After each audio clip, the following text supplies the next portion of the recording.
Hello, everybody.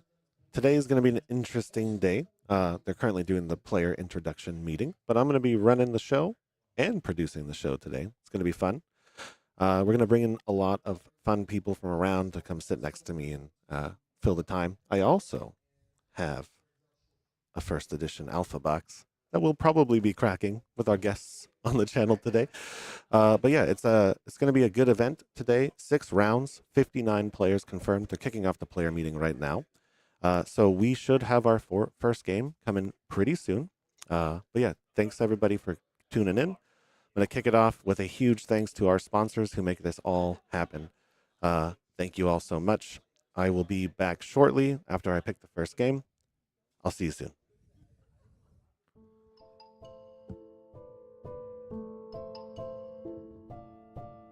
Hey yo, Don Amurabi. You want me to tell him about the bazaar, or do you want me to use the clams, huh?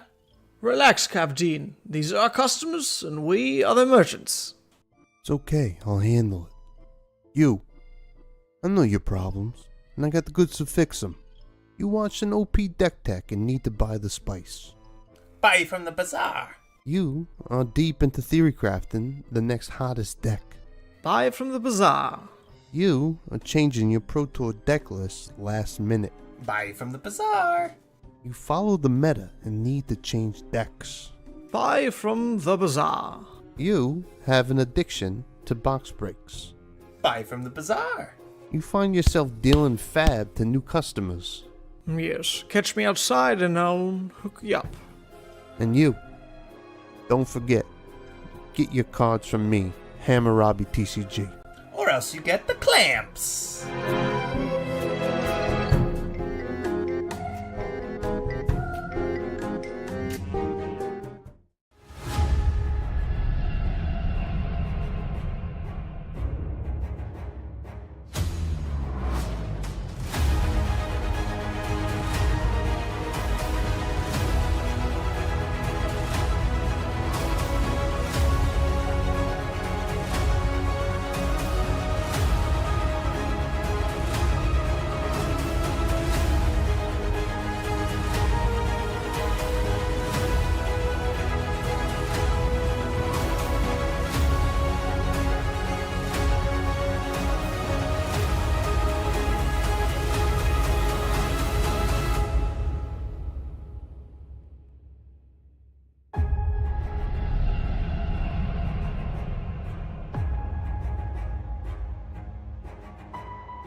Go to ascent-gaming.com for all your Flesh and Blood merchandise needs. Use code SAVAGE to get 5% off your entire purchase. Do you know what the hardest part about being a brute is? No, it's not rolling a 1, because that never happens. It's not discarding your Blood Rush to Pulping or Wild Ride. It's actually having to buy hundreds and hundreds of reckless swings for your opponents to sign as you kill them with it and put them in the ground. That's why I go to fabfoundry.co. With incredibly competitive pricing and extremely fast shipping methods, fabfoundry.co is the only place I need for an unlimited supply of reckless swings. Visit fabfoundry.co to support one of the OGs of the Flesh and Blood community and to get your product delivered on time, safely, so you can go crush your foes.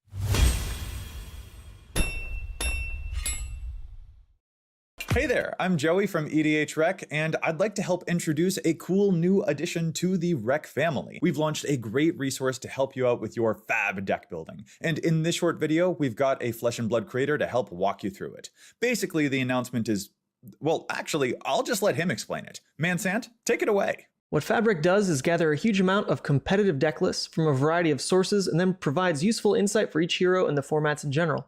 And here we have Dromai, Ash Artist, a powerful and new fun hero from the Uprising set. Instantly, we can see statistics taken from the average of all the deck lists for Dromai. Now, the first thing you can... All right, they jumped straight into it. So I have a little bit of animations to catch up on here. That is not Bolton. That will be Lexi, so I will fix that in 1 second. But it's going to be Lucas versus Pete. Lexi versus Kano. This should be a really interesting match.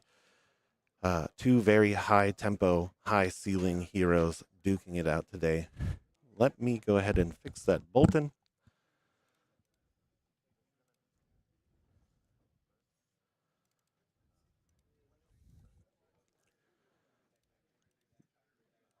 Boom. All right. So, going to be an interesting day today. We're going to take it a little bit mellow. Single coverage, single producer. It's going to be a lot of fun. But this is going to be a very, very hype game. So go ahead, put on your favorite lo-fi music track. We're going to be taking it kind of easy. I'm going to be tuning up the player volume a little higher than normal. We're going to kind of hear their banter. I'm going to go make sure they're plugged in real quick, and I'll be right back.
All right.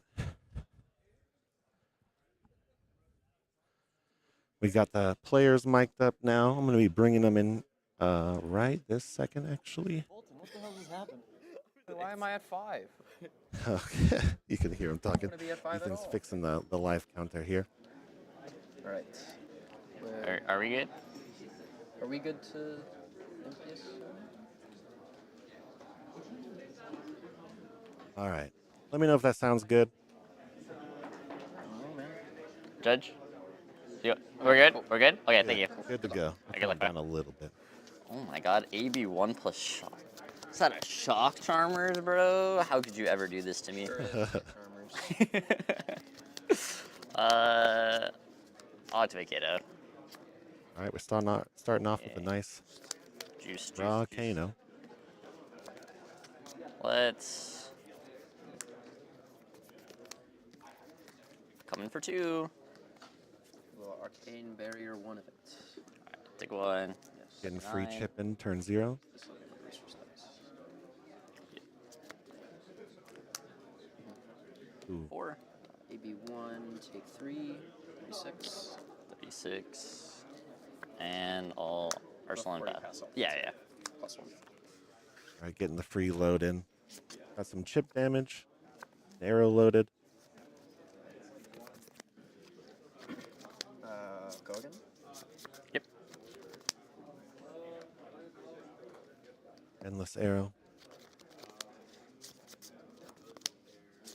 Oh my god, this thing is really trying. It keeps going dark. Oh, I can just keep. I'll yeah, just it's let fine, it know We'll just try to make sure we know. Let's see. Yeah, no looks on this 4. Rain Razors. Yeah, 6, 6, 24. And razors. It's pretty good. Pretty good. Second Voltaire, choose go again.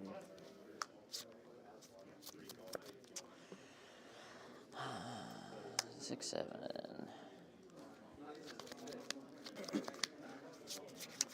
See. Let's see. How do I? Almost sniped. What was in his arsenal there?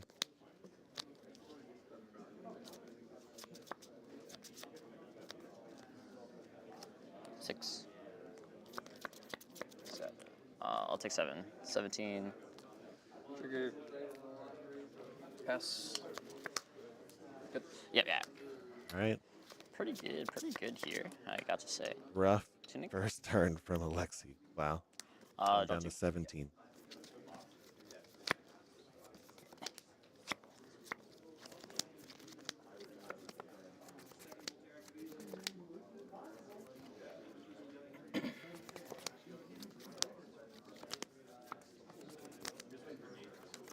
Kano?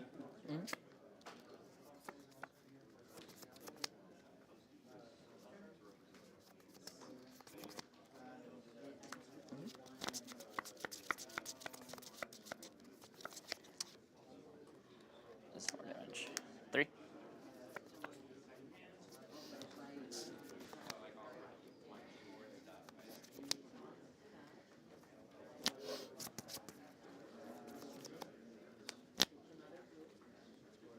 No float. No float. I'll take 3 down to 33. Yep. You definitely I'll take saw go to another 15. Yep. power card in Lexi's hand there. Banish 3 River. of a kind. See if this Kano can make it. Another round. Yep. Lexi. Activate Voltaire, choose go again.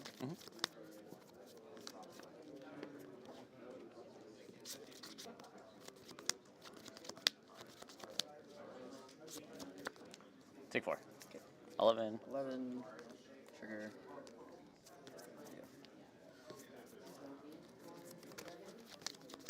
Second Voltaire activation, choose go again. Ooh, remorseless. 5 go.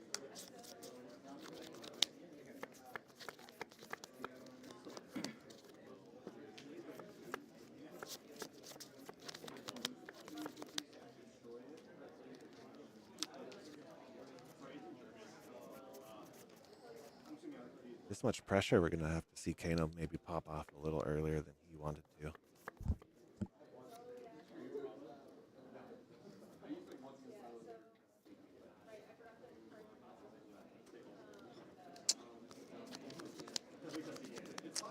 Do not want this to be a thing.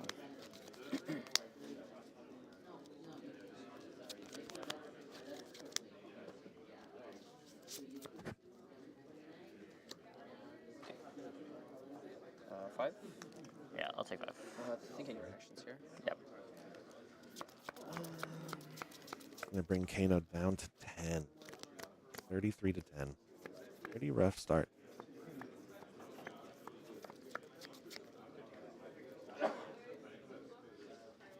Quiver. Yep. Ooh. And then you're good to take 5. Also, I have you at 11. Before Yeah, this, yeah, right? yeah. I So got a you're going 6. 6. Sorry, I'm just counting resources. 1, Voltaire 3, 4, 5. Yeah, yeah, yeah. Feats. Yep. Pass. Yep.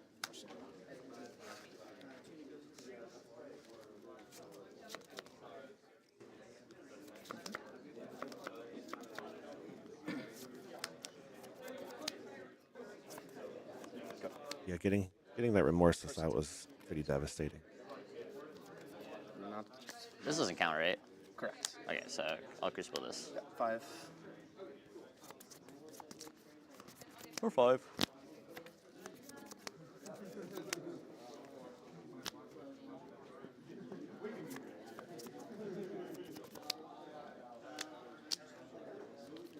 Yep, 28. All right, got his first glimpse of chip damage in. 2, 3, 4, 5. Let's see what he got. Okay, it's not bad.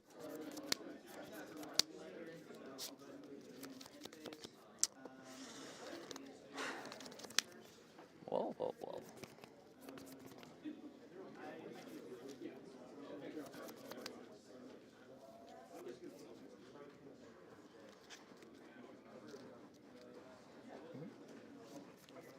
Leave them on top. And I'll draw these 4. All right, Lexi. Yep. let's see what he can do. A little bit of knowledge here. Yeah, they definitely thinking on this.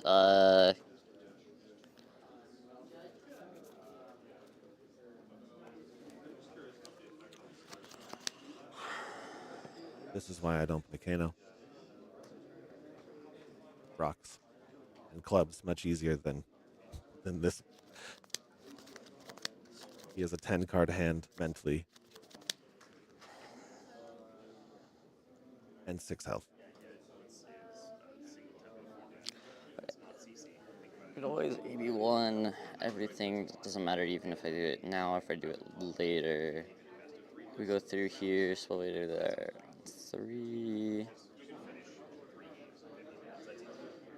I could come in 5, so did 8 here. Yeah. There's nothing. He's trying to transcend. I need if I get to pump with that one. So I have this one doing 3, this guy coming in, doing 6, 9, 9, 9.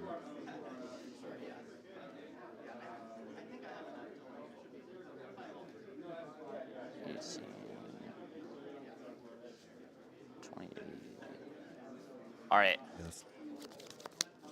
If I can pay for everything, it's exactly 28. So we'll do everything. So let's see. It's here, and then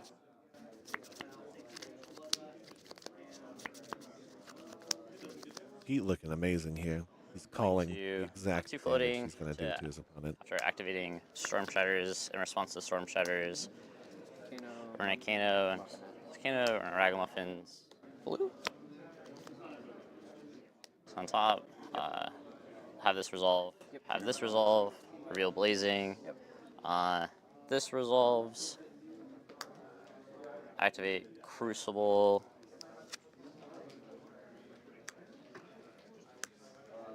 This there.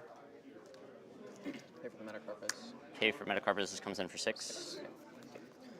AB1 pops Shock Charmers. Yes. Yep.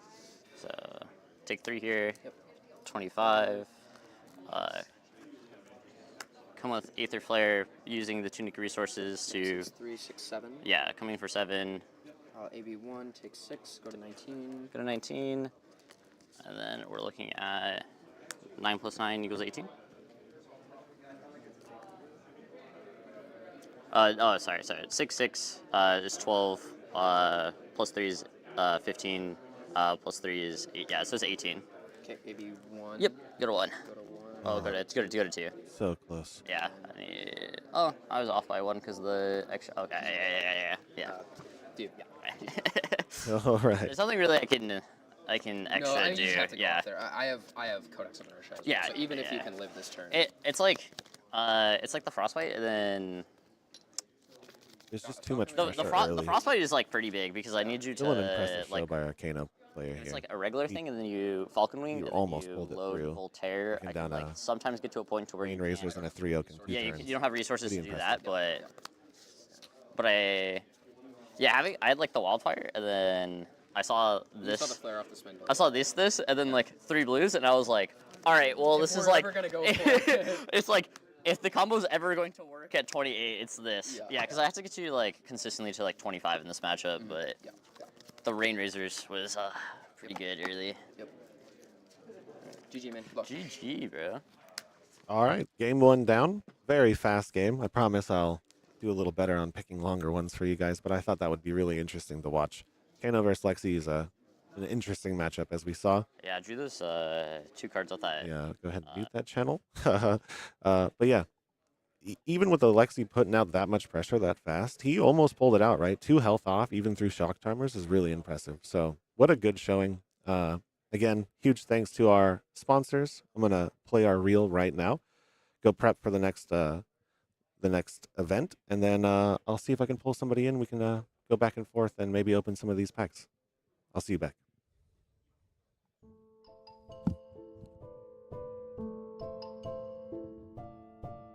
Hey yo, Don Amurabi. You want me to tell him about the bazaar, or do you want me to use the clams, huh?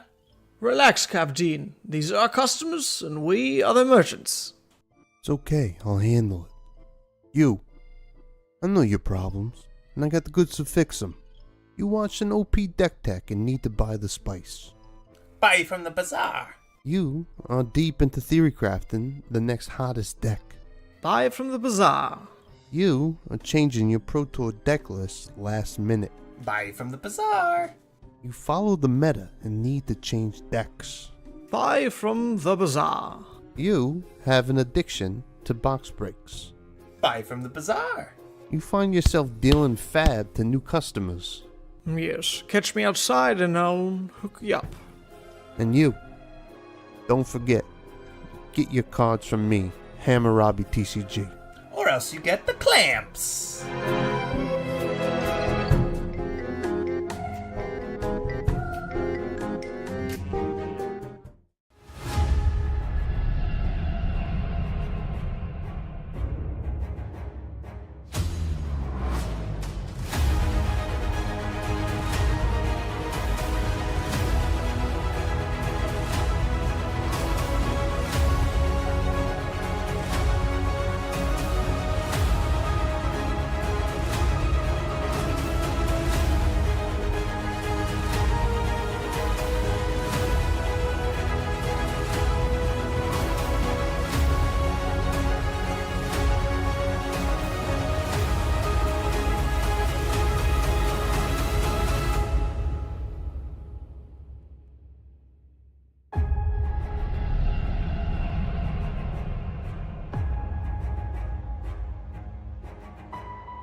Go to ascent-gaming.com for all your flesh and blood merchandise needs.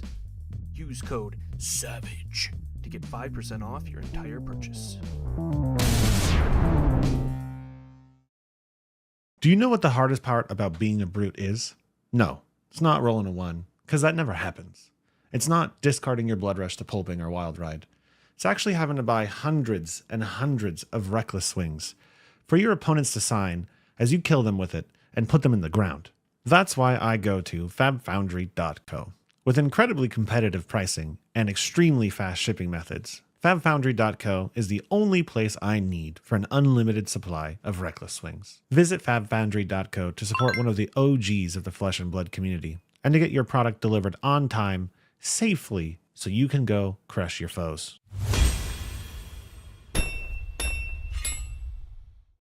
Hey there, I'm Joey from EDH Rec, and I'd like to help introduce a cool new addition to the Rec family. We've launched a great resource to help you out with your fab deck building. And in this short video, we've got a Flesh and Blood creator to help walk you through it. Basically, the announcement is, well, actually, I'll just let him explain it. Mansant, take it away. What Fabric does is gather a huge amount of competitive deck lists from a variety of sources and then provides useful insight for each hero and the formats in general. And here we have Dromai, Ash Artist, a powerful and new fun hero from the Uprising set. Instantly, we can see statistics taken from the average of all the deck lists for Dromai.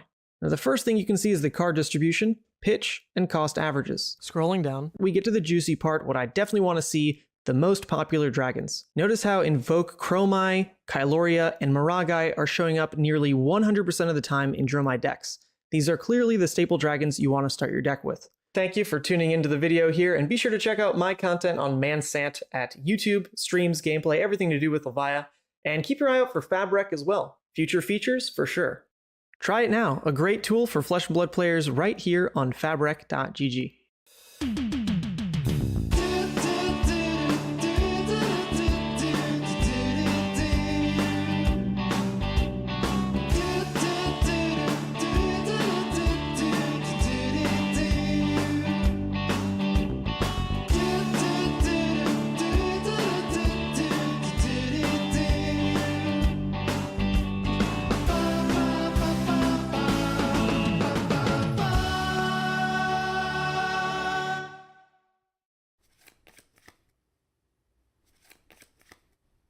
No way, dude! I can't win a single game against you! It is so hard living with such a good Flesh and Blood player.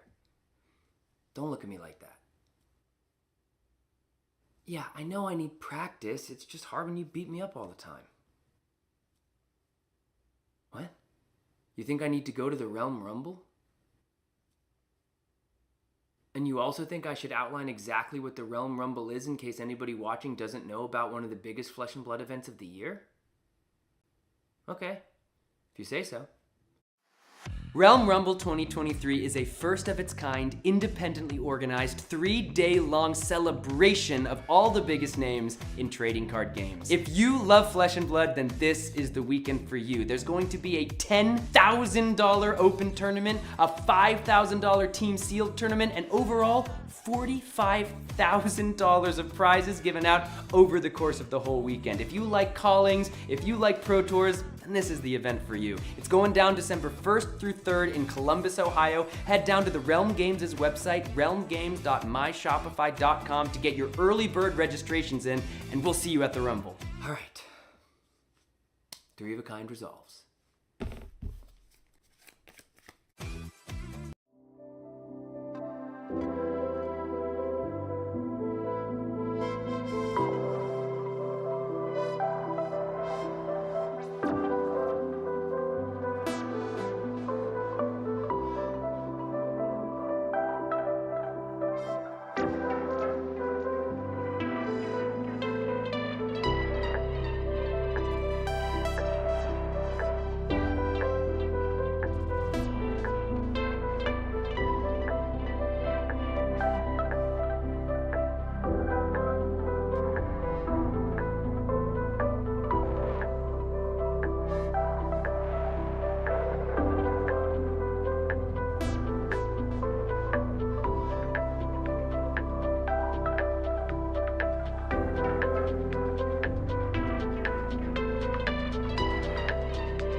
All right, you beautiful people out there.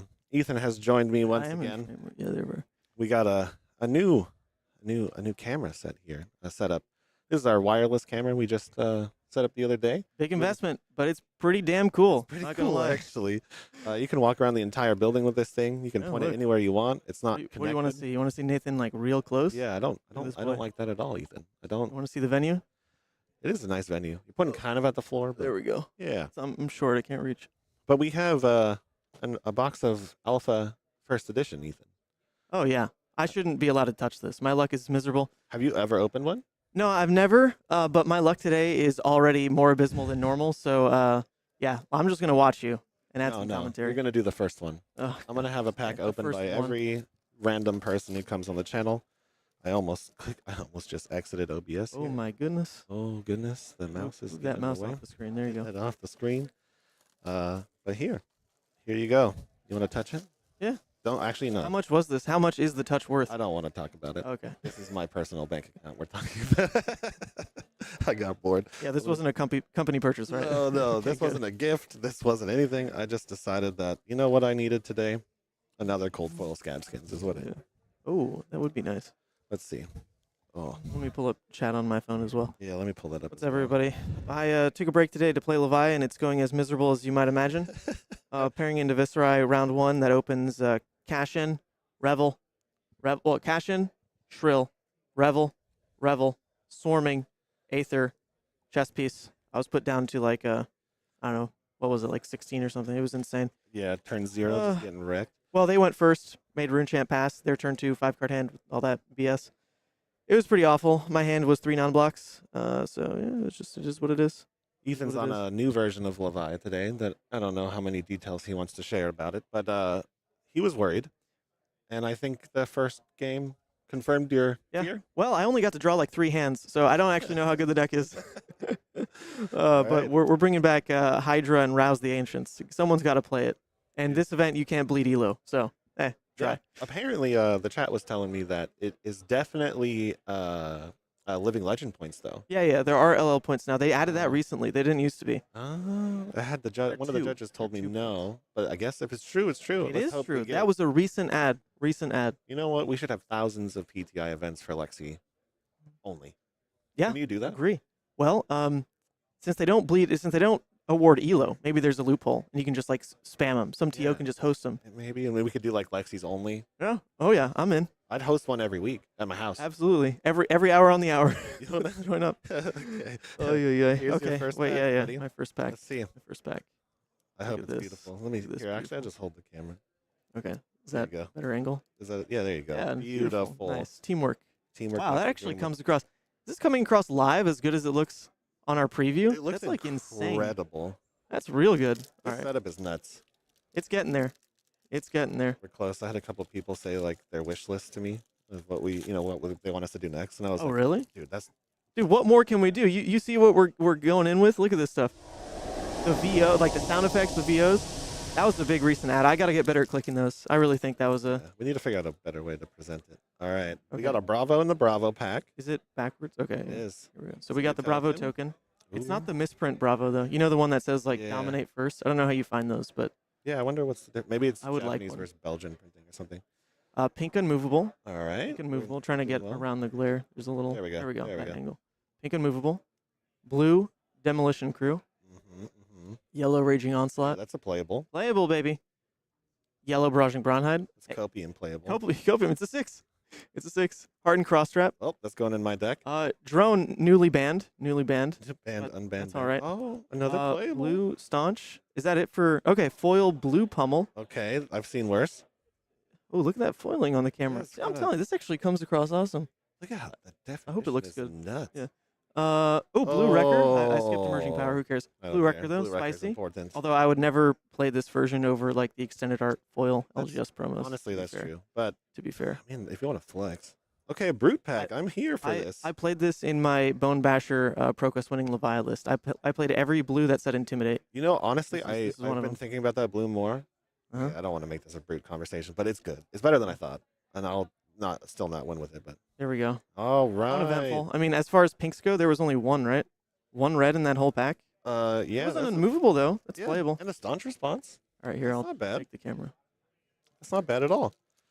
POV, go digging. Where's the box? Oh, you want to do another one? Well, you're gonna do another one. All right, let's do another one. I'll open the Reinar one because you know. Action shot. Reinar. Whoa, whoa. Okay, that's too much movement. Whoa, whoa. Okay, can they make me dizzy? All right, let's see what we got. We got a Kadach. Disgusting. Mm-hmm. Dori, that's kind of cool. Slogism. Ooh, pink slog. Ooh, look at those beautiful pink strips. I see another one hiding. Ooh, Look at that. Ooh.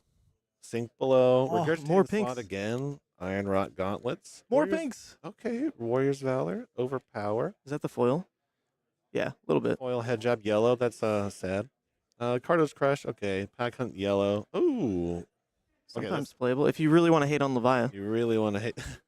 Who doesn't want to hate on Levia more? I want to hate on Levia. I'll tell you what. Rising Knee Thrust. Oh, dude, what was that? Like 6 pinks? That's a lot of pinks right here. That Insane. was a very pink pack. Insane. All right. Yeah. That's our first 2 packs. I'll Yep. be bringing people on periodically. Whoever wants to join me. I mean, I'll be here permanently pretty soon. I'm about to go O2. Well, that'll make this a little more interesting. Honestly, Should I snipe you next round? It should just be your show, shouldn't it? I'm gonna take it off. If I go O2, you can find me at I don't know, at a Starbucks, just drinking Yeah. my stars away with pumpkin spice lattes. Oh, well, if you could get me one of those, that'd be wonderful. Sure. Probably Isn't that halfway your through coffee? this- It is. I forgot I had it. Yeah, yeah. Wow. Here you go. Yeah. Rescued. And then if there's maybe we can get some fun figures to come here and open up some of these cards. It'll be fun. Mm-hmm. Dude, chat's railing on me because this is like the last event for Rosetta Thorn, and I just got freaking pounded by Rosetta Thorn. And then Viscerai's like bottom of the barrel, which is true, but the problem with that matchup is just like you've got your one powerful Majestic that you can really spike draw. You know, you find your Blood Rush, but you just don't find it at the same rate that they just like combo You need a Revel, Mordred, Storming, Cashin. They just stack so much crap on top of you, dude. I just like, it was impossible to deal with. I lost turn 3. You know, There's nothing I could have done different. there's like a special place in every brute's heart where Runebloods go, and it's absolute fear and hatred. You know, they just do everything too much.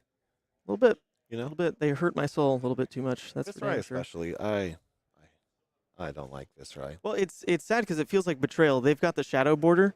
And I look at it like we're supposed to be homies, but I get absolutely stomped, and it's like there's 3 turns of decisions to be made, and like none of them are right. I hate those games, dude.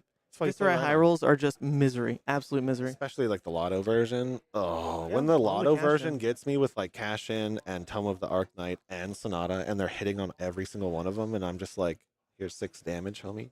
Mhm. You know, it hurts my soul. It hurts. I actually thought Fleshbag might be the difference maker, but It helps a lot, but you have to peg a Revel. That's the only. It only wins games if you can guess the Revel, and that's a very difficult challenge to do. yeah. Well, when I played Scowling in that game, it prolonged the inevitable because like when they have that extra card, Mhm. you know, it's not like their pitch. You know, their pitch is going to lead in on whatever the first attack is. So it's like, Mhm. okay, I delayed a Swarming or a Revel, Yeah. or like your, I don't know, You next delayed it, cash yeah. whatever the hell's going on. So it pushed back like 6 damage by 1 turn. It's like, okay, whatever. Well, that was round 1. What's the timer say? You never clicked the timer start. I know. I saw. So we have no idea how much longer we have to kill time for. I can tell you right now. It's 18 minutes and 33 seconds, Ethan. Oh, okay. That's not that bad. The game itself was 3 minutes. Yeah. That was a complete debate, by the way. Pete said he was on Bolton, and Lucas was super hyped because Lucas really likes Bolton and was ready to get pounded. But then it was Kano, and apparently the game was over in like 2 turns. Yeah, it was Rain Razor's God. 3 Oak turn 1 and turn 2, and then it was presenting a Frostbite for the kill turn, and Kano had to go. Mhm. It's pretty incredible, though. He was like, he went in the tank. He was like, I'm going to do 28 damage. And I Yeah. was like, there's no way he's going to do 28 damage. He pretty much did. Dude, in Blitz, that's enough. Yeah. CC. Yeah, it was almost Not there. quite. Like, he got him the 2. I was like, if this Kano wins this match, I'm gonna hug him. I'm Yeah. never going to put him on camera again because I need 30-minute games, you know? True, But, true. Uh, Watch, next round pairing is going to be me versus Pete, though. I did bring 16 equipment in this list because I didn't feel like sideboarding. So we've got 16 equipment pieces. You can bet I got my Kano package ready. So if I see Kano, I'm ready. I got like Null Rune, like I've got Spell Void 6, Null Rune 3. Like we're ready. I'm kind of thinking maybe pulling a Dori on. Yeah. There's some variety. It's a smaller event, Yeah, there's some but cool there is players a lot here. of variety. There is a lot of variety. A lot of the locals here. I mean, it's a Pacific Northwest thing. The only 2 Pacific Northwest events we've had, we kept local. Mhm. We shut out everybody who traveled. So Why did I enter? I don't know. You've baited me. No, the Pacific Northwest people I think are underrated. They're pretty good. Mhm. Like we've defended our territory on every occasion. We need more events, some There you more go. Pacific Northwest events, so we can keep this going. But there's a killer Dori in this building. Who is it? It's Davis. He's scary, man. Okay. I'm well versed in the Dori matchup, and everybody here is because of him. Mhm. Like literally play him multiple times a week, and he's terrifying. I'll take that matchup. I'm fine. I would love to watch that game. Oh, I hope. Well, he's probably 1-0, and I'm in the hope so. losers It bracket. depends on who he hit on round 1. There's some, Dory's, like kind of like Brute. There's some matchups where it's like, Yeah, oh, you this can is still rough. play against Lexi and just lose. Yeah, That he still can happens. still lose. Yeah. If he misses that tempo mid game, like keep his counters turn, then he can lose. But if he keeps the counters, he'll win. That seems to make sense. So, we have a sound effect for that. Oh, really? Dawnblade +1. Dude, That one is one of my favorites. I need to get him on. I'm gonna leave that button on the screen. Yeah, I'm gonna it's right there. slam that Number button 4. during the Dory game. If he wins this game, I'm putting him on. I'm gonna slam the Dawnblade. There's a joke we have where I'm printing him bigger and bigger size Dawnblades. Nice. So like when he gets like +5 counters, he's gonna swing like a piece of cardboard on the table because he makes it like a show. He talks about how big his Dawnblade is in the middle of the game, how big it's gonna get. It's an interesting event playing it. Make sure you push up the player mics. That sounds pretty fun, actually. I might have to really monitor the mute button, but actually, the soundboard came with like a emergency beep. To just completely put that drown right out next to the Dawnblade button because I'm gonna have to keep them. Well, I deleted it. Oh. I've never it was just a wasted space on the soundboard. Mm. So I was like, nah, I don't need it. I guess don't we need have it. no delay, so it's not gonna help me anyways. Well, if you can be a little preemptive. I can. If you know the guy. I know him well enough where he's gonna start on this like explosive sentence, and I know when I'm gonna have to cut. Well, It'll be fun. Too bad the software is not on this computer. It's a little finicky. I didn't want to bog down this machine. It's doing good though. This laptop, doing real good. This is incredible. This new camera, how clean that was, impressive. Oh yeah. We also we did it, but impressive. we also fixed the overhead cam. I didn't get to see the game itself, but compared to yesterday, I do apologize. That overhead cam had the wrong settings that I just didn't notice. I thought it was just an autofocus issue. It was not outputting the right file format. It wasn't set up quite right. That's my bad. So it should be a lot better today. Should be a lot better. I don't know if you noticed the difference. It looks better. Yeah. There you go. Christian, we have 59 players. It's going to be 6-round event. I'm not positive if that was before or after the no-show, so I'll go check in with the judges soon when we're ramping up for the next round, and then I'll update the screen. But 59 players, 6 rounds. Next up is round 2 as well, by the way. Ethan. You got to click your buttons, buddy. I don't, I'm talking. I have 15 minutes left. Yeah, this is on you to kill. I don't know why I'm here. I'm off the clock. Peace. All right. I'm gonna put it to a break real quick. I'm gonna go check in with the judges. I'm gonna update the screens as Ethan said, and we'll be right back. Maybe I'll find one more person to crack another alpha box or alpha pack. I know Travis, the owner of Fab Foundry, the lovely people holding this event on my team store, also said he'd probably give me some boxes to crack with random people. Not quite to the same extent as an alpha box, but we'll have some fun. I'll see you guys soon.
All right.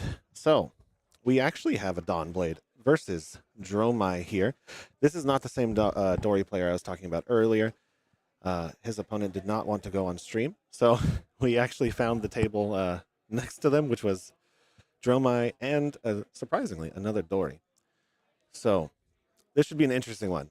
The Dori versus Dromai game is actually way more intricate than I think a lot of people truly understand, right? Initially, people thought that it was the free win for Dorinthia, free counters throughout the game, really stacking up those Dawnblade counters to basically pretty much be untouchable in the mid game.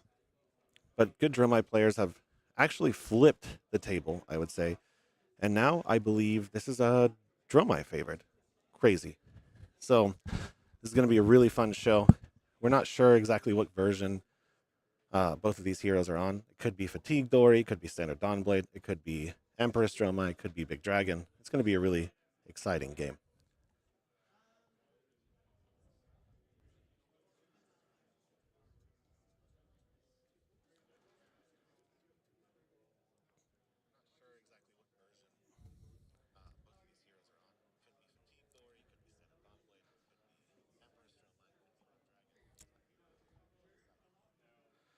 Yeah, this is gonna be a really exciting game. Jude here is actually another young protege from the Pacific Northwest. He has spiked several of the local events now. Not Pro Tour, sorry. ProQuest's RTN season. He took several victories on his favorite Dromai deck. He is, I believe, 14 or 15 years old, something like that. Quite the young dragon wielding monster, I would say. Very skilled, very knowledgeable in the game. And it seems we have some Charlton fans here in chat looking to see him take it down. Let me demute the players real quick. It's yesterday. I was like sitting over here and they could see me on stream because I like moved over after I finished my match.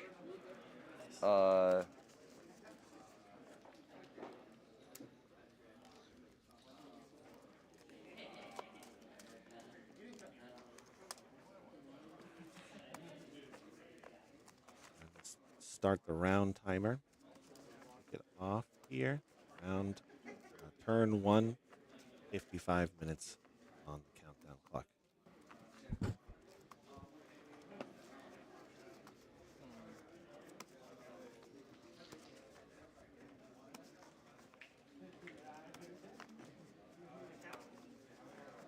Oh, apparently Charlton is from Seattle, which I did not know. Need to go talk to him after this this game.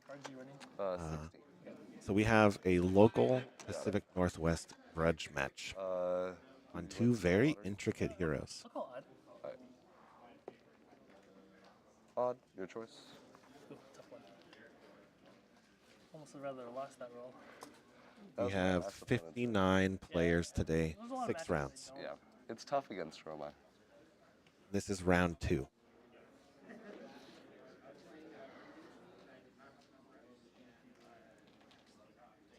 I'll just go first.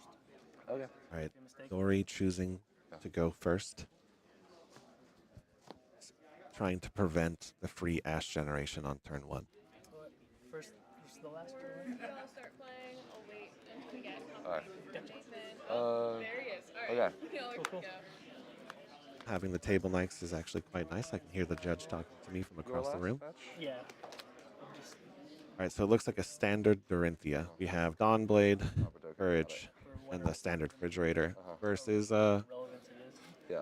Looking at the snappies there, I would assume this is a more aggressive Dromai.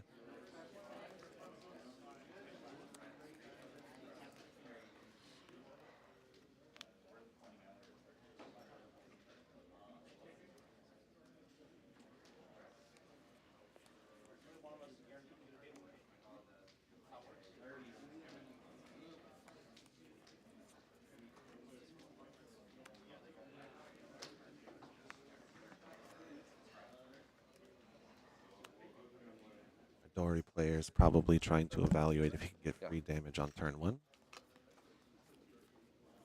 then I'll go the Sharpen Steel? Yeah. If you could use the stream dice, I think they're gonna pick up the numbers a little bit easier. Alright. Appreciate it. And then... Yep, that one. Swing Dromai for 6, go again. 2 float, 1 card. I'll block 9. Block 9? Yeah. So we do see two sixes right there. Wow. So Nourishing and Command and Conquer's being ran in this Dromai list. Okay, and then I'll just go ahead and swing again. Unfortunate drawing. Right, so you can't swing again? I'm sorry, you're right. I forget how Dori plays. Yep, that's it. I'll go to end. Okay, when you motion to end, I'm going to activate Seeker's Mitts. That's going to get me 1 ash, and I'm going to opt for 1. Got it. And I'll opt that to the top. Alright, so All right. Arsenal card. So Nourishing is removed from the Dromai deck at this point, unable to play it for the rest of the game as we have attack actions in the grave unless he burns them all out. And we have 1 ash on the table for Dromai. I'll play and invoke Hyloria, which will be ash neutral because I pitched a red card. And then I'll send the Hyloria for 4. Let's see. 4 with go again.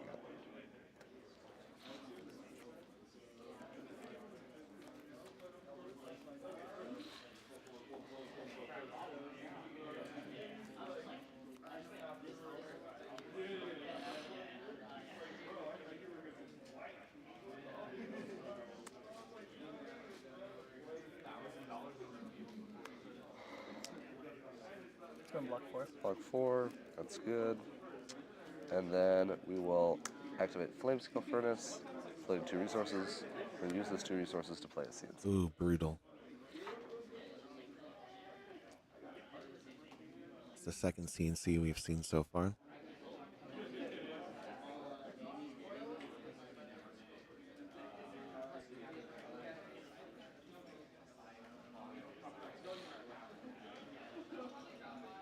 Oh, those are some powerful cards he has in his hand. This is going to be a hard decision to make. Lose the arsenal or lose the spoils, possibly. We can't leave the Clyaria on the table.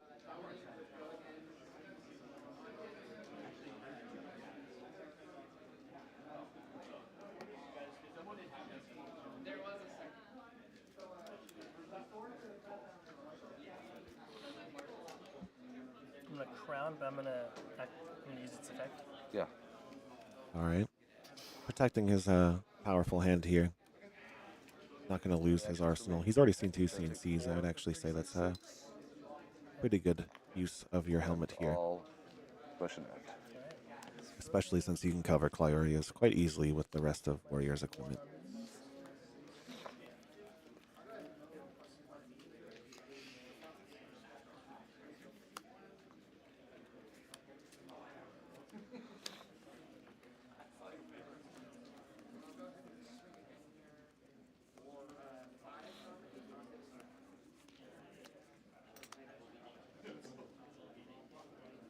I'm gonna go ahead and swing at Caloria.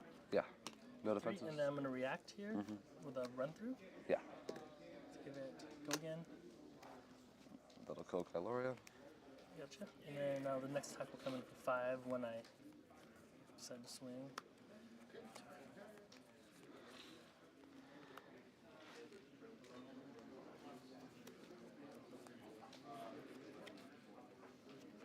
Let's go and activate the Brave Hold Bracers. Yeah. Is that swung here? Clearing the chain. That's 6. And pitch. And then 6 at you. Threatening a Dawnblade counter here. We see another Nourishing Emptiness in Jude's hand. I'll block for 6. Number 6. Okay, you got it. All right. I'm going to go to end. Yeah. No counter for Dori on this turn. The board is cleared. I did miss a copper trigger, I think. Oh no, I didn't place no. Mazor. It's funny. I keep thinking every card is that.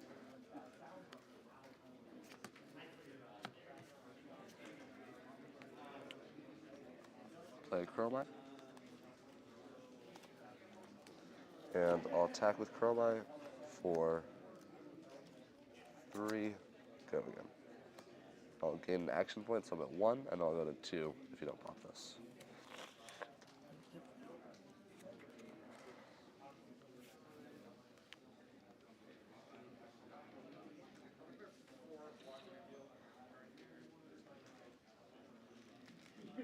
Ooh. Another powerful turn. We have a Singing, Glistening. I do believe that's the Spoils of War in the arsenal. So that could be quite a tempo turn for our Dromai player here. We'll see if he chooses to leak the 3 damage.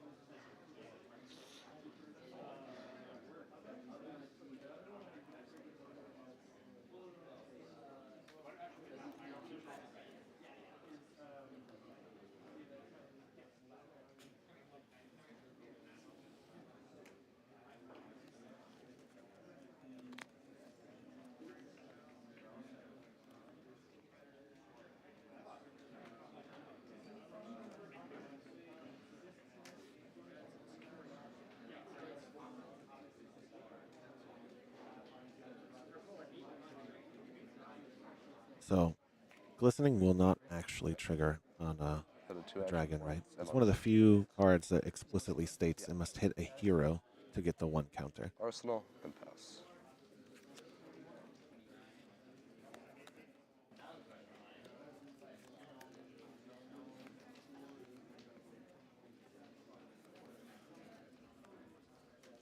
Seeing a couple 2 blocks in Jude's hand there, at least 1. Snatch, no D reacts, I think. So, this is going to be a pretty open turn for her. It's going to go on to Dromai? Yes, and that's hits, not hits a hero. Okay. Yeah, so I get 2 copper. Yeah. Now let's go again from that. Yes. Then I will swing again at you for 3. You'll float 2 cards. Yeah.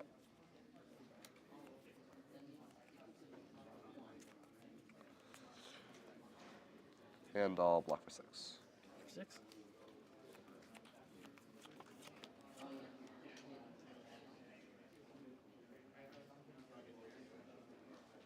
Okay, you got it. Right. I'm going to go to end. And then Arsenal turn. Okay. All right. Jude is doing a good job keeping his health total nice and high, not allowing the Dawnblade to get out of control. See what he can do with his tempo swing. Pitching a Yendurai.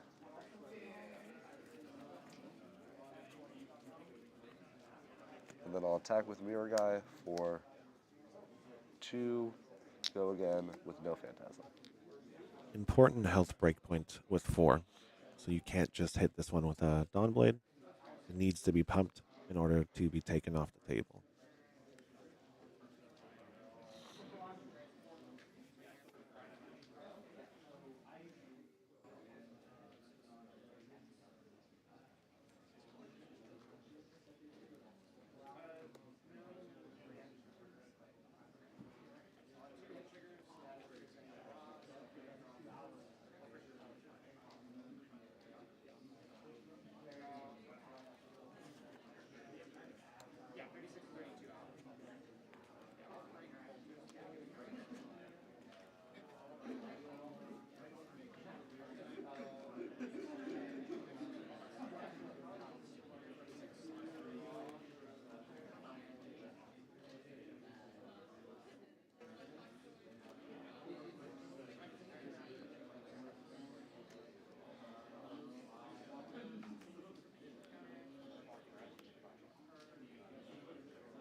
Going in the tank.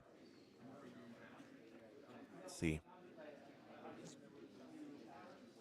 I think he's really trying to find a way to get his first counter. But the 4 health on Mirror Guy is actually very difficult to deal with. It really ruins the math of your turn to kill a dragon and swing at the opposing hero. So he'd need to pump. He'd either need to swing at Dorinthia first or pump his first attack to kill the mirror guy. And that is actually very taxing on Dromai's curve, right? So it's much easier to just swing 3 into a dragon and then retaliate. 34. Yep. All right. Looks like he's taking the 2. Match for 4 on hit draw. We might see his fridge come into play here.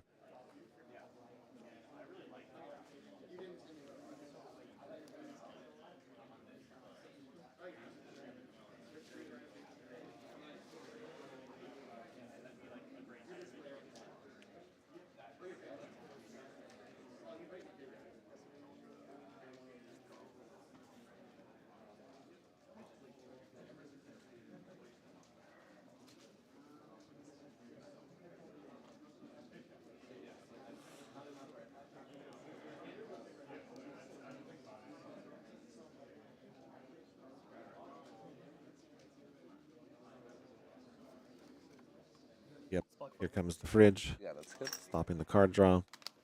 Looks like he's going to try and keep his 5-card hand Good to have a real solid turn to try and pivot this this game in his favor.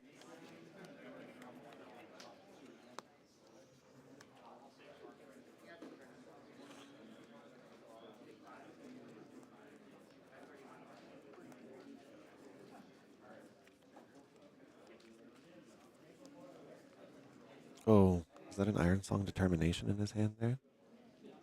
Oh, glistening Iron Song. This is why he took so long here, right? This is the kind of power turn Dori's need to pivot tempo like this.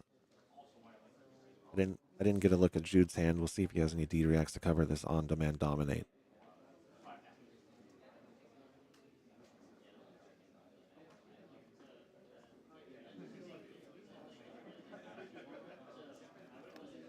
Somebody glistening. Okay.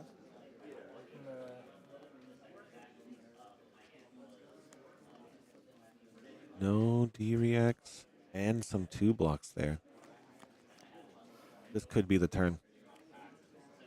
I'm actually gonna pop my courage too. Okay. Swings are free. All right, we're going for it. Courage is being broken.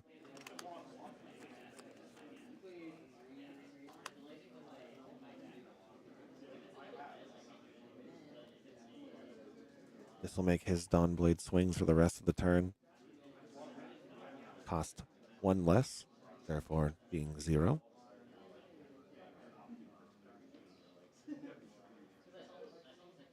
He's probably just considering if he has the gas to get over a D-react or not. But this is going to be a very important turn for the rest of this game.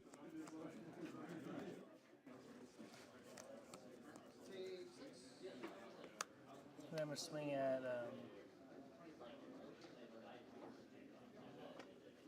you for 3. Ah.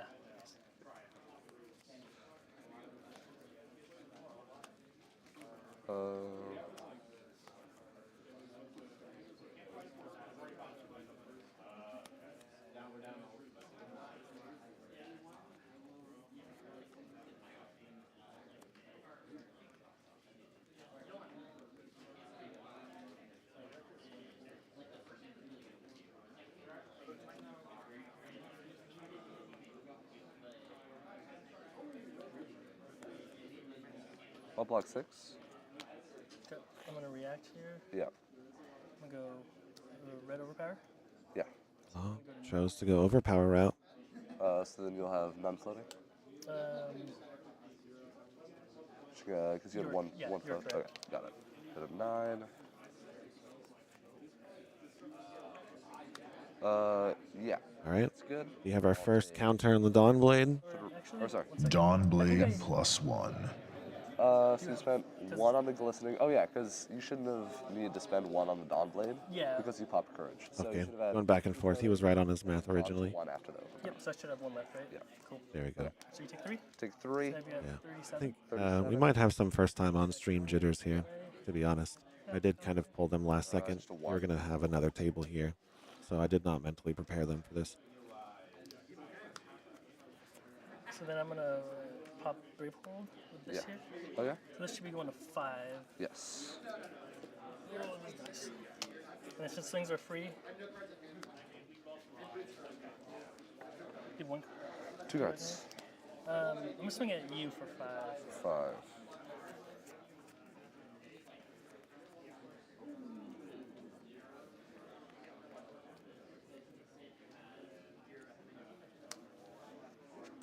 Block for 6. And Crown of Providence, I'll sink. Okay, and you're blocking 6? Blocking 6. Alright, so I'm gonna go ahead and take the card in hand, throw us in there, so we're going to 8. Yeah. And then I'll favor scene. Hey. Oh, we had the coverage. I hadn't seen it yet, so Yeah. I'll opt 1. Saved you 2 counters. Up to the bottom, yeah. Oh, yeah. Barely avoiding the 2 So counters now there. I Nice. got 4, 5, 6. That crown just 7, dug 8, him out 10 of your a big hole. Oof, nice. That would have been a +3 turn. Very, very good draws off the top there for Jude. And I'm assuming you're just swinging that guy at me. It's funny, I actually had a different play, and then I spaced out and I looked down. The mirror guy had 4 HP. So I was, like, I was going to swing at him first. Yeah. I was like, yeah, actually can't do that. Mirror guy for 2. No phantasm. All right. Go again. Effectively stripped Jude's hand. The 1 counter on the Dawn Blade means that Mirror Guy doesn't have to stay on the table for much longer. But Crown of Providence there just saved Jude an immense amount of life and 2 counters on the Dawn Blade, so he must be pretty happy here. Now I have 4 at least. Alright, let's go no blocks. All right. 32? 32. 37 plus 32. And I'll motion to end. Got it. That's super funny.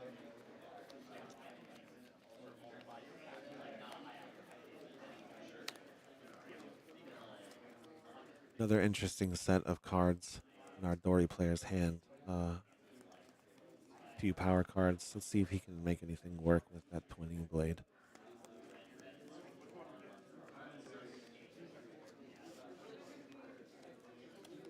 He might opt to save one of those power cards for next turn, but he doesn't want to give up the tempo of this 1 counter spot him.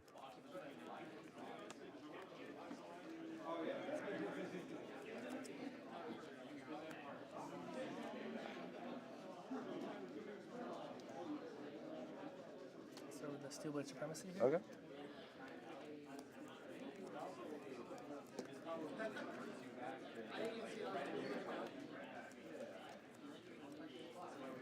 I believe he pitched that Iron Song Determination. Oh, yeah? He did not play it. Yes. And then I'd have to go back and look. here for the run through. Yeah. Action this. Go again. And so on hit, I draw a card. Yes. All right. Mirror Guy removed from the table. Nice clean 4. Drew a card off the top. That's a shame. Oh, another one. Okay. Iron Song Determination number 2. To Brave Hold. Yeah. And then But at least he'll keep his counter this turn. swing at you. So Yeah. we're coming for +2, 4, 5. Plus swing for 4. 9. So 9 total. Should be So 9 power Dawn Blade. on hit, counter, and draw. Yeah. We will block 5. Any reactions? No. Alright, and then I'll favor scene. Got Opt it. 1. All right. And I'll opt that to the bottom. Got it. Okay, I'll go to end. Yeah. Jude is just weathering the storm here.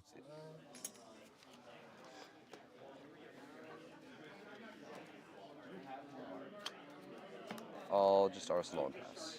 Got it.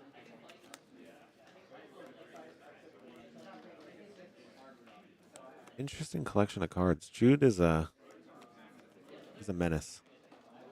He plays very like hybrid versions of Dromai, somewhere between Empress and Big Dragon, so it's really cool to watch him play. He did quite well yesterday during the Blitz event.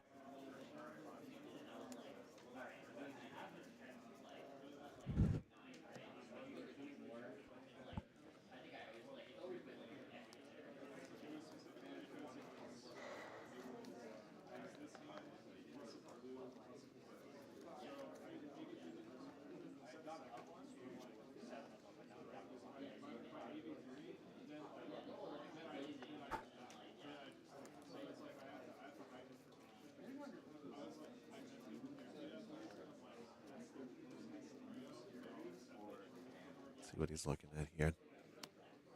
Yellow Iron Song. Okay. It's probably going to be a fairly average turn here. Where's Valor Blue? As long as he can keep his counter, it's not a loss. But no dragons on the table.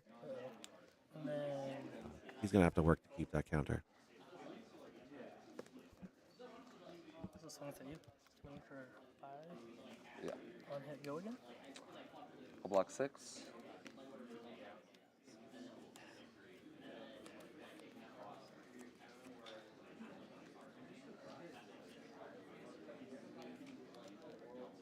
Let's go to 7. Going 1 over. It's going to make him burn an entire reaction here for 1 point of value. It's actually kind of a spot-on play. Yeah, we'll sand cover. Okay, Yeah. your last ash. Yeah, I'll take the ash when it prevents damage. Oh, gotcha. And then, yeah, I guess that's it. Alright, I'll lose my ash. You got it. We go Pluck to it end. out. Get rid of All the right. counter. Jude managed to remove the counter. That was very hardly earned. Very big power turn. Just shut down like that. But that's what Dromai does, right? Play E-Strike, draw a card. Clean 5. For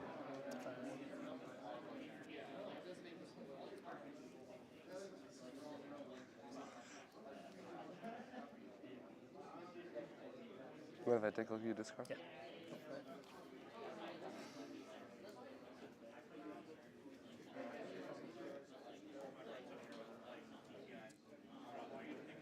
Another power turn here, actually.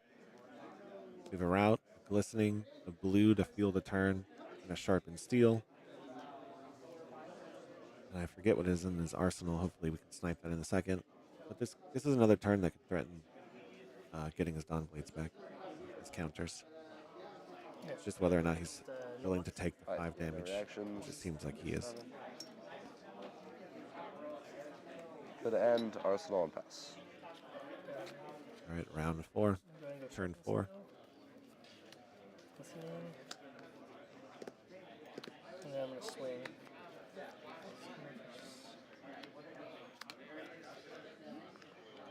6. 1 float, 1 card, 1 arsenal.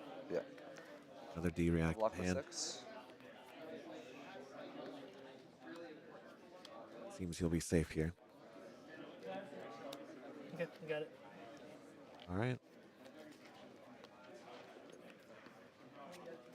Looks like Charlton read the D-react.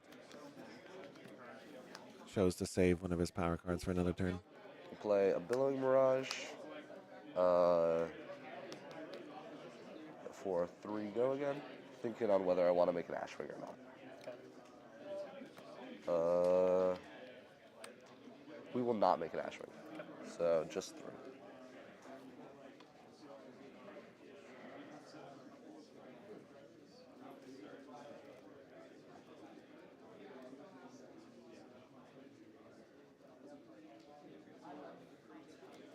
Oh, luck 3. Yeah, that's good. All right, got the route out of his hand. And I'll pass priority. Turn 5.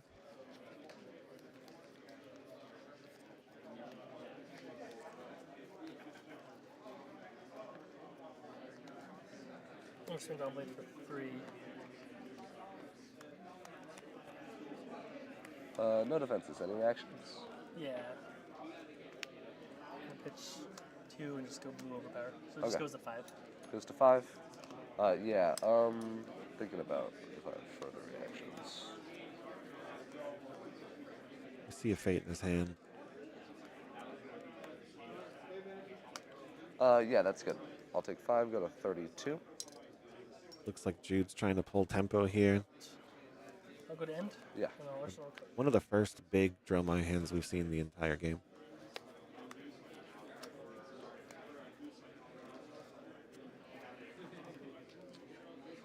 I'll play Kyloria. Pitching Kyloria. And then I will attack with Kyloria for 4 with go again. Threatening a card draw. No items on the table.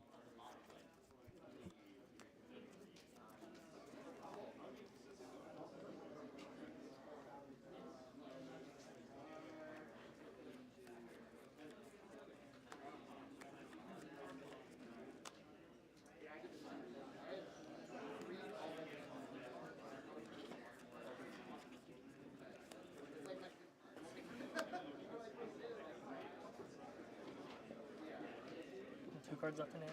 3 cards left in hand. I didn't block with anything, and I played this from Arsenal.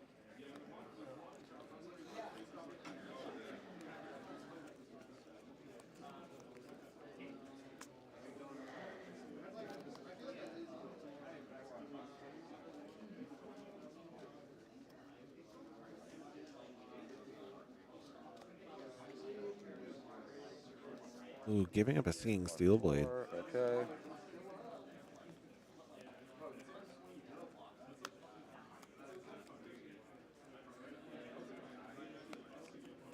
Yeah. I'll close the combat chain. Then I'll play out an Azalea. Gotcha. Alright. How much ash you left? I have no ash now. Okay. And then I will attack with my Azalea for. I'll just take the 1 arcane. Yeah. So 1 arcane. Do the 26. Oh yeah, copper's on the table. You are right. 2 go again. Yep. 2, 24. You would have just lost 1 copper. That actually would have been a very Snatch fine trade. For 4. Another snatch. Good point. It's your 3rd one, Is it? I believe Or it it's could the be second. This is the first power turn we've seen from Jude so far. He's been pretty far on the defensive. Can't block that one easily. Yeah, no blocks. Yeah, reacts? no reactions. Okay. So, 20. Yep. No snappies being played there. And then.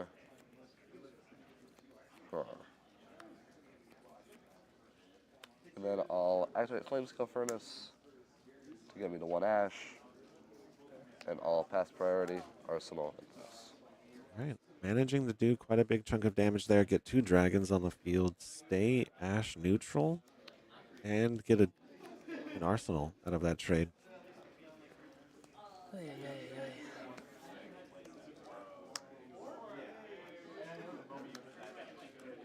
Was he able to keep go again? I'm going to swing at Kyloria. Yeah. I'm going to react and go again. And then I'm just going to swing at Ooh. Yeah. Make it easy. Rough having to use that Yes. raw like that. And then I'll go to end. Yeah. But he cleared the board state. Got his Dawn Blade counter. Dawn Blade +1. Seems to be maybe back in it.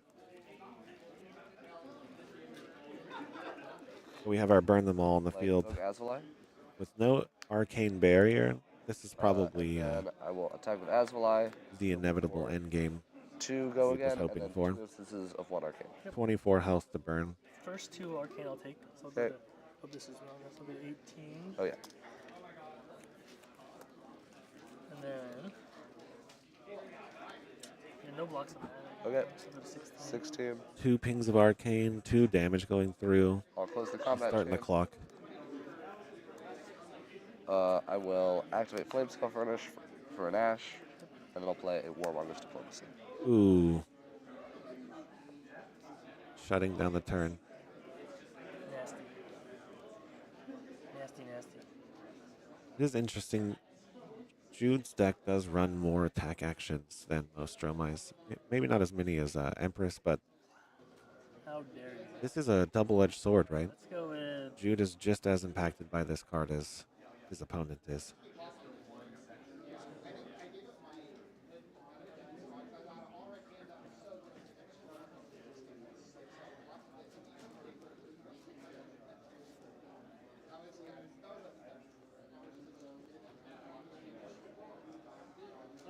I'm gonna choose War. Okay.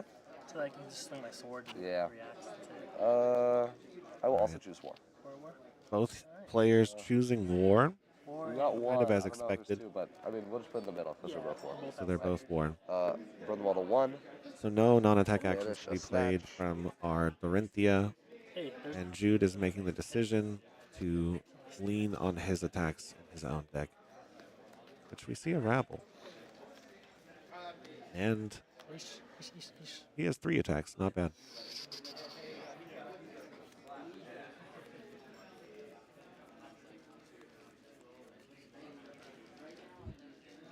There's some math real quick. Actually was a pretty decent turn to get that Warmongers out. shutting down one of Corinthia's most powerful reds.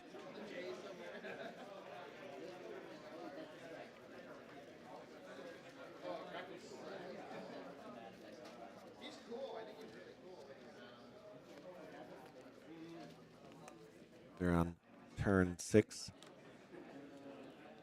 Pitch Warrior's Valor. Could be 7. I might have missed one. Yes. And then on hit, I'm going to actually pop my boots. Yeah. You go again. All right.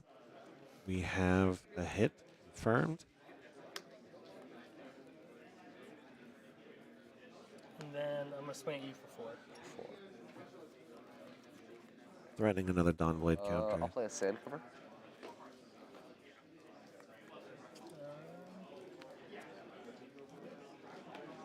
And that's not a defend, right? That's not a card from hand defender. Okay, so I'm going to react. All right. I'm going to play route here. Ooh. 7. Okay. Yeah, I'll let the route resolve, and then I'll play a sink below, thinking about my sink. We're not going to sink. Okay, you come in for 8. Yeah. 8 to your 7. 8 to 7. Okay, I guess that's it. Okay, and I'll It's lose covered. by 1 ash. Jude lives another day. And I guess. Keep my counter. Remember, he chose war, so his burn them all is probably not going to get him any value here. Sorry about that. But he did buy a nice. Yeah. He bought himself a safer turn. I'll play a sweeping blow, making 2 ash. With 3 going in.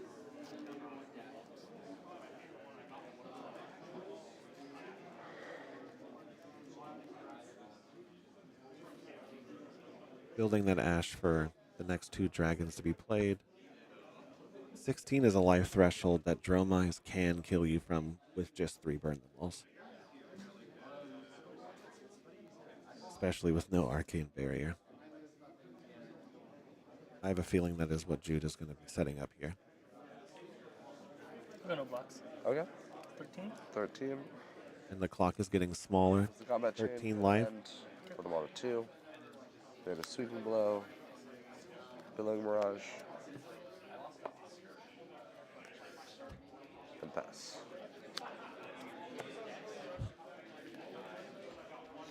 All right. The second burn them all is in Jude's hand. I think that is a rake. So that is exactly the counter he needs to burn through this final amount of 13 life points that Charlton has.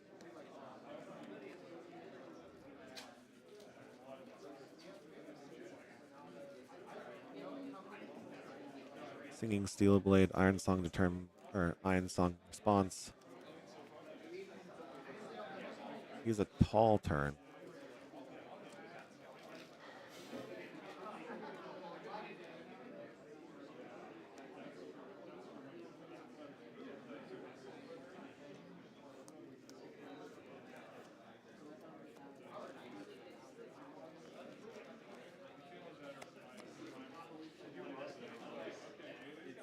Jude is very confident on his Dromai deck. He's been playing this for a long time. He is very good at his triggers, very good at ash generation and keeping tempo. He knows when to pivot. Impressive player for how old he is. Future champion in the making.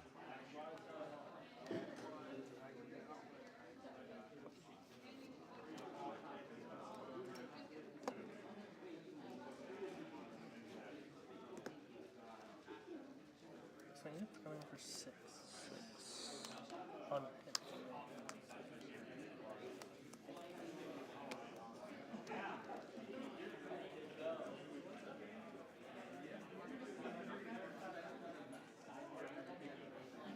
Threatening a card draw on hit. We'll go no defenses. Any reactions?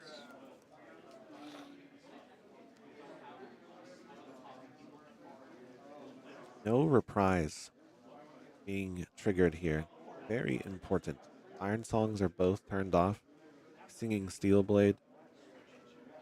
I'm not sure how Jude knew to do that there, but what a great call. Let's go run through. Okay. No reactions for me. Okay, so. Take 6. Yeah, hold on. Oh, yeah. A moment here. Yeah. Take your time.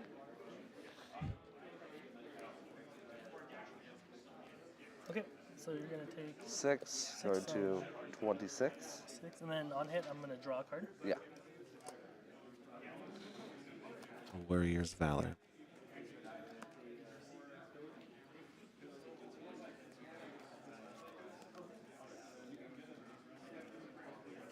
Jude giving up quite a bit of health here, but I think he's trying to secure his end game scenario here and pull tempo onto his side of the table. I'm gonna go ahead and play Warriors Valor here. Okay. So that's gonna. I guess I'll stay. I guess it doesn't matter. So this is gonna. When I swing, it's gonna have going to 9. So I'm just gonna do that for now. And then would they go again on hit? Alright. 9 damage Dawn Blade here. Okay, so 1, 2, 3, 4, 5, 6, 7, 8, 9, 10, 11 for a base. Yeah. 12 plus 4, 7, 8, 9, 11. Yeah. So we're looking at an 11 power Dawn Blade here. Alright, so I'm gonna swing at you for 11. It is nearly half of Jude's not life. go again yet, but if it hits. If it hits, it could go again, yeah. We'll go no defenses again. Any reactions? Jude declaring no blocks, no fear here. No reacts. Okay. So have you at Then a 15? Jude is happy to take 11. That is a second Dawn Blade counter. True. Dawn Blade +1. I'm just gonna move to end an arsenal card here.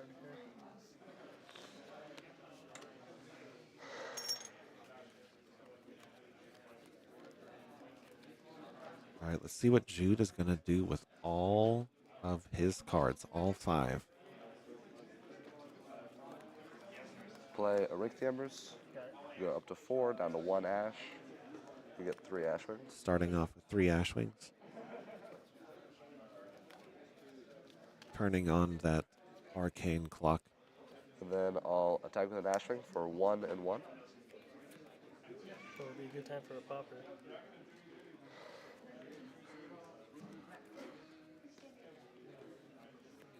Looks like that's another power turn. Yep.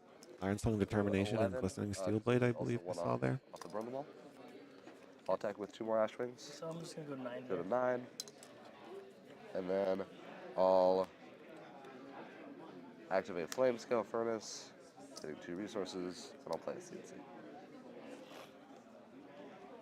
It's a good time for that. All right, that's another Command and Conquer, threatening his 5-card hand. With 9 health left.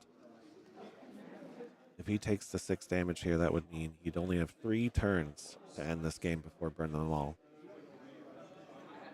Reduces his life to 0.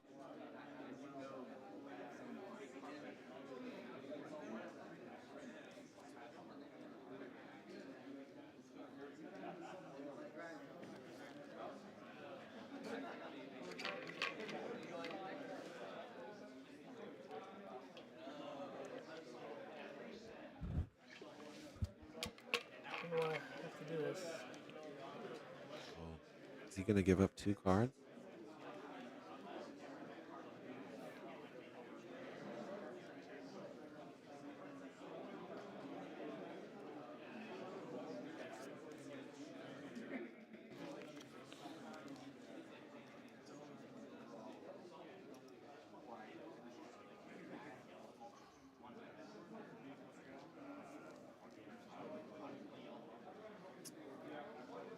Got 7 minutes. I'll block 6 here. Block 6. Yep, that's good.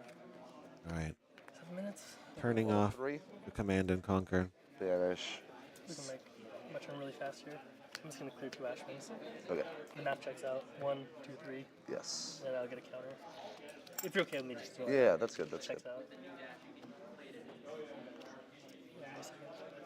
Okay. So I'll just drop the 4 and then send it to you. Yeah.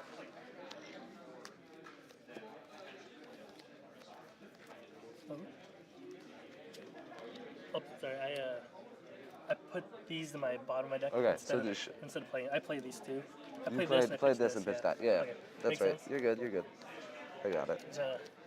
Speed it too quickly. Alright. I'll start with a Ravenous Rabble. Anything you want to do before I reveal? Oh, no. Okay.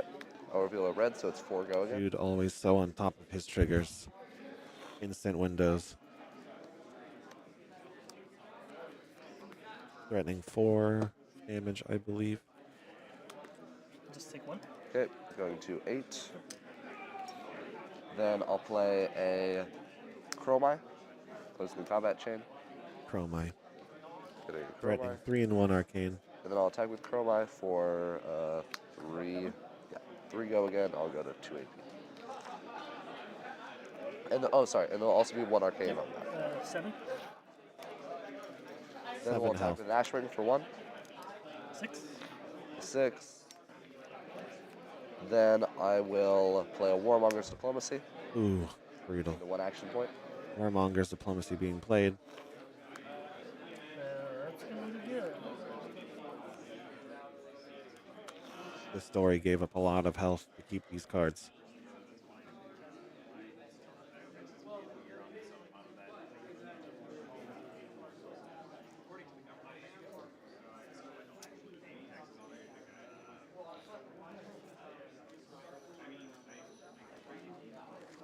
I'll just choose War. Okay, I will also choose War. Both sides choosing And then war. I'll activate Flamescale Furnace to get an Ash. Then close the combat chain, go to end. Burn them all takes to 4. I'll banish Rabble. Rabble. Snatch Billowing. Arsenal. And pass. All right. 2 dragons on the table. 3 counters on the Dawnblade at this point. But Warmonger's I Diplomacy chose has War been as well. played. I'm not sure if I made that Okay, clear. no worries. I figured. So no non-attack actions can be played by our Dorinthia. I'm just playing 6 at you. 6 at Jude. The counter is getting, or the time clock we'll is getting go lower with and lower. I the believe we are at reactions. 7 minutes instead of Okay. Take 6, go to 9. Yep. Jude going to 9. Dawnblade stay. I have, Dawnblade counters stay. Me at 9, you at 6. Yep. That's correct. From 3 off the Dromai, I want to say, or something like that. It was It was a comment. Oh, it was something like that. yeah, I have 6 here as well, so I know I'm at 6. I think it was burn them all, then Ash Ring. Yeah. Somewhere. Yeah. All right, Okay. Jude. So now I'm on War. We Also will stuck start on war with here. A Sweeping Blow, pitching a Lost in Thought. So go to 4 Ash, coming in for 3 go again. That is half of the Dorinthia's life total. Okay. Then I'll attack with Dromai for 3 and 1. I'll take 1 arcane. Okay, going to 5. 1 3. Okay, and I'll have 2 action points now. I will attack the Ash Ring for 1. Yeah, I'll go to 4. Go to 4. 4 health left. Then I'll play an Enlightened Strike. The mode I'll choose is Draw, and I'll go to 1 action point, so it's coming in for 5. This is quite the turn from our Dromai player. This might be it here.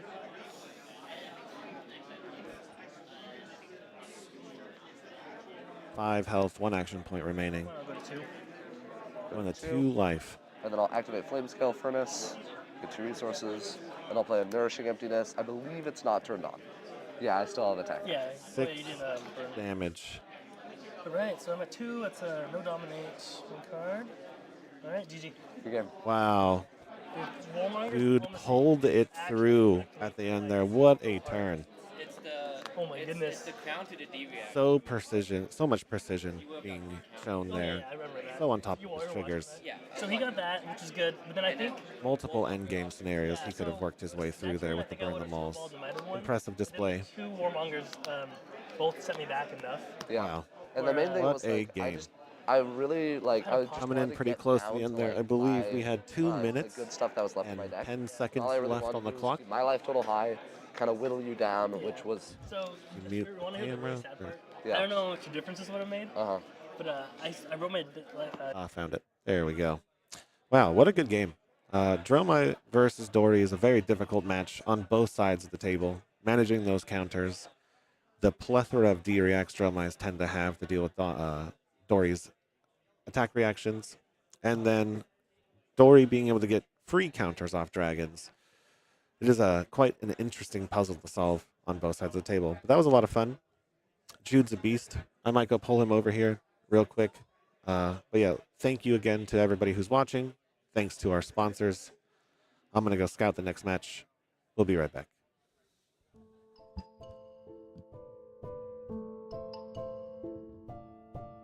Hey yo, Don Amurabi. You want me to tell them about the bazaar, or do you want me to use the clams, huh?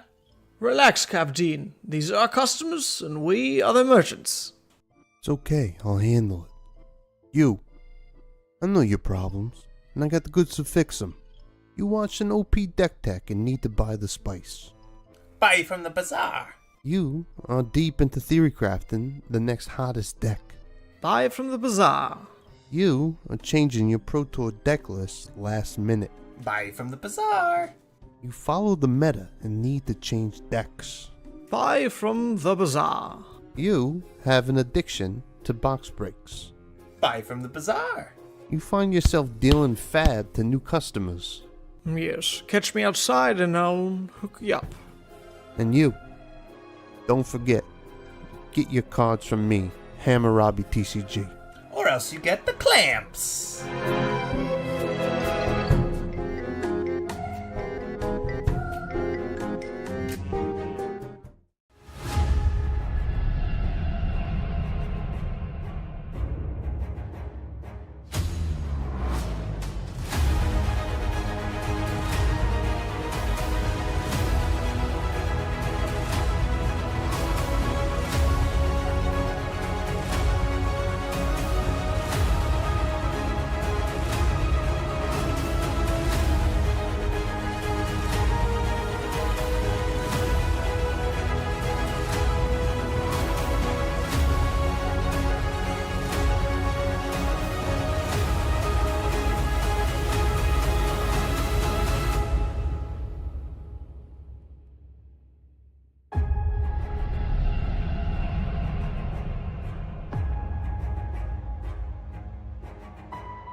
Go to ascent-gaming.com for all your Flesh and Blood merchandise needs. Use code SAVAGE to get 5% off your entire purchase. Do you know what the hardest part about being a brute is? No, it's not rolling a 1, because that never happens. It's not discarding your Blood Rush to Pulping or Wild Ride. It's actually having to buy hundreds and hundreds of reckless swings for your opponents to sign as you kill them with it and put them in the ground. That's why I go to fabfoundry.co. With incredibly competitive pricing and extremely fast shipping methods, fabfoundry.co is the only place I need for an unlimited supply of reckless swings. Visit fabfoundry.co to support one of the OGs of the Flesh and Blood community and to get your product delivered on time, safely, so you can go crush your foes.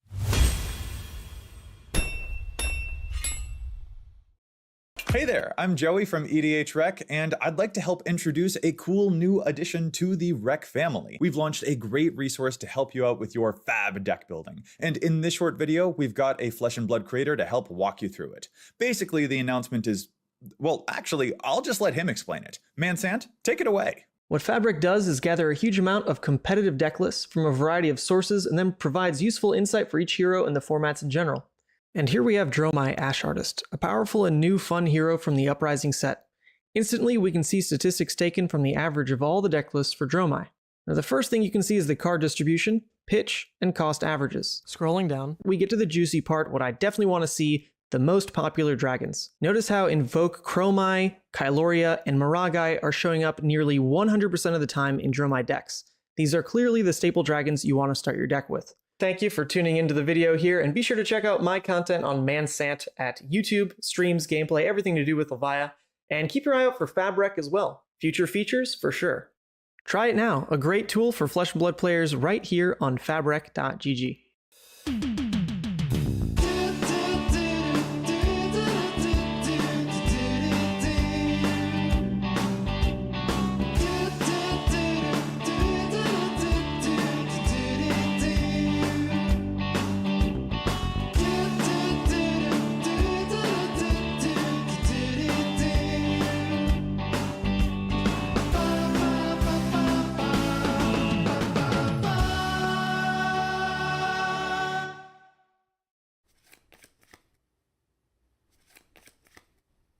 No way, dude. I can't win a single game against you. It is so hard living with such a good flesh and blood player. Don't look at me like that. Yeah, I know I need practice. It's just hard when you beat me up all the time. What? You think I need to go to the Realm Rumble?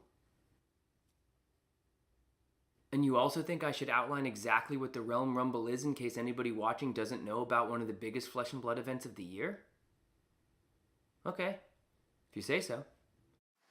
Realm Rumble 2023 is a first of its kind, independently organized, 3-day-long celebration of all the biggest names in trading card games. If you love Flesh and Blood, then this is the weekend for you. There's going to be a $10,000 open tournament, a $5,000 team sealed tournament, and overall, $45,000 of prizes given out over the course of the whole weekend. If you like callings, if you like Pro Tours, then this is the event for you. It's going down December 1st through 3rd in Columbus, Ohio. Head down to the Realm Games' website, realmgames.myshopify.com, to get your early bird registrations in, and we'll see you at the Rumble. All right.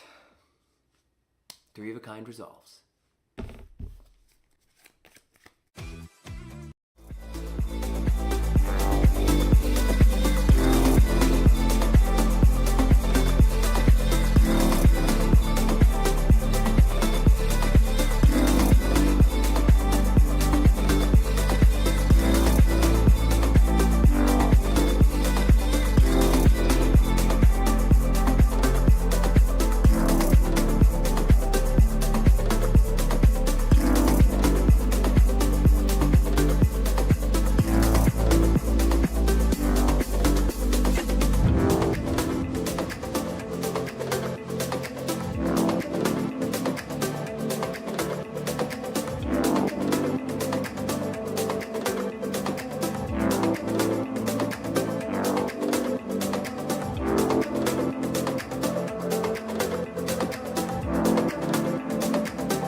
All right. So we had some last minute changes here. We ended up having a Lexi mirror that we decided not to go with. So we went ahead and pulled in Marco, our battle hardened Portland winner from yesterday on Dash. I hope so. They didn't tell me his hero. And Ethan, man sent, the man himself, on Levia. This is going to be a interesting game. I am sure. Especially after what Ethan told me about his Levia deck. We're going to have a good time. Let's pull it up. Give him the thumbs up. All right. So we have... Let me go ahead and update their scores real quick. They are both 1-1. Unfortunate start to the day for both of them. Lost round 1 each. But we are now going to see what happens in this third round. Today, start the clock. And I will bring the players in right now.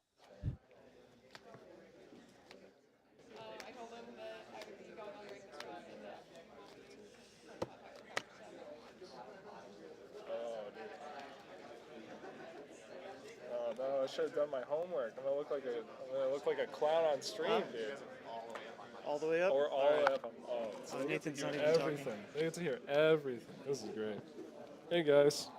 Hello. I've never played against Levi before after Dusk Till Dawn, so I don't actually know what I'm doing. Just went over there. Yeah, made I'm sure. not going to give you any pointers. I want to make you look like a fool. Ethan, I'm going to take down the battle-hardened champion in style. Ethan is salty stream. that he was not able to win the battle harden yesterday, and I won. So the retribution is I now get to get martyred for not knowing the Levi matchup. We'll see, dude. There are so many blowout opportunities in this matchup. That's unreal. Definitely Here's the deal. a I'm just going to content never creator block match. because you could always have pulse wave. That's so true. I'm just not block. That's so true. How about? Here's the first question. Yeah. What odds or evens? I'll just go second. You're okay. You're gonna have second. That potentially changes things. Does that change? Do you things? want to go first?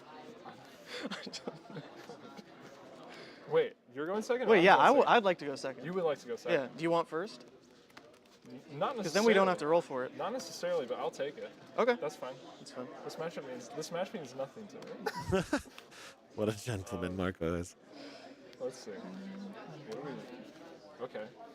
So if I go first, what do I do? Bro, this is gonna be What so cursed. do I do? I think we just run it as is. Yeah, dude, I brought 16 equipment just so I wouldn't have to sideboard, really. We're just playing, like, Mega Blitz. Sick. Okay, so apparently, on coverage, I wrote a message for stream. Yeah, they didn't see it. During the final, they didn't see it, so I'm gonna rewrite it again. Although I post on Twitter, so saying it twice doesn't really matter. But okay, face cam can see me there, so in case if that's not visible, can we have one, please? Come on. Oh, how you I see how what you that gonna is. say no? I still Say no. have no idea what that said. All right. Dude, in Canada, one of the casters put the LSS rep on the spot. They're like, oh, so I've heard that there's a Canadian calling. She's like, what? Where did that rumor come from? Like, I cannot say a damn thing. So that's good. So be careful. You do have an LSS rep, like, kind of basically That's as true. a local, dude. Trevor. That's true. All right, so you're going second. Yeah, dude. All right. I didn't accidentally bring AB too. Seattle calling win. I love Thank it when you so people much. actually, they straight up That's a ask, great like, question. will I deal Arcane? I'm like, yeah.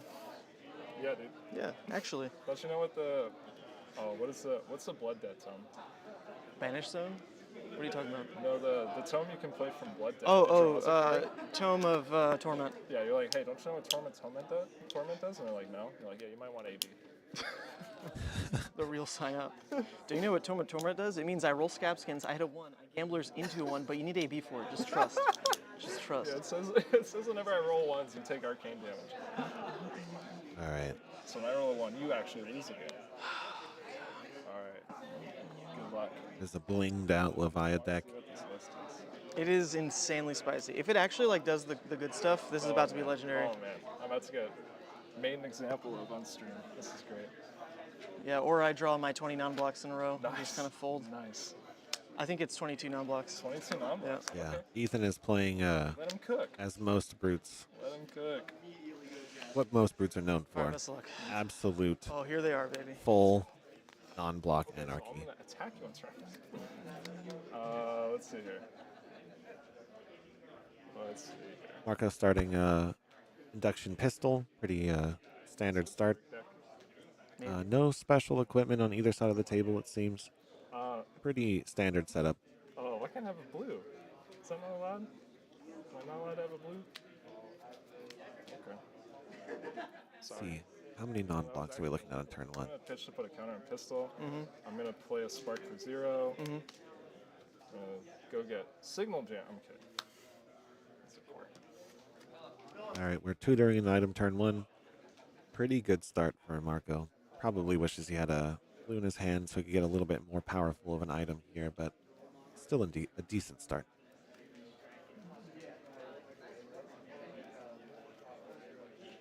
Nothing sus so far. I'm about to take a 50-50, Marco, and it's going to determine the game. Oh, nice, dude. That's great for me to hear. Can you please attack me? That inspires a lot of confidence. Can you attack me just like one time?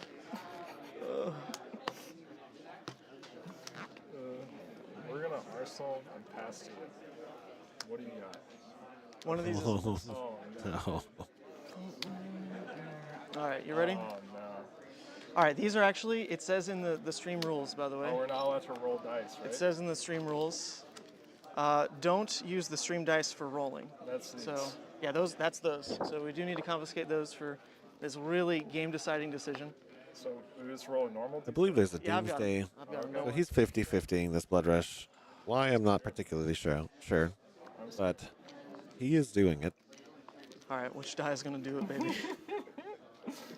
No. Let's do these. All right, wait. No, here. Hold up a second. 1 through 4 picks the die I roll. 1 through 4. Okay, sure. Yeah. All right, this one I will roll. Okay, that's good. 1, 2, 3, or 4, 5, 6. That's a good question. Uh-huh. I'll do 1, 2, 3. 1, 2, 3, 4, 5, 6 6? on discard. Sure. Dude, I'm a god. Insane, bro. I'm a He god. 50-50'd his We got doomsday it, baby. blood rush Woo! here. This other card is a miss. So, I'm telling you. We didn't have much going for me. Turn 0, 50-50 to blood rush.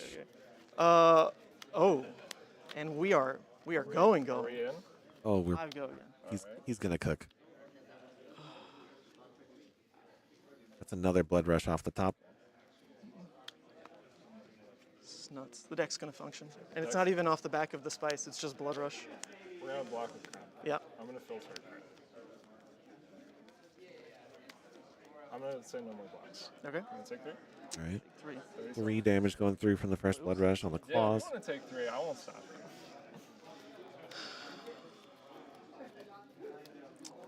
Actually, do we just go? You're playing aggro, right? You're gonna play this matchup very aggro. Potentially. There's no way he does Yeah, you this. say potentially. It's true. What if you pivot? Screw it, dude. I'm in. We're in. No way. I am unsure what's happening. It's gonna be low value here, but I don't That's care. true, I don't that's think fair. we're seeing it again. That's fair. That's fair. Dude, I'm actually cracked. We cooking? What is going 7 on? go again. We're cooking. I'm slightly scared here.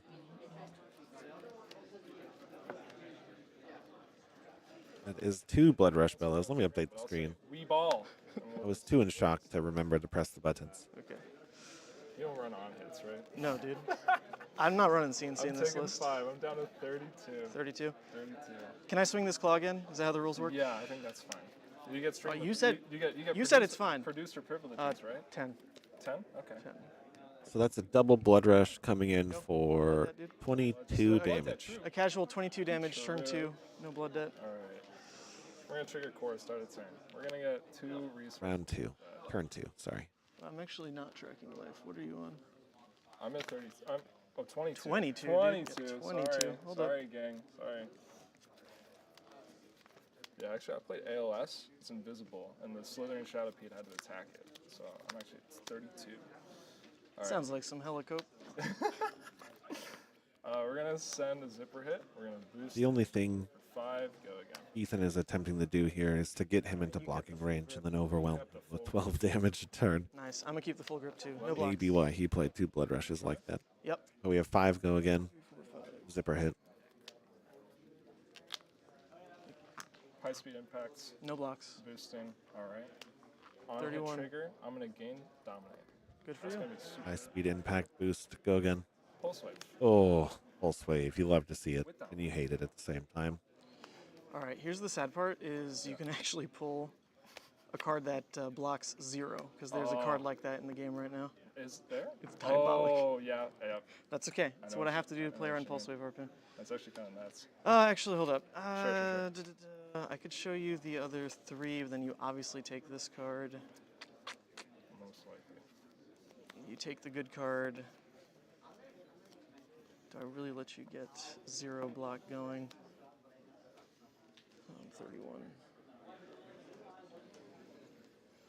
31. Non-blocks are interesting.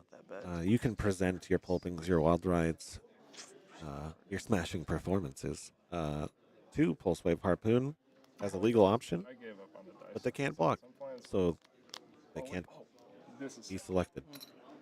You've got 1 card in hand. 1 card in hand.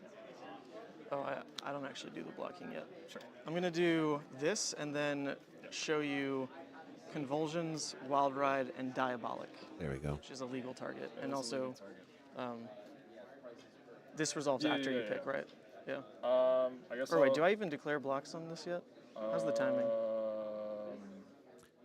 Actually, It's when you play it, right? I don't declare blocks yet. Yeah, no blocks to be declared yet. Yeah, that's fine. I'm gonna grab this regardless. All right. You got it. Intimidate.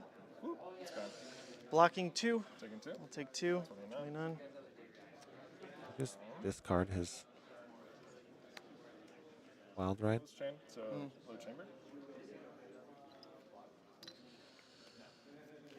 Pistol for 2. No blocks. Go again. Have induction. 27. 27. Gets back his arsenal target, hopefully. Oh, shocker. 2 resources. We'll reload both of these. Shoot one more time. 25. 25. All right. Marco, seeing that this game is probably not going to go to time, opts to start burning through his deck to get those extra pistol shots in. All right. Those are important. My turn. 9. Oh, okay. 1, 2, 3, 4, 5, 6, 7. Okay, so actually we can't do the fancy Michael Hamilton. No, that's my favorite. And it can miss. There are 3 misses. He is probably trying to speedrun himself back to the caster table. Nice. You're welcome. Super nice. 9. Blooded at 2. It is off. Blood debt timer has started. 2 blood rush is gone. So there's really only one truly explosive card left in his deck. And you just max V me this turn. You got it. But seeing how many non-blocks what, he's you're running taking right now, 9, you're there's at probably something else cooking in this list. Your husk will crack. My husk is I going will Arsenal go ahead. But Marco's already down at 13. High octane. Power turn coming. All right, this is a no blocks in. Do it. This is tracking action points. Yep. What can I do? What do we got over here? There's a combustible zipper. All right.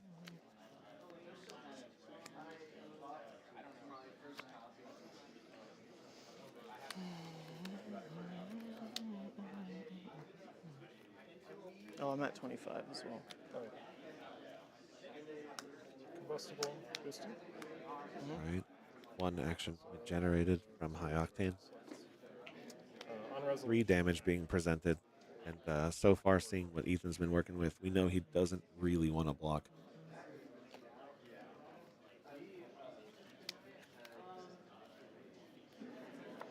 And I see no blood debt triggers in his hand, right?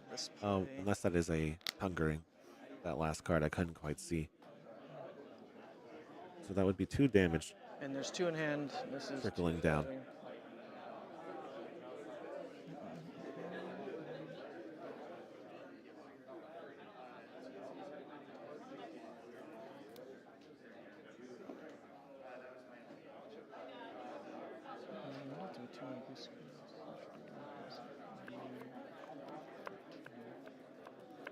It's in the tank.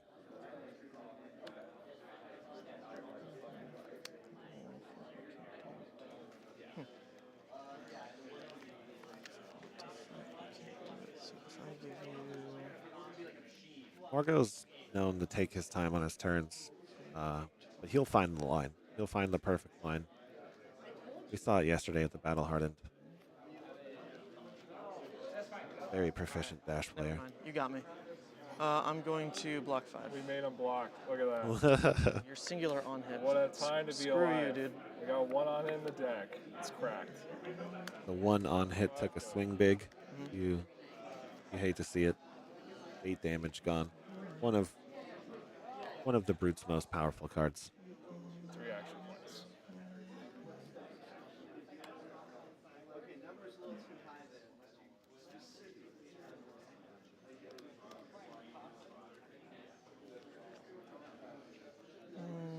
We're looking at a 9 damage turn so far with 3 action points remaining. Right in the end.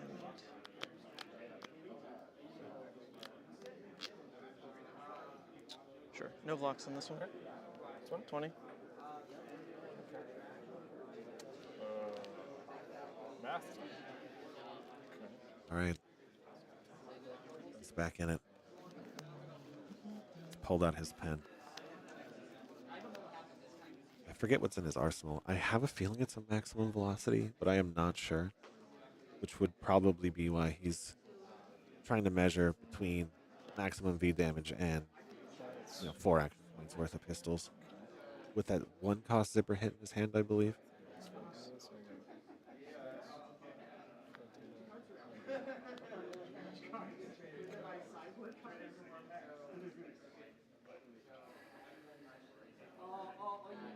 Close train of thunder. Yep. Reset Scabbies. 3 resources. Tekla Foundry Heart generating 2 resources. Surprise to nobody. No, 2 resources, right? Hold up. You spent the item went to pay for combustible. You paid 1 on zipper, so you had 2 floating.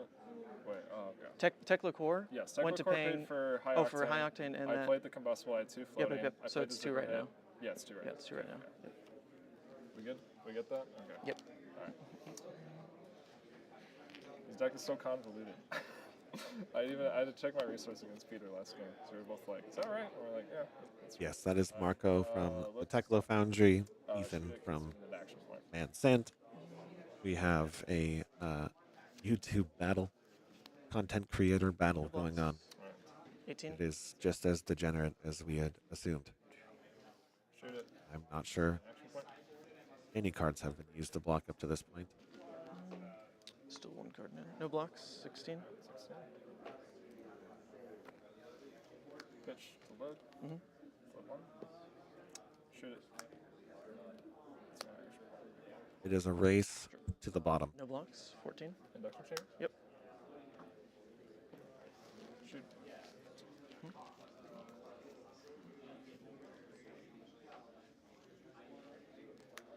Give you this. Okay. Good with me. That's it. 13 to 14. My turn. I'll play at Wild Ride. Draw discard. Sure. See what we get here. Ethan looks confident. Seems a 6 was taken off the top.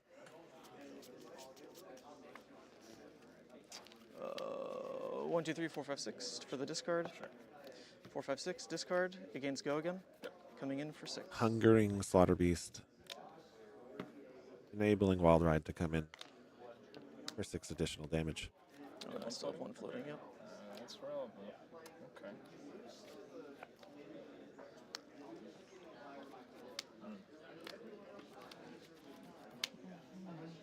Even though the health totals look pretty similar, we have to remember that Ethan is still sitting on a carrion husk and 1 block on his boots. This card isn't real. So effectively 6 head health ahead of his opponent, unless just, Marco put it back in your pistols deck or it what? away. Yeah. Just don't need it. Let's take it away from the table. Okay. If you take husk away, I'll take this. So what does this hand do? Pretty sad. I'm pretty sad. Not crazy. What's this? Sam Sutherland, if you're watching, I put this card in my deck because I saw it in your list from Nats. And I was like, yeah, that card's pretty good. And now I found a situation where it's not very good. But that's okay. I still like the card.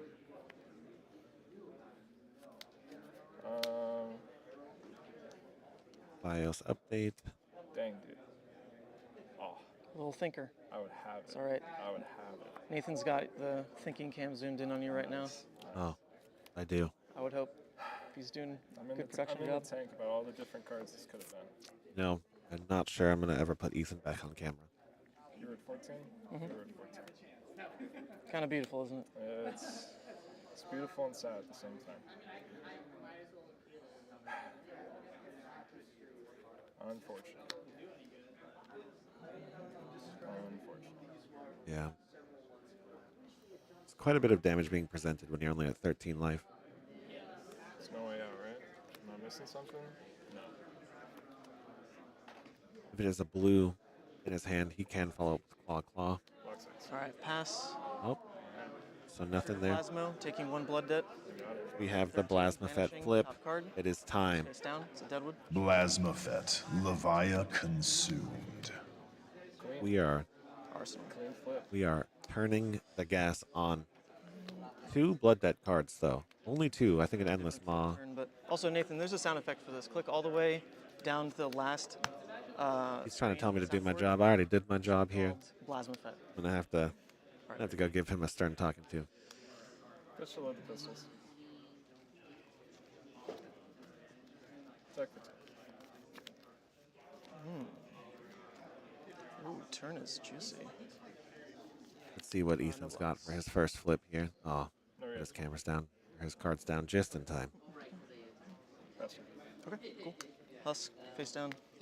All right, so he did pull the husk away. Very important. Very heads-up play by Marco.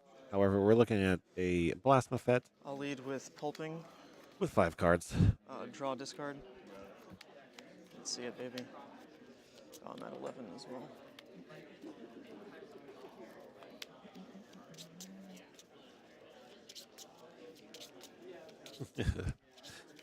Thank you for the backup chat.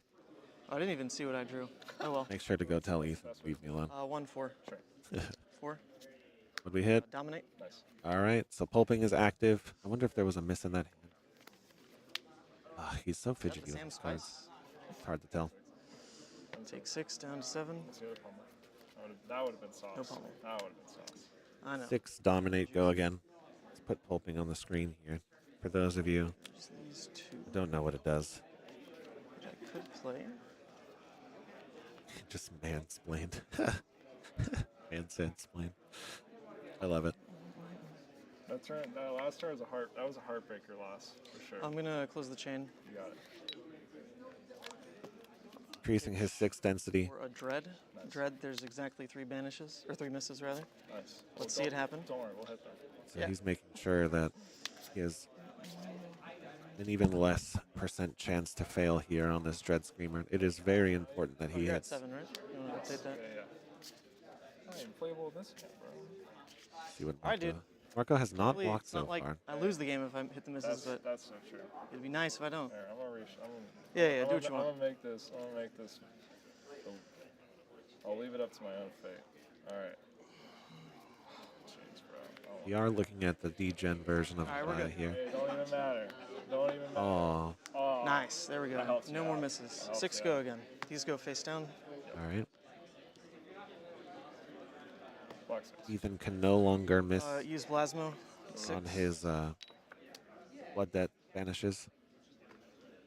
Only 1 miss or 2 misses left in the grave. Got it by heart, bro.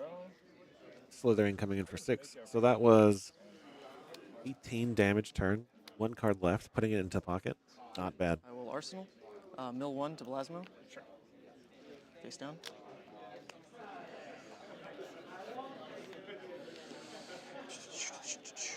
Pass him back. Alrighty. Pass him back. Marco is passing the turn back.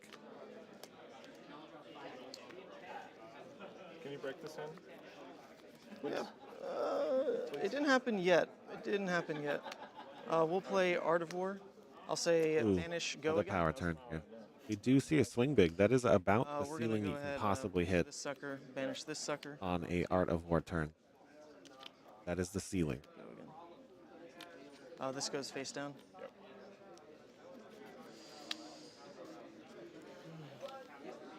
I told you it was spicy. I tried. Oh, there it is. gonna play The it this new tech. It's You fine. can't do it this Can't round, happen though. This game. That is a Shaden Death Hydra in his hand. Yeah, it's actually worked out really well though. Kind of down. I'm happy for you. This will go to the graveyard. I'll play out the Endless for Endless hopefully 9 go into again. There's swing exactly big. 3 misses again. Sure, we'll hit them. Don't worry. Are exactly 3. This one. 17 damage turn. I mean, If as long as he does not miss doesn't here. matter. Let's go again. We're dead. We're dead. Pick the 3. I literally lost because of the card I put in my deck. No, dude, I won because of a 50-50 on turn That's 0. If I true. don't hit that, I lose. 9 go again. You got it. Oh, Blocking 9, baby. Blocking 9? All right, I got 8 for you. What you gonna do? I'm gonna go to -1. You got it. Boom. Dude. all right. We did it. Was it well? Well, we didn't do the spicy plays, but I am running Rouse the Ancients and Shade and Death Hydra. Sure. Was it well deserved? Spice. Absolutely not. So I had max fee. You were correct. Is that how you're supposed to play Brood? You Yep. got it off the I don't believe deck. so. I wasn't too concerned because But it I was still had core a out. victory at the end of the Next day. thing was a high octane turn, which was rough because Go ahead and cut. it meant that All right. So I'll probably pull them over here to give their post-game commentary. We'll probably crack some more alpha packs. I'm going to run a quick commercial break. Thanks to our sponsors. Thanks for those of you watching at home. We'll be right back to open some packs. Let's see if we hit a legendary. I'll see you in just a minute.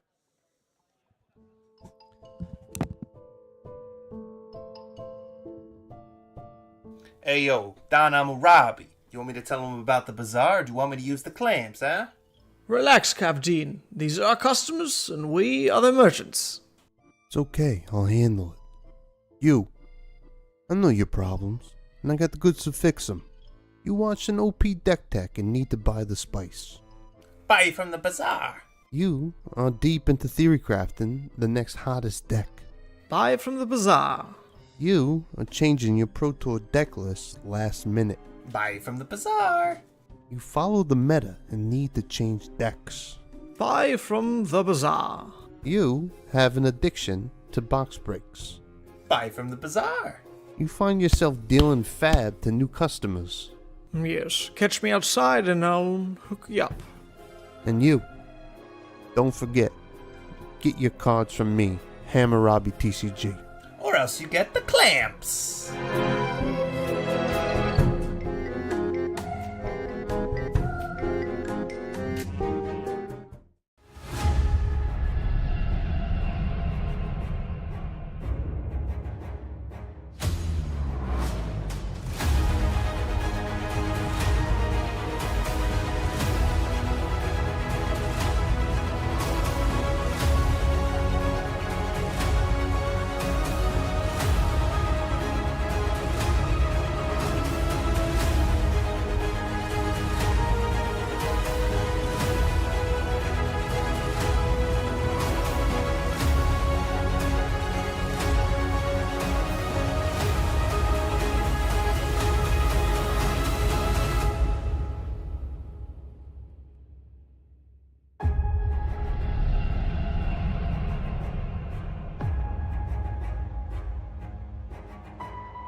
Go to ascent-gaming.com for all your Flesh and Blood merchandise needs.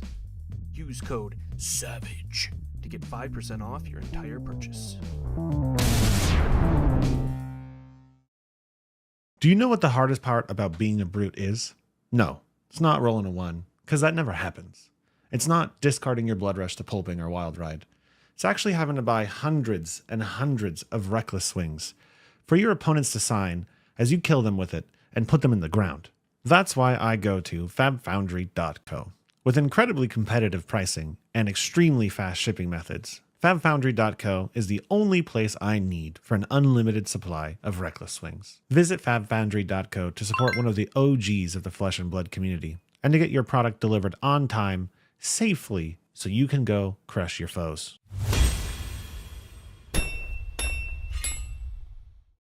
Hey there, I'm Joey from EDH Rec, and I'd like to help introduce a cool new addition to the Rec family. We've launched a great resource to help you out with your fab deck building. And in this short video, we've got a Flesh and Blood creator to help walk you through it. Basically, the announcement is, well, actually, I'll just let him explain it. Mansant, take it away. What Fabric does is gather a huge amount of competitive deck lists from a variety of sources and then provides useful insight for each hero and the formats in general. And here we have Dromai Ash Artist, a powerful and new fun hero from the Uprising set. Instantly, we can see statistics taken from the average of all the deck lists for Dromai. Now, the first thing you can see is the card distribution, pitch, and cost averages. Scrolling down, we get to the juicy part, what I definitely want to see, the most popular dragons. Notice how Invoke Chromai, Kyloria, and Miragai are showing up nearly 100% of the time in Dromai decks. These are clearly the staple dragons you want to start your deck with. Thank you for tuning into the video here, and be sure to check out my content on Mansant at YouTube, streams, gameplay, everything to do with Levia, and keep your eye out for Fabric as well. Future features for sure. Try it now, a great tool for Flesh and Blood players right here on fabric.gg.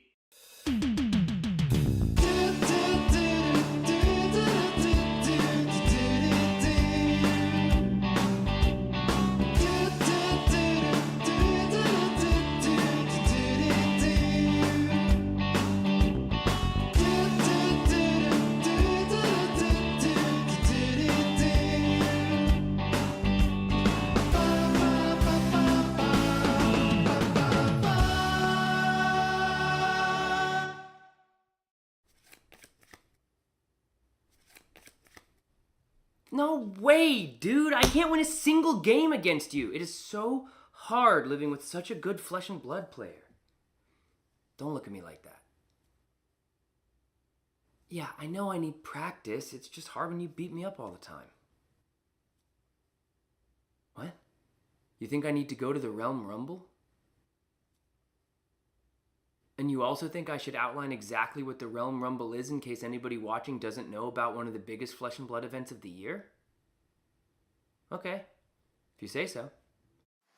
Realm Rumble 2023 is a first of its kind, independently organized, 3-day-long celebration of all the biggest names in trading card games. If you love Flesh and Blood, then this is the weekend for you. There's going to be a $10,000 open tournament, a $5,000 team sealed tournament, and overall, $45,000 of prizes given out over the course of the whole weekend. If you like callings, if you like Pro Tours, then this is the event for you. It's going down December 1st through 3rd in Columbus, Ohio. Head down to the Realm Games' website, realmgames.myshopify.com, to get your early bird registrations in, and we'll see you at the Rumble. All right. 3 of a kind resolves.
All right, we're looking at we're looking at the wrong area. Hey everybody, I am here with yesterday's battle-hardened champion. Many of you know him, Marco, who just played on stream with Ethan. Yeah, that's your boy. That was hard to watch. Yeah. Yeah. Yeah. What? I picked the wrong card from the discard. You did. You did pick the wrong card from the discard. Skill issue. It was that was issue. definitely a skill issue. I think everything that went on in that game was 100% skill oriented. I agree. It takes a lot of skill to be good at discarding the right cards. It really does. He intimidated the right card. He 50-50'd his blood rush. Yeah. He hit on every one of his draw discards. He did. And then he managed to flip to consumed exactly 2 life above. Okay, but that one's intentional. Yeah, that was that one. I gotta give credit for. He does know how. That was good. He said take 1 plasma effect consumed. I was like, oh, this guy's clean. Did you forget? No, I had an idea, but I was like, when he said it, I was like, oh, this guy knows what's up. Oh, this guy's got me. Yeah. 2 cards engraved too. So game was over once I do that BIOS update. He just saw that. He sent swing big or wild ride. I was like, this guy just gave me the game. And I looked at my hand. I was like, oh, I can't deal 20 damage. Never mind. I lose. Okay, that's fine. He also drew the Art of War swing big combo from Endless Moss swing big, which was pretty hot to watch. That was not fun. I asked him to brick on the last hand so I could play my max fee, and he said, no thanks. Art of War, go again, Endless Moss. I was like, that's not exactly what I had in mind. But that's not what we're here for. Yeah, he told me maybe. That was the best part. I asked him if he could break that hand, and he said, we'll see. And he just goes, Art of War go again. I'm like, no, that's not how that works. That's not. Yeah. That's the opposite of a brick. you got scabs for the turn. You didn't even have to roll for it. So. Yeah. The only thing he didn't really do to you is shade and Death Hydra you, which is in the deck. Yeah, he should have played that to give me, first of all, a fighting chance, and second of all, just to actually like give content to the stream. Yeah, you know, it's kind of selfish. That was. He could have taken. That wasn't cool. Yeah, he could have taken 11 to play that Hydra. Yeah. All right, we're I think here. that makes more sense. We're gonna give you one alpha pack to switch Just to. the way the first. I've never opened an alpha pack. That's kind of what I'm trying to do here. We're letting everybody have their chance. Are we to doing? open. Is it like golf talk for the alpha pack? Or are we like? We can do that. We down? Okay. wanna go that's golf fine. talk? Okay. Let's Let's go go. golf Can I ASMR the pack? Actually, I'd pay for that. Does that pick up on the mic at all? It will. Actually. Is it not? I might have to get I do have an on button. Dude, this mic is just like this is the pores on the hand. Yeah, isn't it crazy? Isn't it crazy? We're trying to find more and more things and trying to be more and more capable. Oh, quick and toe. That's a big hit. That's a good sign. Big hit. Great sign. This is crazy. This hasn't said anything yet. It's an actual alpha pack. Yeah, I hope you do something. I hope so. Who gets the card? For your sake, I hope you get the card. For my sake, too. Just trying to give everybody an opportunity to touch the first step in Flesh and Blood history. You guys can. Token. Quick and There's no symbol. The card's better. All right.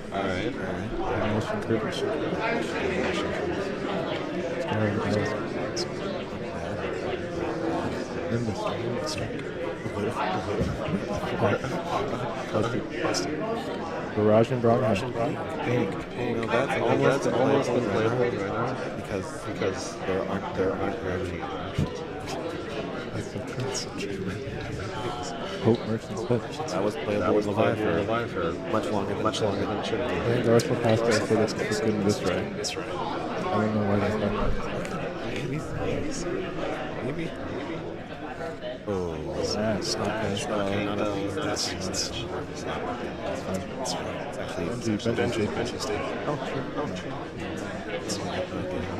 That's his first thing. Okay. So next one's 12, right? I think so. Yeah. Go for it. No freaking way. You did not. Do it. You did. No way. No way. What'd you actually do? It. No way. What? Oh my God. Hell, what the hell? That is a coil. Heart of Fiendal. On camera? That is a coil heart of Fiendal. We just pulled live on camera. There's no way. No shot. No. That's insane. Oh my God. Chat, pull up chat. This is tournament. No, it's equalized. We got it. I'm so sorry. I cursed and I yelled. I'm so sorry, chat. Dude, the chat's going insane. Hold on. No way. Wait, let me get you. What do you need? Like a golf penny? I need like a hard case, a penny case. I need like a safe. This is unbelievable. I just got to be part of history. I got bodied by Ethan. I got put on screen because I executed. I told them, hey, I'm going to come in the booth once I execute and I have zero chance of making top 8. There was one box and then I decided to splurge for the camera because I was rolling today. There's no. I accidentally got to be a part of that history. You got crazy, dude. I got to split, right? I have. There's stuff in the rest of the pack. There's stuff in the rest of the pack. What do we care? Does it matter? Who cares? Does it? Do you see that shine? I'm floored. I don't even know what to do. I don't know what to do. Well, here, sleeve it up. Yeah, sleeve it. That's the first thing. First sleeve it. That's rational. Let's watch his sleeving capabilities. Oh no, dude. My card is worth what? 14.5K instead of 15K? No, it's not. Is it worth more? No, it's worth more. I don't know. How much is it? I haven't even been It's worth nothing because you're keeping the card forever. Oh yeah, I mean, probably not worth anything. So does Savage Feats on that card or on that card? I'm gonna put this in my Rhino deck raw. Oh yeah. That's All right. Well, we have like 20 more picks to go, but this segment turned out better. I think I'm gonna go push my luck and buy the alpha. I heard the arc first edition. We're gonna make this. Are you serious? All right, you guys. I'm gonna go take a lap because we're about to black out. What just happened? Yeah. That was unreal. I'll see you guys soon. Are we done? Do you want to take over while I go freak out? Freak out? Yeah, you can go outside the venue and like yell or something. I'll be right back. Here, take it over, Ethan. I was surprisingly composed during that. You didn't even notice. You didn't even see it. I did. I thought it was an L. I thought so too because I saw. I didn't see a symbol that you commonly see. If you want to cut the, you can cut the break at any time. Hey, we're chilling for a sec. I didn't see the. Oh, can I get my name on here? Oh yeah. Wow. I was in disbelief. I was like, that's fake. That's not fake. That's not what the feel is. That's yeah. How do I see chat? I'm gonna okay, cool. What are you, Techno-Foundry? I am Techno-Foundry. I mean, that's that's a good enough. I think my Twitter ass is different, but it doesn't. You can chat over here. There's chat. Oh, there's an echo. Is there an echo? Oh, they're saying the audio is good. Is this true? This is live. Live chat. No. They're saying there's a problem with the. They're saying there's a problem with the second mic. Please turn off the second mic. The second mic is up.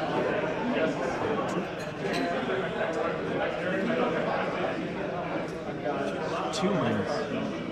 Oh, Nathan didn't set this up. Oh, right. is it like that the whole time? Bummer. That's all right. Apologies. Nathan did not set up the wireless camera correctly, so there was echoed audio. Oh, I didn't teach him everything, apparently. Right. Didn't teach him everything. Yeah, we botched a fab moment. We botched a fab history moment a little bit. That's okay. There's literally an on-off button for the wireless mic, and it's bright red.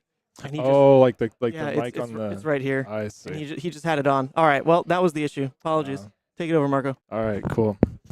Yeah. So we opened up a Cold Full Heart. That's the first time I've actually ever opened up a Fable. And I am floored. And I opened it for somebody else, which is, for the sake of this, it's still exciting. double the excitement for the pack with the mic echo. Yeah. You get twice the hype in the same amount of space. Wow. Okay. So yeah, pretty good PTI tournament today so far. I went X2, and we are now chilling in the booth. I said as soon as I went X2, I would volunteer, step up, and hang out with you guys for a bit. As you all saw, lost to Ethan on stream, but whose pack was it? It was Nathan's. I didn't even know. I jokingly asked him who gets the cards. He said me, and I had to bless him. I had to crack a Cold Full Fable just for my boy. So he owes me 1,000. Yeah, I should probably get a split on that, right? I mean, it's no coincidence that I opened up the Fable. I'm not saying I got powers, but I'm just saying I think the cards have been a little bit different if he opened the pack. Thank you. Yeah, winning the Battle Harm was pretty sick. A little bit of disbelief, honestly, because like top four was stacked. We played against good teams yesterday. Played against like Kayfabe, played against the boys, Lucas, Brodie, and Michael, and played against the SoCal guys. So it was tough. It was pretty good out here. Definitely would be excited to see more P&W events. Like for a lot of us up in Seattle, it's just kind of hard to like get to like the Midwest and East Coast. So we normally have to be pretty selective on what events we go to. So it's like the first drivable event in a year, which was also the Battle Hard in Portland last year. So really cool. New rule: lose to Ethan, join the coverage team. Yeah, that's basically it. Yeah, so whoever loses against Ethan next round has to jump in. So it's gonna be a rite of passage. You lose to him, it's almost like a curse. I'm like shackled here. I have to stay. I must give coverage. It's my punishment for losing to Levia. Bad hero. You lose to her, you're forced to be on coverage. It's only right. You have to learn more about the games. You have to commentate. You have to learn how to play Flesh and Blood in the booth, so you never lose to her again. I don't know where Nathan is. I think he's probably celebrating. I don't know. Is he even in the room? I think it might just be me up here. They said I can cut a commercial break. if I want to give a bit of a lull, but they didn't tell me how to, so that's not very helpful. Meta today is pretty open. I don't know if have they given a meta breakdown. Does anyone know? I could ask, but I don't know where anyone is. I'm locked to the chair. Keep on fables, you can stay there forever. I look crazy in the chat. Yeah, I'm forced to open up every pack for him now. I have to be like his personal helper. I have to open up every single one. I was nice too. I put my fingers on the sides of the cards. I didn't even get oil on the CF.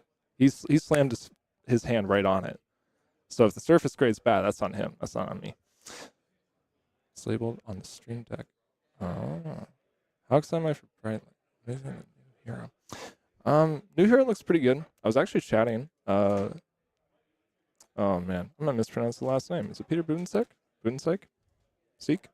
Sorry, I think it's one of those. But we played in round 2. It was Kano versus Dash, so it's pretty good for me. It was about as tight as the game could be, which is you both play mind games with each other, so you both have lethal at some point. Don't push it though, because you're both like, oh, we might just die if we go for it. So it was pretty fun. But yeah, we talked about it after. New hero does look pretty interesting, specifically the ability to play items off the top, right? That's obviously pretty strong. First thing you think of currently with the current card pool is Mechanoid. So the fact that you can play hyperdrivers off the top of your deck with just one card is pretty significant compared to currently, which is you have to draw them, you have to keep 2 cards, and then play it on your turn, which is a lot worse with their back. But to wrap it up, that's pretty interesting for the Mechanoid build. The question is that enough to actually make it viable? The answer is maybe not. Depends for different builds on how strong 0 and 1 cost items are. There is, of course, a opportunity cost that if you run a lot of items, so you always hit with her ability, you run into the issue of bricking, you run into the issue of drawing too many items in one hand. If you run too little, then maybe you just don't really get anything out of the hero, and you played with a life penalty you didn't need to. So there's lots of different things about it. But right now, it looks pretty promising. We'll have to see the rest of the card pool, of course, which will happen in a week, right? You already had your spoiler. Do you have a spoiler in a week? Nice. 2. Oh, this dude gets a double up. Okay. Double up on the content creation. Sorry about the audio there. I didn't realize I had the wrong microphones on during the break, which does kind of take away from the experience. But next time, we have a whole box left. I had a guess on the pronunciation of Peter's last name, and someone's clarified it's actually Pete. Buddha. Is it? Is it Buddha? It's the governor of California. So how do you pronounce the last name of the governor of California? That's fine. It's whatever. Anyway, good bit. I like it. I'm still shaky. My brain's on. Dude, you weren't even the one that opened it. I was so composed. I couldn't believe it when you were like popping off. I was like, oh, it's a legendary. It's like it's not, or it's something nice. You know. I was BMing you a little bit. I was slow rolling it. I was like, hey, do you know what that is? Do you know what that symbol is, by the way? I was staring through. I was playing a guessing game with you. I was like, hey, what's the F mean? What does the F mean? It wasn't until I moved the camera that I saw the F, and I was like, no. Yeah, I was like, hey, what does the F stand for? So I'm doubling down. Stands for freaking sick, dude. I'm buying the only ARC box they have available too. Nice. And you're gonna pull it back to back. Oh, okay. Yeah, someone was joking in chat that I'm now locked here, and I'm forced to forever open packs for you. No. No, you've done your service for me for the rest of your life. Yeah, you're welcome. You don't ever have to do anything for me again. When he gets to retire early and get a yacht, and I'm gonna run into you at like a calling or something. I'm just gonna take a dive. Nice. Yeah, I want to ride on the yacht. I'll give you a ride on the yacht, man. Sick. I'll give you a ride on the yacht. Wow, that thing is incredible. I'll look at this again. Crazy. So there's 2 minutes and 25 seconds left. That's so cool. We should probably cut to a quick sponsor break while we wrap up or begin the setup for the next match. Thank you guys for watching. Thanks to our sponsors for making this all happen. And thanks to Fab Foundry for getting me the box. Big shout out. Selling me the box. He didn't have to. Wouldn't have happened. So I think would be rotting in a warehouse somewhere. I'd be chilling in his warehouse, right? Yeah. But thank you guys so much. We'll be right back. We'll see you soon.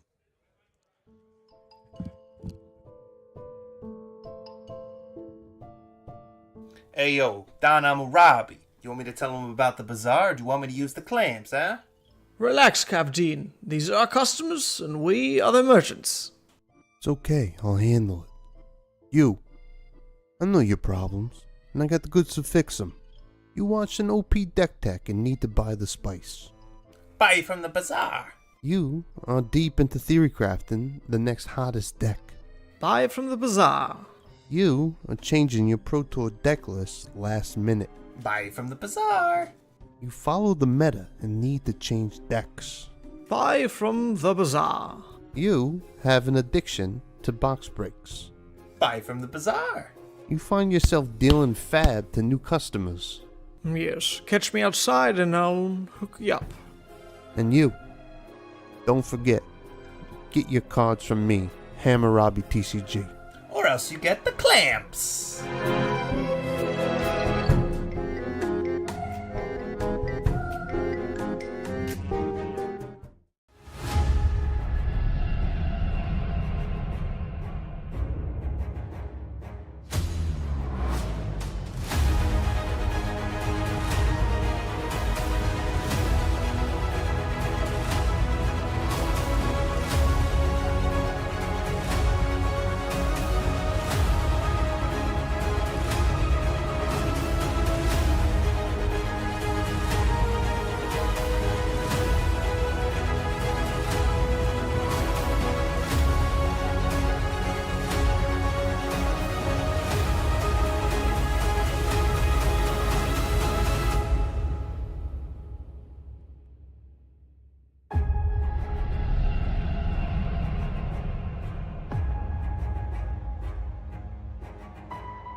Go to ascent-gaming.com for all your Flesh and Blood merchandise needs.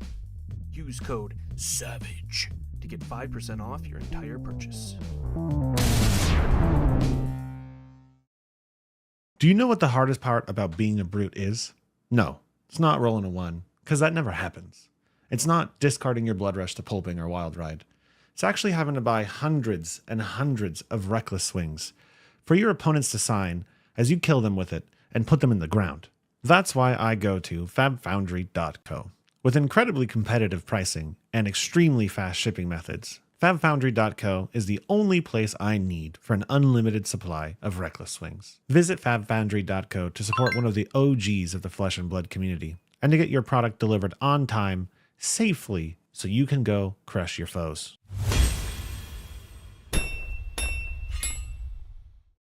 Hey there, I'm Joey from EDH Rec, and I'd like to help introduce a cool new addition to the Rec family. We've launched a great resource to help you out with your fab deck building. And in this short video, we've got a Flesh and Blood creator to help walk you through it. Basically, the announcement is, well, actually, I'll just let him explain it. Mansant, take it away. What Fabric does is gather a huge amount of competitive deck lists from a variety of sources and then provides useful insight for each hero and the formats in general. And here we have Dromai, Ash Artist, a powerful and new fun hero from the Uprising set.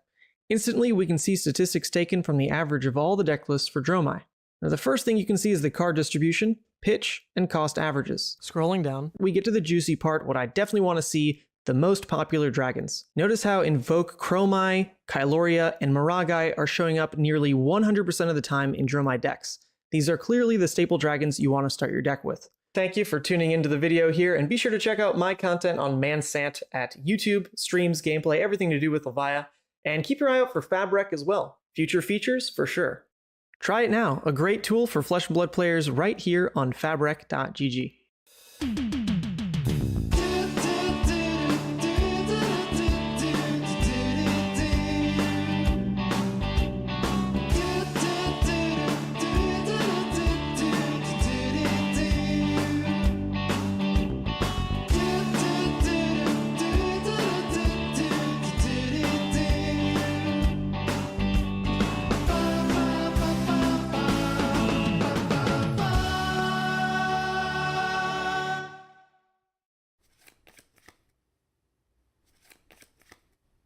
No way, dude! I can't win a single game against you! It is so hard living with such a good Flesh and Blood player. Don't look at me like that. Yeah, I know I need practice. It's just hard when you beat me up all the time. What? You think I need to go to the Realm Rumble?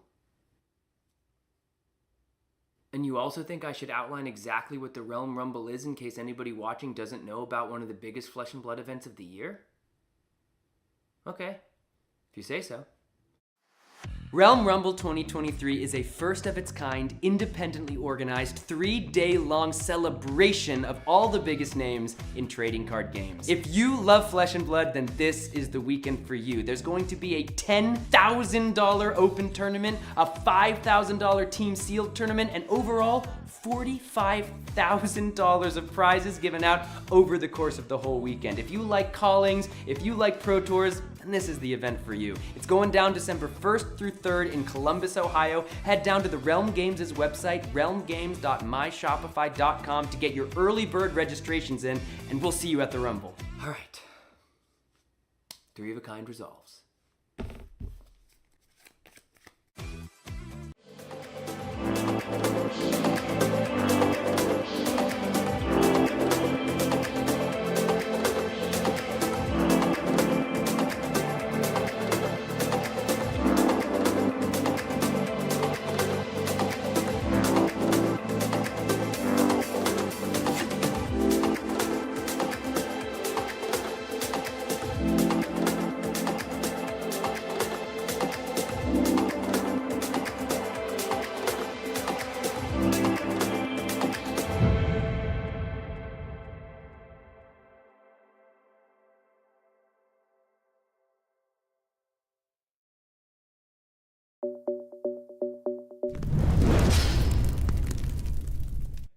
All right, I forgot to update the dash. Starting off great here. Nice. I didn't know Levi was such a big fan. I didn't know Levi was such a big fan of dash either. So let me go ahead and take care of that. He is on Azalea today, I hope. Nobody told me, but I made an assumption there. Oh, I didn't know Dash could play recurring red in the ledger. Yeah. If only I had that in my game against Ethan, maybe I would have won. Maybe you would have won. So you had 2 big names here, right? Lucas Oswald, Levi Rauch. Kind of juggernauts in the community, I would say. Absolutely. This is probably going to be a hype game. Hopefully not too quick, because then we have to come up with things to do for 25 to 30 minutes. Exactly. And Azalea can be quite powerful into Lexi, being able to utilize lots of disruptive effects, both taxing the arsenal, resources, as well as sometimes your actual action points, which can be quite strong into a deck that wants to realistically play 2 to 3 attacks per turn, sometimes also play non-attacks, and try to be as efficient as possible with resources. Where this can break down, of course, is where Azalea can trip on a hand with reliable disruption. That's also meaningful, and Lexi can easily take tempo in the game, providing a lot of breakpoint arrows with very punishing on-hits into Azalea, who, similar to Lexi, does not have very good blocks on armor. Yeah. So it'll be interesting to see the tempo of the match, if Levi is able to secure it for the entire match, or if Lucas is able to find a window to push back and potentially swing the game in his favor. It is interesting how these 2 Rangers operate on such different axes from each other, right? Going tall versus wide. We're going to cut the players in right now. Yeah. I'm like, oh no, I got all my good draws out of my system. It's going to go terribly. Let's hope, let's hope. Oh, my sleeves keep catching on the edge here. Yeah. These sleeves are ancient. I think I've been playing with these since the Pro Tour. Oh, wow. But I haven't played in any tournaments since the Pro Tour, maybe like an Armory or 2 with this deck, because the Lexi deck I played last week I borrowed. But judges said they were fine, and that's what matters. Equipment is being shown. Tokens are going to be over here. Looks like a standard set from our Lexi over here. No sunken, or what is that, the chess piece called? Yeah, trench. Trench. No trench. You see Perch Grapplers, most likely being able to block red in the ledger. Yeah. Interesting to see Levi's side seeing snaps, when it could also be possible that you could also run Perch if you wanted in this matchup. But perhaps Levi is less concerned about having to block and more about securing the tempo for the match. +1. We see Snappies on Azalea's side of the table as well. Pass. Traces of Belief being slotted in after the bans. Here we see Bolton Shot with an additional Arsenal from Lucas. Going into Levi's first turn. Are we able to see the hands? We are. Set. Fantastic. And the ledger is an opening play. This is what we talked about. Oh, red in the ledger, turn 1. Not bad. Depends on if there's a buff attached to the red ledger. Let's see the hands here. We do have a Lace with Frailty. And we have a knock to follow up with another. Fantastic. What do you think we're getting? Is he going to dominate the red ledger here? Could be possible. Or it could be. We could also be setting up a draw for the following turn. yes. All right. That does not seem likely here, though. Second arsenal. There is. So he's banking on his See, I just have to ability to pull them back up with knocks. Still interested to see if the choice is whether to dominate on this turn, the one on top, or if the plan is to play it and then redraw the red in the ledger for the following turn. Have very two true. turns back to back. Black sleeves. Very true. I had to like look really hard. I was like, it was not intentional, I swear. We're just gonna Azalea in the good card. Yep. Lace with Frailty. 8, dominate. On hit, you know what it does. Sure do. I do know what it does. It ruins your day. It is on stream in case if someone in chat does not know what it does. On hit, we'll make a Frailty. All right. Frailty and red in the ledger locked in. So what is Levi's best, or what is Lucas's best out? Searing for 3. That's about the best you can do. Save the Bolton shot for a wider turn. Is there a buff in hand? Interesting. There wasn't. No buffs, any reaction? Nope. So Lucas double arsenal arrows on turn 1. I guess with a Bolton shot, he felt relatively safe. Interesting. The rest of the hand doesn't seem to say so. So I wonder if the intention was to actually block out and just send one card. Oh, interesting. Premeditate. Turn 2. 5 go again. Oh, fantastic.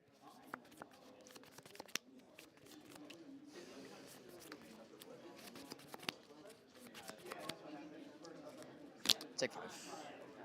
Down to 30. Cross route. Oh, 5. Oh. Don't say that. Some friendly banter. What does premeditate say? Does premeditate target trigger on any attack, or is it only an attack from arsenal? Not the +3, but the ponder. Let me look that up. It is on the screen, so 8, dominate. Yeah, there should be a ponder token. Perhaps that was missed. I think that was missed. we do have another red. Unless that ponder by... Oh, maybe that wasn't missed. Maybe that's a ponder by the deck. Could be wrong. Oh, Yeah, he has it. So off to a pretty strong start by our Azalea player here. 2 turns. So okay with the CNC. 2 turns of buffed. Red in the ledgers. Dominated. Back to back. I was living my best life.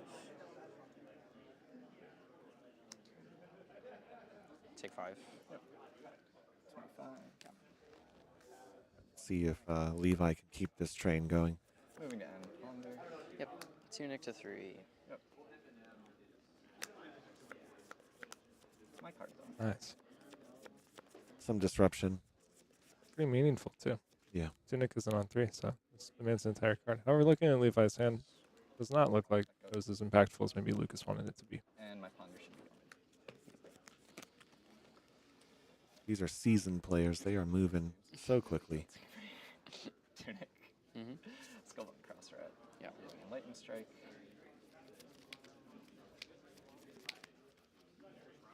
A little bit of a glare here. Seems the lighting has changed.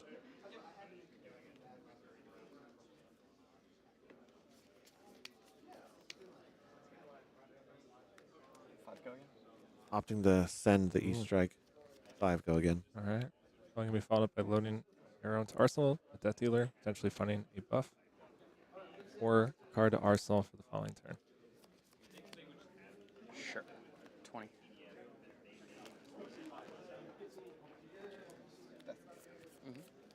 Remorseless is fantastic here. Mark 6. Not bad. You get to play. I will play a card. And there it is. Yes, you will. Yes, you will. The block 6, draw 3, rain, or There, choose 3 go. yoke. Yep.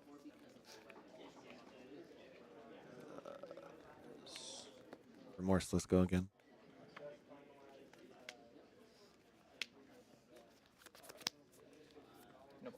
Okay. 31. Yep. And with That's 2 Bolton shots, 1 in arsenal, 1 in hand, so he has the chance to try and refill his arsenal. Choose +1. I think it'll be tricky without any buff for the Bolton shot, at least the second one.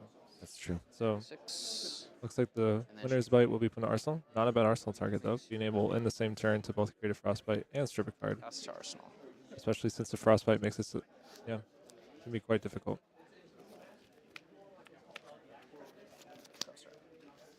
But Levi does have the life total to work with here. No on hits besides Remorseless really threaten to stop his actual game plan. So we'll probably continue just to see more disruption on the side of Levi. So he is still up above Lucas in terms of life total and board presence. I see a couple buffs in his hand, a rabble. So Remorseless trigger. 21. How many in hand? 3 in hand.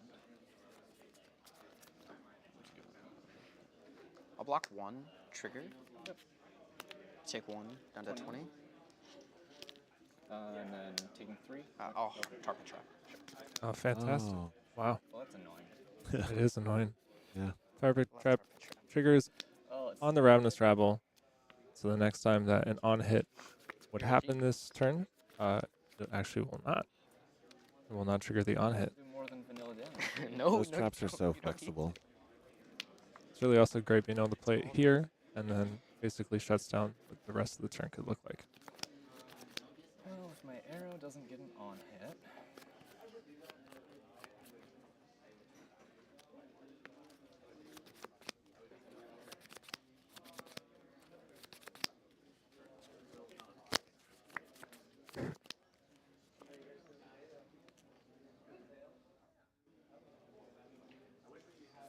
It's going right into the tank. I'm in the tank with. It is a pretty challenging turn. Yeah. Using all of your on hits. Take 1. Also, I mean, this could really be the pivot that Lucas is looking for. And we are at 20. We do know about the winner's bite arsenal, so we could see a pretty explosive turn where we're able to strip, disrupt, and present damage all to the Azalea in 1 turn, and this could be it. We did see snaps used here. Snaps being used. Nice. Death dealer. Hoping to bring this turn up a little bit with that draw. Fire trigger. Yeah. Oh, Nice. we find a relevant arrow on top. Found 2 buffs. 2 buffs are still great here, right? The Hard pit traps condition's been met, so these will trigger. Specifically the frailty. So maybe it's not over. on his way back here. Maybe we can still force Lucas to block the cards. Poor K, it was the frailty one. I hate that one. It's going to demand 2 cards if he wants to stop the frailty. He doesn't have enough equipment. One is really terrible for Lexi, I right? love it. Never mind. I was wrong. He actually does really like the frailty. Losing 3 damage on your turn and turning off all your breakpoints is actually great. It's actually great. It's not bad. Boom. I was gonna do it again. And Levi walked away Give you a frostbite. with an arsenal after all of that. Winter's bite.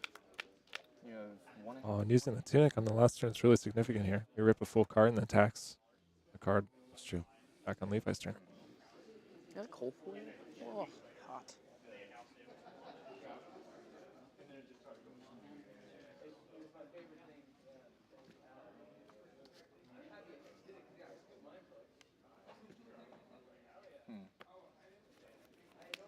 I want to keep it in the margins, but I do want to show.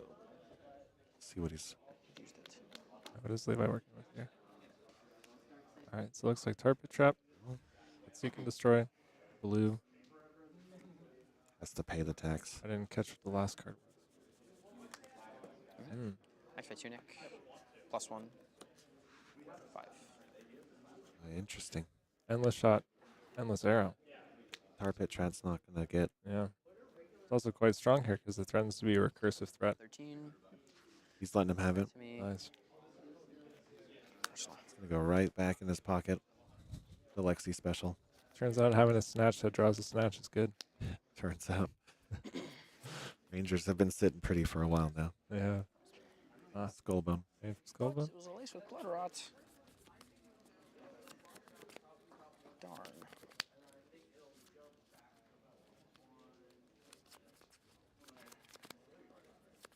See. Is it a CNC? It's hard to tell. To the bottom. We're looking at a rabble. Perhaps rabble will be played to get more information on the top of the deck. Blood rot. Yep. Death dealer. All right. We have a wider turn coming. Ooh. Premeditate.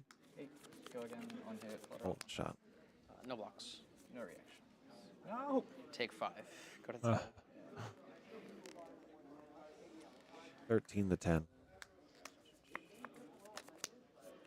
And Tarpit works on premeditate the same way. It works everything. Yeah. Yeah, there we go. So we have the rules clarification. So if you're asking, so if you attack, if I attack again, pre-med will not trigger, I believe. The same way as Katsu. So Katsu says the first. I think that's right, but we can double check. Judge. All right, we're going to have a judge call on whether or not premeditate will carry its effect across the rest of the turn. Yeah, this is pretty useful because I'm going to be honest. Pretty sure that's right. I saw him playing. I was like, Don't I don't know the rolling. I wanted to give commentary. I was like, I think my answer might be incorrect. So Yeah. we have more Tarpit questions. So there have been additional today. So versus premeditate. Yeah. So I he have attacked for played 8. I said no 0 blocks, no games as reactions. Ranger. I So played Tarpit Trap. So we know it prevents the reload and the blood rot. If he attacks with another attack action, will the premeditate still trigger and ponder? Because it says the next time an attack hits. Yeah, so it's similar to the call that we had Yep, earlier. okay. It still recognizes that as being the next attack that hits, so Okay. it tries to trigger Tarpit Trap, Okay. stops it. Yep. Okay. Cool. That's what we thought. Just wanted to double check. Thank you. All right. Nice learning opportunity for everybody. We're all a little bit wiser today. Tunic to 1. Yep. Lexi flip. Yep. Voltaire choosing go again. 4 go again. On hit, put a -1 counter on your equipment. You got 1 in hand, 2 flip. 1 card in hand, 2 flip. Drill shot being played.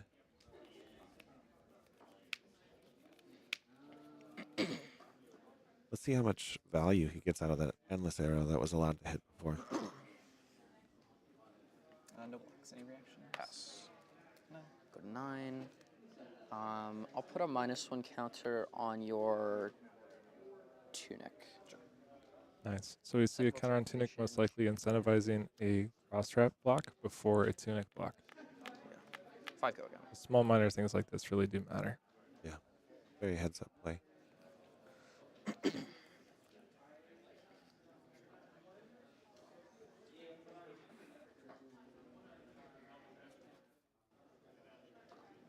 It's like a dead eye. Bolton shot, and searing shot. Looks pretty juiced to me. It's a pretty good turn. No buffs. The Deadeye is a buff. Oh yeah, you're right. But yeah, no way to really stack. I mean, it depends on if we're able to find a dominate arrow. The Deadeye really does become threatening, having the ability to look and take a card from the opponent's hand. But Frailty with go again is threatening a lot here. We're looking at lethal at the very least. We're looking at 5 and 4. So Levi is going to have to block something this turn. Question is what and for how much. See, blocking with Deadeye. There we go. Taking Endless Arrow again. Trigger. That's 8 value. Fantastic. That is a swing big for 0. How does that make you feel? It hurts. Yeah. It hurts a little. Not gonna lie. Grapple in pocket.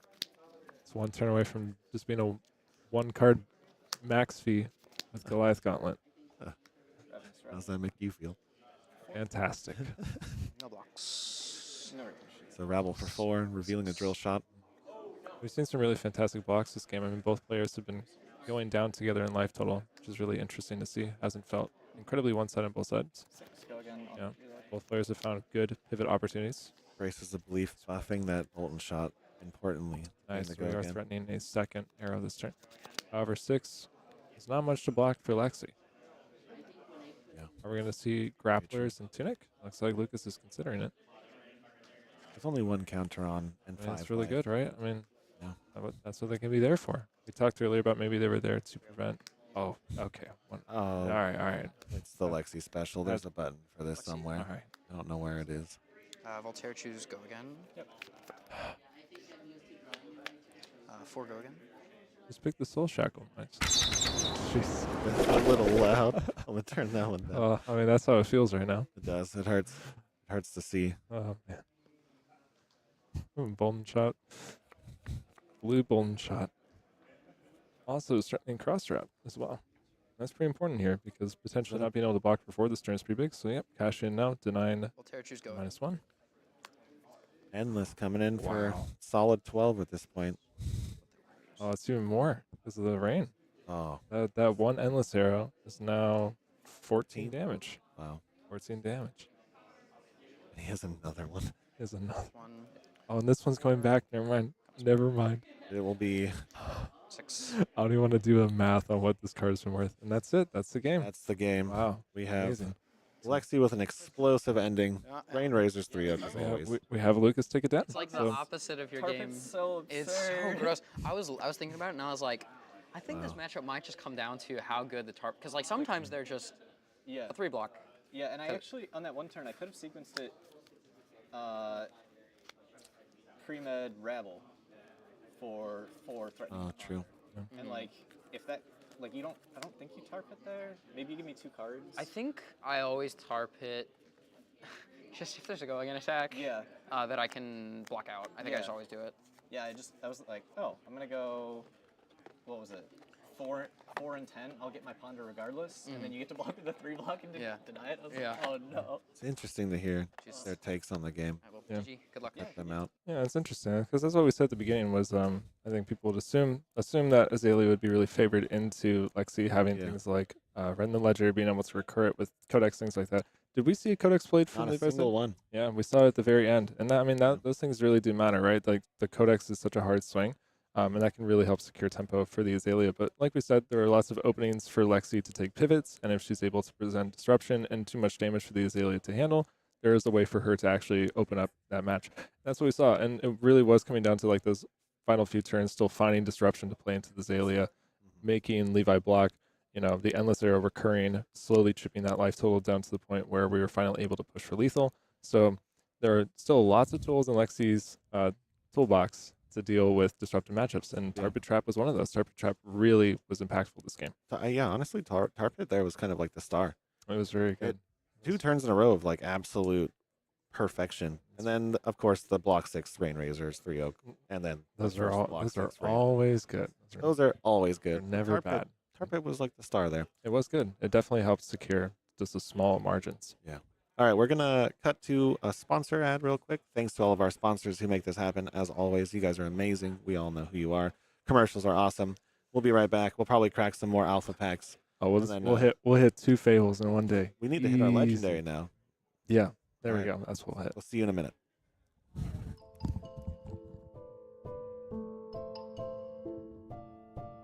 Hey yo, Don Amurabi. You want me to tell them about the bazaar, or do you want me to use the clams, huh?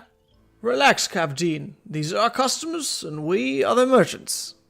It's okay, I'll handle it. I know your problems, and I got the goods to fix them. You watched an OP deck tech and need to buy the spice. Buy from the bazaar. You are deep into theory crafting the next hottest deck. Buy from the bazaar. You are changing your Pro Tour deck list last minute. Buy from the bazaar. You follow the meta and need to change decks. Buy from the bazaar. You have an addiction to box breaks. Buy from the bazaar. You find yourself dealing fab to new customers. Yes, catch me outside and I'll hook you up. And you, don't forget, get your cards from me, Hammurabi TCG. Or else you get the clamps.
ascent-gaming.com for all your Flesh and Blood merchandise needs.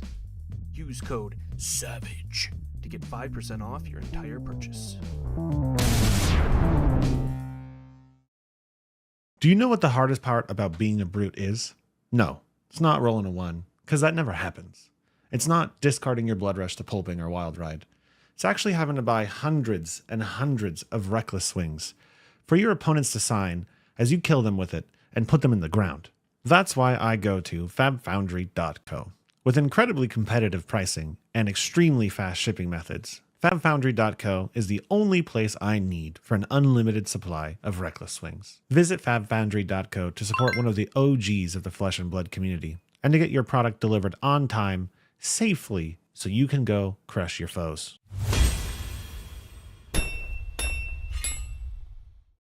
Hey there, I'm Joey from EDH Rec, and I'd like to help introduce a cool new addition to the Rec family. We've launched a great resource to help you out with your fab deck building. And in this short video, we've got a Flesh and Blood creator to help walk you through it. Basically, the announcement is, well, actually, I'll just let him explain it. Mansant, take it away. What Fabric does is gather a huge amount of competitive deck lists from a variety of sources and then provides useful insight for each hero and the formats in general. And here we have Dromai, Ash Artist, a powerful and new fun hero from the Uprising set. Instantly, we can see statistics taken from the average of all the deck lists for Dromai. Now, the first thing you can see is the card distribution, pitch, and cost averages. Scrolling down, we get to the juicy part, what I definitely want to see, the most popular dragons. Notice how Invoke, Chromai, Kyloria, and Maragai are showing up nearly 100% of the time in Dromai decks. These are clearly the staple dragons you want to start your deck with. Thank you for tuning into the video here, and be sure to check out my content on Mansant at YouTube, streams, gameplay, everything to do with Levia, and keep your eye out for Fabric as well. Future features for sure.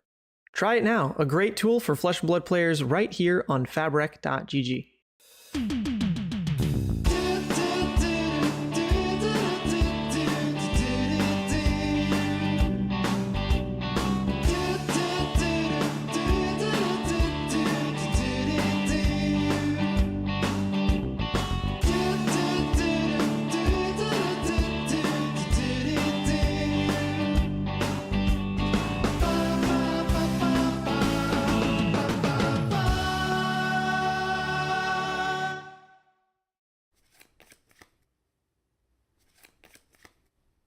No way, dude! I can't win a single game against you! It is so hard living with such a good Flesh and Blood player. Don't look at me like that. Yeah, I know I need practice. It's just hard when you beat me up all the time. What? You think I need to go to the Realm Rumble? And you also think I should outline exactly what the Realm Rumble is in case anybody watching doesn't know about one of the biggest Flesh and Blood events of the year? Okay, if you say so.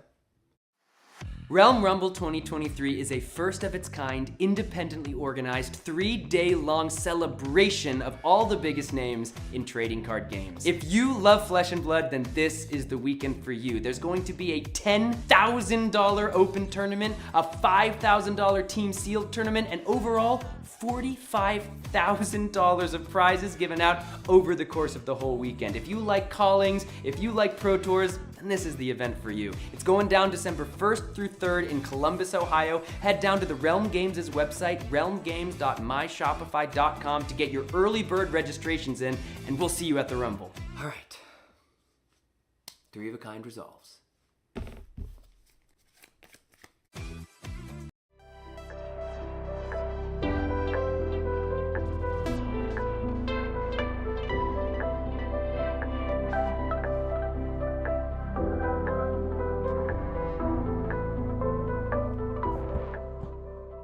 All right, we are back at it again with our current, what is it, 4-0? Yeah, I'm 4-0 right now. And you did really well yesterday too, right? Yeah, I lost in top 4 with Michael and Brodie. Yeah, that was, yeah. So everybody who knows, you've been on stream for the last 2 days. This is Lucas. Hi guys. So how do you feel after that game? What were your thoughts during the entire back and forth? Because it seemed like Azalea started off pretty strong, right? Double red in the ledger, double dominate. But you fought it back. Yeah, I thought I was boned. I was pretty sure I just lost. Like, I don't know. The first red, it was like, okay, whatever. I throw a steering. I Arsenal 3 oak. Could probably get away with block a couple cards, play the 3 oak. Yeah. And then the second red was like, oh, well, Uh-huh. okay. It's that game. I'll go to like 20 or whatever it was. Yeah. I'll play my Wizards fight and see what happens. And then drew Tar Pit Trap. It was pretty insane. And then drew another Tar Pit Trap. It was even more insane. And Yeah, we were talking. Mark and I were talking about that. Tar Pit Trap seemed to be like the all-star. in Absolutely. That was nuts. Yeah, no, that was definitely the best card. I mean, on the Remorseless turn, it basically just made him like waste multiple on hits, and then on the next turn with the Bolt and Shot, it just blocked the reload, it blocked the Blood Rots and the Ponder, just for a single card. It was pretty crazy. Yeah, you turned off multiple on hits, Ponder, drawing. Yep. And you did it 2 times in a row, right? Like. Yeah. Both Tar Pit Traps were pretty strong. You were at 10 health at that time. Yeah, that was nuts. Yeah. So what was your overall game plan for it? Was it like you were looking for a turn where the Azalea doesn't present like meaningful disruption, and then you're just looking to push as soon as like that window opens? Kinda, yeah. You want to be able to keep your health total high. I'm not entirely sure that I'm supposed to be playing Rain Razors in the matchup. Okay. I guess I can leak it, but I don't play Rain Razors in a lot of matchups. Yeah. Or at least I trim it. But into Azalea, I think the best way to win historically for me has just been block a lot, keep your health total high, use things like Remorseless and Withering Shot to like pseudo disrupt them, and then eventually, hopefully, you have like a huge turn where you can push through a lot of the damage. Also, you have a few more good value cards, like you have 3 of a kind. You both have Codex, but you have better like 2-for-1. Right. Your Endless Arrow was crazy. I think we did the math, and I think the Endless in your arsenal, I think did about 14. 16 or 14. It was like 14. That, it, was 14 it would have done more, but the game was over. Yeah, the game was over. It didn't matter. But we were counting, and we were just like, that card's nuts. This game. It did Very so good. much. Were you concerned about Levi blocking it all, or were you like trying to present like some kind of like a question form where it's like you either have to give 2 cards, give up tempo, or like I just continuously recur? I mean, I guess I'm explaining why the card's strong, but yeah. So once I got the first drill shot to put a -1 counter on his Tunic, it felt a lot more comfortable with the Endless Arrows. I think every turn I attacked with the Endless Arrow for the most part. It was either at a 5 break point where he'd have to give me 2 cards, or it was after something like Withering Shot, where he'd always, like when I put the Withering, he already gave me 2 cards, and so he could block the Endless with like 2 cards or cross trap plus his last card, but that's fine for me as well. Yeah, that's a great trade if you're able to take cross trap for just 1 card. Definitely. Yeah. At one point in the game, when you hit with the drill shot, you chose to hit the Tunic over the Crossbone, right? And I think he pointed out is you wanted to try and force them to block with Crossbone first, or what was the reason behind that decision? I basically just drill shot whichever I think is going to be worse throughout the game to force them to block with the better card, and I felt like at that point I wasn't ahead, but I was close enough where the only way I was losing, I felt, was if he had big turns, not good value turns. Like if he was like blocking with a few cards, activating Tunic, Death Dealer, and getting value that way, I was okay. But if he was like dominating a huge attack, or if he was cross wrapping in pumps and hitting me for like 17, those were the ways I lost. Also, since the Tunic was at 1, I didn't think the game would go long enough to where it would get to 3 and then be able to block after that. Yeah, it's those little decisions that like a lot of the best players in this game make. Like over the course of the game, some micro decisions that just kind of all add up to the being, that slight edge you need at the end. Right? Yeah. So it's really, really impressive to watch. Definitely. Have you ever opened an alpha pack before? I have not. I've opened a lot of Welcome to Wraith. That's what happened to me. It was my first time ever opening an alpha pack. We have Dori, Katsu, and Reinar. Which one are you feeling? Katsu was my first deck, so I'll choose Katsu. All right, let's do it. You want to crack another one, Marco? Yeah, I'll open up 2 hearts I'll for open you. up the I'll open Reinar. up here. We'll do it. Should we do it at the same time, or should we do it? Let's do it all one at a time so the camera can get it. Okay. The camera All right. is not connected. I thought it was. Okay. Oh, it's So I want to. Can we open up chat this time? Because when we had a historical moment in Fab about 20 minutes ago, I can't. Okay, I'm not gonna curse. We messed up the audio really bad. Oh, okay. Yeah. We messed it up. All right, let's make sure the audio is. I don't see it coming through. So chat, can you real quick make sure that we sound the same as we did 1 second ago? And all of the questions for Lucas I'll get to right after we're done cracking these packs. Oh, can we? Oh, it's a battery Oh, problem. It's a bro, there's battery no problem. shot, bro. Oh, let me get a. We can just do it for this one. Yeah, we can do it over hold there. up. Let's hold up to the ring light. There we go. All right, we'll get a. Actually, that's kind of fun because you can't even see the cards you're opening. The camera sees them first. Yeah. We'll go ahead and charge that battery, but let's get to it. Oh wait, here we need to flex one more time for the viewers. So about not too long ago, I pulled a cold full heart for Nathan. Yeah. He's indebted to me for life. Dude, honestly, it's absolutely, I mean, insane, dude. I slow rolled him too. I messed with him. I was like, hey, what's that symbol mean? Because I did I raised up the card. Dude, I was shocked. I could not believe it. I can't believe it. So of course I'm gonna pick the Reinar pack. We got Katsu pack and we got a Dori pack. Let's see what we get here. And then I'll get on charging that camera, so we'll have a better view for next time. It's open so smoothly. Oh, it's got the Reinar token. This is the sign. That is. There we go. Token in the back for these? Yeah. Oh, I got a crack bobble. Oh, juice, baby. bro. Juice. Big hit. We got a Kadachi over here. Right. I got the Reinar Dori. Oh, okay. We're already off to a good I got a start. sink below. Okay, wait. Oh, show to the. Yeah. There we go. We got pink sink. Pink sink. Pink These were my unmovable. Icelander deck. Pretty Blue barrage and Bronhide. Oh, raging. A yellow scar for a scar. Yellow Raging Onslaught. A Snapdragon. Pog. Oh, Snapdragon. Snapdragon. That's a good pull. Blue Nimbalism. Got another yellow raging. Ooh, we got a pink scar for a scar. Dude, you are just getting I'm killing loaded today, dude. Unmovables. You are welcome. Pink Savage Feast. Oh, yeah, Iron that's what I'm helmet. talking about. Foil Red Flusterfist. Okay. That's gotta be one of the Wait, best. your foil was rares. in the front? It's Oh in no, the you middle. It's in the already middle. went through them all. You Yeah. already went through them. Dude, I'm not going slow at all. Yeah. Pink blackout kick. Pink pounding gale. Dude, wait, you're getting that was Pink shot. all right. We're cooking today. All right, blue barrage and Bronhide. Oh, The only other card of notes is a leg tap. Wait, that's sick that's a actually. Foil flick flack. Depending on how much that is, I may just buy that from you. All right. These were gas. Honestly, for pulling it, this is yours. Oh, sick, bro. All right. Crush We're confidence. even. I open up you a 10 grand card. I get a foil pink You flick get a flag. foil pink flick Easy. This pack was pretty gas actually. That's my facilitate. compensation for jumping in the booth today. I'll give you my foil flick flag. Thank It you. is a nice pink tone. That's though. actually sick, dude. My wife only plays Ira, so like All right. this is that's big. We're in. That's and gonna- that's whelming gust It's wave. gonna make blue her on very this happy side. for me being gone all weekend. There's your Alright. Kadachi Reinar. Kadachi Reinar. Here's your pink ninja cards. All right. Mhm. So that is 3 more packs out of the case, and since we hit a Fable, I will probably go buy the Alpha box or Oh, yeah. the first edition Arc We're box. we're good for it. We'll crack that Okay. today. I'm good for it. This card paid for both of them. It seems like. Oh, so I had questions in chat. Oh yeah, definitely. Real quick, I almost forgot. So it's a good question. What is your plan when at Lexi LLs? Okay, so I actually hate playing Lexi. Yep. Okay. I like playing her after I haven't played her for a while, but she gets boring really quickly. So Icelander is my favorite hero. Obviously, I played her at Nationals, so I'll just do that. Yeah. When she dies, I'll have a beginning of life crisis and Oh yeah. I was figure it gonna out ask, later. Yeah. What happens when they both leave? I have an inverse problem. I don't know. I love Ice so much. The day Reinar's good, I'm going to have a midlife crisis. Dude, I have to mentally prepare for that with metrics. Can you imagine a world where I have to play the mirror? I don't want to do that. That sucks. I don't want to go to a tournament and play another Reinar. I think as soon as I have to start playing a bunch of mech mirrors, I think I'm out. Oh, I can't wait to flick your items off the table. Oh, for every okay. game. Out of here. It's Oh gonna yeah, be because you're gonna play Smash. What's the new 3? Performance. Yeah, Yeah, dude, it's man. broken. I'm going to run Smashing Performance and Arc Smash. So you're just gonna, Smashing good time. Why not? Just throw it in. Yeah, you're gonna have to do it just to mess with me. You're like, hey, this was the worst item destruction card. I'm still gonna run it anyway. I didn't even realize, but Smashing Good Time says every attack this turn. It does. So if you play from Arsenal and then you play like 3 attacks, Oh, dude. like, you just always kill an Dude, item. I was mauling so hard during the Oldham season, like around Worlds, because all the Oldhams are getting aggro to try to tech for Icelander.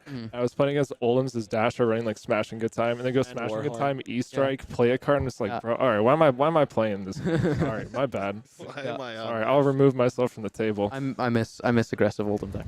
That was actually, it was pretty fun. I miss Oldham so much. Olin gets too much hate. I'm gonna be real. I'm gonna say that now. He was my just best a matchup. silly little guy. He just blocked with 2 cards. He was a cute little guy. Dude, I love any deck that blocks with 2 cards. So that's my favorite archetype. Okay. Reinar. Yeah, I was gonna say that's Reinar. yeah, that's it. That's the move. No, but I want to do something on my turn too. No, you send 8s. I guess you can send 6. Yeah, you send 8. Yeah, you can send 8, and then you get to send like 30. But what if the 8 is woundable and I get to Arsenal and Icelander card? That's so much better. That's fair. Okay, I mean, you're right. Oh, here's the question: who would you play in the LL format? Oh. I don't know. I really like Chain when he first came out. I really like Scalata Viscerai. I might just play Prism though. I didn't play enough Prism when she was legal, and I really enjoyed her. I love Might just do Scalata that. Viscerai.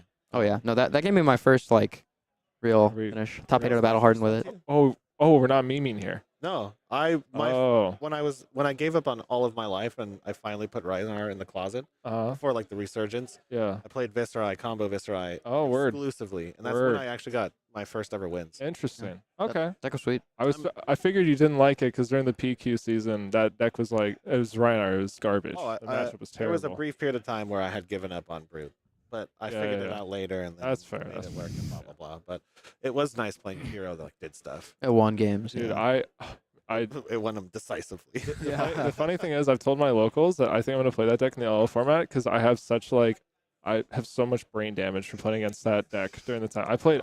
So I bought into the game with Dash during that time. That was when I got him. It was around Arya block, and I think I had like a 25% win rate at locals. Yeah. Because it would be like Pankaj, a bunch of locals, everyone just loved that deck, and I would go there and I would lose against 3 Viscerais in a row, and then I'd play like a Kano at the bottom table at the last round of the Armory and like get a win. I think I was at one of those events, like the one where you were about to top 8, and then the Viscerai just showed up or something like that. Oh no, I did top 8 the. It was the PQ you guys had at the Foundry. Yeah. That was big, bro. It was like the old 3 Boogeyman, the Boogie Woman. And there was a random Ragnar in there. I paired into Viscerai round 1 and got kicked out. Anyway, so I missed that deck. I want to play with Duskblade. Okay, here's a question. Do you think Duskblade is better or worse than Thorn? In which deck? Specifically, let's go with all of them. Any rune blade. I think in Briar it's probably stronger because I think most builds of Briar will be attacking with a non-attack and attack every turn. Mm-hmm. I think in Chain it's also probably always better, and then I think in Viscerai it's probably just always worse than Thorn.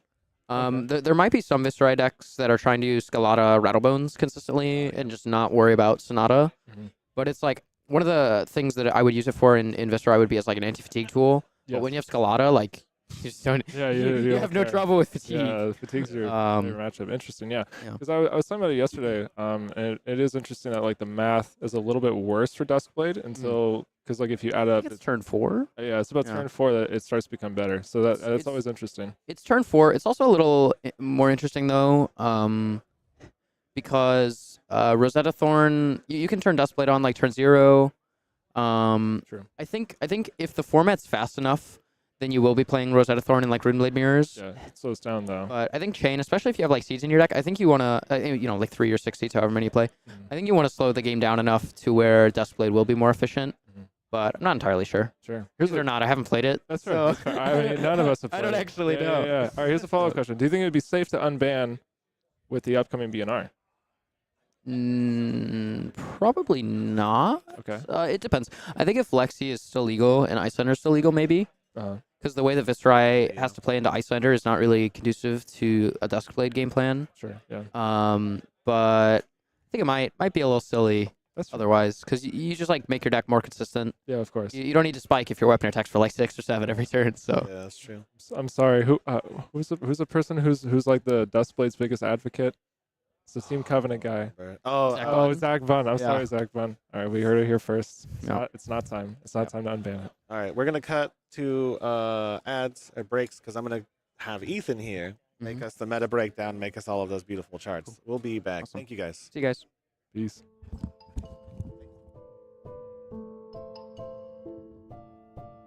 Hey yo, Don Amurabi. You want me to tell him about the bazaar, or do you want me to use the clams, huh? Relax, Captain. These are our customers, and we are their merchants. It's okay, I'll handle it. I know your problems, and I got the goods to fix them. You watched an OP deck tech and need to buy the spice. Buy from the bazaar. You are deep into theory crafting the next hottest deck. Buy it from the bazaar. You are changing your Pro Tour deck list last minute. Buy from the bazaar. You follow the meta and need to change decks. Buy from the bazaar. You have an addiction to box breaks. Buy from the bazaar. You find yourself dealing fab to new customers. Yes, catch me outside and I'll hook you up. And you, don't forget, get your cards from me, Hammurabi TCG. Or else you get the clamps.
ascent-gaming.com for all your Flesh and Blood merchandise needs.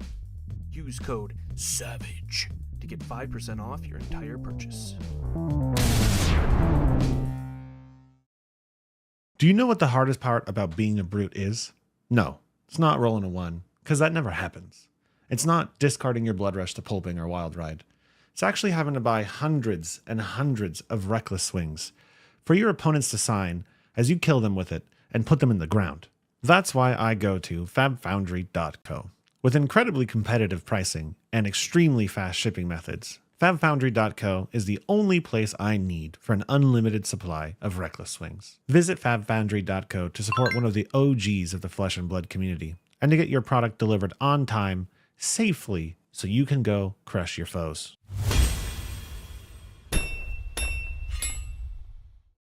Hey there, I'm Joey from EDH Rec, and I'd like to help introduce a cool new addition to the Rec family. We've launched a great resource to help you out with your fab deck building. And in this short video, we've got a Flesh and Blood creator to help walk you through it.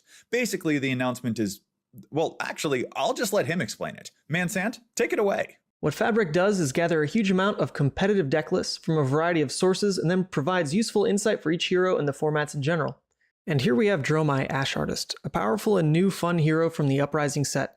Instantly, we can see statistics taken from the average of all the deck lists for Dromai. Now, the first thing you can see is the card distribution, pitch, and cost averages. Scrolling down, we get to the juicy part, what I definitely want to see, the most popular dragons. Notice how Invoke Chromai, Kyloria, and Miragai are showing up nearly 100% of the time in Dromai decks. These are clearly the staple dragons you want to start your deck with. Thank you for tuning into the video here, and be sure to check out my content on Mansant at YouTube, streams, gameplay, everything to do with Levia, and keep your eye out for Fabric as well. Future features for sure.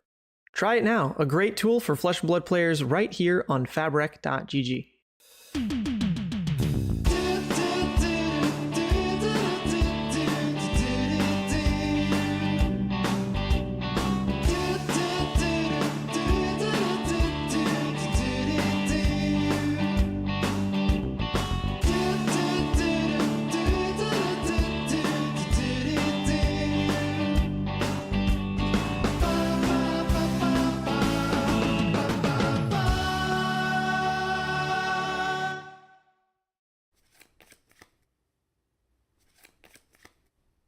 No way, dude! I can't win a single game against you! It is so hard living with such a good Flesh and Blood player. Don't look at me like that. Yeah, I know I need practice. It's just hard when you beat me up all the time. What? You think I need to go to the Realm Rumble? And you also think I should outline exactly what the Realm Rumble is in case anybody watching doesn't know about one of the biggest Flesh and Blood events of the year? Okay, if you say so. Realm Rumble 2023 is a first of its kind, independently organized, 3-day-long celebration of all the biggest names in trading card games. If you love Flesh and Blood, then this is the weekend for you. There's going to be a $10,000 open tournament, a $5,000 team sealed tournament, and overall, $45,000 of prizes given out over the course of the whole weekend. If you like callings, if you like Pro Tours, then this is the event for you. It's going down December 1st through 3rd in Columbus, Ohio. Head down to the Realm Games' website, realmgames.myshopify.com, to get your early bird registrations in, and we'll see you at the Rumble. All right. 3 of a kind resolves.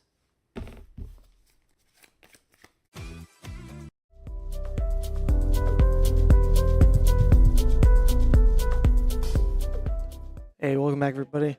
I'm not Nathan Dolman. I'm the OG, the Mansant, the Mansplainer Sant, apparently, from our stream game, which is pretty funny. I'm doing decent, you know. I'm 3-1 with Levia right now. I also made the metagame graphic for us, so we can take a look at that. Check it out. Metagame for this 59-player Farewell to Classic Constructed as we know it format. The Classic Constructed's not getting put down on the farm, you know. This is just the last time you can play this format as it is, because Briar is going to LL, and there's going to be a BNR on Tuesday. It's like the last week to play the format as is. So that's what it means. That's the farewell that is in the stream title right now, I guess. I could have phrased it a little bit better, but I didn't want to make it too wordy either. Also a little grabby, a goodbye to Classic Construct. What's going on there? Are they going to the farm? You click on it. Anyway, the meta breakdown for this event is kind of interesting. Look at this. Icelander, Lexi, Dromai tied for highest representation at only 7. I mean, remember, this is 59 players. It's not a massive event here. A lot of people who traveled in yesterday, I guess must have gone home because yesterday there were over 100 people for the Battle Hardened, and now we're looking at like basically half of that for the PTI event today. Maybe it's just like a lot of Blitz players, they weren't interested in CC or something, but no, it's kind of the inverse because you even look at the amount of people viewing the CC rounds like stream today versus the Battle Hardened yesterday. There's more people today, which is crazy. So even if the viewers really want CC, the players in person actually preferred the Battle Hardened yesterday, the Blitz format. So anyway, Levia rocking in and 4th place here with 6 in the room, which is crazy because I haven't seen another one. I've only seen me. I walked around and maybe their games were really quick. Maybe they dropped already. But I did hear someone say they lost to Levia, so maybe there's like at least one more doing decent.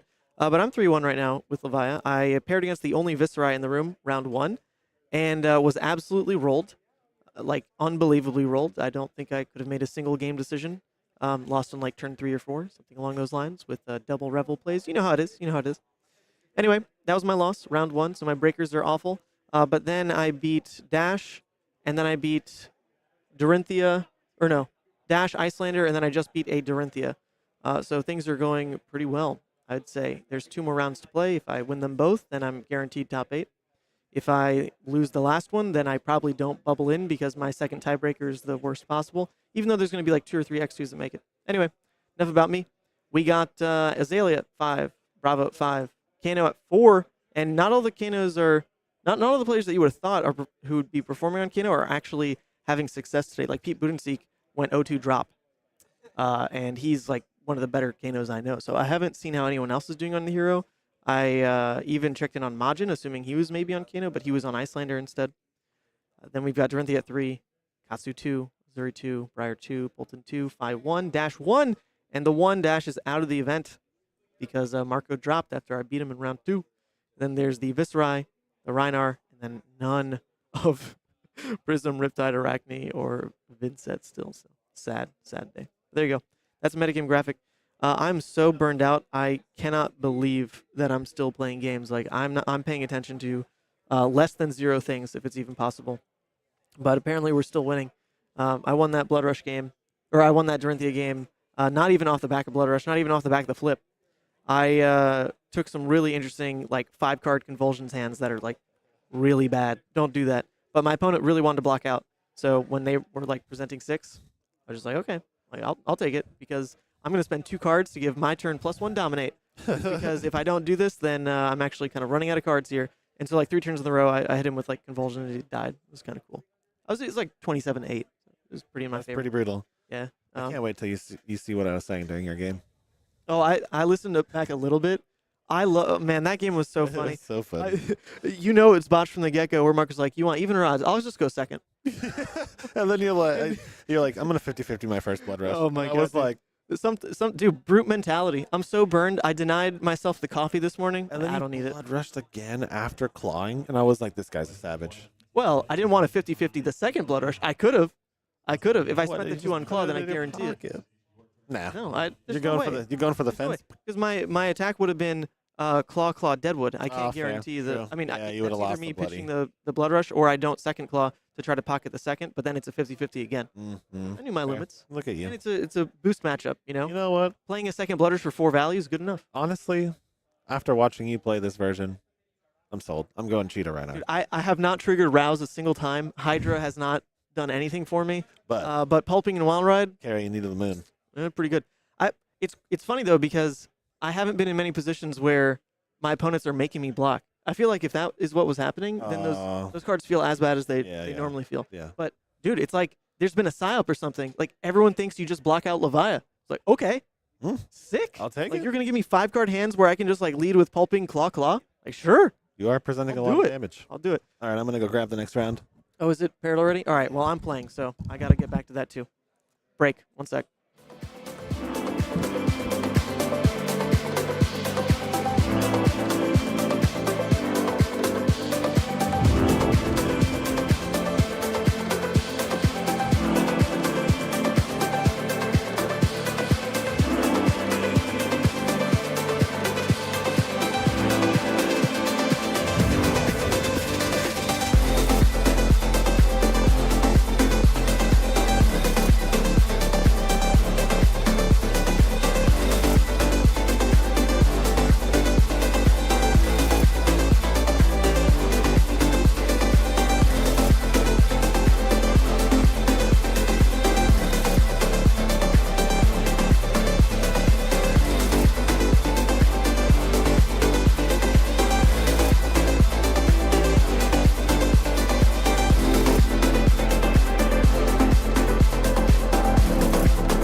Right will be Davis Purcell.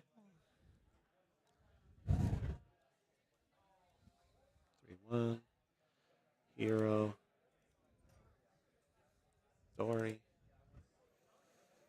This is round 5. Yeah, they're 4-0. Okay, yeah. And then intro game. Davis P.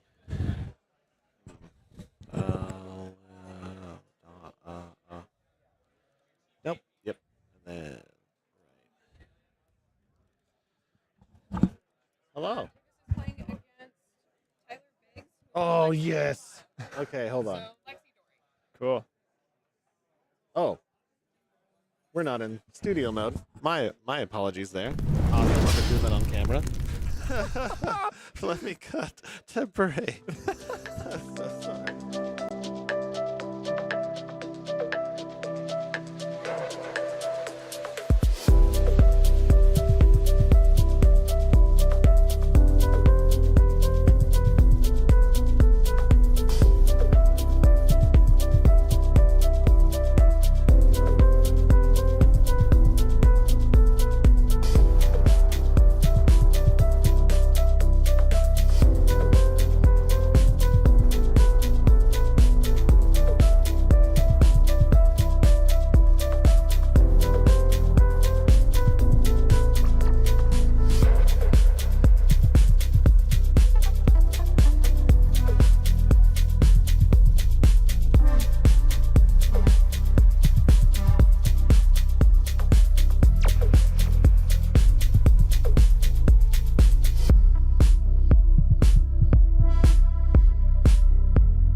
All right. So sorry about that. I did accidentally leave the screen on while I was editing. But we have another locals showdown. We are going to have Davis Purcell on Dori. This is, in fact, the Dori player I was talking about sniping earlier today. Nice. He's a monster, and it'll be a lot of fun to watch. And then we have Tyler Biggs over here on Lexi. Now, both of these players are known in the PNW for spiking events or spiking people out of events. So this is going to be quite a good game. And the Dori versus Lexi matchup is actually pretty intricate, right? Mhm. It's an interesting balance. Dori's going to want to stack her Dawn Blades up, or her counters up to like three-ish, and then at some point in the game, it is going to be up to the Lexi if they can stop it. Yep. If they manage to take those counters off, the Dori will probably lose. I think die roll is also really important here, right? Yes. If the Dori is able to go second in the matchup, you are able to apply really strong pressure from the beginning.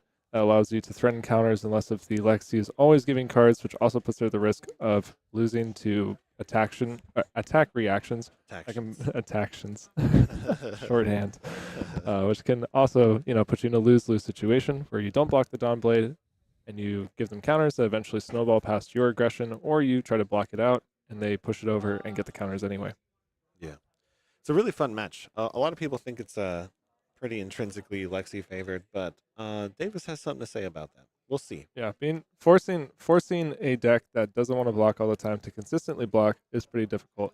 However, of course, as we've seen today, Lexi has many tools. I'd be interested to see something like maybe Tar Pit Trap, or to see just learning to, or just conservatively blocking cards, being able to send back small arrows, maybe looking to exploit something like an Endless Arrow from Arsenal, picking the right time to block 6, send off a 3 of a kind, really leveraging the fact that Lexi's deck is composed of a lot of block 3s and can actually let you really pivot into Dori. So I would not be surprised to see that. Also, some pretty interesting choices in equipment that could be possible. Maybe something like Perch Grapplers in addition to Hornet Sting would allow you to get an extra 3 block on a Dawn Blade when needed.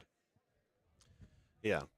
It's definitely an interesting use of Dori boots too, right? The turn that she's forced to use her boots and chess piece. If Lexi can force the Dori player to use those in an inopportune moment, they really do lose a pretty considerable amount of tempo, right? Because they're really looking to get that on the Iron Song Determination, like 3 counter glistening turn, right? That's really when they want to be popping their equipment here. That's assuming he's running Courage Blade Hold. But I'm going to bring the players in right now, and I'm going to go tell them to mic up, and I'll be right back. I think they might already be mic'd up. I mean, oh, sure. Either way, I'll probably hit. Well, I guess I'll stick it out. Alright, y'all are good to start playing whenever you shuffle. So a quick pile shuffle, and then when we're ready to run. Never mind, we're going to be hanging out.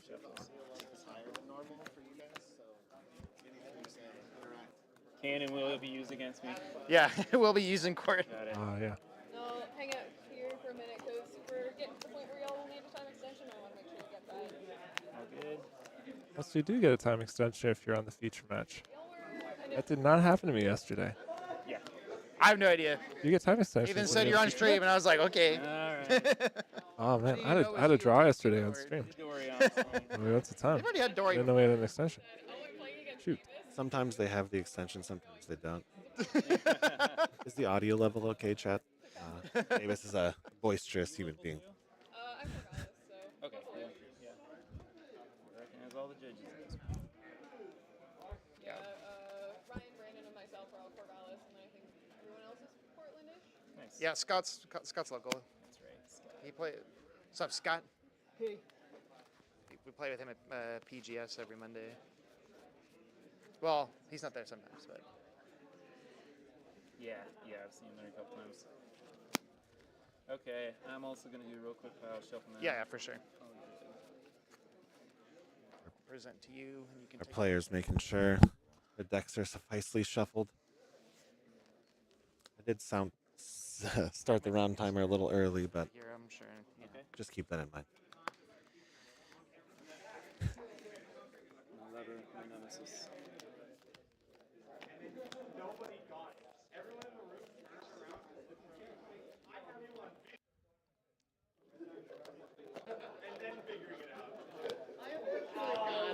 Oh yeah, turn it up. I want to hear that pile shuffling. I know. Get some ASMR flesh and blood going. Soothing. Really likely to be top 8. I think pretty much whoever wins this game will be top 8. I think so. There's whoever loses is as they're saying, this almost is certainly out. This is a pretty high much a contention game match, Yep. right? Oh, yeah. Both of these players are fighting for top 8. I forgot that the right, event is only have a 6 good one rounds then. today. It is only 6 rounds, so if they lose one more game, Okay. Thank you. they're pretty much out. They said maybe a little bit louder on the Lexi side. Are we able to individually turn up? We are not. Okay. Sorry, chat. Sorry, chat. All right, equipment flip. Oh, we see Snapdragons on Lexi's side. She said to use our own dice for rolling purposes, Oh, okay. but we're already done with that anyway. Because I don't think you roll dice, I don't roll dice, so Some big we're not playing brutes or anything. Oh, look at that. Is that why they're 3-1? That might be why they're 3-1. They are not playing brutes. Not playing root. That'll probably be particularly relevant. Yeah, okay, I'll try to do that. Big if true. Okay. Did you see who won the die roll? I did not, but looks like you're about to find out. Considering that it looks like Tyler's thinking, I'm assuming that looks like Lexi's going to be going first. So maybe looking potentially to use a double arsenal. Could use Snapdragons really aggressively in the early game. But we also, we see a, no. No. Again, moved in. Oh. End is good. Say it ain't so. Have the goods. We see the Lexi Wombo combo. Davis said Turn have 0. Davis said have the goods. If only. I'm not sure. Only if you knew how. Anyway, against an endless. How good it was. Like launch. Yeah, that'd be a little risky. I don't think I would against an endless. Oh goodness.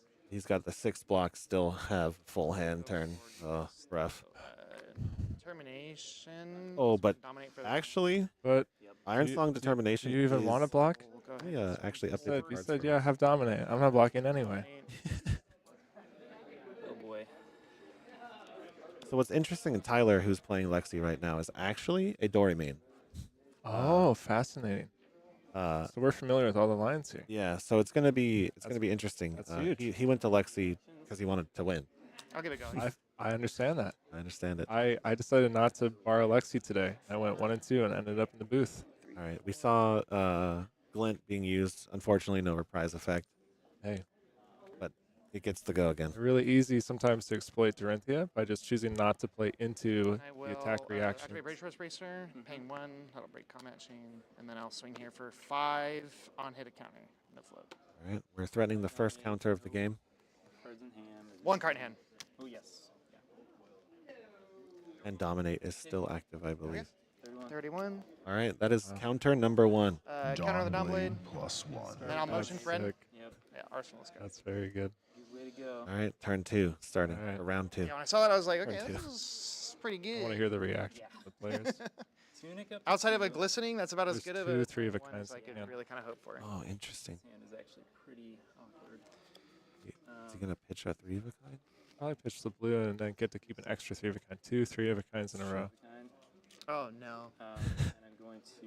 He didn't rain raise. Yeah. Oh, Yep. okay. Yep. Okay, In the reaction window, in the- reaction yeah, window. Yeah, in the layer. Up, the logo above is still Azalea. You are absolutely right here.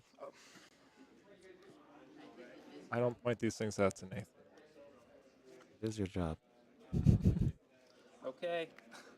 I know this is crazy, but this is just what the hand. Oh. Whoa. Oh, double rain or double 3 oaks. It's not. I mean, you know, honestly, Davis might not be that upset about that. Yeah. I Burning wouldn't 2 on the first turn and not using the fact you can block You might and actually be able redrop to your make hand. I your mean, turn like a 5 pretty card. good. It's pretty silly. He can. We're gonna. He could play 2 cards. He has And he has 6 another. cards. He has another 3 He oaks. has 6 cards in hand. He has another 3 We're playing Magic right now. That's kind of awesome. Though. Go again on the hamstring shot. That is hilarious. I've never seen 3 rain or 3 oaks played in 2 turns. Searing. Okay. Send it at you for 7. It's pretty awesome. 7. It is pretty awesome. I gotta agree with Tyler. Turn will cost 1 extra. I do. Is it red? Yeah, it's red. Lexi's don't play yellows.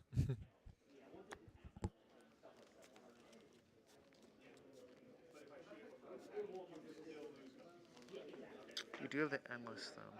Davis is a pretty precise player, so he'll go in the tank. I think it's actually a hamstring shot. Oh, is it? Yeah. You're right. You're right. It is the hamstring that actually is a worse on hit here. No, it's quite strong. It taxes the Dawnblade for 1. Yeah. Yeah. So. It does tax the Dawnblade for 1. Taxes the Dawnblade for 1. Yeah. Davis does have 1 counter so far, so. Yeah. Probably just looking to try to maintain the counter as best as you can. I think I'll declare no blocks here. Okay. I'll set you 33. All right. It does hurt the curves of the hamstring shot because we see Spoils of War in Davis's hands. So it actually hurts his ability to block here, which is going to be. All right. Davis would probably want to get rid of 1 card and have a nice 3-4 card hand. yeah, you would typically be able to with the blue play Spoils, swing Dawnblade twice. This is why I'm blocking. If they don't attack. Oh, that's pretty big that's here. brutal. Okay. So if anything, Davis is probably just going to look to try and maintain the Dawnblade counter. If you only need to hit once on your turn to maintain it, but it looks like Davis here is going to try to be aggressive and increase the number of counters. We just see Davis a glisten is in the hand. of one of the few like in your face Dori players. Like he'll hunt you down throughout the game. That's good to know. You know what I mean? He's Yeah, gonna try and run him down. Nice. I mean, hey, that's how you play a matchup. It is. Blocking forever against Lexi doesn't really get you too far.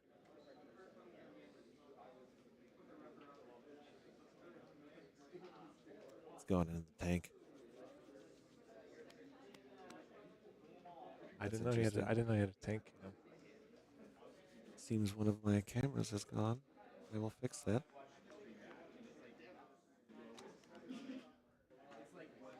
Seven, and I will take the crown or the crown effect here.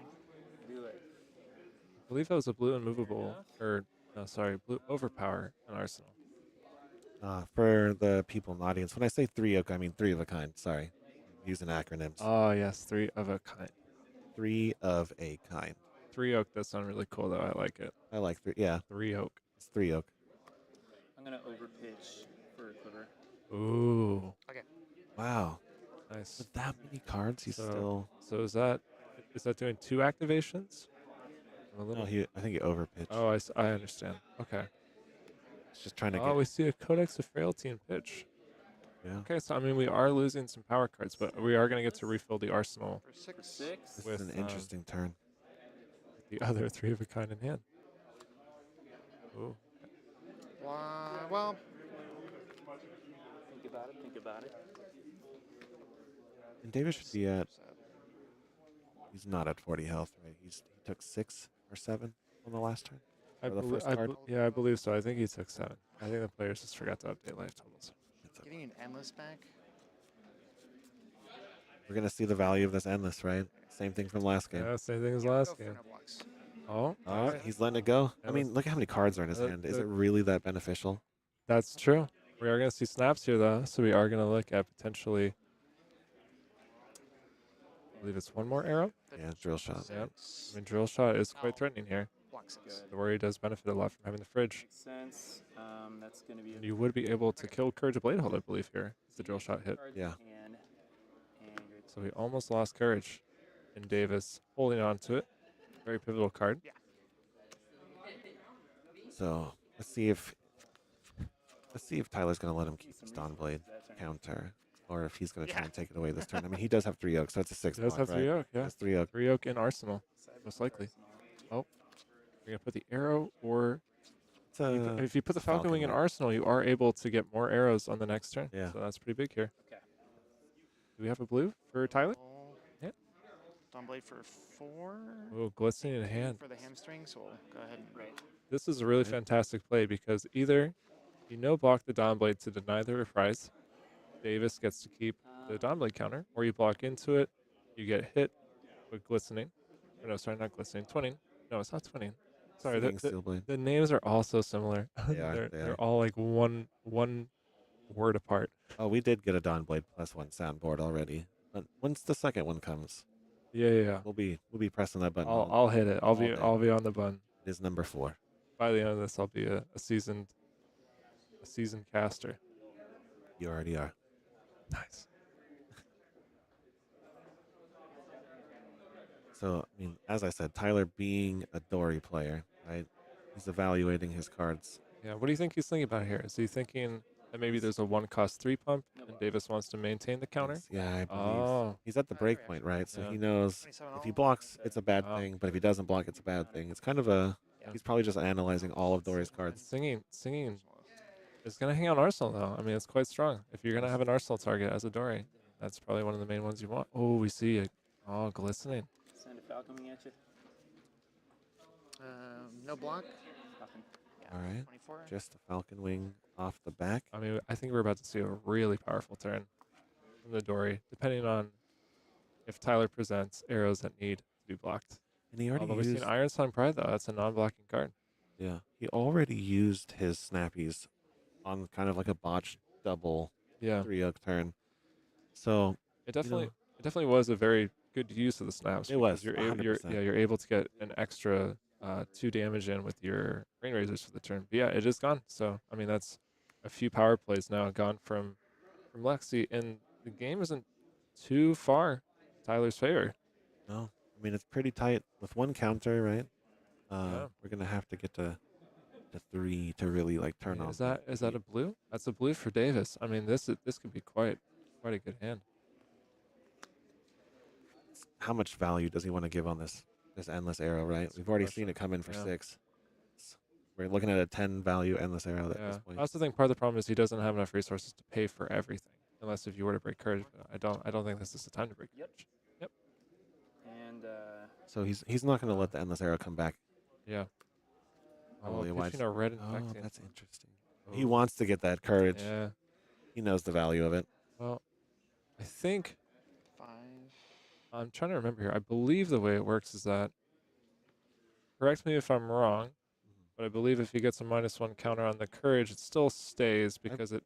Yeah, it's doesn't- blade break. Yeah, right? it does, or it's temper, I believe, so it doesn't trigger the clause to destroy it unless if you were to defend with it. And then you get to put a -1, right? Yeah. I'll put it on the bracers. Yeah. So putting a second counter on the bracers, so bracers are out. Davis essentially has no more armor blocks left unless if he were to block with the Courage of Blade Hold, which would destroy it, which is pretty big. So I am skeptical we will see that, but if push comes to shove, it is still there to block for 1. What are we going to see? Ooh, there we go. There we go. And swing for 4 go again. Don't forget, we have a singing in Arsenal. That's huge here. This is the big turn. That is huge.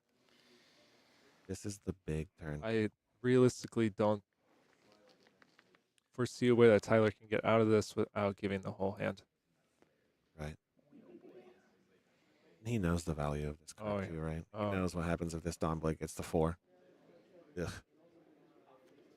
Also depends on. Block 7 here. Oh. Okay.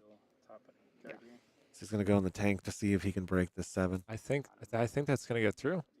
If Davis has an Iron Song that's a response. codex to the bottom. Yeah. 7. So. Yeah, he would be able to push the Dawnblade to 8. Yeah. Yeah. There it is. This is a blowout turn. That is a blowout. He knows it. Yeah. Oh. We'll take the Iron Song response, obviously. Ah, there it is. Roll an 8 here. Yep. Yep. I'll take 1 and you get a counter. Yeah. Brutal. That is another counter. Dawnblade +1. I forgot to do it. You did. You had 1 job. I'm sorry. It's okay. Here, I'll get the next one. I had. Is that one? I'm not even updating most of the buttons. We're not even on round 2. It's okay. Nice. This is. Do you know what turn it is? A lot going on. Yeah. Ethan is a monster. That's what I've learned. He built this contraption, so he knows every single button everywhere. All right, we're back on the game. And then, but you'll be happy to see this. I only have the 1. 5 on hit, 2 counters. Threatening 2 counters. I don't have to hit the Dawnblade button because I think Tyler may just block this out. He denied 2 counters here. He's going to give up his entire hand. He has to make. That's a hard decision, right? It's pretty tough. And you're going to be put in the same spot next turn. Yeah, he's Dawnblade gonna... has 2. You're going to get presented with the Dawnblade swing, and then you got to ask yourself, am I overblocking, or what are we doing? The feedback loop will continue, and then he might have a full 4-card hand with courage, with 2 counters. So this is a game probably deciding decision right here. Really wish I could make that 6. Are they both 3 blocks?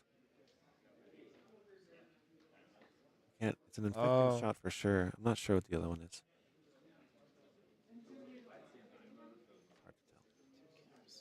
Hard to tell.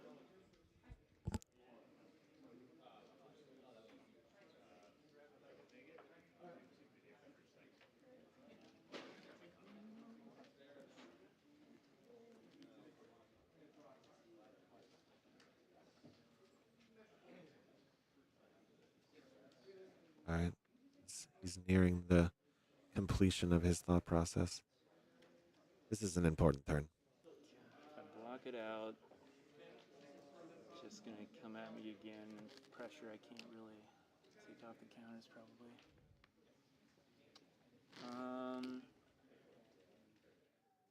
It's still right play. Blocking. All right. Yeah. He's giving him it's still the entire right hand. play. I like it. Do you remember what was in his arsenal? I don't actually. Okay. Do we know if it's the 3 of a kind? He didn't play the 3rd one. I believe it's the 3 of a kind. So he's got a power turn coming. Oh. Interesting. Oh my Oh, goodness, the bro. only thing that would make this dream better is if there was a blue. Yeah, the funny thing is, you got all the juice cards all at once. Yeah. How are you gonna pay for all of them? He's just gonna threaten. Oh my goodness. He could. It's not. It is tough. Tyler he drew very disruptive ice cards, but they all block for 2 here. That's and maybe true. maybe the hope is to block out and perhaps play one of them. I mean, I think I see a Winter's Bite and a Red Arctic, so you actually could chain both of them. You could strip one card from the Dori's hand with the blue Winter's Bite, and then play the Red Arctic, and that would potentially actually give you a breathing window and actually block and take the Domplay counters off. Yeah. 5 go again on hit counter. The other alternative is full blocking here. 3, 6, 7, 8. Oh man, we have a second. Oh, no. brutal. Sorry, Jeez. Tyler. I'm sorry, Tyler. It's coming. The hardest part now is, Domblay's getting bigger every I don't know time. about And is that this yet. last card in his hand a 2 block? I believe it's a blue Winter's Bite. Oh, this is Yeah, this is a triple counter turn. Yeah. I'll try it. All right. Oh, Russ, no. you get ready for your Yeah, button, man. There we go. I'm on the button. 1. We do call him Big Davis Big Don Blade Purcell for a reason. 25. He's living up to the name right now. There you go. Dawn Blade +1. Boom. Oh, that is a Oh, naked boy. Dawn Blade for 6. It's about to be for 8, I believe. It is. Percent. You got 5 counters. Yeah. He got it. Dawn Blade +1. We're looking at a 5 stacked Dawn Blade, ladies and gentlemen. Incredible. Incredible. Work. Wow. Took up Tunic. This is what Davis does. Yeah, no worries. He makes every turn painful to think about. I am in shock right now. He has one. Oh, there's another glistening. He's going to 3 oak. Okay. Okay. Oh, we're using the Winter's Bite. All right. I like it. I like it. I mean, the most I his mean, turn is going to equate to is 2 arrows, Hey, right? Yeah, but hey, those are 2 good arrows to hit. Those are very good arrows, actually. I mean, Drill Shot has marginally less utility now that the only thing left is the Courage, but it's still a 0 for 4. Your cost curve works pretty well here. You're able to play both the arrows. I believe it does require you to pitch the Lightning Press, but you do threaten. Yeah. I believe we're looking at 10 damage this turn plus drawing a card for next turn. The question is, do you get to live another turn? Yeah. You're looking at a very large weapon on the table. Yes, yes. He's swinging a Nothos for 1. Drill shot going to go through. All right. 17. Goodbye blocking potential from Courage. And -1s on anything. You can do it on the courage. Yeah, I'll do it on the Courage. Yeah. All right. I like the comment from Davis as if Courage was ever going to block. Yeah. He's like, you can put on the Courage if you want. Yeah, you're for 6. And then I'm never blocking with Searing it. shot If for 6. I get the top card of my deck face up on my... Yeah, do we get 2 cards from Davis here? Is there any reason to give up any cards at all I here? don't know if he would. I mean, you do have full has a tempo. blue, There's he has- essentially no way for Tyler to actually be able to stop Domblade at this point. I mean, Domblade with 5 counters is just too threatening, right? Yeah, this is nuts. But I'll take it. Yep. It's probably right. Oh. It is probably right. You're threatening lethal here. And so much more. You're threatening lethal for the rest of the game, I think. All right, we're looking at possibly the largest Dawn Blade of all time on stream. Just in a minute. This is absolutely incredible. And we have a Supremacy turn. Steel Blades. Oh. Okay. And Okay. I mean, Tyler knows, man. He's been playing Dori for a long time. 13. That's a Dawn Blade. 13 Dawn Blade. Yeah, 1 card. 1 card left in One hand. card left in hand. And He has boots up. what is the last card in hand? Do we know?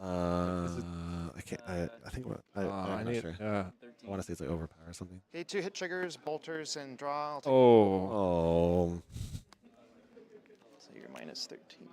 This is brutal. Minus And then I will crack bolters to give it go again.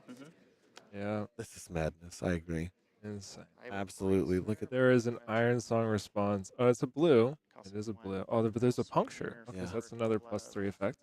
2 plus. Oh, with the Brave Forge activation. So, with +1, so 11. Oh, 24 damage, 4 card hand with Dawn. incredible. Dori here. Okay, so 8, 10, 11. Oh, we see a rain razors, man. It wasn't even possible to block this out. It wasn't. I was wondering if Tyler was waiting for the pump to go away, waiting to see more information from Davis, and then choosing to block out the second Dawn He's Blade. hoping the second one comes smaller or But something. there are 2 instants in hand, so. I'll pump by 3. Oh. 14. Dawn Blade plus Dawn 1. Blade plus Good game. 1. Good game. All right. One of our caster cams is currently down. I will fix that in a moment. But Yeah. Davis here, 2 glistening bringing it home is with Dori. And He is incredible. known to take the Lexi matchup routinely. Yeah. He's a beast. Well, we can see why. We can. Yeah, I good told game. you. Very action-packed Dori player. Yes. Yes. 3 of a kinds in one hand. Oh my Ugh. Yeah, we. What a good game. Word is that Ethan won his last round as well. So we're going to be seeing a Dori and a Levia quite possibly in top 8. Ooh. If you block out the 3 of a This kind is too, I'm exciting. like losing my mind. It's I'm like- gonna. it's like, you know, If it's Ethan versus Davis, you bet we're watching that That's one. gonna be good. We're That's gonna gonna watch be that good. one. Yeah, Davis is a beast. All right, we're gonna go ahead, Yeah, that's close out. really weird. Uh, That's just card variance. oh mess. my Really goodness. wild. There you go. Hey. Look at who it is. Hey, tell Click the tell button. him. Tell him. Oh, you know what? I don't. It's like figured it out. I don't ever want to. Thanks, Ethan. I was trying to figure out what that was, but it makes sense. It's the second switch. Well, maybe. There's It's a just good you guys chance, know, but we have no, it's not locked. 4 different control centers. I believe Levi is currently playing Pankaj right now. I Oh. do not know who has won or lost. All right, we're gonna go check in, So there might be an and answer. we're gonna. How's Levi doing? We'll go run this We'll break. go ask. We'll We're gonna go just- check in, just scout the for you. room, see who's gonna be making it towards the top 8, We're locking find by our next 4 is a game, big commitment. and then Yeah. we'll go ahead and open some more packs of Alpha.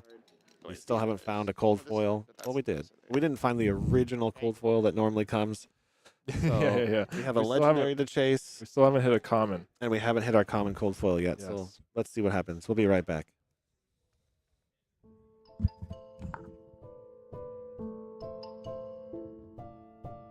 Hey yo, Don Amurabi. You want me to tell him about the bazaar, or do you want me to use the clams, huh?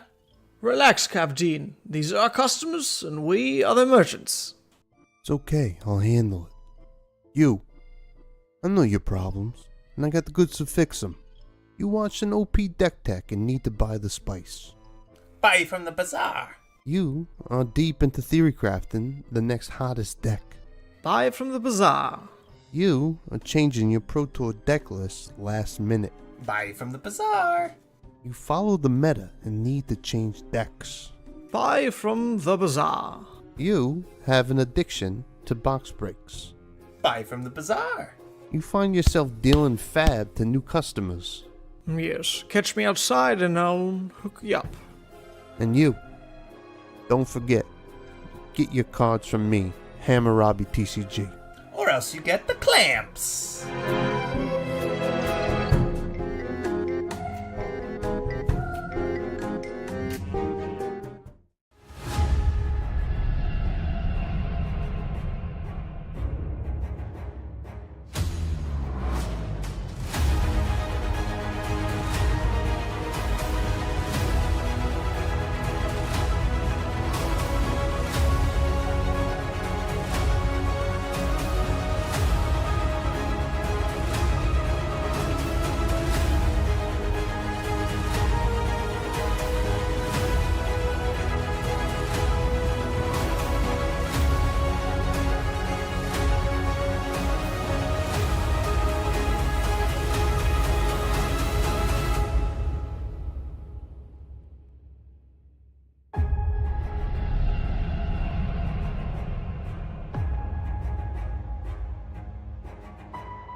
Go to ascent-gaming.com for all your flesh and blood merchandise needs.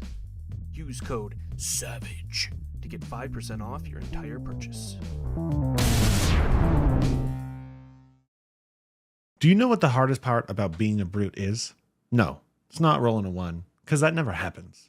It's not discarding your blood rush to pulping or wild ride. It's actually having to buy hundreds and hundreds of reckless swings for your opponents to sign as you kill them with it and put them in the ground. That's why I go to fabfoundry.co. With incredibly competitive pricing and extremely fast shipping methods, fabfoundry.co is the only place I need for an unlimited supply of reckless swings. Visit fabfoundry.co to support one of the OGs of the Flesh and Blood community and to get your product delivered on time, safely, so you can go crush your foes.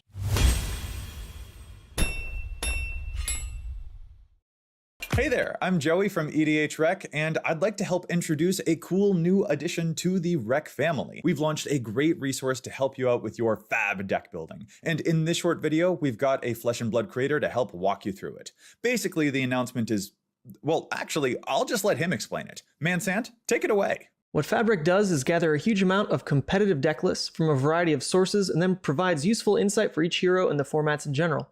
And here we have Dromai, Ash Artist, a powerful and new fun hero from the Uprising set. Instantly, we can see statistics taken from the average of all the deck lists for Dromai.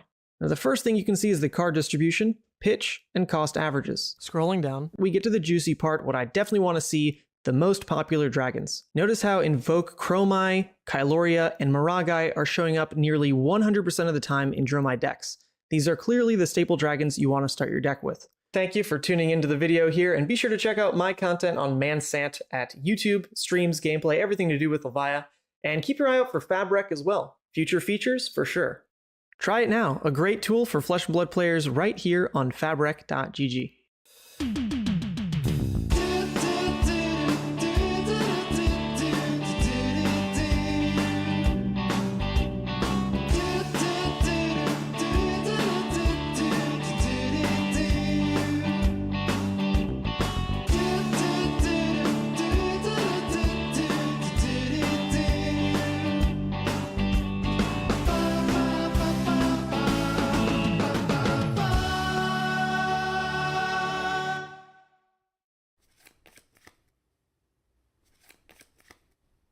No way, dude! I can't win a single game against you! It is so hard living with such a good Flesh and Blood player.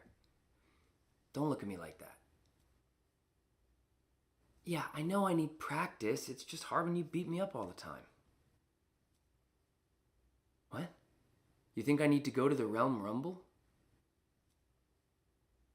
And you also think I should outline exactly what the Realm Rumble is in case anybody watching doesn't know about one of the biggest Flesh and Blood events of the year? Okay, if you say so. Realm Rumble 2023 is a first of its kind, independently organized, 3-day-long celebration of all the biggest names in trading card games. If you love Flesh and Blood, then this is the weekend for you. There's going to be a $10,000 open tournament, a $5,000 team sealed tournament, and overall, $45,000 of prizes given out over the course of the whole weekend. If you like callings, if you like Pro Tours, then this is the event for you. It's going down December 1st through 3rd in Columbus, Ohio. Head down to the Realm Games' website, realmgames.myshopify.com to get your early bird registrations in, and we'll see you at the Rumble. All right. 3 of a kind resolves.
All right, I'm here with Davis, Big Dawnblade Purcell. The big D. After, chill.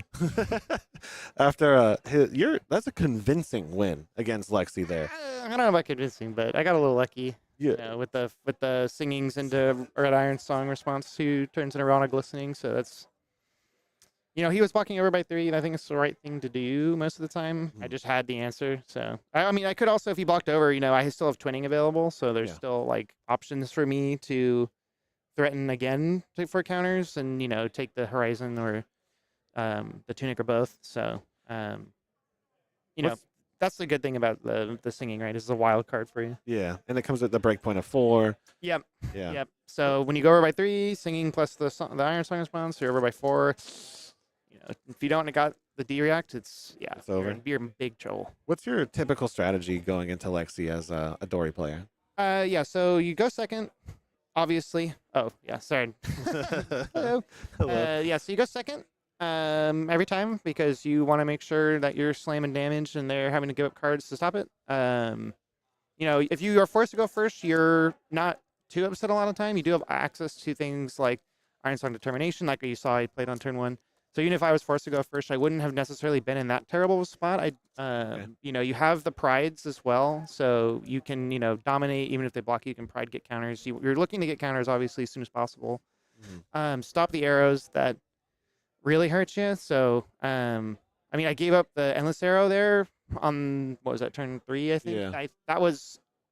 I didn't feel good about that, but knowing that the drill shot was there, right, I have to respect that because I already had courage on the combat chain, so if he gets -1 there, I'm going to lose courage for the game. So yeah, I think you even saw I laid down the cards to the Endless and I took him back, and then I waited for the drill shot. So yeah, you just valued the drill shot. Yeah, I didn't want to lose the courage blade. I didn't end up needing it that game, but you can do insane things like block 12, break courage, and then just launch downblade for 9, like I would have been able to do, or for 8 rather. So even if I was forced to block, like I was like, okay, I have a 0 card 9. If you don't stop me, you're still facing 9 again. I mean, if their hand is really, here's a 6, you would have had to give up something at least, right? But yeah. I only saw the 1 supremacy too, I think. Yeah, you did. You put it to work too, but yeah, at that point it was kind of, the Dawnblade is too big. Yeah. That's kind of the way the game goes. It's like you're going to have those turns where I have the 2 glistenings back to back. If they stop you and take off the counters, you've probably lost on the spot.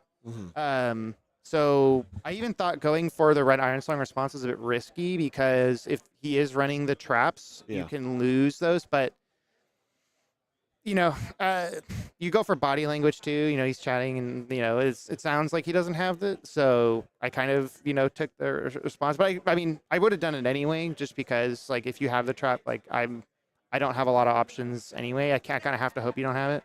Yeah. But yeah, so you definitely want to go second.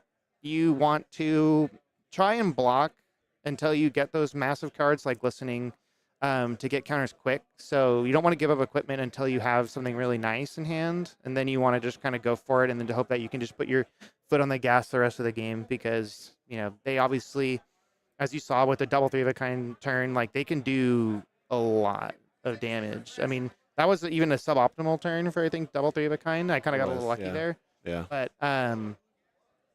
there weren't any massive on hits there. There weren't, except for, I think the hamstring shot I had to take, but. Yeah, the hamstring shot was like a little annoying for you. It was a little annoying, but it's like I had the blue, so, I was able to swing and still play my pre-cards, so it wasn't terrible, but, it's a tough matchup. You really, if they're able to get off your counters mid-game, like when you're at like that 2-3 mark, like you've probably lost because you're so far behind now. You don't have the value anymore.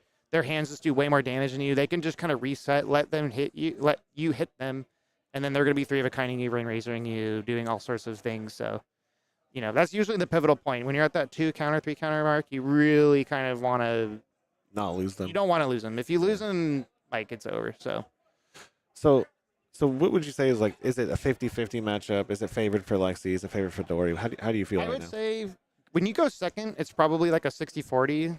It's still really hard because you can just brick, right? Like you get a 4 red card in hand and you're just like, well, Dori needs a blue for the field for her other gas cards. So you need that, so you can just brick on the spot. So, but if you don't, you see in the game like here, it's like, okay, they have a lot to deal with. Their cards block 2. It's really hard for them to stop you but and then you're just building this train that they can deal. So it's probably 60-40 going second. I would say it's probably the opposite when you go first. It's probably 60-40 in their favor, just because unless you get the high roll turn 1, like you're gonna be behind. You're gonna have to give up cards. You're gonna have to try and find a spot where they stumble.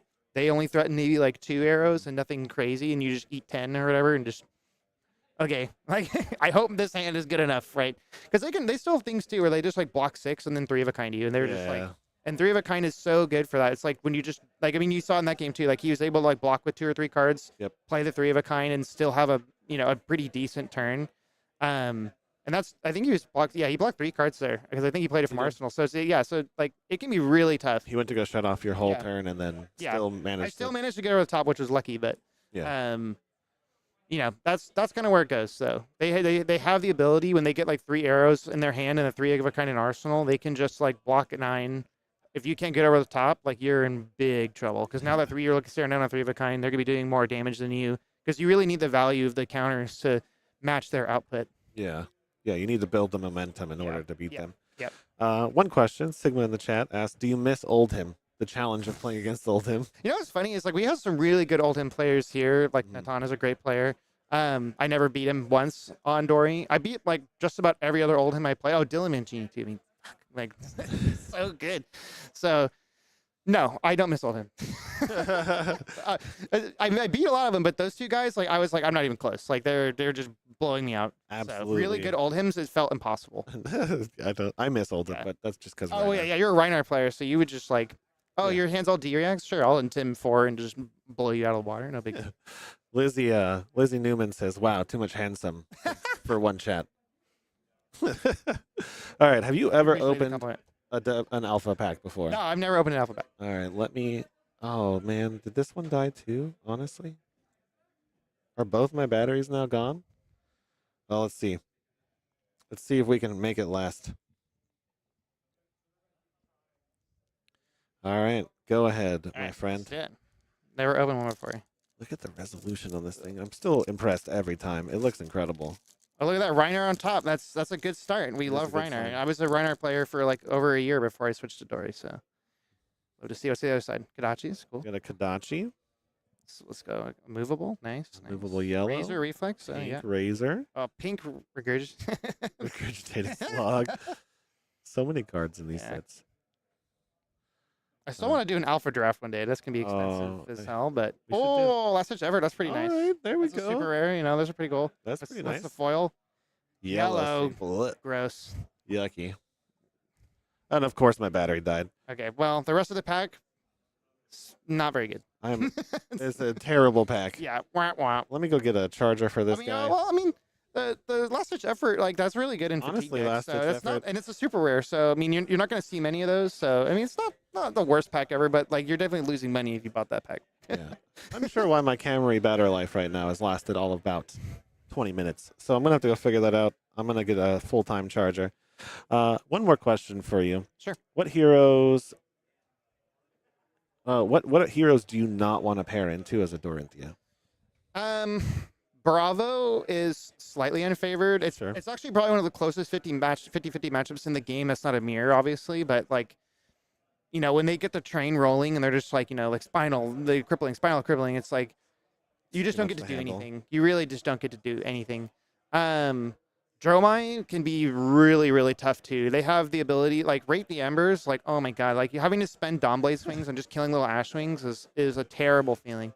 And that sometimes you can just high roll the hell out of that matchup and just like rip cards from their hand. They don't do anything and you just win. But it can be really tough if they pitch stack right and they're keeping counters off, they're blocking well, and they just have like that Chromai Maragai rake the embers and they just like make the army. You're just like, what do you do? Yeah, once they have like 6 dragons on the table, it's like, okay, I can kill like 2 a turn. Like, and yeah, I get a counter, sweet, but like, I didn't threaten cards from hand. I didn't really do anything good because they're just gonna put more dragons on the table and then they're just gonna run train with the dragons. So that can be really tough.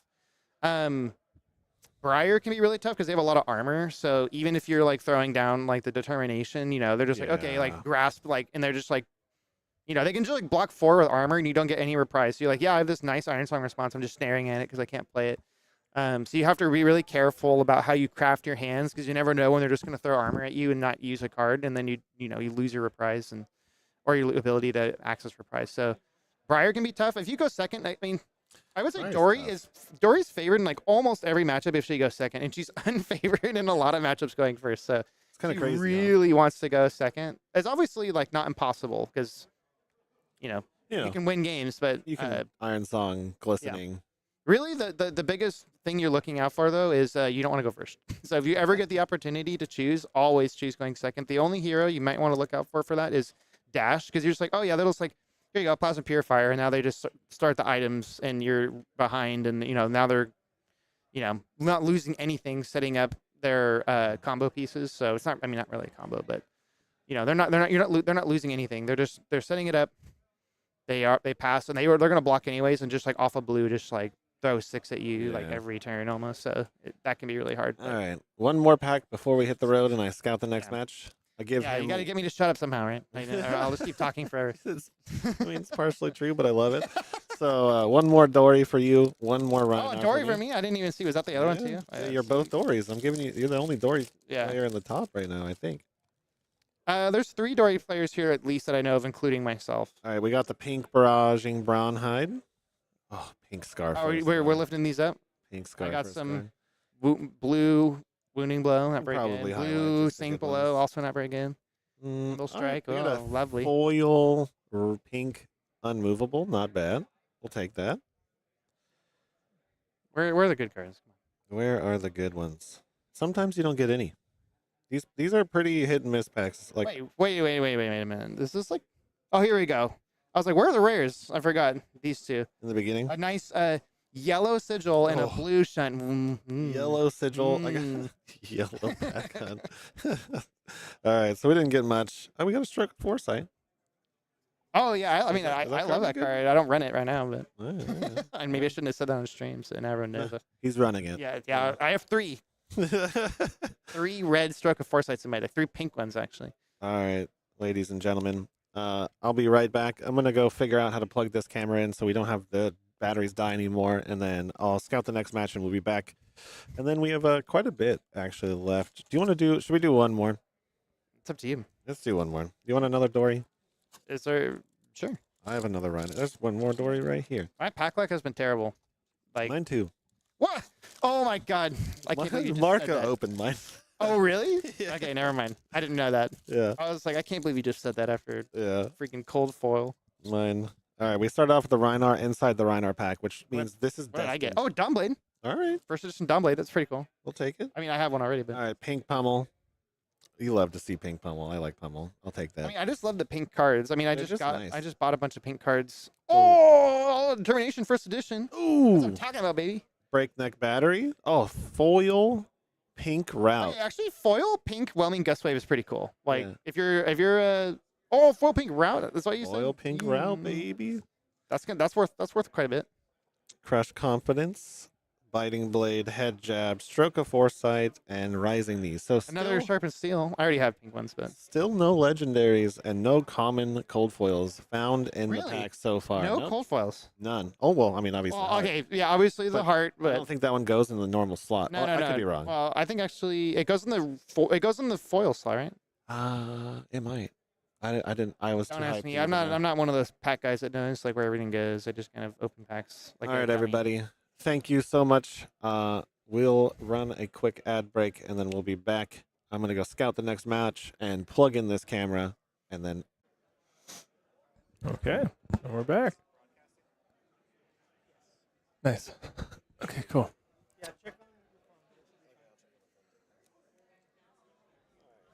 Let's see if I can get myself. All right. Stream Deck is down, so we're gonna be playing manual. All right, so we had a little bit of a technical issue here. One of our cables was pulled, unfortunately. So right now we're gonna be having Michael Fang and Spencer Heaps. Now, all right. Spencer's on Lexi. He's a local player. He's actually in my testing group. Nice. He's a little beast. Okay. He's the kind of guy who hometown hero. Yeah, he takes like 5 months off from the game, shows up, clears a tournament, and then goes back home for 5 months. We have a player like that up in Seattle. Notoriously hiatuses for 6 months and then wins our high level events. All right, so I haven't set up any of the screens here, and we're going to be a little bit behind. So I'm going to go ahead and bring in our players, and then I'm going to be editing the screen right now. Very quickly, for the person in chat who asked about 20 minutes ago probably how Levi is doing. Levi did lose his game against Pankaj, playing obviously Azalea into Icelander. Our top tables are somewhat diverse, but maybe predictable based on the hero meta breakdown. We have a lot of Lexi with some Dromai, and then also some Icelanders at the top table. There are some Azaleas and Katsu flown around, and obviously Dorinthia. So there are some things out there, but nothing out of the ordinary. Okay. Nathan will swing by and give us a thumbs up when you're ready to actually start playing. You should be at 40. Oh, yeah. I got a little bit too used to the blitz life Yeah, totals. no worries. Go ahead and put it on the table. And Do high roll, odd or even. keep in mind, I have not completed finishing I'll go second. Sure. adjusting all of the inputs here. So 6 rounds and 9 I'll get that updated right this second, but let's watch the game. All right, so we have a Lexi mirror, Michael opting to go second. That's pretty huge here. The main reason why is because obviously the first answer is tempo, being able to present the arrows of your opponent, and now your opponent is forced to block. Make the choice between blocking, losing cards, or taking the damage and the on hits. But another really big reason why, specifically with Lexi, is the fact that Voltaire loads at instant speed, of course. So being able to potentially start your turn with an arrow and arsenal is really strong, because part of the advantage of going first in Fab is being able to arsenal a card and then pass to your opponent. So you technically have a hand advantage before they do. But if you're able to go second and still have 5 cards when you redraw at the end of turn 1, you basically have a stronger advantage than you would typically have with any other hero. Now there are ways to punish that, of course. For instance, if Spencer were just to pass turn, if Michael were to load an arrow, that does take 2 cards out of his hand, and at which point Spencer could then decide to actually attack Michael, potentially with 1 to 2 arrows, which would actually leak damage on turn 1 and potentially get on his through. So the first most interesting part, I think, of this matchup is going to be watching how priority is passed in turn 1. If there's a decision to actually load Voltaire on Michael's side or not going second.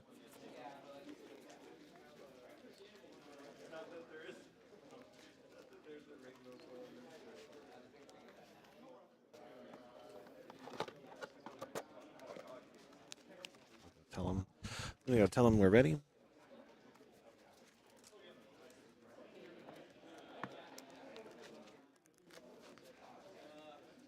Alrighty, y'all are good to start playing whenever. Okay.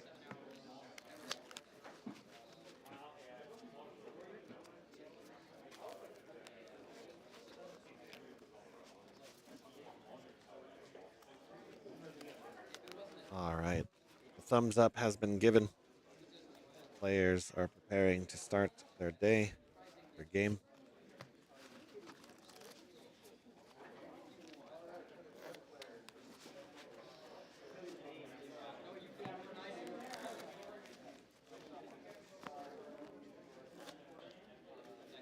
The Lexi mirror is also pretty interesting, mostly because of the amount of tech that you can actually decide to bring in for the matchup. There's plenty of options.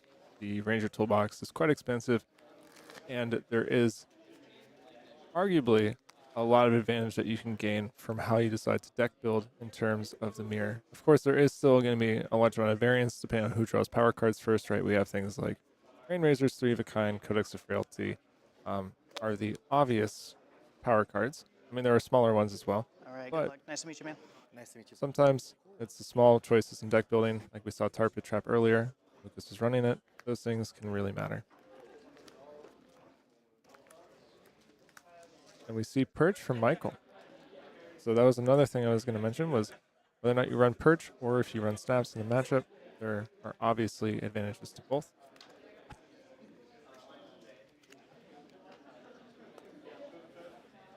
All right, good luck. Thanks, you too.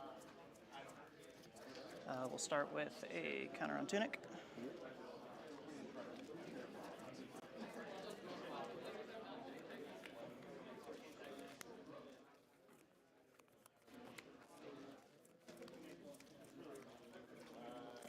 Start with the Voltaire activation. Loading 2. That's my first use of Voltaire. Load Searing Shot, choosing go again.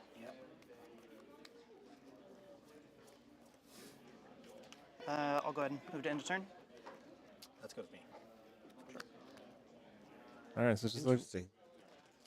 yeah, just like what we kind of mentioned earlier, you know, if Michael decides to lose 2 cards to load the arsenal, you do get the advantage of being able to play a 5-card hand going second. But Spencer could just attack out here and punish Michael for choosing to do so. And it looks like Michael's turn is absolutely a heater anyway. Although that is a blue infecting shot actually, so that is gonna be an easy block for Spencer.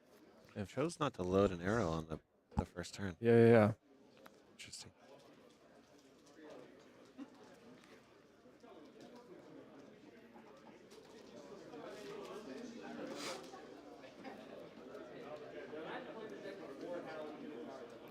Infecting shot is actually coming in for 8 at the end of the day, right? So That's true, yeah. And also threatening the ponder on hit. However, Spencer does have 3 of a kind in hand, so we could have a clean block for 6. Declare no blocks. All right, I guess.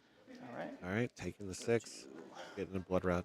34. Got 2 triggers. 2 blood rot. Give me ponder. Then I'll do Voltaire +1. Come in for 5. Drill shot 5. So it looks like Spencer was looking for an opportunity to block that turn. To maximize the value of the 3 of a kind, perhaps Spencer thought there was a stronger arrow coming in at the end of the chain. Block 6. Okay. Since I'll close the chain and I'll ponder. Valuing the infecting over or the drill shot higher than the infecting arrow. It could be just that Spencer was looking for more information before deciding when to block 6. Yeah. And it was just that Michael presented the stronger arrow up front, which also does make the question harder. Tunic goes to 2. It's fair. Go ahead and 3 of a kind. Yeah. And 1. All right. Looks like we have 2 arrows and a blue. So definitely showing the Play Rain Razors out of Arsenal. other end of 3 of a kind, which is that in addition to giving you large hands, it also lets you block and then still have the most efficient hand you can possibly have. Spencer got to block 6 here, but still is able to play 3 arrows in a turn. We'll load.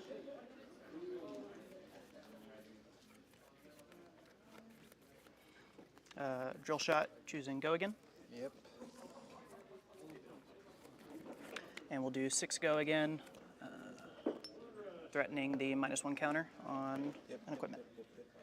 And this is really great too, because pushing the drill shot now takes away blocking opportunities for Michael, depending on if Michael wants to block 6 or not. Probably looking at the Hornet Sting or the Perch Grapplers as potential targets. Pretty great turn already. Sure. Go ahead and pay into the second Voltaire activation. Yep. We'll load Infecting, choosing go again. Infecting for 7. All right. Threatening Quite a turn. Blood Rot on hit. Responding to an infecting shot with an infecting shot. So this one's better. This one's for 7, not for 6. That is true. All right, we have a block for 7 for Michael. Nice. So Hornet Sting essentially being worth 3 value here. It's not bad. Yeah. I guess technically 4. Sure, fully block. 4, we add the 1, yeah. Do the searing. All Searing's right. going to push through for 7, though.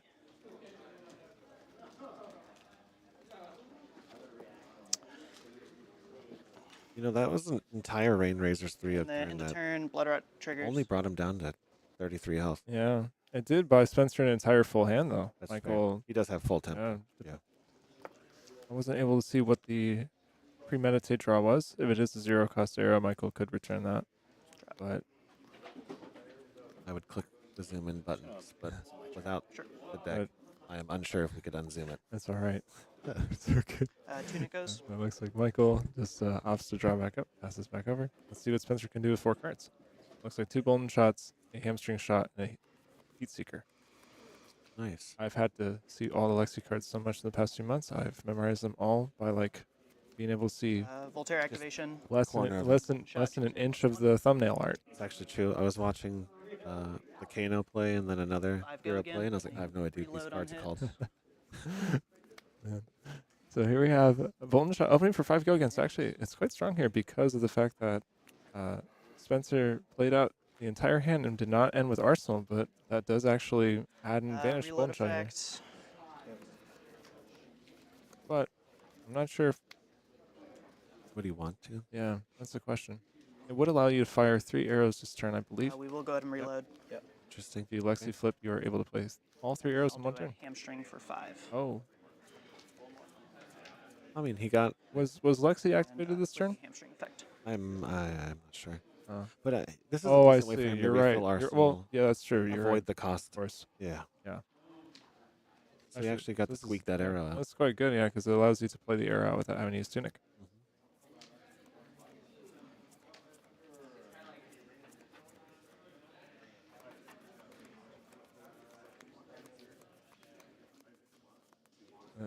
Appears on Michael's side we have Endless, Inertia Codex, a blue Winter's Bite, and a Remorseless. So actually quite a strong returning hand. Yeah. Beyond Hit is...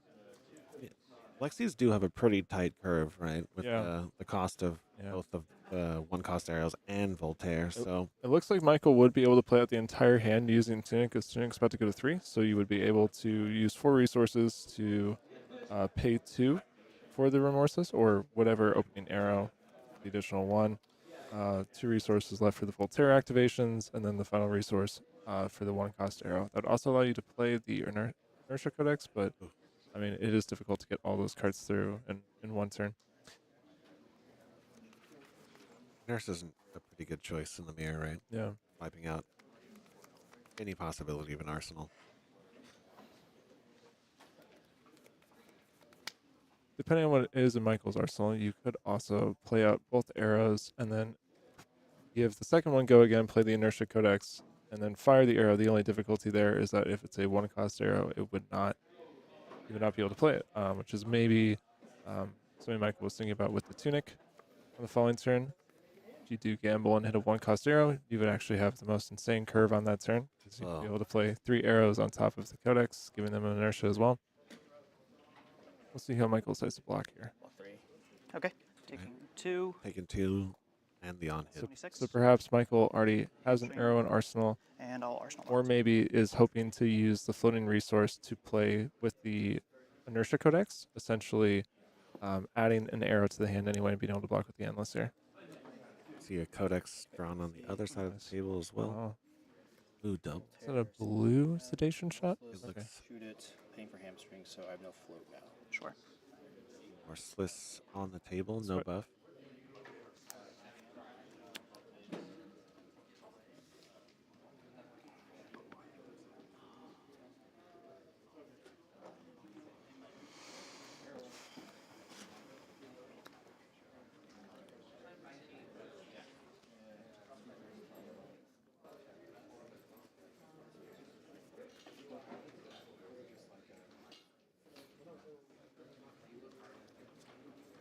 I'll say no blocks. I have no reactions. 26. Remorseless trigger. Yep.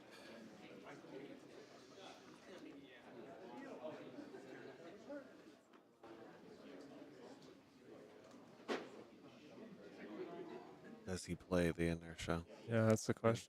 He's missing out on the hand value, but yeah.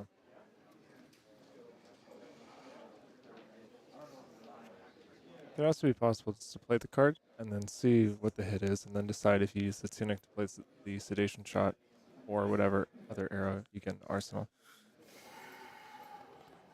The thing here is if you play the sedation shot after playing the Codex of Inertia, you do potentially lose out on the benefit of the inertia, since you would just potentially double stack it. So maybe Michael here is looking to have a larger power turn with the Codex. He just took that without blocking. What is in Spencer's hand? If there is a ponder generator that does cancel out the... Oh, it looks like we have... Oh, I forgot, of course. We have a Heat Seeker in arsenal plus a Heat Seeker in hand, so the inertia does... Irrelevant. I believe so, because I think you can I believe you can stack the trigger so that the Right. Heat Seeker trigger happens after the We'll go ahead inertia and start trigger. with the Lexi flip. Yep. Seeker. Yep.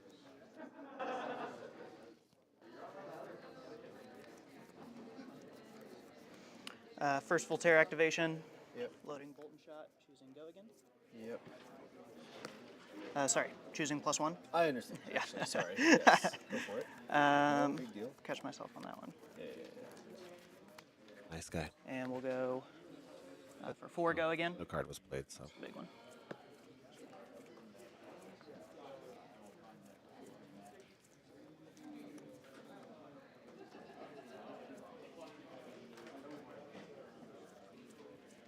Infecting and bolt shot. Looks like Tar a- pit. ooh, We have a tar pit. Okay. Another tar pit trap out to show its head. That's quite good. And I lose 1 life due to Remorseless. Thank you. Sure, I would have came around to it.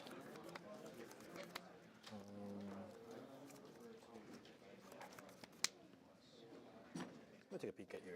Yeah, go for it.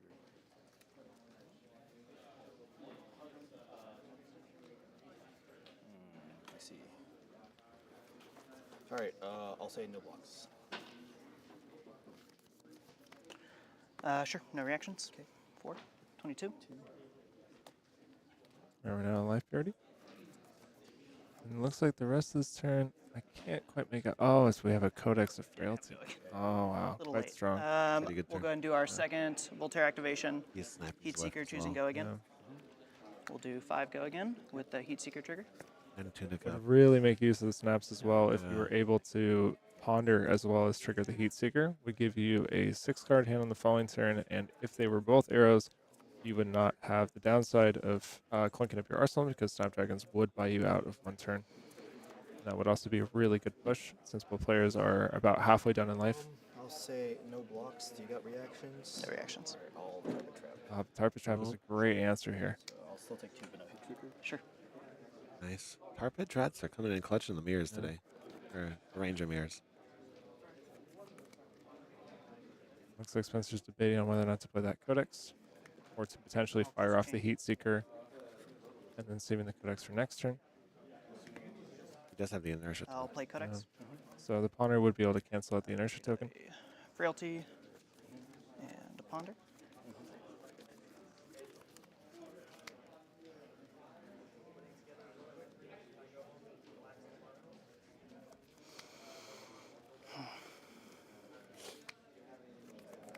There's no need to take the risk on the double Heat Seeker.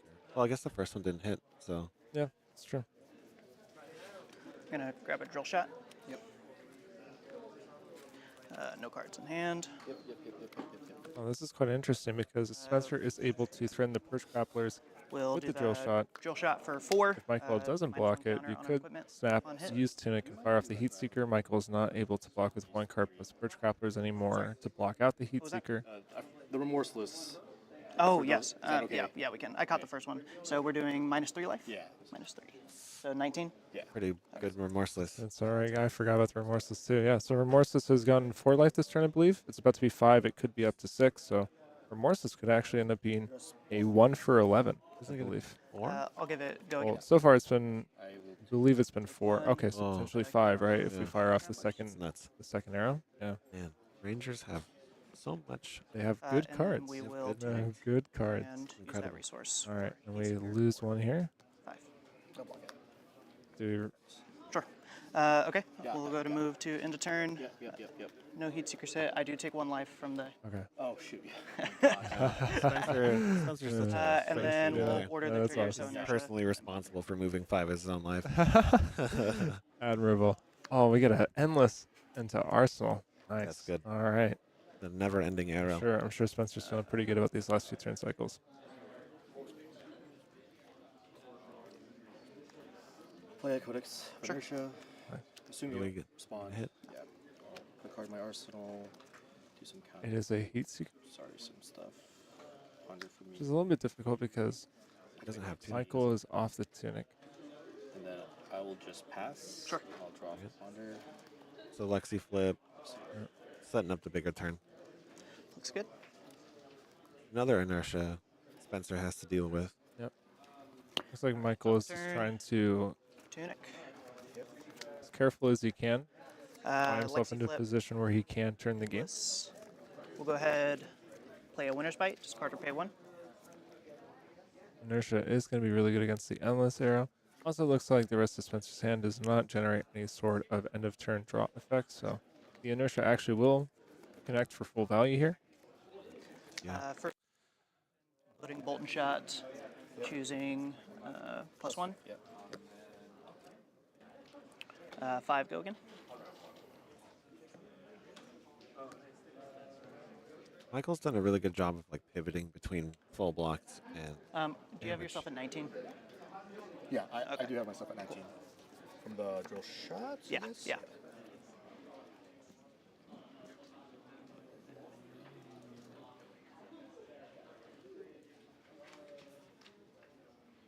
I'm gonna block 3. Okay. 17. Yep. I'm Game sure is so close. Yeah, I'm sure Michael is less concerned second about Voltaire activation. whether or not to block the Endless Arrow, With go again. knowing that And we'll swing. you do have the Inertia coming in at the end. Blood rot on hit. No floating. We do have a Tar Pit Trap in hand that could potentially stop a lot of damage. I mean, that essentially be a 1-card block for 7. Wow. The Tar Pits are just showing up. They're amazing. And the reason they're running them. Yeah, I mean, this card is also really good in other matchups as well. You're able to, for instance, against Azuri or Assassins in general, All right, they it goes swing back in hand. a dagger into a disruptive effect. If you Tar Pit Trap the dagger, then whatever they play afterwards, even if it's like CNC, no longer triggers against you. So it's a 1-card hand that completely blanks them. Normally that would be a 3-card hand from the Azuri, so you have a 1-card hand that stops all the disruption that they could send at you. Wow. We're also seeing it used in the mirror to stop a lot of these really aggressive tempo breaking cards between the two players. Is this straight from Arsenal no go again? This is straight from Arsenal no go again. Looking like he's just really min-maxing the Ponder trigger from the Codex of Inertia. Yeah. Trying to get a 0 for 5 in against Spencer. Spencer, on the other hand, is holding a CNC. Does have a 3 of a kind, but we will always see him just block with the CNC just to preserve life total. Could be very possible. Could also send the CNC and try to arsenal the 3 of a kind for a stronger power turn. Yeah. I think probably prefer to get an arrow. I think we're looking at. Oh, there's a Rain Razors.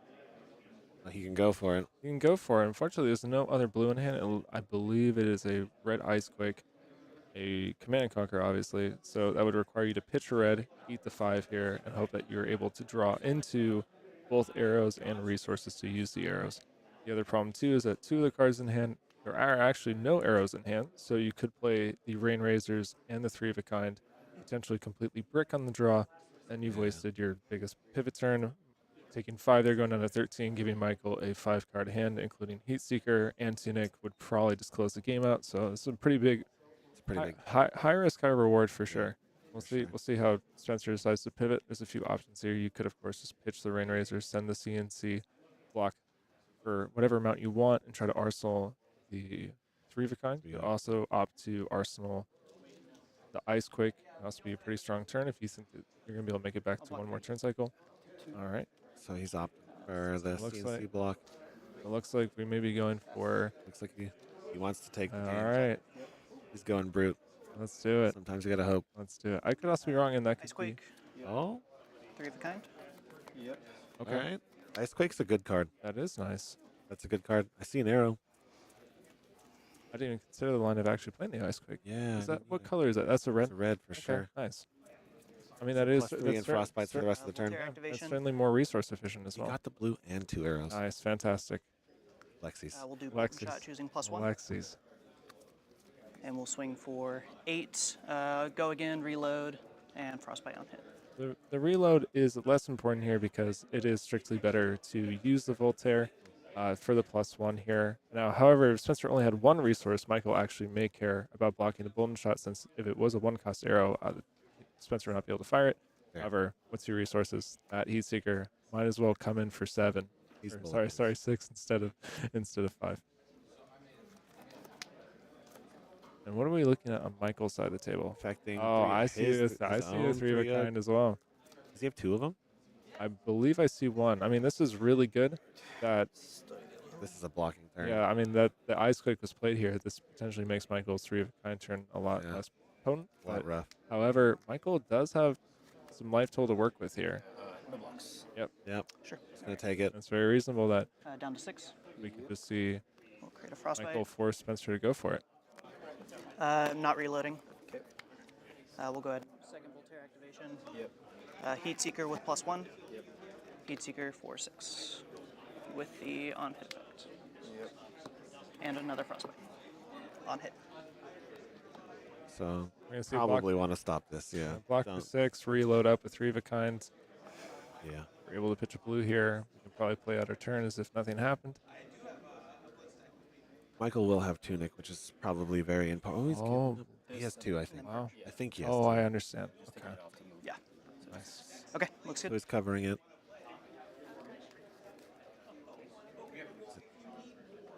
Interesting game so far. This is tight. This is tight. Oh, yeah. We have a blue winner's bite into a 3 of a kind. Yeah. Oh, man. It's the second one in a row. The party 3 of a kind. never ends. I only have 1 floating because of the frostbites. 1 floating, 1 Tunic activation up. That's 1 Oh, we arrow. unfortunately only have 1 arrow. We only have 1 arrow. It's 1 arrow. We could quiver, however. Yeah. Depending on what color those ice quakes are. I can't exactly see going for the quiver. from here in the booth. But if they were blue, it's difficult. My assumption is that they're probably both reds. But All right. 5 go again. 5 goes. Threatening 2 damage on the Blood Rot. Not revealing his ice quake. Yeah. Not revealing anything. No, nothing learned. Nothing. For all Spencer knows, Yeah, yeah, yeah. a bunch of arrows in his hand. And for all Spencer knows, he's getting juiced this turn. Fortunately, looks like Michael had a bit of a roadblock on the 3 of a kind. Started with an arrow in pocket though, and it's a heat seeker, so Yeah. Not the worst thing in the Not the world. You're worst able, arrow of all you're time. able to still end up Reactions? with 2 cards in arsenal. Tar Pit. Oh, Tar Pit, baby. man. Nice. We'll apply to next. That's big. Just gonna apply to the next arrow. He's just Hey. straight blanking the Wow. Sure, I'll take 5. Nice. blanking the heat circle. What a good Vanilla- play! Vanilla 5. Wow. And I have you at 6. Oh, yes, I have me at 6 as well. Sure. All right, that's what I was thinking that earlier. You're the worst at coverage, it seems. No, I think I'm worse, guys. Yeah. It's okay. No, it's not true. You're pretty good. Sure. I mean, Tunic goes up. 2 card hand. What are we going to do with the 2 card hand? We'll go ahead, activate Voltaire. Yep. +1 on hamstring. Okay. For 6. 6 is good here. Threatens lethal plus the disruption. Threatening his Michael- life. Fantastic. I mean, Michael has had the advantage of being Arsenal up so far, so, he's really only threatening 1 card's swing over like what Spencer will have in his next turn. I've been really impressed with how well Michael has pivoted out of smaller hands. The fact that he's been able to find really efficient lines that use resources, use cards, card advantage, ponders, that has been able to keep him actually keeping up with Spencer despite Spencer having such an explosive start to the game. Yeah. This week, thank you. So Lexi flip, Ice Quake. Spencer side we see Arctic, Falcon Wing, Golden Shot, and CNC. It could be reasonable that if Michael took a bunch of damage to pivot, Spencer does have a couple outs here to try to punish it. Blocking for 9, sending back the Arctic could put him in a good spot. He does have the Frostbite. He does have a Frostbite. Unfortunately, You're right. he's going to have to keep 2 cards if he wants to do it. Looks like it. Rough. Not to mention that, obviously, Michael's pressuring a lot more Frostbites this turn, potentially loading multiple arrows. Although I can't see the 3rd card in hand, but are we just looking Endless at arrow is it- and no other attacks? That's the question. Oh, it's Oh, it's a codex. Never mind. All right. It's Never mind. gas. It's all gas. It's the best card. It's whatever card you need it to be. It is his own solution. Yeah, it's an Uno wild card.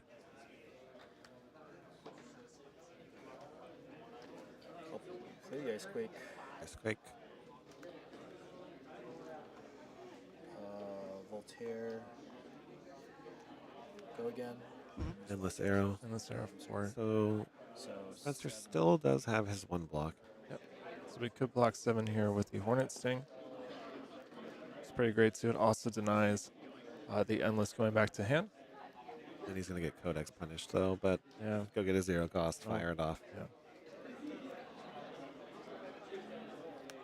In a weird way, Codex, in this circumstance, could be detrimental. Giving him a 0 cost in his arsenal, letting him keep the second card to fire it. The only tough part, Spencer would need to hold on to at least Like one a card blue. to be able to play through the frostbites. Yeah. And it would probably take a large chunk of life through just Yeah. not being able to block the last arrow, which is pretty tough. It's a hard decision to make. Give up Yeah. all of your tempo for life or try and hold on. That's a good point, too, yeah. Spencer at 11 to Michael's 3, it is possible that you reasonably could just take damage here. I mean, the only problem, though, is that Michael is at least presenting lethal alone with the Endless Arrow, because the Endless Arrow going back to hand is presenting 12 here. So you got to block the Endless. I think you got to. I think that's what we've seen today on the stream. Yeah, I think you got to block that thing. Sometimes Endless is worth nothing. Sometimes it's worth 20. True.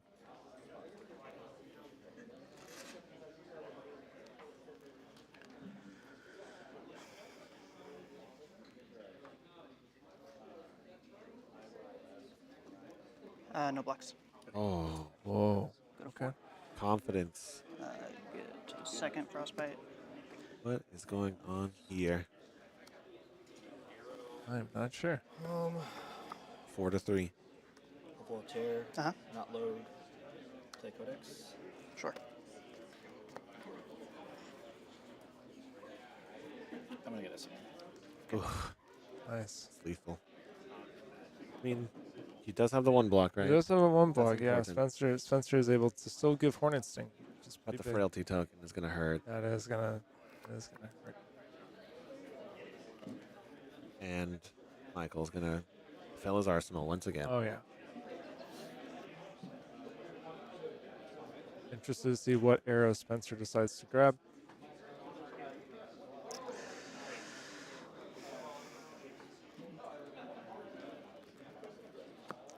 Yeah, think about this one pretty hard. All right, we're going to go in the tank. Let's go. We got tank cam? Oh, all my buttons are gone. You know what? So Yeah. If I click something, we might not We've get it back. We've lost button privileges. We're gonna go back to buttons in the next match once we have some downtime. So does Spencer have a blue in hand? I was not able to see that earlier, or I forgot. I guess we'll see. We'll see. Probably determined based off of what arrow he's able to grab. All right, let's see what happens with this button. Okay, it just doesn't do the animation. Let's go back. Take a. There we go. There we go. The buttons are back. We got buttons again. So, I mean, there's a few options, right? Spencer is able to grab like a 1-cost arrow. Could use a blue, fire it back. So well, he's going for the damage, I guess. Yeah. Searing, right? I mean, he leaks anything. you would end up with 3 frostbites, assuming that Michael's card hits to some degree. Although Michael's card could get blocked out, and you only have 2 frostbites to worry about for your turn. I mean, that's very significant here. We do still have an Arctic. Yes, on it's Spencer's card side. 1, right? Yeah.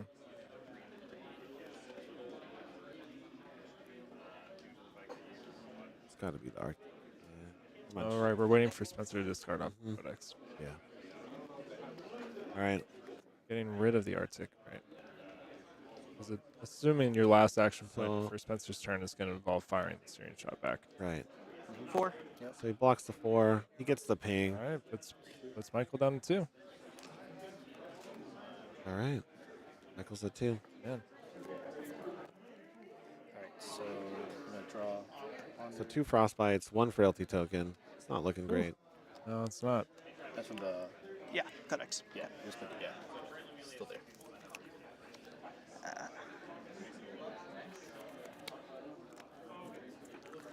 We'll activate Lexi, paying 2 resources. Oh, this is yours. Yeah. Leaving 1 floating. Yep.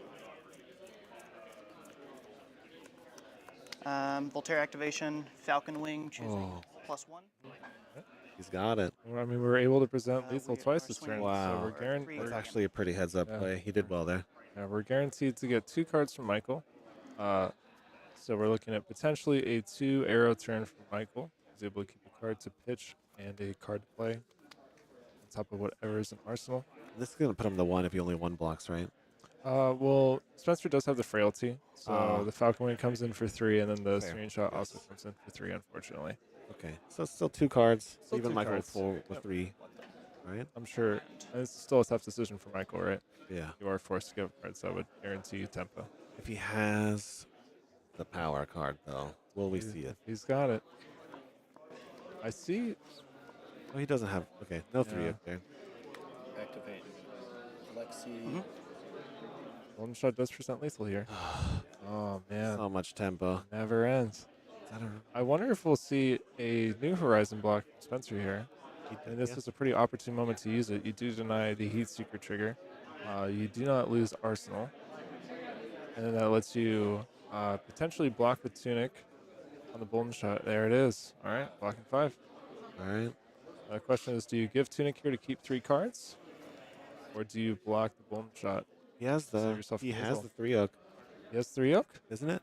Yeah. Oh, looks like it. Okay, so I mean that's an interesting decision. Do you block with 1 arrow, use your Tunic to play 3 of a kind? Prom. I mean, Does he have a blue? he I don't doesn't. see a blue. I don't see a blue, so I think the question is, do you? Okay, he's gonna. Unless if I'm misunderstood, and that infecting shot is a blue. Yeah, go to 1. He's going to 1. All right. All right. This is a tight game. This was wow. very tight. Very tight. Wow. Incredible. Yep. That was a blue. Does he get him? Looks like he has the arrows. How do you end up with 4 cards when you block? Did he draw too many? No, I'm joking. Oh. I was like, oh no. You're right. It is Yeah, done. how do you block and still have 4 cards in hand? If I blocked as Reinar and then I played my card, I'd have 0. I was playing Briar and blocked the card and then still had 4 during my turn. My opponent would call a judge. Can he weave together that's- something brilliant yeah. here? And we do have 2 arrows, so that's probably enough to He- rip. he most of Michael's can. hand. He can go for the quiver too. Michael, however, like last turn with Spencer, is off an Arsenal. Yeah. New Horizon available to block. Still has Tunic, so First we could Voltaire. see the same kind of pivot Endless with go again. Spencer took. This is going to be such a tight match. Oof. This You is can only tricky. let. This is tricky because Michael doesn't know the other 2 cards. Yeah, It, it's a it wait. It could be that there are 2 non-attacks in Spencer's hand, and Spencer is banking. Michael has his Michael 3 has oak, the 3 of a kind as well. Wow. This is incredible. But yes, the question for Michael is, do you let this hit, and do you hope that Spencer has other arrows in hand, and you're not really giving true card advantage here by Yeah. giving back the endless, or is this potentially going to be Michael's or Spencer's only attacks these turns? And if you block this, do you stop the 3 of a kind power turn? And Michael is coming up on Tunic, so he can give 2 cards up. He could give 2 cards up. He could also decide to block with the Tunic. However, that means he does have to pitch for the 3 of a kind rather than just playing the 3 of a kind off of Tunic. Either way. Oh, did he already activate quiver? No, he's not activated quiver. Okay, because I mean that's the other option. He can go again, quiver. Yeah, he could also use quiver here as well. It looks like is that a red? Chad is saying he's already tried quiver and failed. Oh, Rough. Got it. Thank you, chat.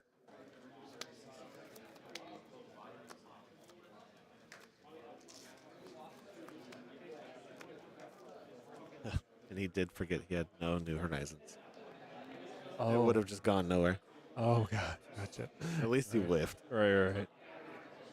Lexi's, I mean, I have noticed when you rip their equipment, they're so used to having it. It's like part of their brain. I've had that experience multiple times. I've had games against Lexi where they block with their New Horizon. We play like 3 turns with double Arsenal before one of us realizes. Yeah, actually, it would have lost him the game on the spot. He would have just sent an arrow with no go again in his pocket. Right, true. Yeah, Wow. that would have been massive. So, tiny- Spencer should thank the universe that Quiver whiffed there. It should. Sad, but it's true. Yeah. Going down the 1. It's back in hand. Nice. So let's see. Hey, all right, dude. I am, despite my monotone composure on stream, This game is tight. This thing is making me anxious. I'm holding character for stream. Yeah, dude. All right. Well, the endless is getting mileage as we All right. saw. Never-ending endlesses. Yeah. 5 go again. Do we see a New Horizon block? 5 for no go again. Michael. But Well, no, I think this is the last shot for the turn. Yeah, he's done. Oh, yeah. Yeah. We know Quiver failed. Oh, what's so interesting here from now on is I don't know if Spencer actually arsenals. Unless the problem from here on out is that if you arsenal a card, you can never fire multiple arrows in one turn. Has to be a non-attack action. Yeah, it would have to be a non-attack action. However, the other thing is that if Spencer plans on blocking out on the following turn, if you do put a 0-cost arrow in arsenal, so like a 0 for 4, Michael makes you full block. You're fine anyway because you're able to send the 1 card for your turn and potentially rip 2 cards That's from true. Michael. He can block 12 or whatever he can block, send Endless, and just loop it for the rest of the game. Endless or like Drill Shot. Any 0 cost you can throw in arsenal, I think, is really, really important here.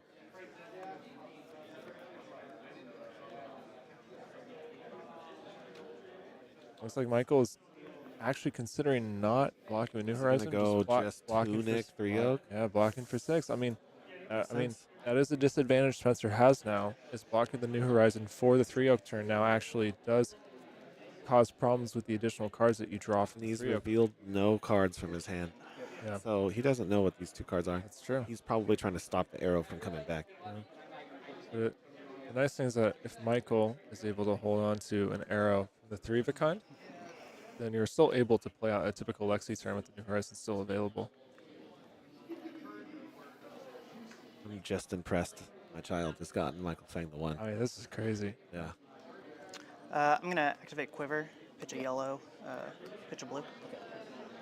Oh. Oh, no. And I'll pass. But he knew that ice card was on top. Oh, it could be he just wanted to clear the cards out. Interesting. Maybe they were blue. Like maybe they were just all dead. I can tell. All right. Let's see what we got. Arrow Codex. We are a resource short, though. We're resource short. It's We're 1 a arrow turn. resource short. That is big. And he has to pitch the Codex? But the thing is, he still has New Horizon here. He didn't block with it. Yes, very true. So very true. Arsenal and Arrow here is actually not that terrible. +1, 6. Oh, it's So 2 card block for Spencer. Yep. The question is, what is Spencer going to return with? Well, he has to block with the 2/3 blocks in hand. So the only returning play is going to be Arctic, Arsenal Codex, or play the Codex having to actually discard the Arctic.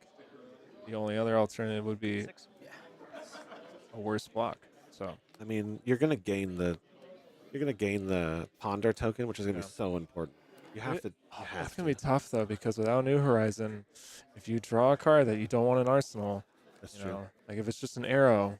How many buffs? We've only seen Icequake from Spencer so far. I haven't even seen any other buffs. I think Spencer maybe also considering, well, 2 things. Rain Razors. Yeah, first of all, what arrow targets you have for Codex of Frailty, but also maybe potentially like a ratio of non-attacks to attacks. Like, is there a likelihood that you are going to draw non-attack off the top and be able to actually play out your arsenal on the following turn in addition to 2 arrows?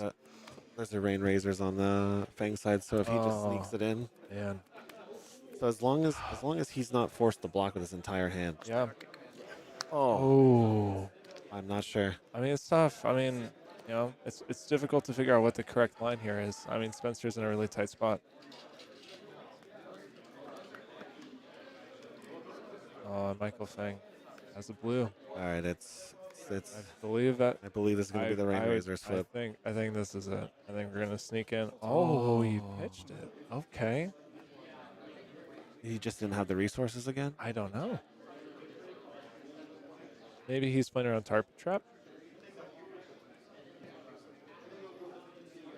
I wonder why. I mean, it could be possible, right? If you do I have guess if if you do have a D-React and you sacrifice actually pushing the arrows themselves for the hope of just like sneaking lethal through. If there is a response from Spencer, that could actually be really punishing for Michael. I mean, this is probably a much more safer line where you actually present the threats themselves. All right, we're back. A stalemate. This Lexi stalemate that has been going on for so many turns. This has been very, very interesting to watch. The deck counts are actually getting pretty small. Yep. Becoming important, right? Yeah. So we got a Frailty and a Ponder. Michael also has Codex, just the Codex. Codex 3 Oak War at this point. When are we going to When are you getting a Brute Codex? Imagine. That'd be so cool. Imagine. I want a Mech Codex. You would be so much more scary with. Yeah, I think that one would probably be broken. That would probably be broken. Yeah. And searing for 4. All right. All right. Presenting lethal Michael. Are we gonna see Tunic block? Sending the 2-card block Like, once again. But as you stated, Spencer can't just put any card in his arsenal. Yeah.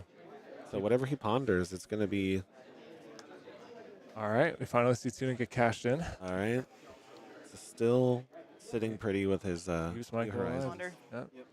And all ours. Oh, but we A. We got. I mean, it's not like he's going to be able to do anything, but that's fair. That's fair. Codex again. Oh, goodness. He could just play it out of Arsenal, play Codex. I wish my bad turns had so many options like this. This is nuts. All right, so we saw the mind game. Drill shot for 3. Go again. So we're hitting the blue stack, right? Yeah. We're probably starting to hit the pitch, which means that it's going to get slower. And unless this is a Rain Razors, right? You're going to double block the infecting. You're going to play. Tough. I think. Yeah, Spencer just has to make Michael have it here, right? There's no reason They're both waiting for a turn they can Rain Razors, or some sort of sneaky like. We've seen 3 Oaks from Spencer. Have we seen only 2 from Michael? Okay. Is that true? I haven't paid count. There's been so many in some mirror. It's true. I've just seen a lot of cards drawn. It's true. Play Codex. Oh, it's just the Codex battle. Man. Here's the question: do you get Falcon Wing? I'd not be surprised to see Falcon Wing get picked here. That would strip Spencer's hand. Strips it. Actually, it'd kill him. Yeah. Well, I believe it strips. This Codex is a 2-block, right? Well, the infecting only comes in for 4. Is actually understood. Yeah, so Spencer gets another turn to live. But then he does nothing in retaliation. That's true. That's true. 2. Yep. Wow. Rips the whole hand again.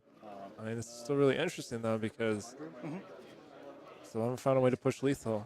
Michael did find Codex of Inertia.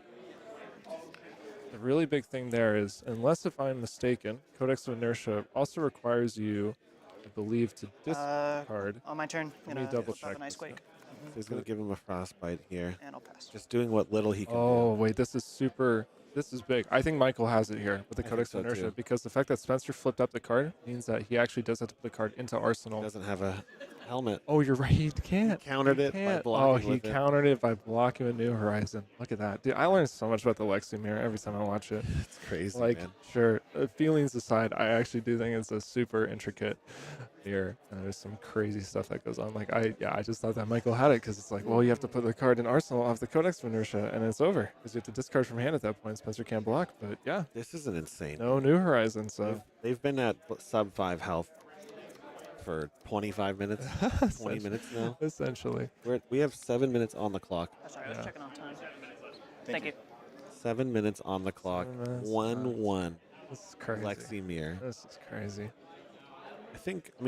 I believe Michael Fang is in an advantageous position with the helmet. Right? Absolutely. Being the only Lexi player right now with New Horizon still in the game is pretty big.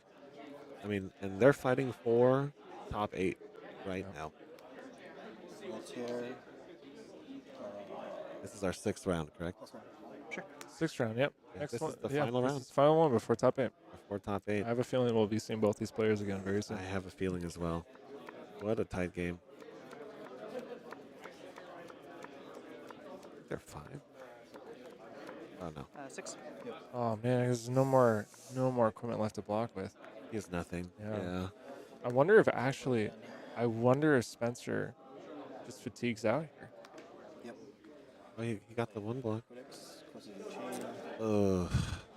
I mean, and this is the 4. Is this off the it? top of 4 rib? Nope. Doesn't have a resource. It's a hamstring shot. Ponder. But this is the card advantage that Michael Fang needed to pull over the top, though. But we're looking at a lot of blue arrows, right? Yeah, it was really interesting because, I mean, Spencer took in my opinion, I think a really strong pivot with the New Horizon block. It was at a point in the game when both the players are super low. Hands were able to rip most cards from each player. And it was a pretty opportune time to use it. But it is interesting that Michael was able to hang on for so long through the pivot that actually it's been pretty difficult for Spencer to hang on without the New Horizon.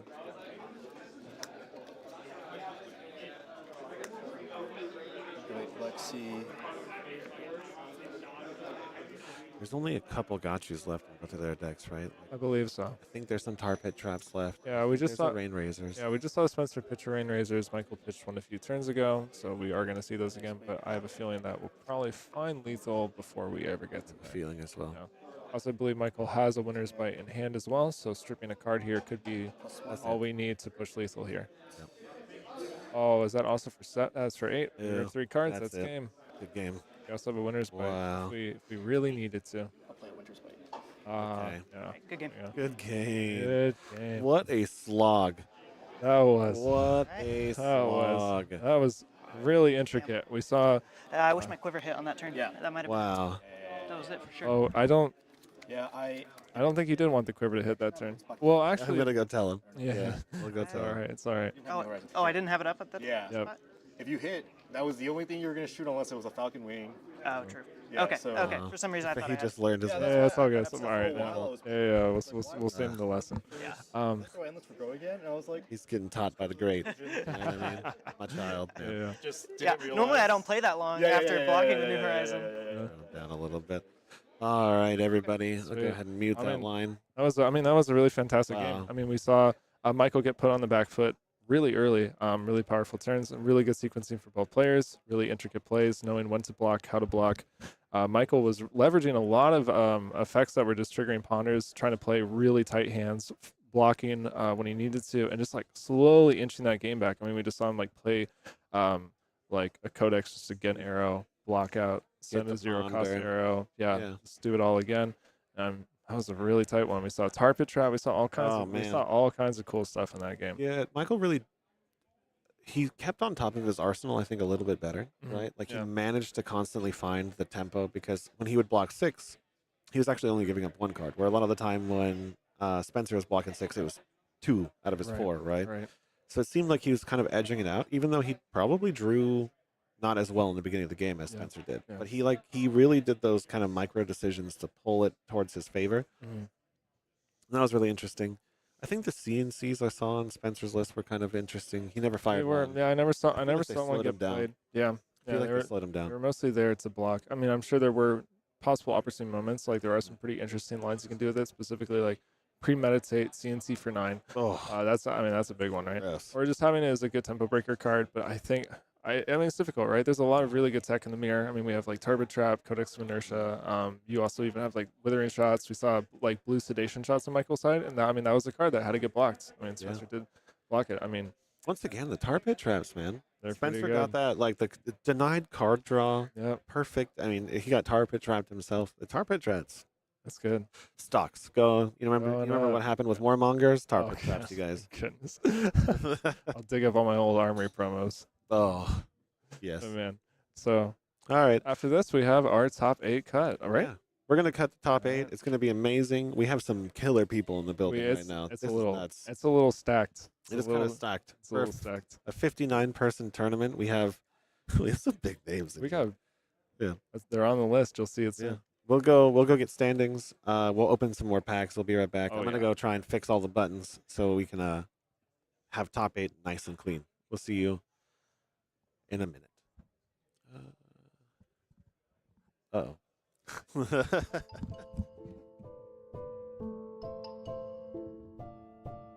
Hey yo, Don Amurabi. You want me to tell him about the bazaar, or do you want me to use the clams, huh? Relax, Captain. These are our customers, and we are the merchants. It's okay, I'll handle it. You, I know your problems, and I got the goods to fix them. You watched an OP deck tech and need to buy the spice. Buy from the bazaar. You are deep into theory crafting the next hottest deck. Buy from the bazaar. You are changing your Pro Tour deck list last minute. Buy from the bazaar. You follow the meta and need to change decks. Buy from the bazaar. You have an addiction to box breaks. Buy from the bazaar. You find yourself dealing fab to new customers. Yes, catch me outside and I'll hook you up. And you, don't forget, get your cards from me, Hammurabi TCG. Or else you get the clamps.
Ascent-gaming.com for all your Flesh and Blood merchandise needs.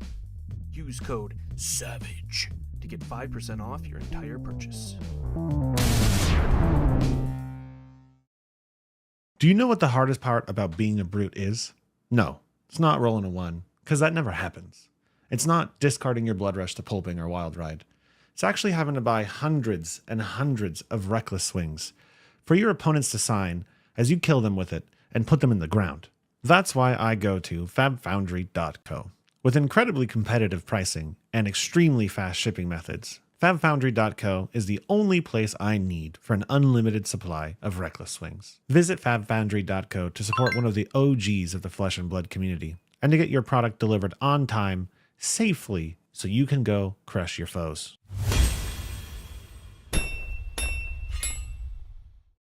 Hey there, I'm Joey from EDH Rec, and I'd like to help introduce a cool new addition to the Rec family. We've launched a great resource to help you out with your fab deck building. And in this short video, we've got a Flesh and Blood creator to help walk you through it. Basically, the announcement is, well, actually, I'll just let him explain it. Mansant, take it away. What Fabric does is gather a huge amount of competitive deck lists from a variety of sources and then provides useful insight for each hero and the formats in general. And here we have Dromai, Ash Artist, a powerful and new fun hero from the Uprising set. Instantly, we can see statistics taken from the average of all the deck lists for Dromai. Now, the first thing you can see is the card distribution, pitch, and cost averages. Scrolling down, we get to the juicy part, what I definitely want to see, the most popular dragons. Notice how Invoke Chromai, Kyloria, and Maragai are showing up nearly 100% of the time in Dromai decks. These are clearly the staple dragons you want to start your deck with. Thank you for tuning into the video here, and be sure to check out my content on Mansant at YouTube, streams, gameplay, everything to do with Levia, and keep your eye out for Fabric as well. Future features for sure. Try it now, a great tool for Flesh and Blood players right here on fabric.gg.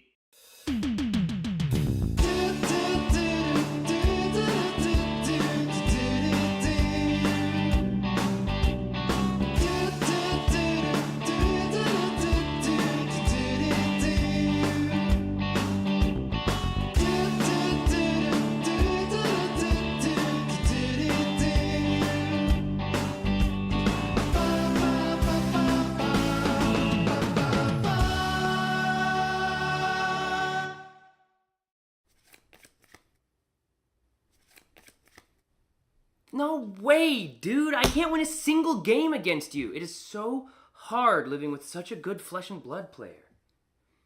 Don't look at me like that.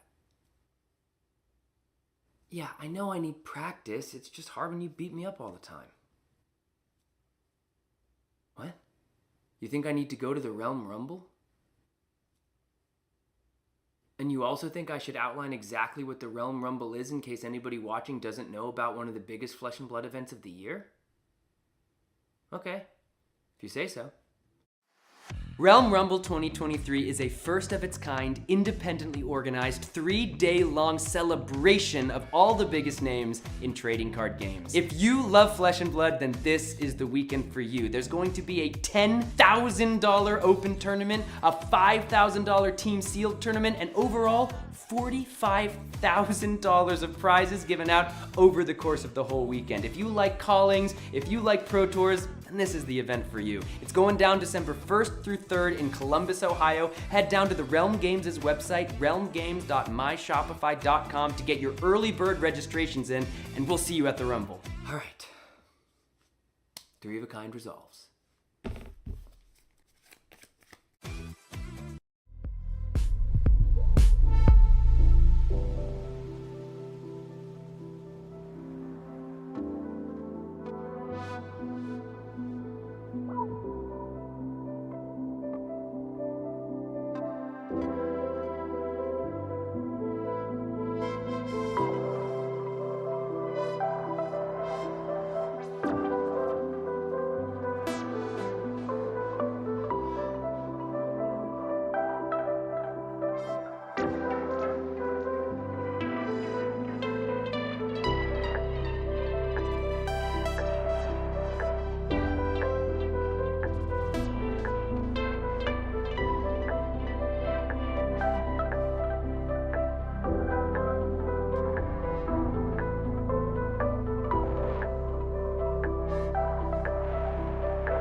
All right, yo.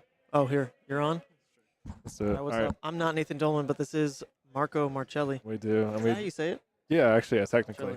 I normally say Marcelli because I don't want. I'm just like whatever. But yeah, that's one of my best technically friends in high correct. school is Marchicelli. Oh, okay. All right, so you're You're seasoned. not quite as fancy. Yeah. as him, but My it's middle name's Giulio, if that helps connect all the Italian names together. So it's Marco Marco Giulio Giulio Marcelli. Yeah. Marcelli. That's awesome. Yeah. Well, we have top 8. Do we want to? We have top 8. I've got the graphic ready as well. So we have Look at that. Lucas versus Spencer, that first versus 8th seed. Majin versus Adam, 4th and 5th. Alexander Vor versus Brodie, 2nd and 7th. Michael Fang and Pankaj, the caster extraordinaire, making it as 6th.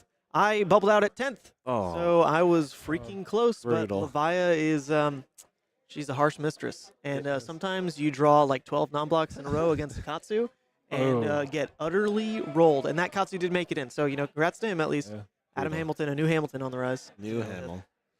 Yeah.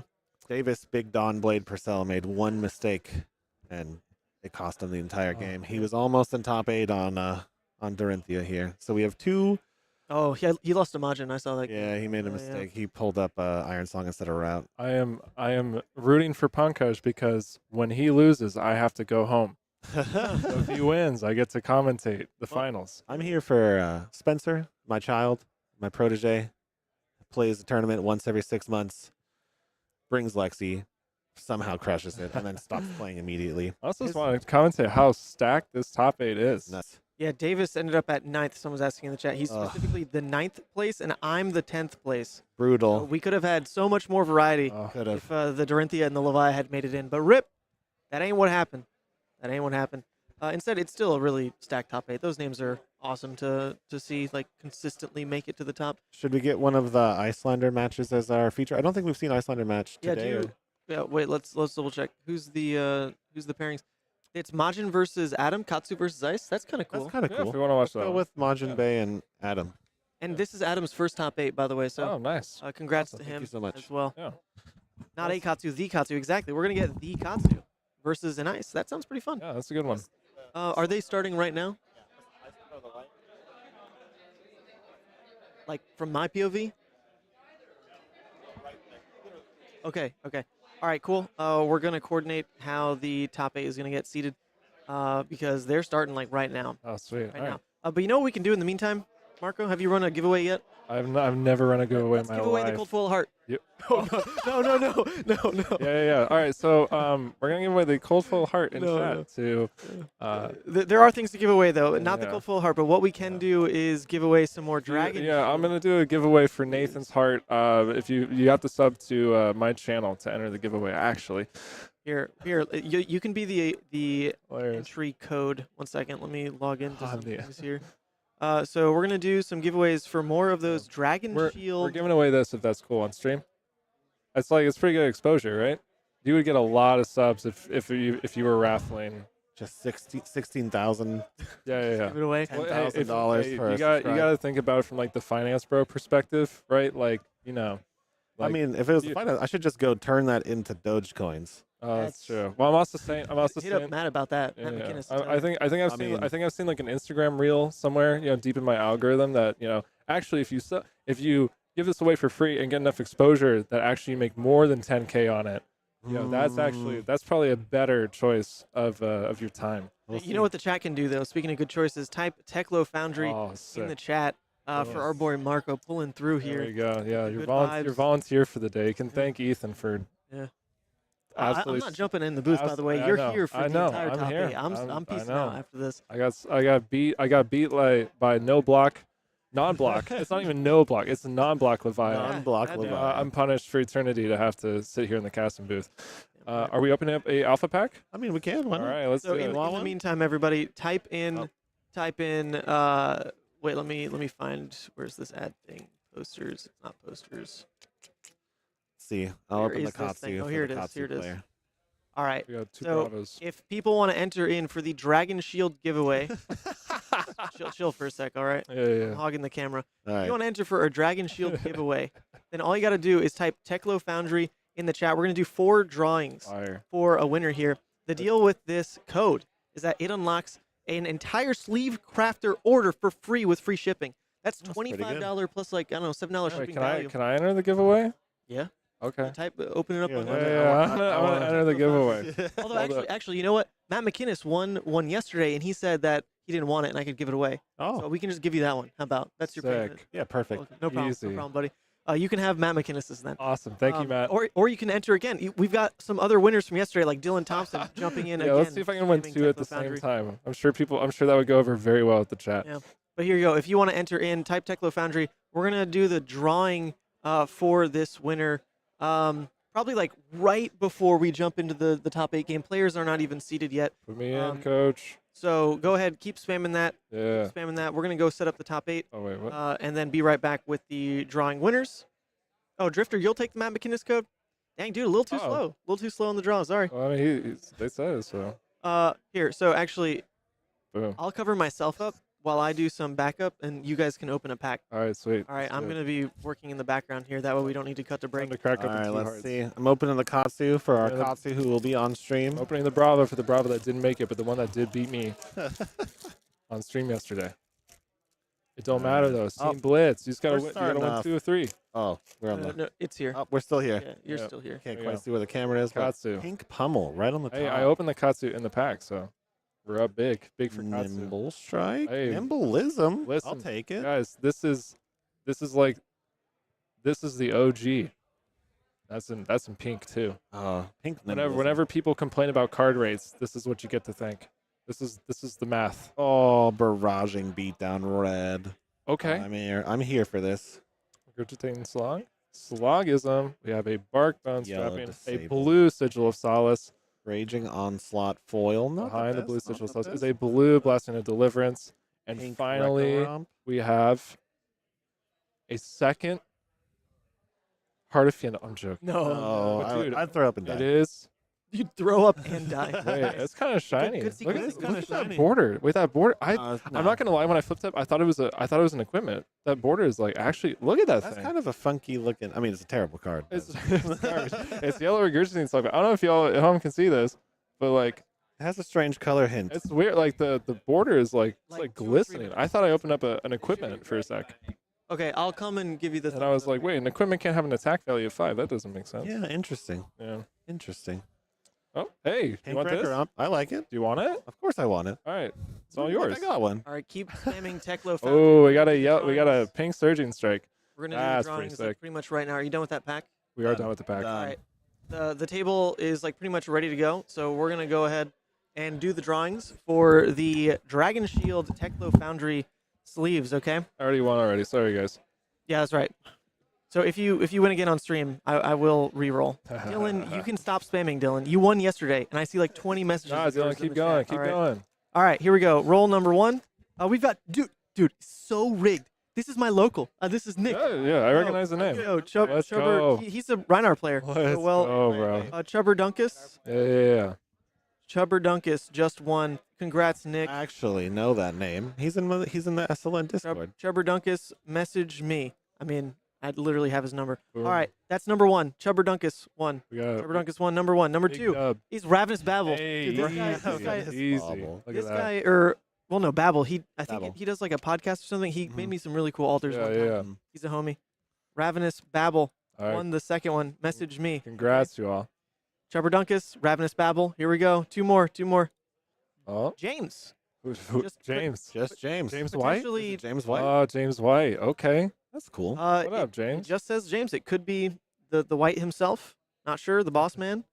But there you go. Send a message to either the contact email that's down below or me on Discord or Twitter or whatever. And we got one more. Oh, who is Who it? is it? Too easy, bro. Oh, my boy, Too Easy. Wait, do you know this guy? Yeah, I do know him. This is rigged. Unbelievably rigged. This is rigged. He's a local. All right, that's the 4 that we need to give away. ENW We're going to be stays jumping winning. in to the top 8 pretty quick. I'm going to go tell them to basically start. All right. But that's going to be it for the giveaways from yesterday and today. So congrats to all the winners.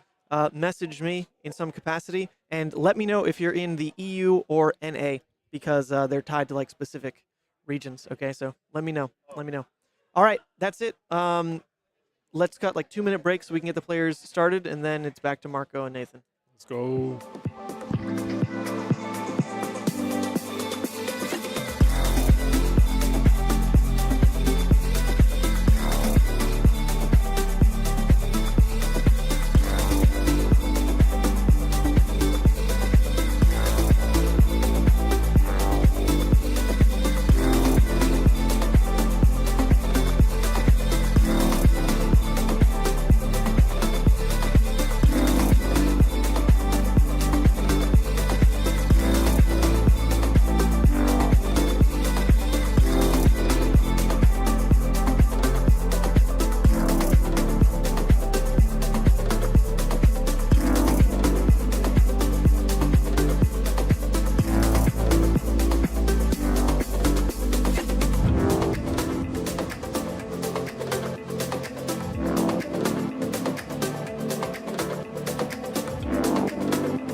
Sweet. And are we on? All Can they hear us? right. All right, cool. We're here. We're coming back. We have. Sorry, 1 second.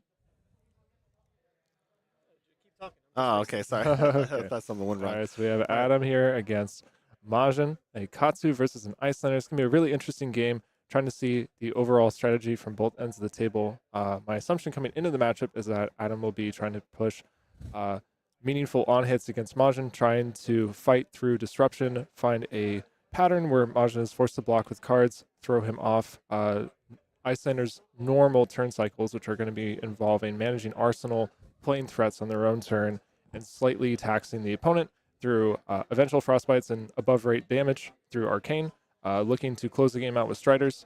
We'll see if there's anything outside of the ordinary in this game, but going into it, I believe that will probably be the macro strategy from both players. The first question is who is going first versus second. Majin is a higher seed here, so there's some pretty interesting considerations. All right, we'll we're see. gonna flip. I'm gonna bring the players in real quick. All right. Oh, Our I mic see up. Mask of the Pouncing Lynx for Adam. Oh, yeah. Could potentially be looking for a really powerful combo turn, pushing through Icelander when they're given the window. We also see Arcane Lantern. Arcane Land. That's a lot of aggressive pressure. Yeah, I mean, Lost for 180. yeah, Arcane Lantern is quite good because normally Katsu's curve lets you swing a second Kodachi sometimes before attacking the rest of your hand, but if you're going to be taxed for one, you often won't have the opportunity to swing the second Kodachi. And a lot of the times, you sometimes will not even be able to swing a Kodachi at all. You'll play a 2-cost like a Surging Strike, get taxed for 1, and then still be able to play your 0-cost combo afterwards. All right, we're seeing 1 damage just let through turn 1. Looks like Majin's opt to go second. Probably looking to secure tempo either with things like attack action cards, No go again? Wounded Bowl, if those are in the matchup currently, or a disruptive spell like Chilling Ice Vein. We actually see Majin overblocked for 7 here, probably trying to fish for a better turn going second. We see a Wounded Bull enhance. That's actually really fantastic. Puts Adam in a really tight spot immediately coming out of the gate. Do you take 8 here and let Icelander get closer to killing you with Striders, or do you block with your full hand? Yep. Give up all of the aggressive pressure from your turn, and then also expose yourself to any arcane damage from the Arsenal plus Waning Moon. Yeah. Opening up with 8 damage, just nice way to start. That's fantastic. And Adam, I believe, is counted as a local. He's from Corvallis, so he's in awesome. the sphere. He's in the sphere.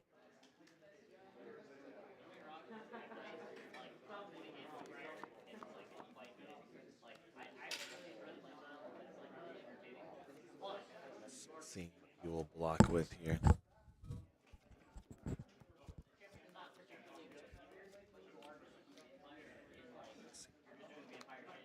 Soul Beat. And block 60. Bonds. All right. Okay.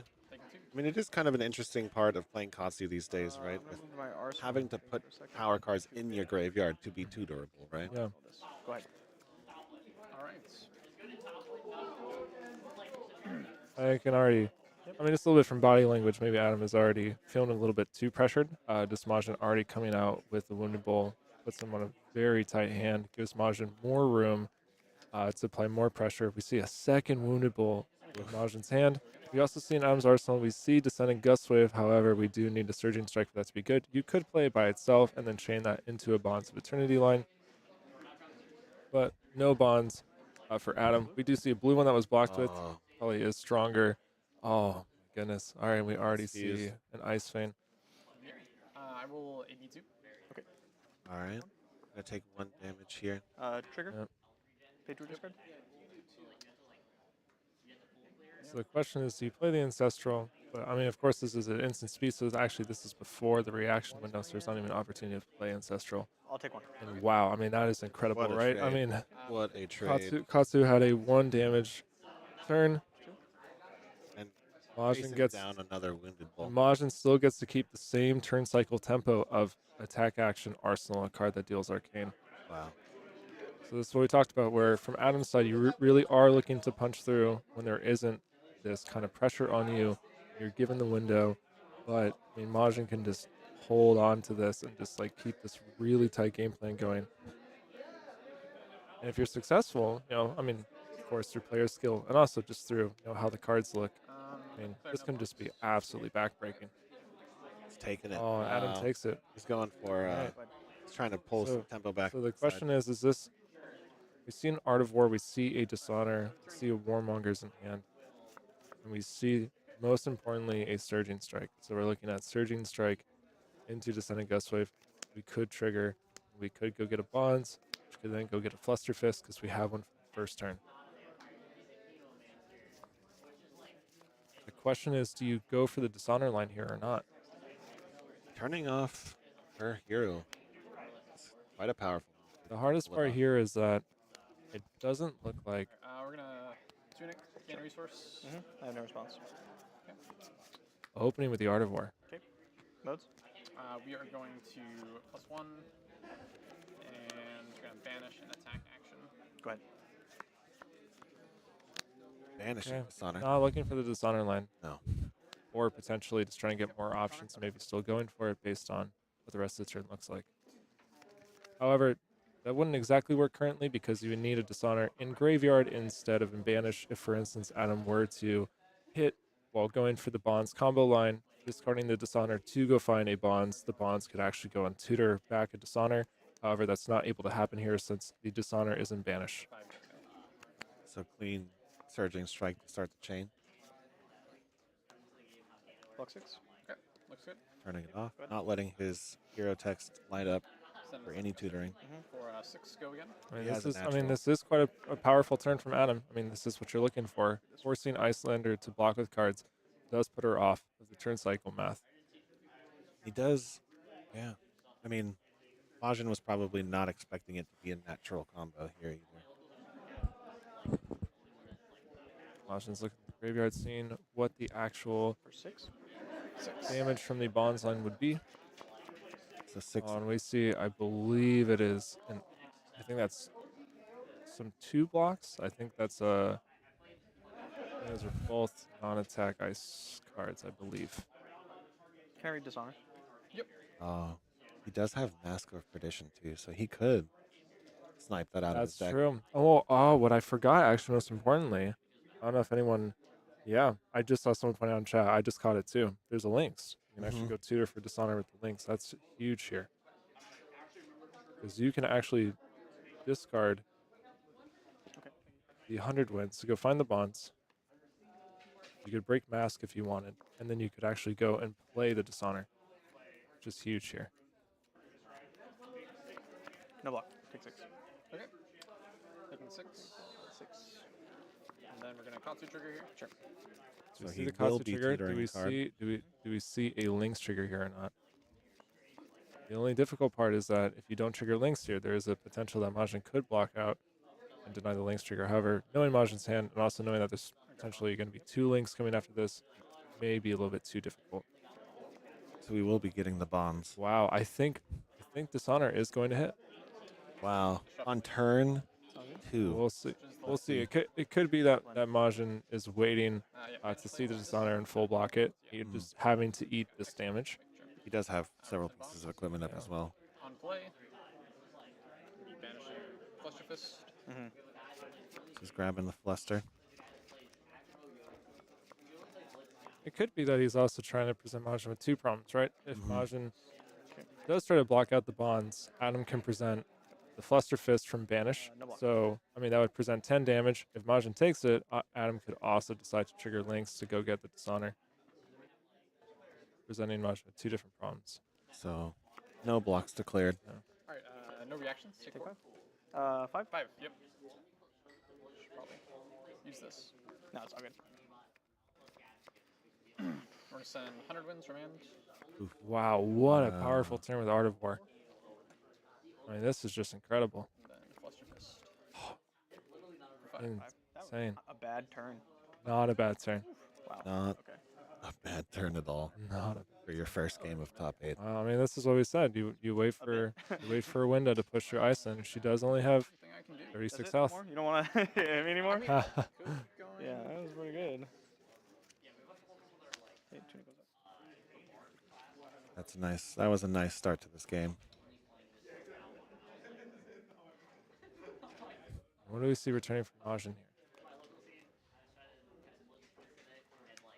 He did hold on to those red two Ice cards. Drain Fuse. Yeah, makes sense. I mean, that's the thing, though. I mean, it was stuck in his arsenal. Majin did take a lot of damage here, but Ice Center can just get it back. I mean, that's a really powerful push from Adam's side, but can that happen multiple times? Potentially, but. Okay, we're going to AB2.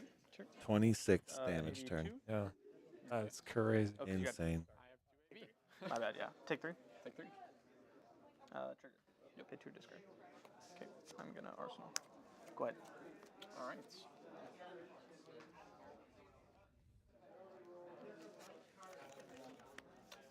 We're going to E-Strike, choosing draw a card.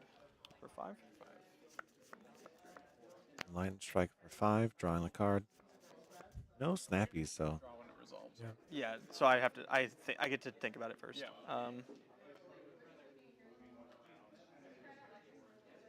I imagine thinking if he wants to push Arcane here before Adam draws a card, in case if Adam draws a blue, right, that would probably be better used to pay for life over Arsenaling. Go ahead. Draw a card. Yeah. Cool. All right. Okay. Gust Wave. Block. Take 2. Take 2. 1, 2. What color? It's overwhelming. I mean, I was that's. going to do it as soon as I got on stream. I'm like, I'm going to miss tuning trigger on Happens to stream. all of us. Yeah. I missed one today too. Yeah. That is, I believe, a blue descendant. I'm going to Arsenal pass. Sure. All right. Took me that long to realize it. It's Yeah. unfortunate. So he's, unfortunately missed some tunic triggers there, but. All right. You have a hand. Unfortunately, the hand doesn't do anything. It's a bunch of combo enders, but no combo starters. And frozen means what exactly? It means you can't cast it until the start of my next turn. Cool. So basically, next turn you won't be able to use it, or this turn if it's a defense reaction or something. Honestly, fine with me. Okay. I will freeze Mars. Do you have a token or? Just turn it sideways. That's like the general. Yeah. And I get to draw because it's from my arsenal. I only see Scar for a Scar. Now, it's interesting here. I mean, Majin is probably going to be pushing a lot of damage with these attacks. However, Adam is actually probably got a pretty good responses to this because he does have a lot of 3 blocks in hand that actually don't work on this turn. He actually would be better off blocking and preserving the life total here, waiting for another opening. I didn't think about that part. Cool. Some very interesting Icelander alt art there. Oh yeah, I saw that table. I think it's sick. Also the waning moon. The waning moon is really cool. Is that Ari? I am unsure. It kind of looks like. I think it's Ari from League. I could be wrong. Yeah, we're gonna. Could always ask. Choosing That'll be the most important interview question. Choosing to AB with his yellow.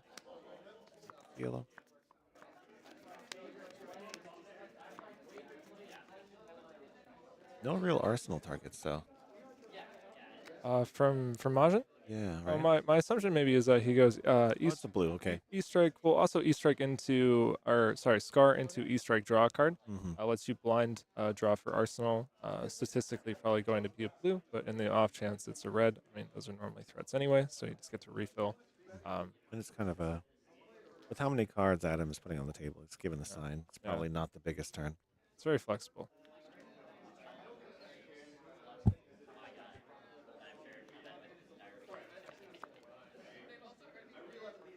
Warcraft character, says chat. Unsure. I know most of the Warcraft characters. I don't recognize that one. There we go. Thank you, Visha. It is Ari. There we go. It's from Mara. Nice. All right, so we have a block here, taking one. We'll just draw a card. So Yep, it's we're gonna gonna be draw a card off the Hold it. E-Strike. Nice. Nice. See what he gets. E-Strike's good. Still relevant. I was not able to see exactly what it was. Okay. Let's see if he's gonna pull it up. Oh, of course. It's a secret. Only Majin knows. All right, he's We just see giving a up the full whole block. hand. All right, so we're gonna get a full turn cycle from Icelander. Now, I mean, this actually. Sorry. Yeah, my turn is gonna look very nice. Yeah. It will involve a tunic. Yeah, I mean, there are issues with Katsu in terms of consistency. I mean, it is an A plus B style deck, so the problem is you draw all of one and not the other. You're good to pass. Then, unfortunately, you can have turns that are pretty much non-functional. It looks like we have another non-functional turn from Adam, although you still do have CNC. You know there is a Whelming Gust Wave in Arsenal, so we have 3 Whelming Gust Waves in hand, a Warmongers, and a CNC. Rough. Think about how I want to structure my turn. Now, however, I mean, it is quite smart because if you can block the damage from Icelander, give yourself another turn to try to find something more meaningful. Sometimes Icelander is going to have trouble utilizing a 4 to 5 card hand, right? She typically wants to play as efficiently as possible, sending normally one thing on her turn, playing something on the opponent's. But when you give her too many cards, sometimes there's She does not kinda- there's not the opportunity to use all of them. However, we do have E Strike in hand, although we're just sending the Ice Vein. Ice Vein. Make him discard. All right. Use as much disruption as possible. Because if you do send the E Strike, you do lose out on the Ice Vein play. And at least from Majin's side of the table, Ice Vein is really important here.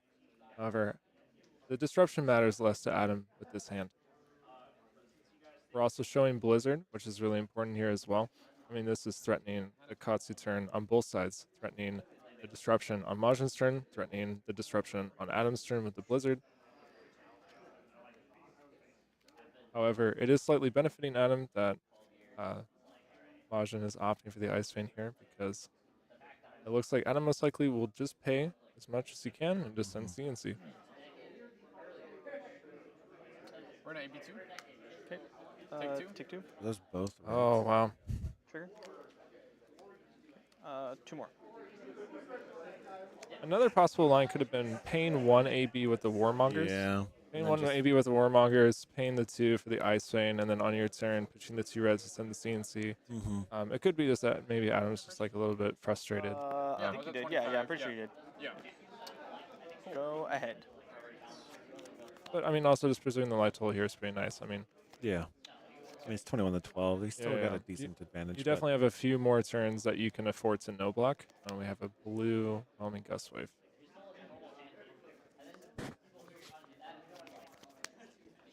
And this way he gets to upcycle his arsenal at least. Yeah, I guess. yeah.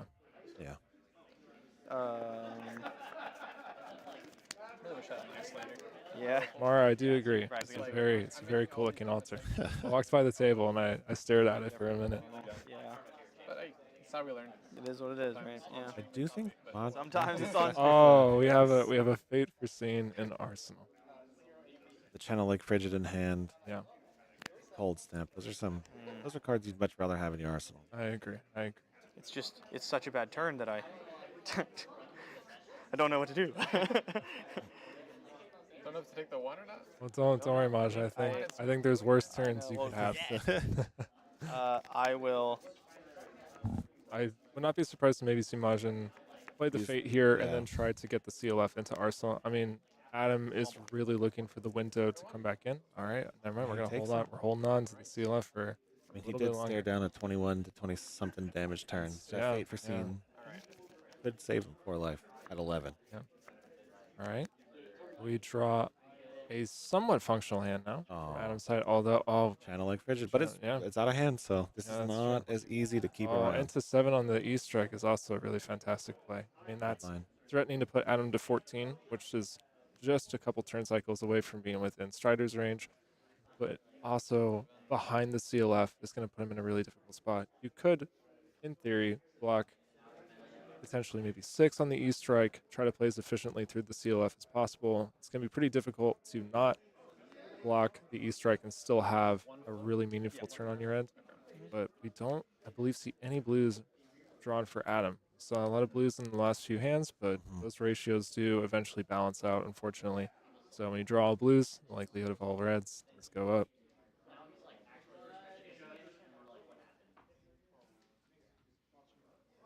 Tunic's on 3. Yeah, unfortunately, it does still cost 1 to activate the Tunic through the CLF. We see Adam full block here for 9. Well, one interesting thing is he has the CNC in Arsenal. That's true. And there's a Fate Foreseen in Majin's Arsenal. That's true. So it is kind of we see Adam pay 1 AB, taking 1. This one. So just utilizing the fact that Icelander, while being efficient, does not have super explosive turns, and just choosing to save life and just keep on waiting to see every new hand trying to find something to push through. Something with a combo starter, something with a large payoff. And there we go. There we have it. So we've had quite a few bricks in a row. I'm sure Adam is happy to see a very functional hand here. Yes, probably. With Surging Strike. Also with Ascendant in the same hand. Fortunately, the CNC in Arsenal a little bit taxing on resources. However, it looks like we do have a fighting spirit from Majin's side. Seven, I game one. Filtering his hand here. Yeah. Trying to get those attacks out. And you're gonna banish one per channel link at the end of this turn, or is it two? It's 2 at the end of this turn. Yeah. Okay. So currently not. So it appears that CLF is gone for the turn. And for 7. It's pretty good. I mean, at 12 health, right? With a hand like this, you're going to be threatening a lot of cards. Yeah. Amar, we haven't seen any Dromai lists. Have we seen Dromai lists on stream today? I don't believe. We saw Jude play Dromai. Okay, nice. Yeah. We do have Dromais in top 8. There is one Dromai in top 8. Yeah, it's Alexander 4, right? Yes. Nice. Yes, I do believe so. Okay.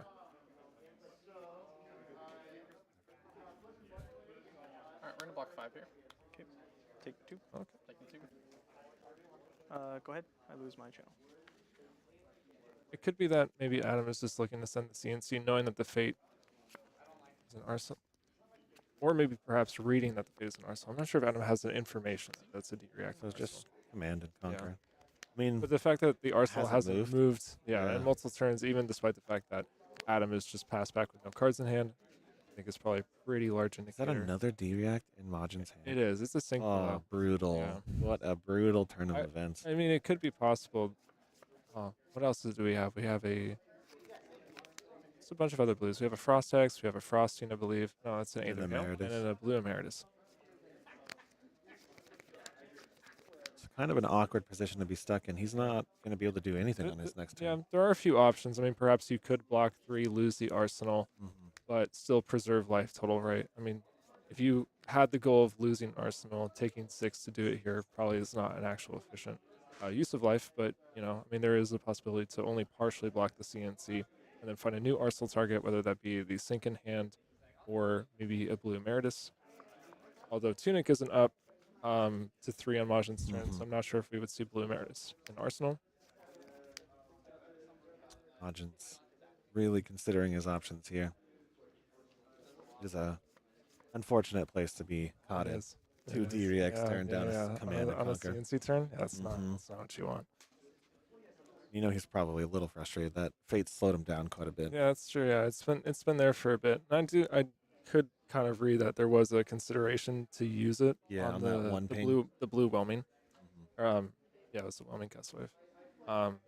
Just to clear it up, because you never have the real opportunity to play it, then you are taking yourself off a lot of potential damage, not being able to use winning mid for 3. That's just really important for the overall game plan. However, I mean, Adam has had a little bit of trouble finding really powerful turns outside of the incredibly powerful turn. So one massive spike turn, and then not much just sense. Absolutely crazy turn, and then a little slowed down a bit since then.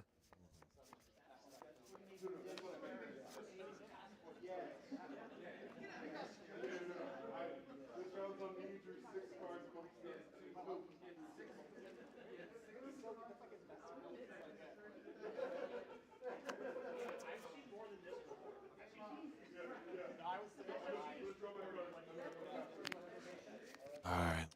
No time limit, so really considering his options here.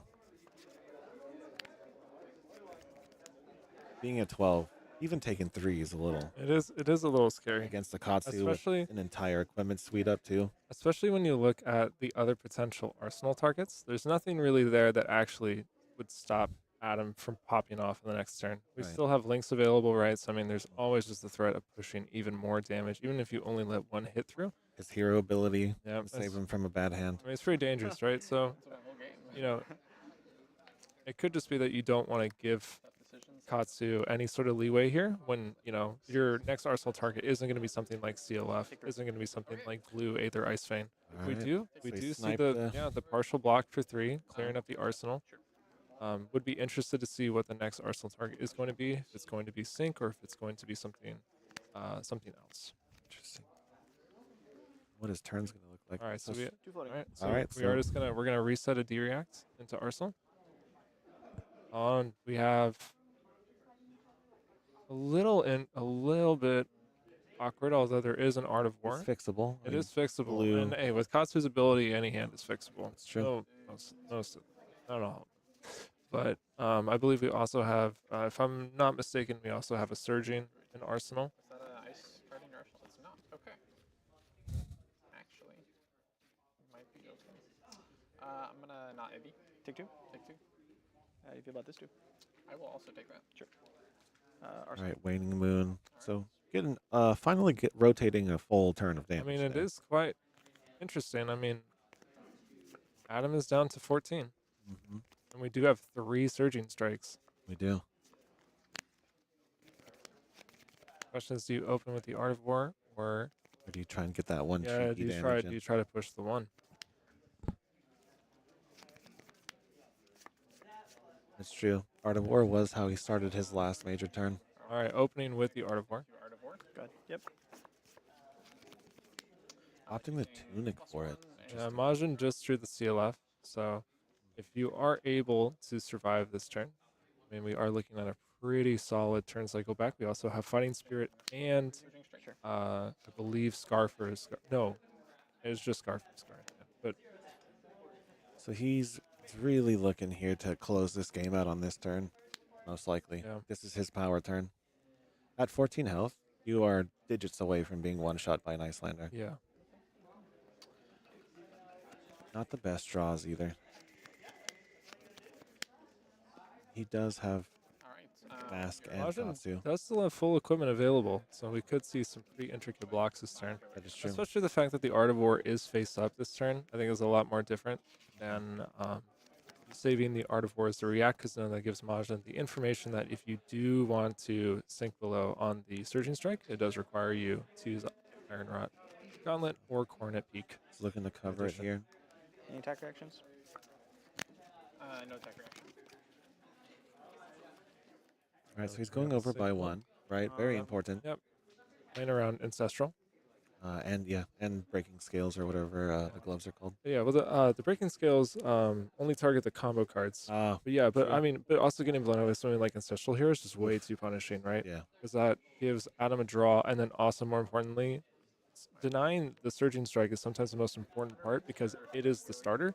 So if you don't have the natural combo, that's the one that really gets things going. Because now we see here, Adam had the potential to actually go and get and play a full. I mean, we could have seen what Descendant or Whelming threatening more cards from Majin. Descendant would have actually threatened breaking scales as well. It's pretty face up at this point, right? That it's not a natural combo. Otherwise, he would have played it, right? Yeah. So I mean, that's a really important thing to make sure that Surging Strike just can't hit under any circumstances.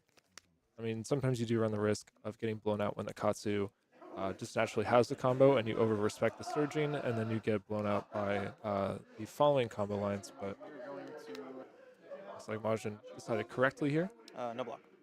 So 1 damage going through, down to 8. And then we are going to Soul Bead. I mean, this is still interesting though, because yeah, he could still trigger links here. Is it 5? And if he 5 through the Art of War, and if he does trigger links, that would actually present lethal this turn. So Majin does have to be mindful of that. Could just be that you could just block 5 here and reset CLF and Arsenal. Yeah, buy yourself 1 more turn cycle with CLF. Yep. You're getting really close to being able to Striders and lock the game up. This is a big turn. It is a big turn. I can tell that Majin's currently probably thinking about how do I prep for the next few turns, because it is really getting down to that. Whether or not you want to let Mask go through or not. I think the answer is probably no. I would say when I could shut it off while keeping a Channel Lake Frigid in my arsenal, I might opt for no, but I'm also not an Icelander player. I mean, the thing here is that you are being presented lethal, so I think you do have to stop the Soul Bead Strike here. All right, he shut it off. There we go. So move to end step. Sure. no Arsenal, crucially for our And Katsu player. that's very big with the CLF going into Arsenal. Yeah. Adam is going to have to play through the CLF purely with the 4 cards that he draws.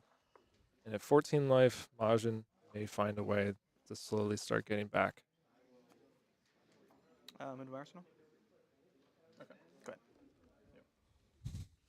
The most important thing here is if Adam opens up the Art of War and Majin responds with the CLF, and that is the best timing window I think Majin could have. Opening with Surging Strike, all the same. However, you would be able to respond to the CLF with Art of War, and more importantly, you present a threat not taxed through the CLF for Majin, and Majin's still at 8. crucially has the blue ice card, so he can keep this China Lake Frigid out for a little too late to see your first Insidious chill, though. Yeah. All right. I'm going to see a response with the CLF here.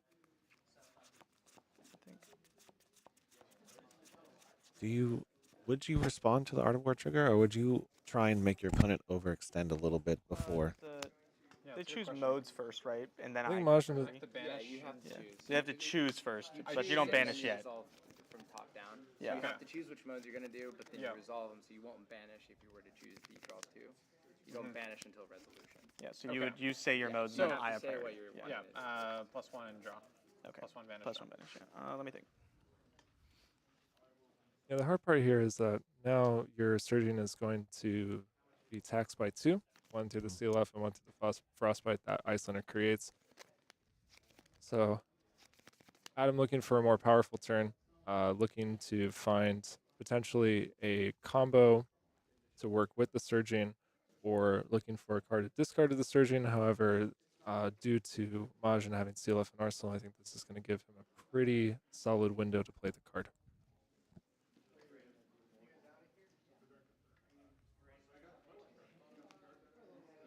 Another nail biter. These have been tight today. Yeah, a lot of the games today, except for one, were pretty close. We had one 3-minute game. Oh, for real? Yeah. Oh, my goodness. I think my game lasted more than 3 minutes on stream. It did. Nice.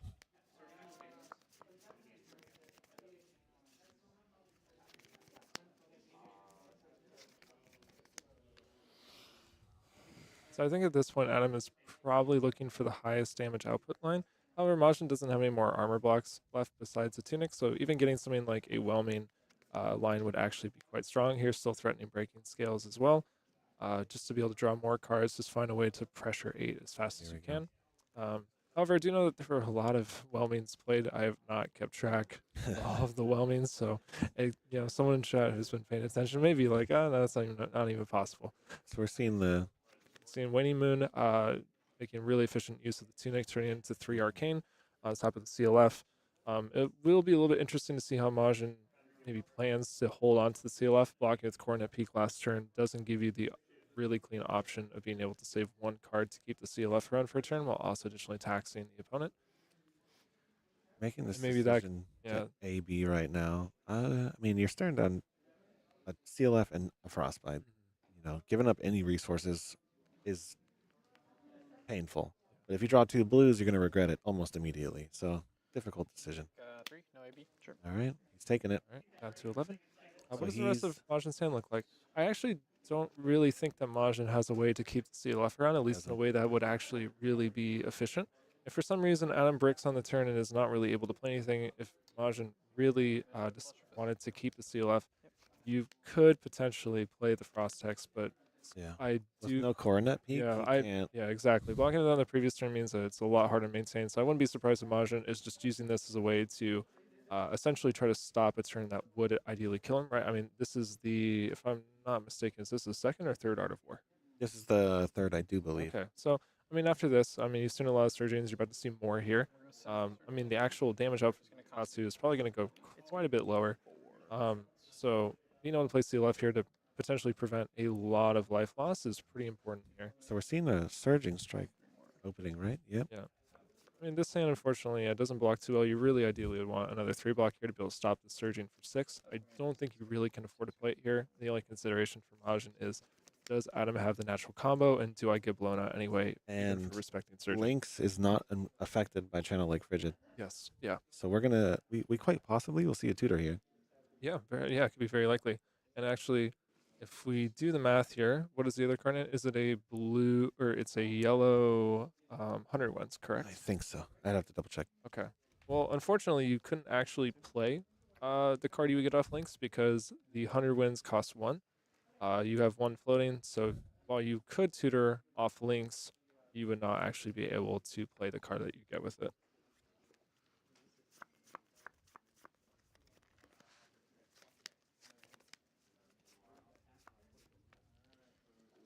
So I believe the question for Majin is, what card do you put in Arsenal? If not, do you try to full block this turn? Are we giving Tunic here? I think the answers for all these are probably a little bit self-explanatory, but you know, it's still interesting to think about, you know, and then sort of see how it plays out.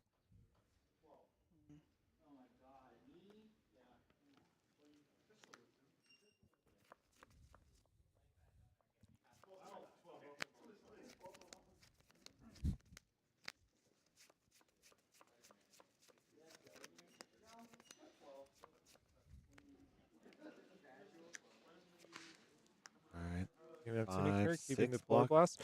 Polar Blast is a great arsenal target. Being able to turn refund one card into 3 arcane is quite strong. Also, with Adam at 8, being able to push just a little bit closer to Strider's range, it's really crucial here. Yeah, all right. That's going to lead to a 100 wins for 4 go. I mean, 4 go again is still quite strong here. It is. Although we'll probably just see half your health. Majin elect to take the 4 here. I mean, of course, the difficult part playing into any wizard, playing into Striders, is that while this may seem really great with the fact that Majin does go down to 4, the problem is that you can present lethal to the wizard, sometimes by a large margin, you know, a lot over lethal, and they can still just kill you with Striders. So it's very possible that even though Majin's at 4, there's a lot of possibilities that could still clutch this game in the face of lethal. Now for Adam, we do actually have a combo line here. We have Descendant Gust Wave into Bonds, and a pair of Whelmings that will most likely be pitched depending on what the color value is.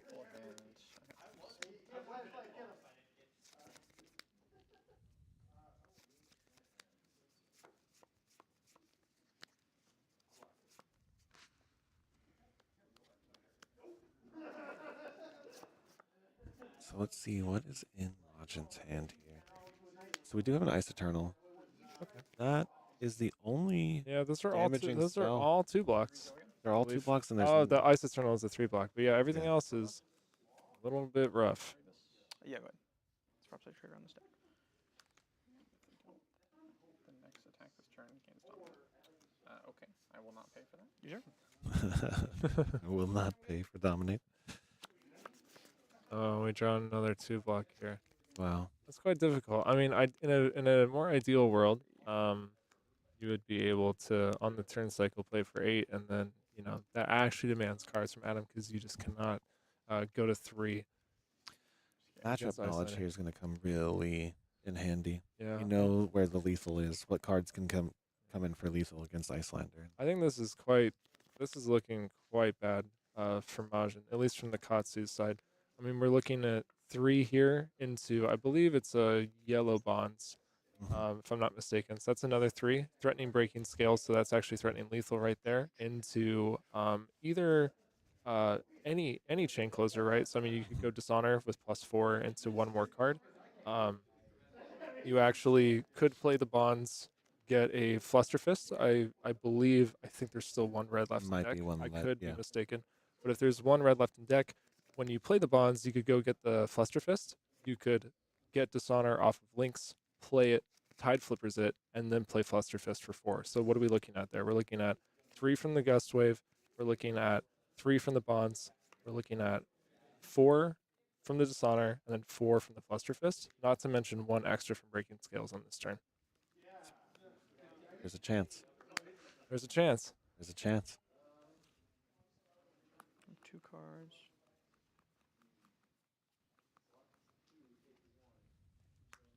I'll block 4. All right, so 2 cards face up on the table, stopping the combo. However, Adam does have it naturally. Just has it naturally. We are going to send Bonds. Oof. Natty combo.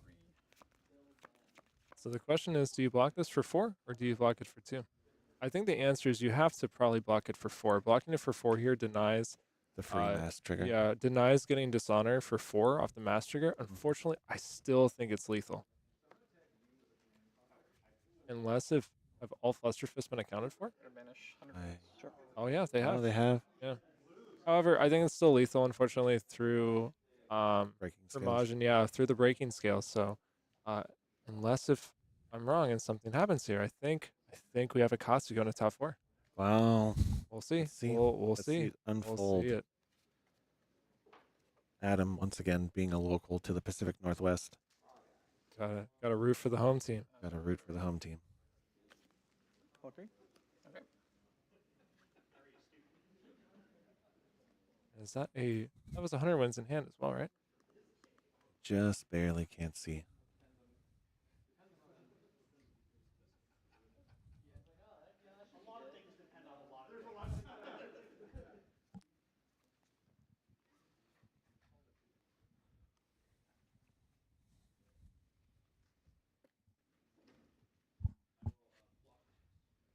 Oh, that was a whelming gust wave. However, you can actually swing the Kadachi here. That actually would, I believe, account for the one missing point. Yeah, the one missing damage. Seems Lucas Oswald has taken his game. Oh, and here we see breaking skills probably going to get dishonor off the links, tide flippers into the 100 wins. And if for some reason that wasn't enough, we do have a Kadachi on the back end. So it looks like Adam is going to take this game off the back of that incredible early turn play. Had some bad draws in the mid game, and we see a little glimpse into what's left of the deck. Yeah. Just a lot of whelmings. A lot of whelmings and bonds. Oh,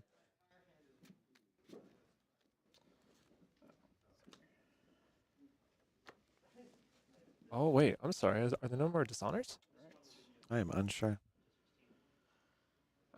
Then we're going to go into... I suppose it doesn't. 100 wins. For 3 go again. Go 2. Take 1.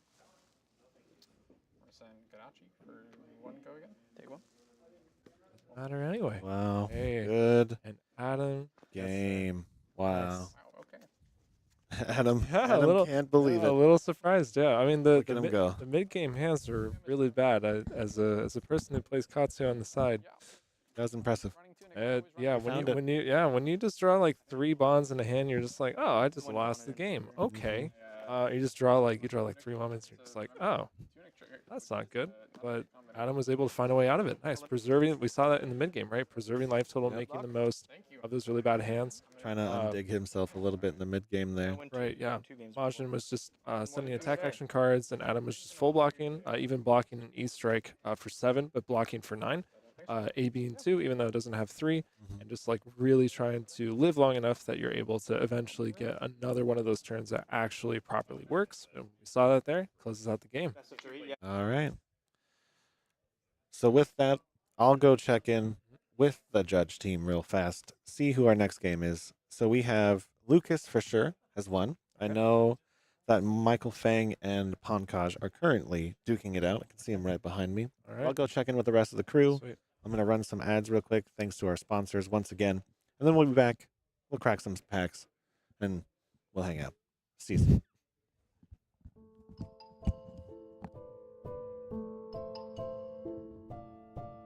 Hey, yo, Don Amurabi. You want me to tell him about the bazaar, or do you want me to use the clams, huh? Relax, Captain. These are our customers, and we are their merchants. It's okay, I'll handle it. You, I know your problems, and I got the goods to fix them. You watched an OP deck tech and need to buy the spice.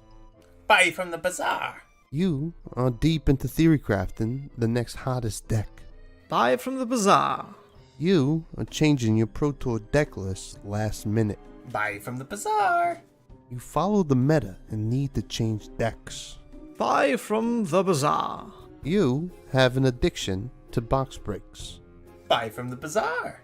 You find yourself dealing fab to new customers. Yes, catch me outside and I'll hook you up. And you, don't forget, get your cards from me, Hammurabi TCG. Or else you get the clamps.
go to ascent-gaming.com for all your Flesh and Blood merchandise needs.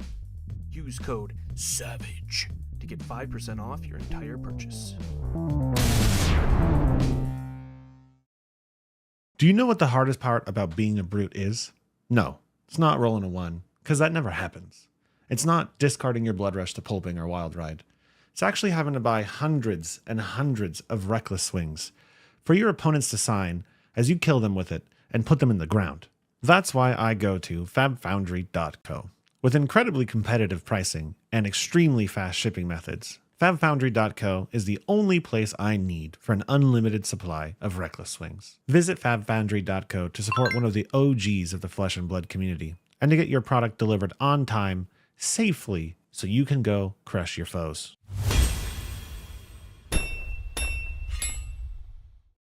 Hey there, I'm Joey from EDH Rec, and I'd like to help introduce a cool new addition to the Rec family. We've launched a great resource to help you out with your fab deck building. And in this short video, we've got a Flesh and Blood creator to help walk you through it. Basically, the announcement is, well, actually, I'll just let him explain it. Mansant, take it away. What Fabric does is gather a huge amount of competitive deck lists from a variety of sources and then provides useful insight for each hero and the formats in general. And here we have Dromai, Ash Artist, a powerful and new fun hero from the Uprising set. Instantly, we can see statistics taken from the average of all the deck lists for Dromai. Now, the first thing you can see is the card distribution, pitch, and cost averages. Scrolling down, we get to the juicy part, what I definitely want to see, the most popular dragons. Notice how Invoke Chromai, Kyloria, and Miragai are showing up nearly 100% of the time in Dromai decks. These are clearly the staple dragons you want to start your deck with. Thank you for tuning into the video here, and be sure to check out my content on Mansant at YouTube, streams, gameplay, everything to do with Levia, and keep your eye out for Fabric as well. Future features for sure. Try it now, a great tool for Flesh and Blood players right here on fabric.gg.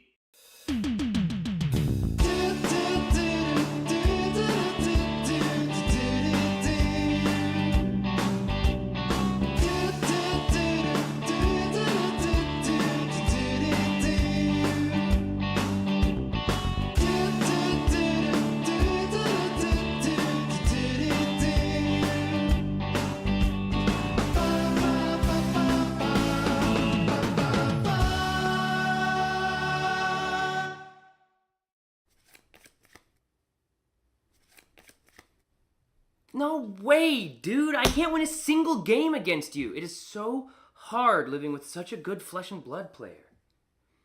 Don't look at me like that. Yeah, I know I need practice. It's just hard when you beat me up all the time. What? You think I need to go to the Realm Rumble? And you also think I should outline exactly what the Realm Rumble is in case anybody watching doesn't know about one of the biggest Flesh and Blood events of the year? Okay, if you say so. Realm Rumble 2023 is a first of its kind, independently organized, 3-day-long celebration of all the biggest names in trading card games. If you love Flesh and Blood, then this is the weekend for you. There's going to be a $10,000 open tournament, a $5,000 team sealed tournament, and overall, $45,000 of prizes given out over the course of the whole weekend. If you like callings, if you like Pro Tours, then this is the event for you. It's going down December 1st through 3rd in Columbus, Ohio. Head down to the Realm Games' website, realmgames.myshopify.com to get your early bird registrations in, and we'll see you at the Rumble. All right. 3 of a kind resolves.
All right, all right. I have some updates. It looks like Lucas took it down on Lexi against Spencer Heaps. So the Lexi mirror, Lexi won.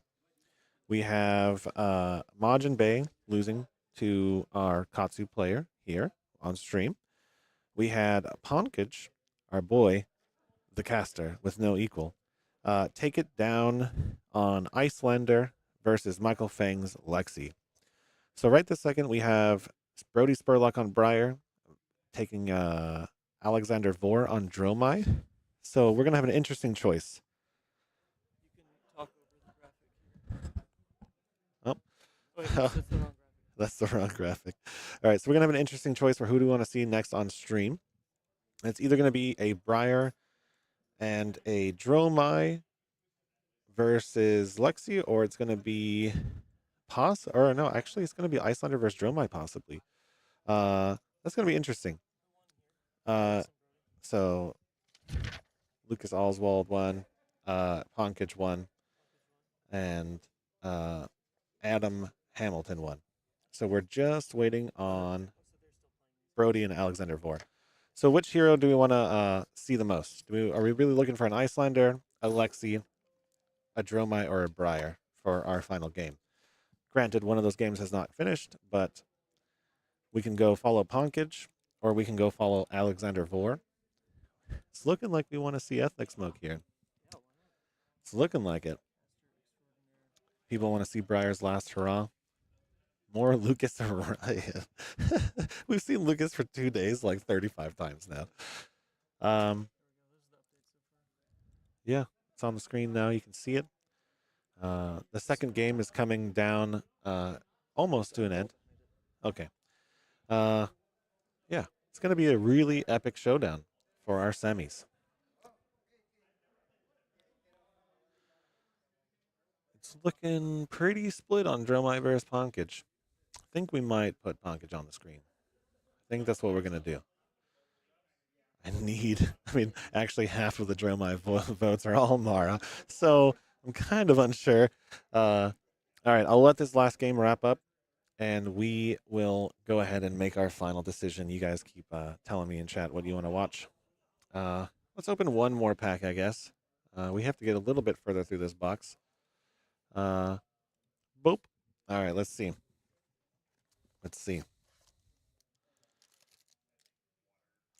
All right, we are almost halfway through, a little bit more than halfway through this box. I mean, obviously, with a heart of Fiendal Cold Foil being inside of it, I don't know if we're ever going to really get better than that, but we still have not seen any of the standard Cold Foil slots or legendary, which is possible. But let's take it out. We've got blue Sink Below, blue Scour, blue Regurgitating Slog. Let's see, yellow Nimbalism, Iron Rot Helmet, one of the most important cards in the game. Oh, pink Staunch Response, we love it, Fluster Fist, yellow, foil Crush Confidence, Stonewall Confidence. Unfortunately, some yellow Brute cards here. Rising Knee Thrust, Driving Blade, and Leg Tap. Nothing good. This might be a one pack wonder box. It's starting to look like it. We'll do one more. Just a couple minutes left in this final game, and I'll come back and update you guys. Our other commentators are taking a little break. It has been a long day. I have not eaten yet. Nimbalism, Wounded Bull. A yellow Nimbalism. Rough. It's looking rough. Demolition Crew Red. Okay. All right, Refraction Bolters. I'll probably give these to Davis. Red Drone. Ban card, unfortunately. Yellow Breakneck Battery. Foil Blessing of Deliverance Blue. Buckling Blow. Oh, nice. Blue Wrecker Romp. Debilitate. Awakening Bellow. Open the Center. Biting Blade, and Open the Center. Yeah, not very exciting. Not very exciting packs. I mean, I guess you can't really beat the one, right? Can't beat the one. I do need food. I desperately need food. I actually haven't eaten today, but that's okay. I'm going to go double check. Oh, we named it a goodbye to CC because it is, I'm actually not sure why Ethan exactly chose that title, but it is a goodbye to this set, right? The B&R is coming.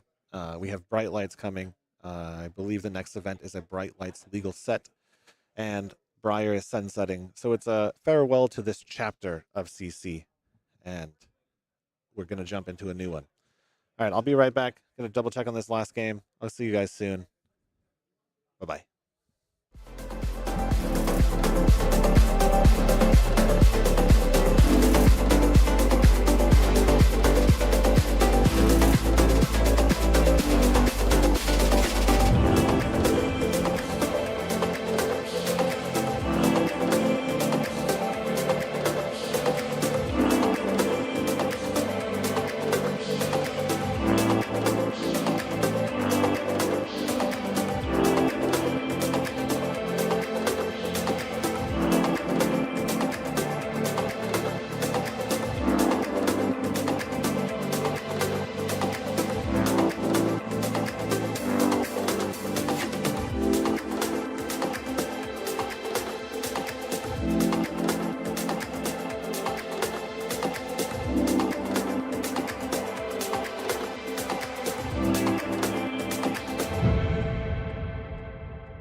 too long now. I'm trying to take over the intros. All right, welcome back, everyone. So on stream, we have the one and only Pankaj, also known as Ethnic Smoke. You probably have seen him somewhere. I don't know from where, though.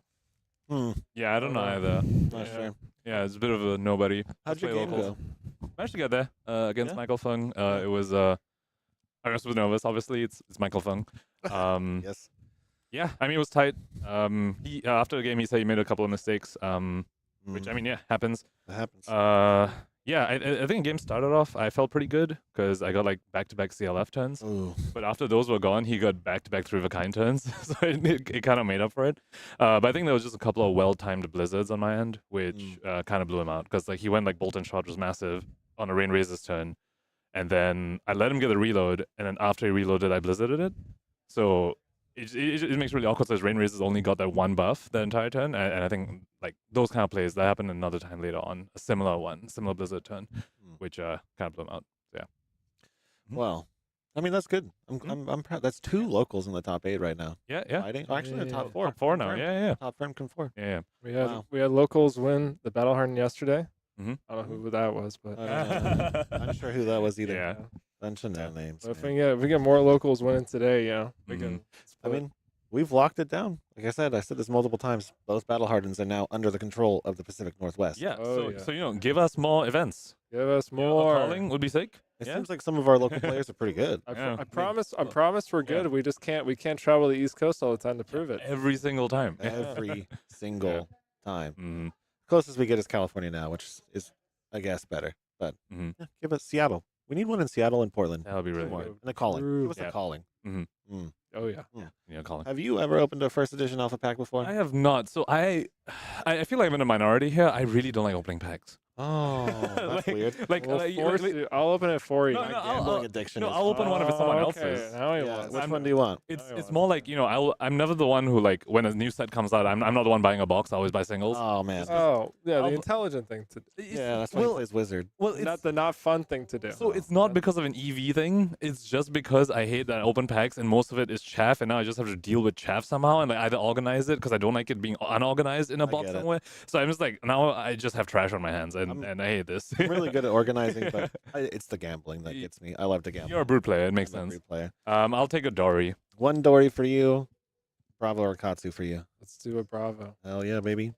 All right, and then we'll save these for I had a terrible Nats run thing. Okay, so do these have the perforation or something? No, just old fashioned. What? Old fashioned. I had a terrible Nats run thanks to this dude right here. I take forever to open these. Okay, we're good.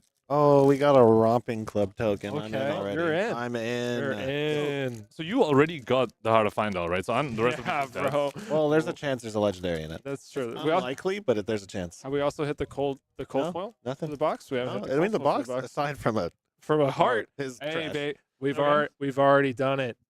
Yo. I think you have a place at a pink sinks now. Pink Raging Onslaught. We love it. Ria's gonna like that. Hey, Wounded pink, Barraging Bronhide. Scour the Battlescape. I do love the pink. Look though. at these. We have so many really nice. We got demolitions. three pinks in a row. I have a yellow lit. Oh, Yeah, here's a red for your Got a collection. pink Scour the Battlescape. Are we putting all the reds Nice. there? Or We're just okay. sticking everything there. Oh, a pink Sigil of Solace. Oh, there we okay. go. That's big. Refraction bolters. I don't know. Hope Merchant's Head. Here, I'll show the camera. You guys will see it before me. Hey. A pink overpower. Mr. Brute, here you go. Oh, barraging. Yes, need those barragings. These are cool, man. You're Mr. Brute, he has a yellow Wrecker Rump. This is passing all the Brute cards even. I even played. I don't think I've played. What'll it be, chat? What is it? Oh, nothing. Another Romping You Club. can give it to the Katsu player. We'll take it. And yeah, rest of this is okay. Okay, so like, do y'all see this? For like, it's interesting. The borders are like foiled on Ooh. the alpha ones. Like, We have a blue Scour shiny, so basically nothing. any other cool brute cards? We got a Primeval Bellow. I'll take a pink pack. Yeah, pink Patcon. There you go. That's a real playable. Sadly for me.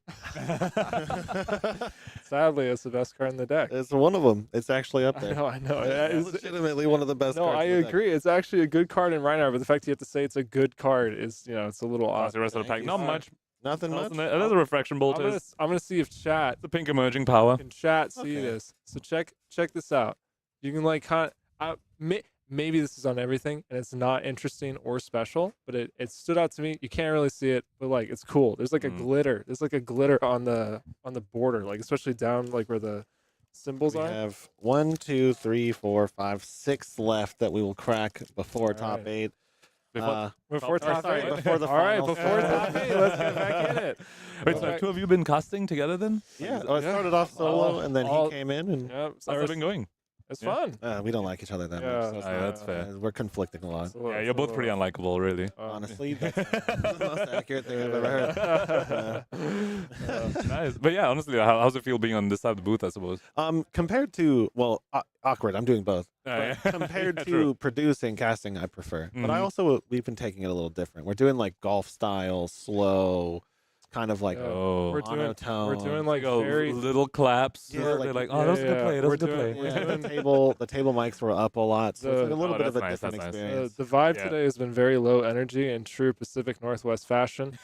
So Absolutely. these are what the original alpha reds look like. So there was a misprint error in the original alpha set, and the coloring is off on the red strips, which is why they are pink. The exception to this is there are a few cards that specifically are still printed with the correct coloring. I think Razor Reflex is one of them. I think okay, it was blue. You're right. I found that out the hard way because I bought a alpha Razor Reflex for like $5 because I thought it had a pink strip, and I got it and I was like, why is this red, bro? And I looked it up and they're like, oh, you know, like for some unknown reason, the special one that was actually printed Yeah. correctly out of all of them is So Razor weird. Reflex. And So- the Bravo misprint that isn't always a misprint. Like what's going on? the one where it just says 2 and like that's it. No, it says Action 2 Dominate. That's so cool. It's very Yeah, sick. makes sense. It's very sick. Cool. I'm gonna go check on take what off, the man. last match is going. Thanks for having me on. Yeah. Thank you for coming. See you later. Bye. See you around. And then somebody in the chat asked what the cold foil was, and it was a Heart of Fandal. It was the Heart of Fandal. Mm-hmm. If you want to see it, just roll it back. You can see in there. You can see us open it. I messed up the audio because The audio is so bad, but it's okay. It's okay. Just watch it on mute, and actually watching it on mute is also pretty good because you can see a silent reaction to it. Yeah. Although there wasn't much of a reaction. I was messing with you. It was brutal.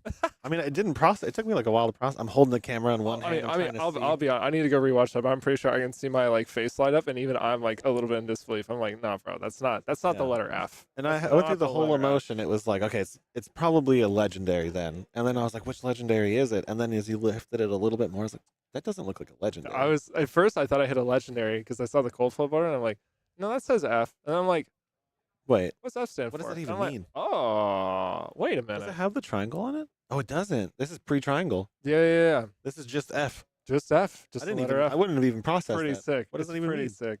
Wow. Oh yeah, someone pointed out in chat. Yeah, actually, yeah. Another little cool fun fact about Alpha: there is a alt-art Razor Reflex. That if you go look up, the foil Razor Reflex in Alpha has a different art on it. Whoa, that's Yeah. cool. There's like more blood on it. Oh, they like Yeah, I don't. Yeah, they like. somebody scolded them probably. Yeah, They're they like, made you him. shouldn't put yeah, this in America and or they whatever changed- country with they- some blood on it. Maybe they changed Yeah. it for unlimited. Well, no, it's weird because the normal Razor Reflex is the same, but the foil is a different art. I don't know what the. It's like that with one of the Monarch cards too. Okay. It's like gruesome. Oh, and then- it's Blood Tribute, right? Yeah. Yeah. I don't know what the lore is behind that. I wonder why they change them. Are there any lore masters in chat that can school me Unsure. and gain a little bit of knowledge today? Yeah. It's been fun. Yeah. Do we have any update on Brodie versus? It doesn't look like it. Alexander? It looks like they're still standing around. So alright, we might cut it again. Go look at the game and then set up for our finals. Wait, top four, right? Finals. Is it top fin- four? Top four. No, it's Top wait. 4. Am I Yes, you're wrong? right. I'm an idiot. Thank you. It's I been- wish there need were the food, I dude. wish there were the finals. I I mean, have- I'm kind of burning out, man. I have to eat. I've what been casting since when did Ethan knock me out? Ethan knocked me out. I think round 2. Yeah, I think it was like round 2 or round 3. It was round 3. So since round 3, I've been casting, and I will be honest, it is hard. It is hard. It helps that I play enough that I know for the most part what everyone's doing, and I play at a level where I kind of know what's going on. Kind of. But it's hard. It is hard to be mentally engaged in other people's games for a long time. So shout out to casters. I mean, shout out to You can almost see him. Ethan? Look at that little head. Look at that little guy. shout out to that guy. Yeah. You know, honestly, pressing the buttons, It's hard. It's not. Yeah, it's not as easy not- as you think it's it is. not- You it's really, not- it's you not really, easy. you know, It's I didn't not easy. process it. I have 5 things to press buttons on. Yeah, we haven't. I don't even think we've even tried to do. Oh, yeah, we've been slacking today. It says next up top 8. I can guarantee you. No, There's we're like 350 different screens you have to change. It's next up top 4. Let me fix that. I'm sorry, everybody. There's too many buttons. I'm tired. And all right, let's cut. We'll be back in just a minute. Back in a minute.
Hey guys, we're still waiting for the semifinals, or I believe it's quarterfinals to get set up. We're gonna have Pankaj versus Brodie Spurlock, so Icelander versus Briar. In the meantime, I just wanted to actually jump on the stream real quick because I just saw that the Armory kit got announced for October. So I thought this would be fun to all go through together. If you haven't seen it, it's on the LSS site. And let me zoom in here. Hold up, this is important. This is important. We have heavy art. Okay, so first off, there's two mats. There's the bright lights mat. there is the Evo. I forgot that it's a big name. I forgot like all the name of that thing. Oh, that mech mat. Okay. Oof. So we have heavy artillery. I'm going to zoom in as best I can. Looks like it's an Evo upgrade card. 3 for 6 on the red. Then 3 for 5, 3 for 4. Evo upgrade. The defending hero, so blurry. The defending hero can't defend this with attack action cards with cost less than X, where X is the number of Evos you've equipped. Okay. And that is I'm assuming that would be a rare or a common. And then importantly, we have a new gun. We have a Teklo leveler. Oh, if you have, is that like a machine gun? I think so. Oh my That's pretty cool. gosh. If you have 1 or more Evos equipped, this, I'm assuming, gains once per turn action attack for 3. 2 or more, this costs less than 2 to activate. Attacks for 2. If there's 3 or more, it gets go again. And if you have 4 or more, it gets +1. So do with that information what you will, but that's cool to know.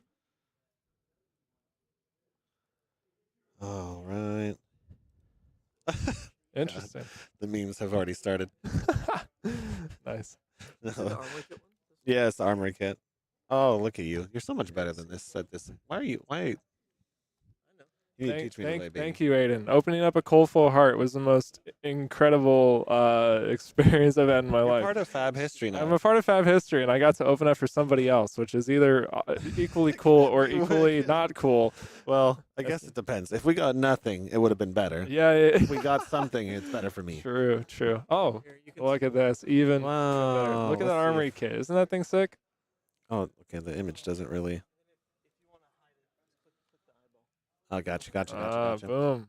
Can we get in there? Can we? Oh. I love that plane. Mara, Brodie won. Brodie won. There played Tome into there was a CMH played double CMH. Was it? I thought it was one. It was a double CMH at the. Oh, maybe it was a Tome. Oh no, yeah, I think it was one. It was like it was something. Anyway, it was like a runic reckoning for like 13 going, and the game was over. Yeah. All right. I mean, that thing. If I could read it.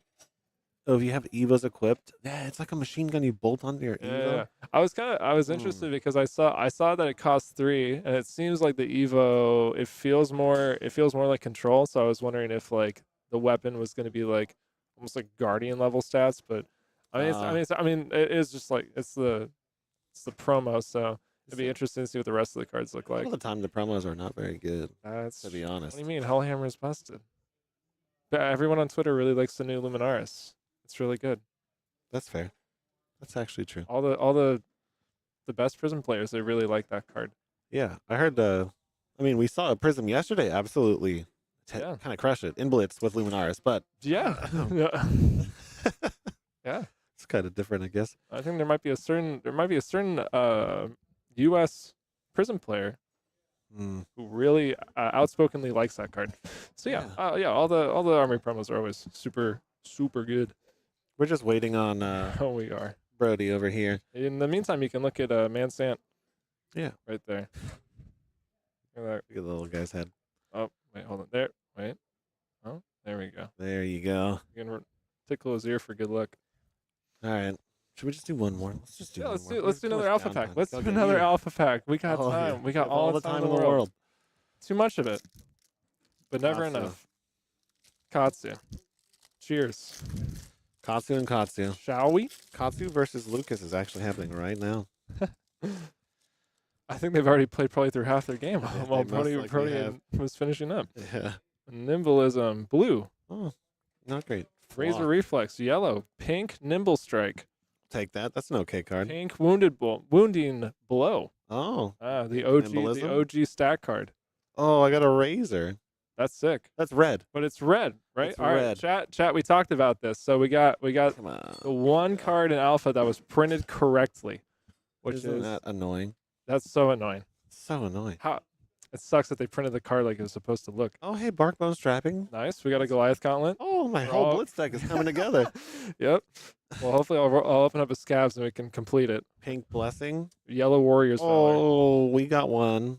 Glistening. We got a Glint to Quicksilver. We have a blue breakneck battery. Wow, that's great. Awesome. That looks weird. Let's see. Pink Rising Leaf. Wait. Crest? Okay. No, you didn't get both. We have a blue pack. Gross. Awakening Bellow Blue. Oh.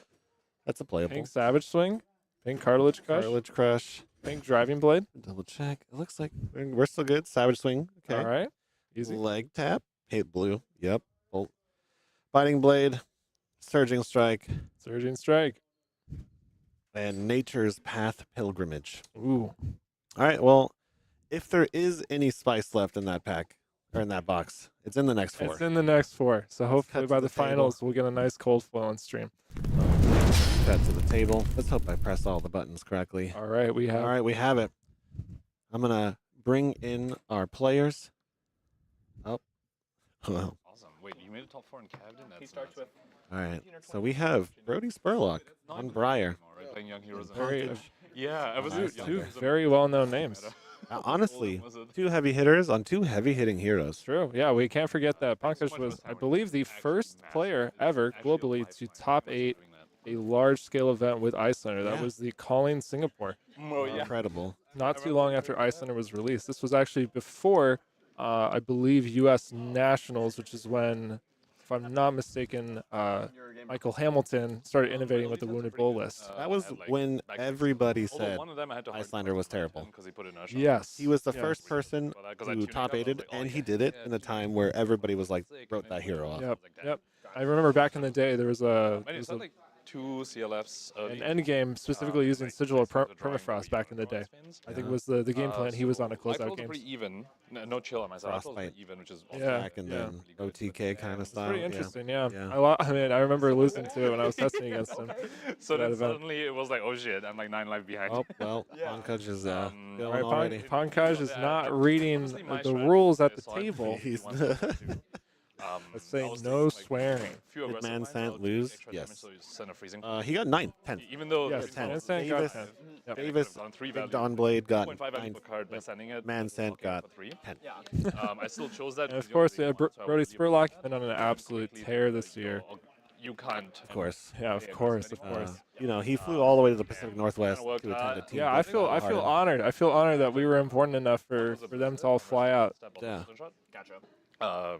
Because we went reload, and I was like, okay, Slim Resolution. I think we're talking about the previous game Pankaj had against Michael Feng. Wait, I think he paid a This matchup is pretty interesting. I admittedly know less about it than I would like to.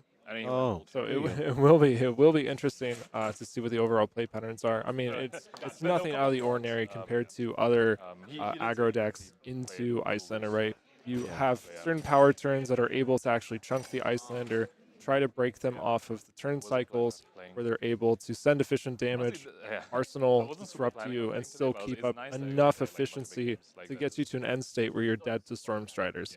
The interesting thing here is specifically Briar is a more blue-heavy deck, has more setup. There's more opportunity windows for Pankaj to respond to certain taxing effects. So, not every tournament you go, every tournament that exists in Flesh and Blood. Little, bring it down for your brain. It's a little hard to process. So the difference, is that since you leave with a non-attack as a Rune Blade, you do give the Icelander player more windows to disrupt you. So, for instance, if you play something like Dash, you open up your turn, or like Reinar, you open up with a large attack as your first priority window of the game. Even though the Icelander could potentially tax you, and maybe you do have go again on that effect, they still have a threat left over to deal with. The difficulty with Rune Blades, and also, of course, Briar, is that if you start with these pumps, if you play in Nimbleism, and then the Icelander player has enough disruption to actually tax you out of the attack following it, and you actually don't present any damage on the turn itself. So there's a lot of exploitable windows here. Also the fact that Briar's math is so tuned in to the most efficient use of every resource possible that even just simple frostbites can be enough to actually derail her turns. And we're really probably going to want to see Pankaj with the game plan of stopping Channel Lake or Channel Mount Heroics, right? From the get-go, you want a powerful card in your arsenal when that card comes onto the table. There's so many small things, like just denying Rosetta Thorn off of a Frostbite, being able to stop Steam Mage as soon as it hits the table, and just making sure that you're able to slowly get the Briar player down low enough to kill them with Striders. And also there are answers on Brodie's side as well, so it'll be interesting to see if Pankaj is on Wounded Bolts, because if Brodie is able to generate Embodiment Reverse, you are able to actually convert those into solid blocking potential against things like Wounded Bowl and Fighting Spirit. True. So all of the value comes. Yeah. All right. So it looks like they're still sideboarding here. Did you have a local in Singapore showing you around? Because that's very important. Yes. And bring you to good food places. Food is always important. It is important. No. It is. They showed us around, like, one day we kind of just like spent the day going around, and we went to what's it called? Hawker? Hawker centers? Yeah. That good. Okay. You need a local, because if you know with a local, you'll go to like some touristy restaurant. No, you need the hawker centers where it's like, yeah. And then they got us like a nice mix to try and everything. It was good. Did you try some? I'm learning a lot right now. Interesting, right? I don't think so. Okay. Because I don't know. So I don't Okay. think so. Well, I'm glad you weren't just having ham sandwiches. Yeah. That'd be a crime. If you go to Singapore and you do that, it's actually criminal. I do that for the tournament. You heard it here first. Yeah. On the tournament itself, yeah, sure. But yeah, no, I. But the week you were there, yeah. Yeah. Okay, I think we are good to go here. Hearing them talk about food is making me very frustrated because I have not eaten since I think 9 a.m. this morning. You said I'm going first. Yep. All right, so Pankaj was the higher ranked going in the top 8, so he chooses who goes first in this matchup. And it seems he's forcing the Briar to go first. Okay. Which makes sense. Tempo play. Yep. You want to hold the tempo for the rest of the game. Throwing something like in either Ice Vein or even a Wounded Bowl, going second is so much different than going first. Yep. You could put it in Arsenal, but the problem is you're going to potentially give the other player too much tempo, and then having a non-blue in Arsenal is always a problem. So being able to have a red threat on your first turn in the game really helps keep control over the aggro player. Oh. Yeah. That's like the rough part in Volander. Yeah. So I love it when I'm playing against Ranger because I'm like, I always say peace because I don't run attacks in Ranger. Yeah. So I'm like, peace easy. Yeah. But against I had to say peace because I blew 8 to hail. Like, I mean, like, I can peek or something if I say peace, but if I say war and I don't draw an attack, I'm just screwed. I literally can't do anything. Yeah. Then I draw bull and I'm like, god damn it. It's a rough time, yeah. Like, why can't it at least be like E-Strike or something so you can block free? Chat, I'm sorry that Pankaj is not able to read the sign at the table. I don't have It says space no because of my foul Ranger weather language. attack, so I should have space on. Yeah, unsure. That's not a huge- As somebody who is a caster, I'm joking. I'm unsure of why he has forgotten. The weather vane freezing I'm also surprised with how much energy they have I mean, left in against the day. I know, it's absolutely fantastic. It's They are amazing that they're this firing animated. off a conversation. This is hilarious. Clearly whatever you're doing versus Ranger. I'm just giving him a hard time. As soon as Pankaj loses, I'm going home. Here's my ride back to Seattle. Well, So, you have to drive to Seattle? we gotta drive back to Seattle. But also it's a high roll, right? I still have to find food on the way back to Seattle. Oh, yeah. Yep. So, if chat wants me to commentate, they better be rooting for Pankaj. If they don't want me to commentate, they'll root for Brodie. So that'll be interesting. We can make a poll right now for which player do you want to win the match. I would appreciate it if you don't ask me to do complicated things. Yeah, here. that's fine. I have no idea how Understood. to make that poll. Understood. Let's just put it in chat. All right. And what do we have on Brodie's side? All right. So we have AB3 plus Spell Void 2. I was so curious when you flipped up Shock Charmers instead of AB2, and I was like, I need to abuse this. Against me or Michael? Against Michael. No, you have AB3. I mean, I was abusing him having AB1, not the. Oh, yeah. Yeah. Makes sense. Like instead of like Nullrune Gloves or something, which I know some like Caesar prefer. So we do. Where's my D4? Oh, should I be using these dice? I think that's a resource die. So I guess I use my D4, which is hard to see on stream. I think I'll just switch. Yes. We are in I'll quarterfinals use now. this. I'm not using D6s for tuning. It doesn't make sense. Oh, did you switch these around? Okay. I think you swithed. Okay, cool. Yeah.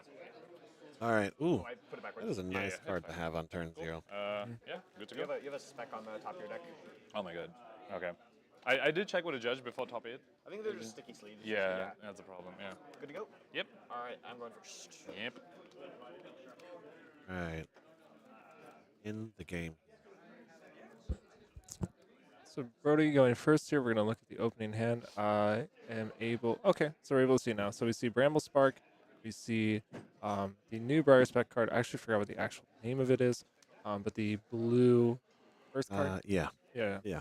We see an E-Strike, and then we see a Lightning Surge. So potential Arsenal targets on turn 1 would probably... the most obvious one would be the Lightning Surge. Would be, I mean, there's potentials for other ones, but the most, I believe, obvious one is going to be the Lightning Surge. Just trying to set up a turn into Pankaj, assuming and hoping that there's not enough disruption to stop the crackback on Brodie's side, exploiting the 5-card hand from Briar to really get things going. It is an interesting first starting hand. We'll see if Brodie actually elects to play anything here. There is a potential to actually play 2 non-attacks and create a lightning embodiment Anthem of Spring. Okay, cool. Yeah, resolve. It is Anthem of Yeah. Spring. Anthem of Spring. So that's Shuffle my cards around. Sure. Oh, right. Of course. Yeah. That makes sense. You strike So I don't know what that is. for 7, aka 10. So 10. Trigger 1 arcane. Yeah. Okay. So just going for the chip. Interesting. Yeah. Actually pushing through the attacks on turn 1. Always the Yeah. good one. Yeah, I like but how no. Yeah. Okay. my brain thinks of +2 as E-strike for 7, so I say E-strike for 7, which comes in for 10. Like yeah. Rough. I mean, I don't mind the filter, but I also don't like losing one of these cards. So I guess the best play. Yeah, because we also see CLF on Pankaj's side. It is such a crucial card in this matchup. Yeah. And we also see Wounded Bull, which is, I mean, these are Yeah, that's 10. 2 of the really important cards you need to see case you to for whatever reason, which I don't keep think control over the board. And he's going to lose his CLF if he tries to shut this turn down. I mean, no matter what, actually, he's taking a ping. It's 1 arcane, 10 damage. Oh, sorry, that was not a Wounded Bull. That was a Warmongers. I apologize. I get an embodiment member. Yep. All right, so he has an embodiment on his first turn of the game, which is if he, Pankaj draws into a Wounded Bull, it's not the best news. Yeah, there are some really interesting considerations. So, like we talked about at the beginning of this game, is that the hard part is the Rune Blade is you give Icelander a lot of windows to disrupt you. You give her a lot of priority that some other aggro decks don't have. A really interesting one is the actual embodiment of Earth triggering at the start of the turn actually does create a priority window that the Icelander player can choose to respond to. So you can actually potentially give them a Frostbite before they even have a chance to play something, which is a very unique interaction that not a lot of other decks have into her. And here we see Pankaj get, like we said, one of the main reasons to be going second into these aggro decks. I'm curious to hear about how Game Fighting 4 Spirit. went later. Tell me later, yeah. All right, so Also, when's your flight? I know Michael said that his is later tonight. Oh, good. Yeah. Michael so said the his embodiment's probably going to come in for value here already. Yeah, it could come in for value. So yeah, earlier, yeah. The upside here is that any non-attacks getting buffed by 1 also allows Brodie to play super efficiently into Fighting Spirit, Not the same thing. which I can think- sort of beat Icelander at her own game. So it's interesting to see what else is in Pankaj's hand. We have a Sink Below and an Ice Bolt. Interested to see what the Arsenal target is. Ice Bolt, is an easy way to clear out of Arsenal, but without Tunic, it's really inefficient to play. It's mostly a really powerful turn cycle with Tunic being able to get 7 arcane out of 2 cards. So I would not be surprised to maybe see a Sink Below put into Arsenal here. You got that, Lucas? Okay, our other top 4 match is already done. So it seems like Lucas on Lexi was able to beat Adam on Wait, Katsu. actually, the top 4 are kind of diverse. Icelander, Katsu, Briar, Lexi. Interesting. I agree. It is diverse. I agree. This game has just started. Yeah. It's just started. Just started. It's just started.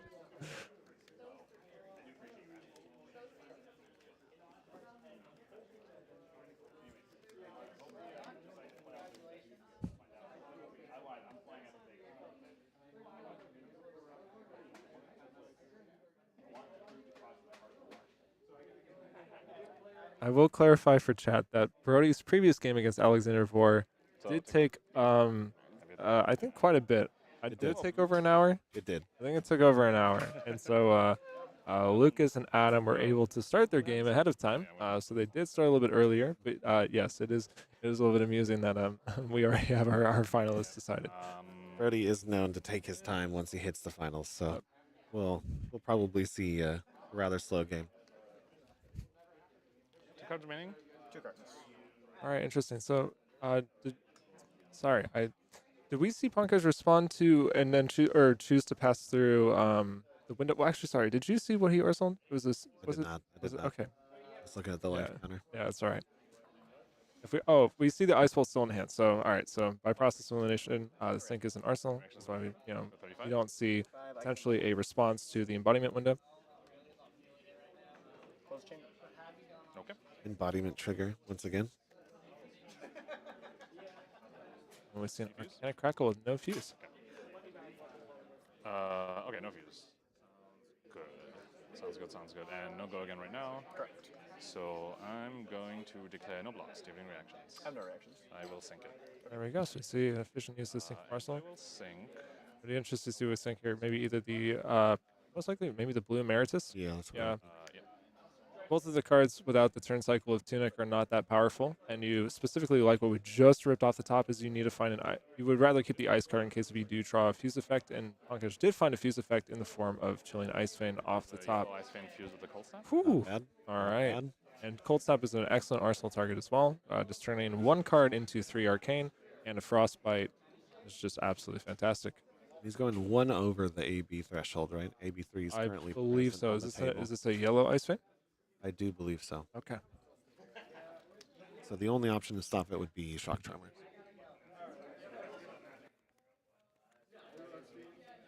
I'm definitely interested to see when Brodie chooses to use Shock Charmers at what moment in the game.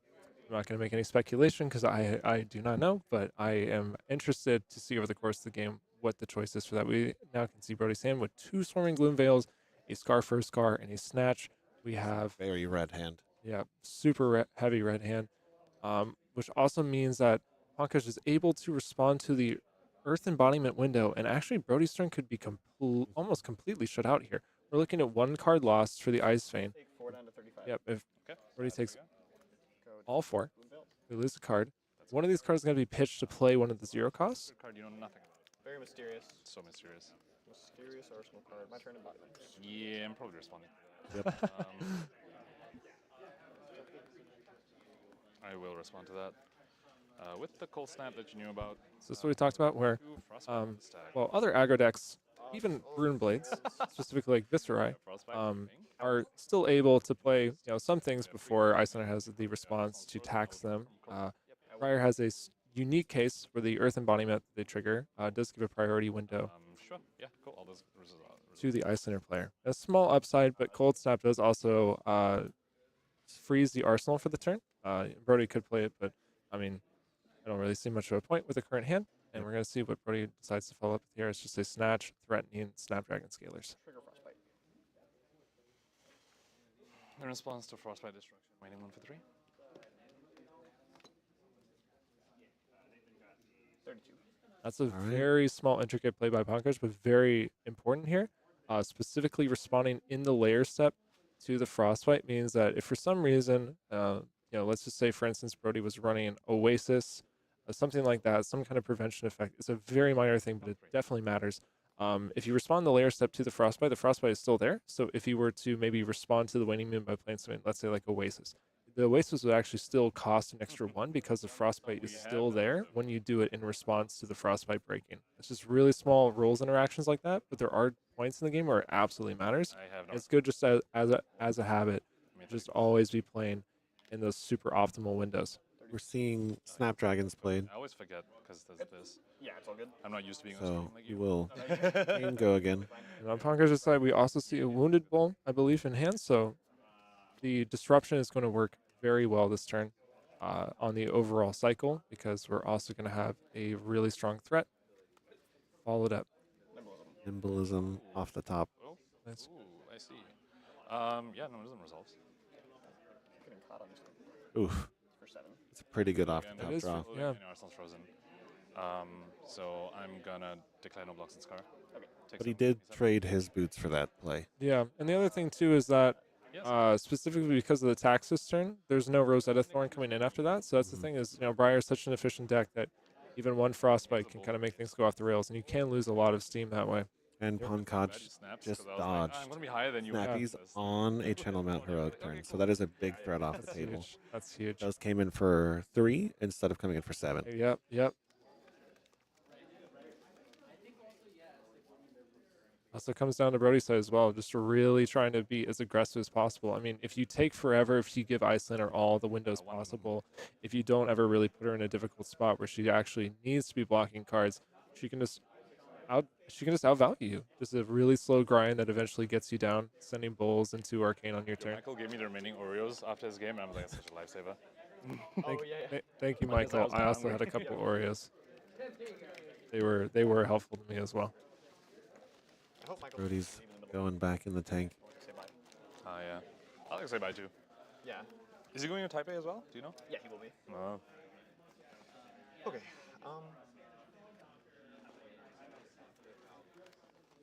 So we're seeing the first Channel Mount Heroic there. In hand? Yep. Nice. Okay. Warmongers, Channel Mount, and Sonata. Unfortunately, I don't see an Earth card that we can pitch for the CMH. It'll be interesting to see if there's just an attempt to cycle the Arsenal to try to hit CMH in there, or potentially blocking with the CMH into the Wounded Bull, right? Because the CMH blocks for 4 here, it's a red, so you can turn a red into 4 life in a Wizard matchup, which is really, I mean, quite interesting. We'll see what Brodie elects to do here, though. It is a little bit of an awkward hand, I would say. Yeah. I feel a deck list open. Like, I didn't receive my opponent's deck list. Yeah, we didn't do that for this one. Yesterday, the same thing happened for Damn. Discovered. Okay. It was a decision that was made. All right. What goes behind that decision? Like, what's the... Because it's huge. Yeah, it's mostly between TO, feature, things like that. It's just okay. A lot of different factors go into it. Fair enough.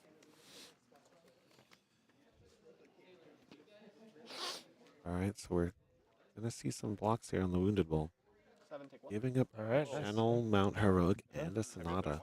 Making really good use of the Earth embodiment.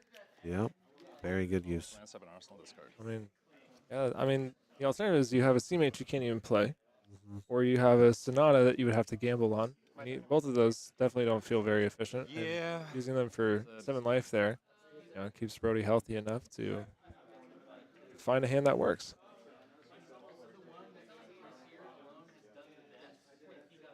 You see an Aether Ice Vein in Pankaj's hand. A Blizzard, Sink Below. I believe I see 2 Aether Ice Veins. Not the best, but you could fix that with a Sink, I guess. Yeah, you could. Depends on what color.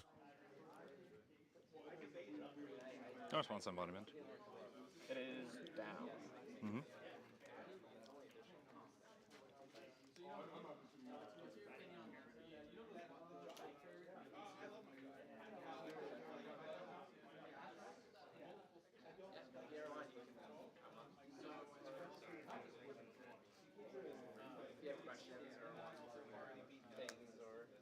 So tomorrow from Arsenal targeting channel.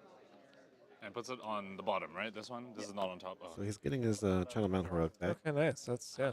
Yeah, the draw is kind of sick. Makes sense why he The was... draw is kind of sick. Back, take it. I mean, that's kind of what Pulse can hold does, but yeah. Well, you don't, at least Pulse doesn't let you draw, no matter where you play from. Yep. So it's going to be channeling up at the bottom, which is very interesting. Just go Pulse. I guess, oh wait, actually, he's in graveyard? Yeah, of course. I guess you just didn't have any other target, and you have to target something. There's a blue Earth lore, but I'd just rather get channel, I think. That's an interesting decision. I'll have to talk to you about it afterwards. I'm not sure it's right, to be honest. Mm-hmm. I'm not sure. I guess I don't know. It's like, I feel like that tells me a lot of information. Like, are you expecting this to go late? Because late game you rather have a blue, right? Okay, so you're going to draw and you're going to do that, and you might have one of those, and if you do have one of those, then that's okay. Sure, yeah, resolves.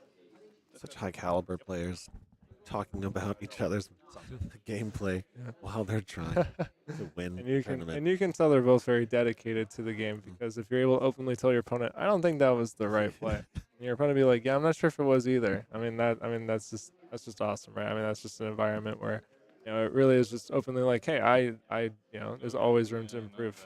Wounding low. So say, no blocks. Do you have any reactions? Here we're gonna try and fix his hand, I believe. Trying to use shock charmers. Not saying anything. Distance, you're floating. It's not like You got me. You got me. So did he manage to fix the hand? Oh, he drew another one. Oh, I think no, I don't think he did, but I think the thing is that one of the ice veins is blue. So there you go. There you That's go. what we were looking Boom. for. That is crucially a non-block that will be stuck in his hand. Yeah, but hey, if there's a non-block you want stuck in your hand, I think Blizzard is okay. Yeah. That one's pretty good. Generate a Frostbite, stop, go again. Yep. Or just pitch it for a winning moon. Yeah. I think this is my third yellow ice fan. Yep.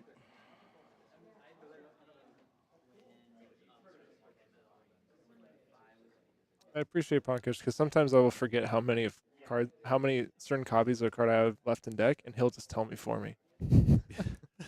he's very tuned in, in terms of tracking cards. Wizard players, man. Yeah, They're a different breed. On Brodie's side here, we do have a blue Earth card, so that could play for the CMH that he redrew. Also, we have E-Strike and it's not Arcanic Crackle. What is it? I forgot the name. That's okay. The 0 for 4 that does an arcane. If you lightning fuse it. Do you remember the name? And no. Chat, help me out here. I wasn't even paying attention to what you said there. I'm phoning a friend. I zoned out. Yeah, fully. that's all right. It's all right. I think we all know what the card does, but We do. yeah, it's all right. It's a Briar card that does 4 damage. It's a Briar card that does 4 damage and pings. So I'm interested. I mean, there's no easy way out of this turn, right? And you're looking at a Blizzard on the following turn to also shut you out. You might even just pitch that to Waning Moon, to be honest. Yeah, we could also easily say that as well. We were saying, say bye before you leave. Like, yeah. Arcanic Shockwave. Thanks, Chad. Okay. Thank you. Okay, I did have it. You had it. I started saying the word and then stopped halfway through. Oh, that's nice to know. Here's a moon. And there it goes. There you go. All right, so probably going to see an efficient response from Brodie. Would not be surprised with E-Strike for 7 here. There's no opportunity window for Pankaj to disrupt, so you're able to actually play around Icelander's Frostbite here really well. That is a bobble, which I would assume is either Heart of Fyendal or Yeah, that would be Eye of Heart. Ophidian, but yeah. That would be Heart. There's the 7. I'm gonna grab a water bottle. Oh, it's right here.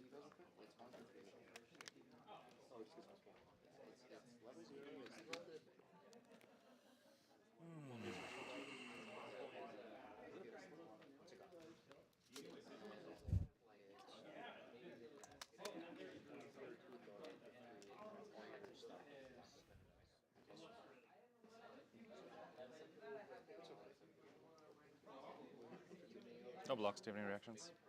I have no reactions. No reactions for me? Another embodiment being triggered. Very interesting. Pankaj going down to 20. Yep. Yeah, that was a keep pretty big to hand. keep a 5-card hand. Yeah. We said earlier. I mean, like Icelander is a deck that typically wants to play on really razor thin margins, min-maxing every card. So we'll see here from Pankaj. I mean, we're opening up the Scar for a Scar. If we have a super efficient use of all 5 cards, then it can be very interesting to see what that looks like. Although with the Heart, maybe it could be that he was priced in to keeping the hand. Maybe part of the plays can be playing the Chill and then pitching the Heart, regaining the 1. Enabling Go Again and gaining the life. Yeah.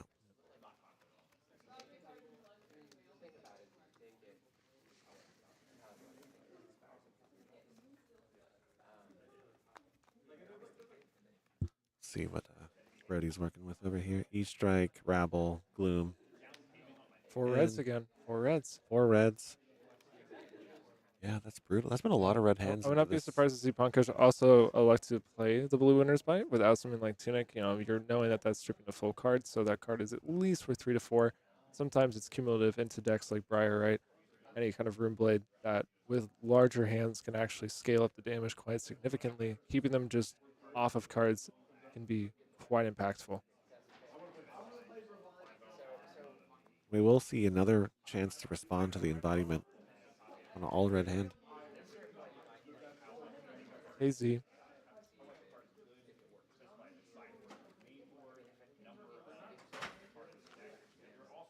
This almost expecting a block 4. Take 1, go 27. 27, yep. 27. Well, unfortunately, Pankaj, there are no block 4s in hand. Oof. There we go. And it begins. Nice. Pay the Icelander fees. So I have at this point forgotten what Pankaj's arsenal is. I have as well. Do you remember? Just someone in chat know what Pankaj's arsenal is.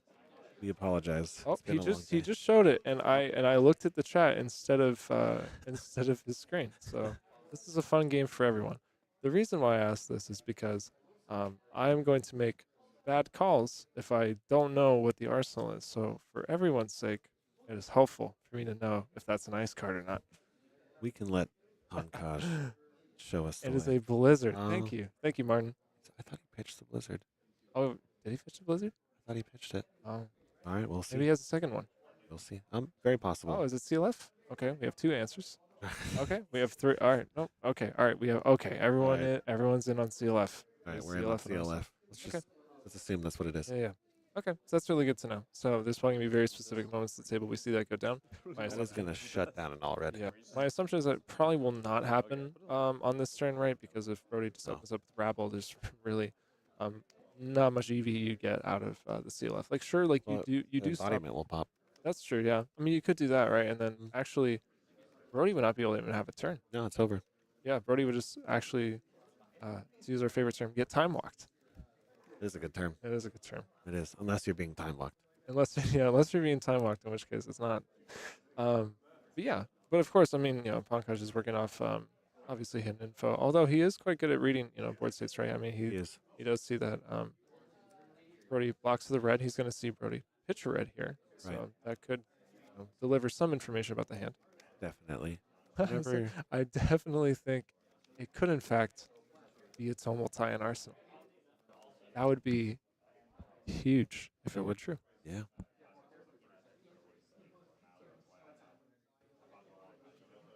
So the first piece of information that is about to be revealed by Brodie, that it is in fact the red, and it's a pretty good red. Yeah. Interesting. Right? This resolves. I'm going to resolve Insidious Chill, pitching a heart, getting a life off the heart. 21 to The 27. interesting thing here is, pitching or getting rid of the Rabble actually makes Brodie's turn a little bit worse. He's actually not able to use both the cards unless the Swarming Gloom Veil hits. Not that necessarily. Yeah. He would have been able to play both the cards regardless, through any sort of disruptive effect. But it is quite interesting. That is an ice heavy hand. Frost Hex, Insidious Chill, and 2 cold. Is it cold snap and something else? I wouldn't be surprised if Pankaj responds to the CLF Yep. here. Yep. Okay. There we go. Specifically because there's no better disruptive threat in hand, so the most disruptive thing you can do on that turn cycle is the CLF itself, right? Yep. Like you could save it for a larger turn, but if your turn isn't actually involving any disruption, it's actually not quite that good, right? If maybe Pankaj had another attack action card, maybe an Ice Vein, maybe he would choose to hold on to the CLF just a little bit longer for a higher value turn. But if you draw a hand with 4 random Ice Blues, and that's your best way to shut out the turn for a bit, I think that's what you just have to do to keep control, right? Brodie's still up on life, Pankaj is down to 21. So things like that, they still do really matter a lot here. It does. But being up on life versus Icelander is normally above 11. Yes. Yes. We're seeing a board state Yeah. being developed. We have Channel Lake Frigid on the table, an Insidious Chill on the board. This is where Icelander wants to be. Yeah. I'd be afraid. I'm always afraid. Secret. Playing the So Arcanite Shockwave Activate Tunic. for 4. So still able to present a threat for the turn. So 3 more damage. Waning Moon. No Arsenal for Brodie, though. Yeah. No We'll Arsenal see. with the CLF on the We're table. going to see Frost Hex do what it does best in aggro matchups, which is block 3. Block 3. Blocks 3. Another embodiment There's an generated. embodiment. For doing that, I keep forgetting. Yeah. Oh, it's all good. Yeah. I really don't mind. Yeah. Sorry, can I see a pitch? Rebel and no. Gloomveil. Surge and Gloomveil. Previous turn was Rebel, and he blocked at E-strikes. All red hand. Sounds good. Cool. Let's put the pieces together. I'll let you do that before I take up Tunic.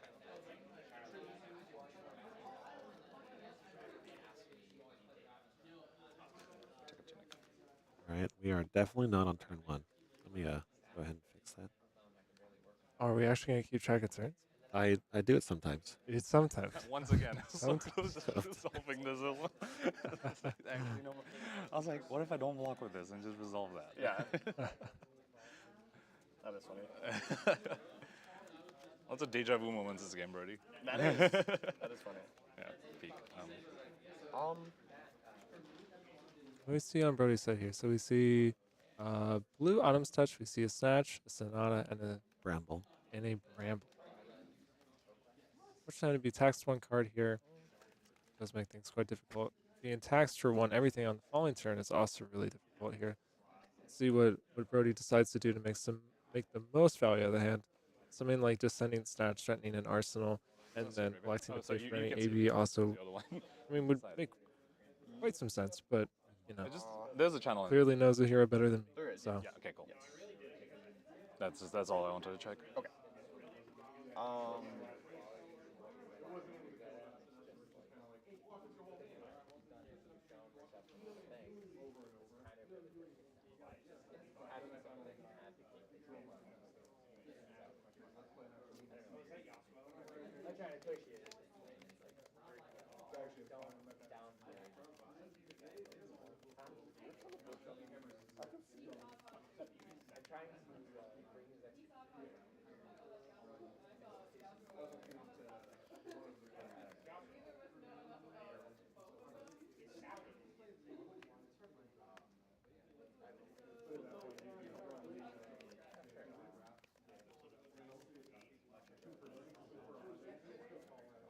Brodie really going in the tank here. Yeah. I hope you all are appreciating the ASMR of the card flicking. I'm sorry, I saw that. I'm so sorry. That's all I'm so good. sorry. Yeah. It is my fault. That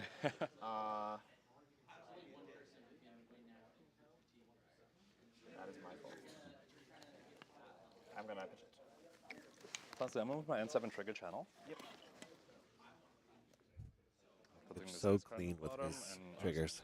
Okay. My turn to have embodiment. Yeah, that's a decision. We have Fighting Spirit, a Blizzard. The embodiment resolves. Oh, this is one of the first time he's gotten to play the game in a while. Nice. It's a snatch. No boots though. Yeah. So we know it's just a clean 4. So this is just threatening better Arsenal selection, right? Because I mean, Bramble Spark and Arsenal is quite good if Pankaj decides to deny the snatch hit. However, there is a possibility that the snatch does go through. Brodie's able to 82, potentially more, if he decides to pitch the Bramble Spark on this turn. And or at the very least, now has Arsenal selection between 2 cards. Okay, let's go ahead and respond with a cold snap. All right. To giving a frostbite in the stack. Lay a step. This all resolves, and I will not pay for cold snap. I will go ahead and draw. Okay. Oh, Another we see a CLF. second CLF for Pankaj. That is incredible. Yeah. So he has the 2 ice cards now. Going to Moon for 3. Maybe 2, take 1, go to 22. Or 23? Yep. And then I will go ahead and block 3. Frostag's blocking 3. Doing what it does Doing it. best. And, enabling these embodiments constantly has actually been slightly advantageous. It has. for It Pankaj. is advantageous. Now So- we get to see Brodie decide now between Runic Reckoning and Bramble Spark for Arsenal. Is it? No, sorry, Runic Reclamation is actually, I mean, quite strong in this matchup, right? It is. You can actually destroy Insidious Chill, you can destroy CLF. I mean, it would not be efficient to send in CLF, it would require multiple cards to send it, but I mean, like, these are still strong, right? If these are the difference between staying in the game as the aggro deck against Ice Center, or just slowly dying to Disruption and eventually Striders, you obviously can make great use of the breakpoint for 7.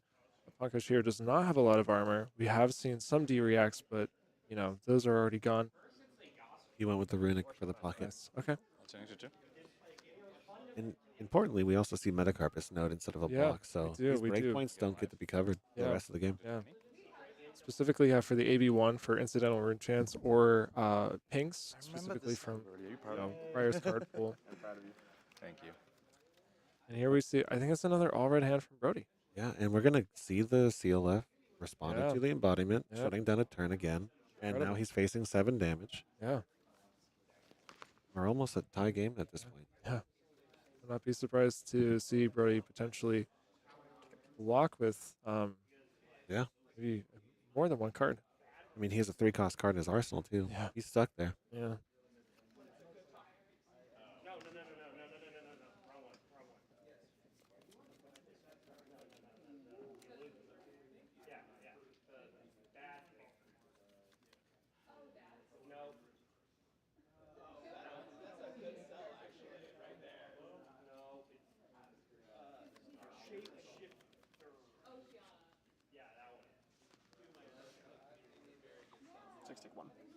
Ooh, okay.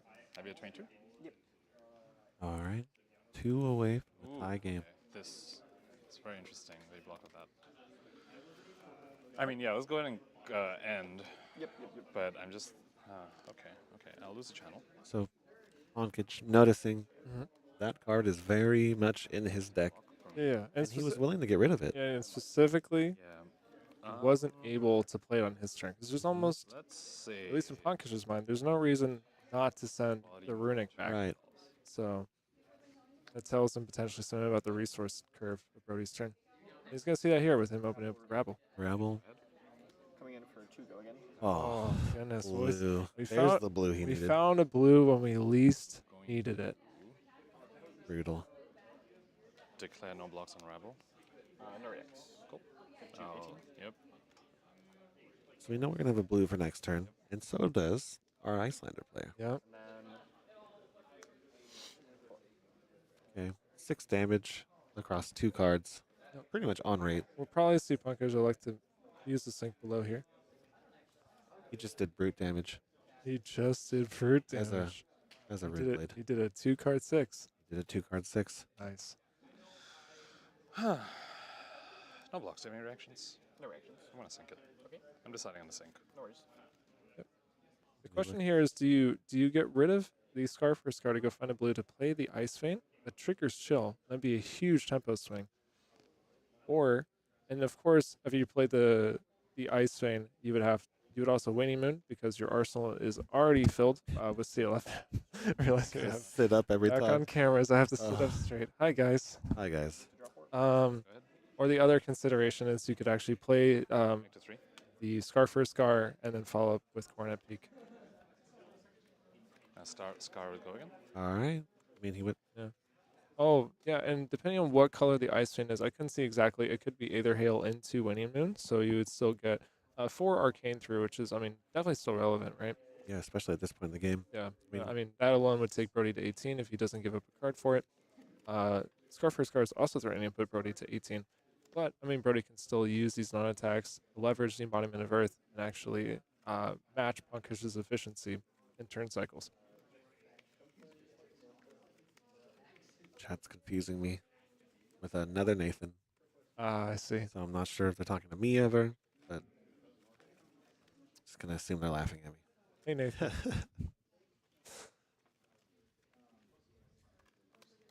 So is that a force of nature? So clean 4 block. Yep. That was why I was tanking on Sync, because I do a Ooh. Sync and maybe get a nice card. Yeah, you could get a nice card, exactly. But yeah, sending 5 Arcane here is like really interesting, right? There's no fuse, so there's no actual disruption. Yeah. But the disruption itself is that you're threatening to put Brodie to 18. And I haven't really been tracking my density of ice cards yet, so it's just if I don't know, it's weird. It's like really rough because if you hit a red, you straight up lose 4 damage. Exactly. But if you hit any blue, your turn's great. Well, not any blue. If I hit an ice, if I just hit a random, like an ice eternal or something, that's not. No. You have a blue. You have an ice I card. lose 2 damage. But if you have ice eternal, you can pitch and then fuse with that if you help. Yeah. Oh wait, yeah, no, sorry, yeah, no, sorry, yeah, But- yes, yeah. It is a But long yeah. day. It's okay. It's okay. It's been a long day. Exactly, and I don't think I need to take the risk right now. Yeah. Is I guess where I'm at. Yes. Yeah. Of course, yeah. I needed a blue basically. But yeah, I got you. Yeah. Yeah, that makes sense.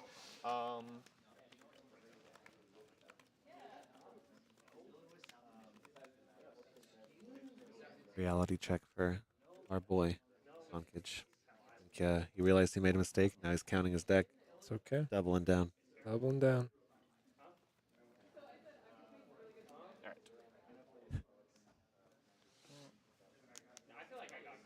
B3 take 2 go to 20. I have 20. So you have 2 cards remaining, correct? Yes. You blocked with the blue and pitching a blue. Just normal everyday behavior. Hang on, I might respond to embodiment. Yep.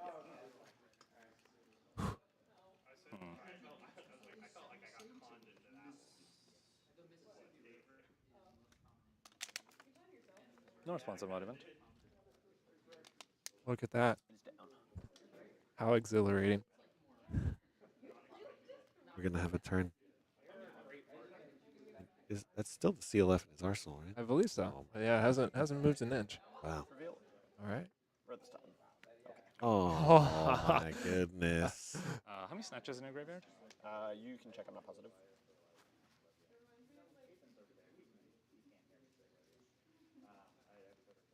Two. Okay. How many rebels? All right, chat. Quiz time. How many snatches does Brodie have in grave? Follow-up question. How many are left in deck? Wrong answers only in chat.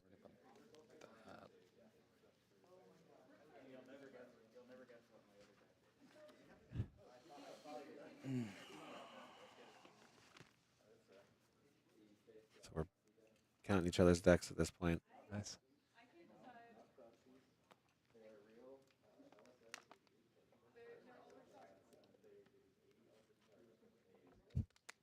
1. No blocks on round. 12. And no reactions. I like the responses. 16. Make embodiment. Oh, 350. All right, embodiment. That's pretty crazy. Embodiment. Oh, Ooh. we see the runic here. Here we go. Nice. Glad I played around that. That's why I didn't block Rabble. I was like, in case you runic me, because you pitch a blue, blocked with a blue, you definitely have excess blues. Is something you'd want to arsenal. I'm glad I played around that. Wow. Nice. So I can Nice. give you two. Very heads up play. You got him, Pankaj. Fine. Let's block 8. All right. So turn cycle here is probably just going to be peak. Yep, go ahead. Yep. I think it's going to be coronet peak. There you go. Boom. Ah, yeah, someone is correct. We do have 2 blue Ravenous Rabbles in grave. Looks like we're going to be looking at the graveyard again. Second runic. Although, the first game, I don't believe I saw the third, so I'm not sure how many you're running. That's why we need deck lists. Well, if I had a deck list, Pankaj, I could tell the stream for you, but I don't.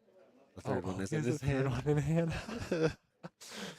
Well, don't worry. You'll find the answer pretty soon. Very soon. Very soon.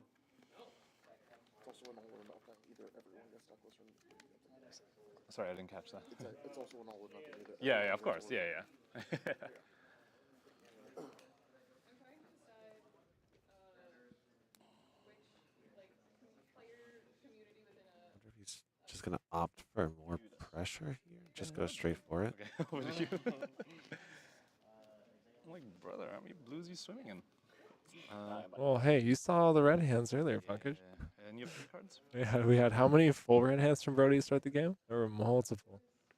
That's the tough part, right? You know, first cycle ratios can matter. So if you draw all blues, you know, likelihood of drawing all reds increases. So we saw lots of all red hands. Now we're finally starting to even out and see a lot more blues on Brodie's side, which does allow him to have these really powerful turns, right? Sending back the runic here puts Pankaj in the same spot as last turn, where you are threatening the Insidious Chill if Pankaj is not able to block 7. Running the Metacarpus nodes to have AB1 is actually quite difficult here because you are opting out of running something like Iron Rot. Gloves, or Gauntlet, sorry.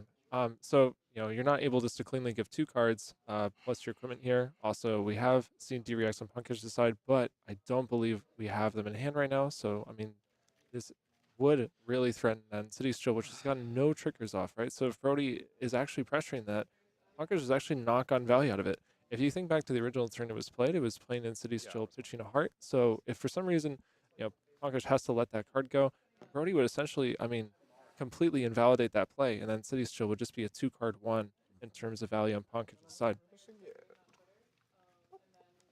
This is the 3rd channel, if you're wondering. Well, the first one was blocked with because you freaking made me block out turn 0. Your hand was like, I feel like you probably appreciated it. Well, yeah, I was like, I want to filter, but I don't want to block with the channel. Yeah, reasonable. But you wouldn't make the play unless you make me give up the whole hand. You wouldn't be like, oh, you can give me 2 cards. That's like, right, yeah. So, yeah. This is all good. Great. Embodiment breaks. Yes. Okay. So, he did manage to stop the runic. And this is a no-go again. Does not have go. Yeah, because the runic would cost 5 to the CLF plus the frostbite. This is your floating one. I mean, this is on play, right? Yes. So if you go lower than me after it's already played, it doesn't gain go ahead. Right. Because it's on play and it's played and resolved. Play, and that's also still before the layer step, right? I mean, doesn't really matter right now, but still. Never mind. I'm going to activate you next. Yeah, so the Waning Moon for 3. Yes. Yeah. I mean, also doesn't I'm not dealing enough. But There's another step too. Yeah, you can do all kinds of stuff. I'm gonna just AB1 take 2. Have you at 18? Yes. All right. Say no blocks on Scar. No reactions. Have me at 12. 12, I get an embodiment. Opting to take the 4 there. Nice. I mean, really valuing to hold on to that runic. Yeah. So yeah, the fact that there was a red there, I mean, that did shut down the runic turn. Now, however, for Pankaj on that side, however, if Brodie did have a second blue, he would have got hit with the runic. And would have had to give. It would have been brutal. Yeah, would have had to give it all 3 cards that protect the Insidious Chill, or actually the CLF, more importantly. And if he gave 3 cards to protect the Insidious Chill, would not be able to pitch for the CLF. So actually, Brodie almost had a really good window opening here. Almost. I mean, Pankaj still could have elected to block the Cornet peak, but would not actually be able to peak on his turn. So actually, man, if Brodie had a second blue here, that would have been an incredible pivot. And now Brodie, I believe, has a 3 blue hand along with a CMH. But, I mean, there's a possibility here that those two Force of Natures could block this turn. It would be, unfortunately, too difficult through the attacks to actually play the CMH, so I'm interested how Brodie decides to go about this turn cycle, whether that's actually leaking a bit of damage to make sure that the CMH is able to stick, or trying to efficiently block out the Wounded Bull and wait for the CLF to pass. Staring down a Wounded Bull is never easy. No. Who remembers that? Never an easy task. Normally, in most circumstances, if you eat a bull and don't send lethal back at the Ice Center, you probably have lost the game. Yes. Like that chunk of life is just way too much in a deck that, routinely can push 8 to 9 damage at instant speed. Just sending a 5 arcane damage spell on with a +1 from nodes on the back of Waning Moon. So taking bull is, usually never the right thing to do. So you're always put in a hard spot, right? Because if you block Channel Mount Heroic and Force of Nature. Yeah, That is yeah. the wombo you dream of in a situation like this. That's true. If only there was not a CLF on the table. Only. Also, fun fact, Only. just on that If only. play. However, we still know that runic is in. Into a bull, so I end up looking. It is in pocket. That's a lot of blues. It's in pocket, yeah. That's a lot of blues. Could actually elect to block with both the CMH and the Force of Nature here, take 0 damage, and then pitch through the CLF tax and actually play the runic. Good. Clean weighted block 8.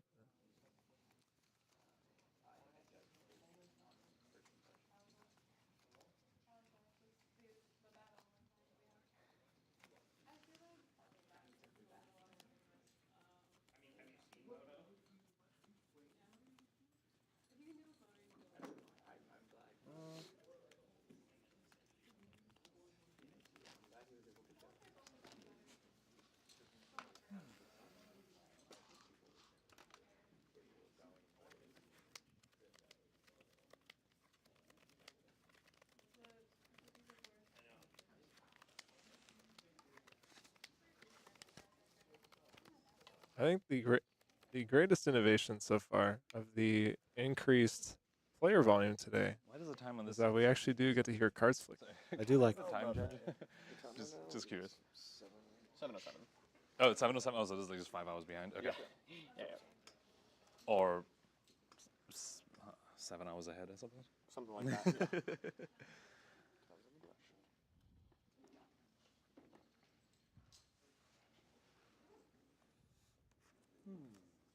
Yeah, indeed.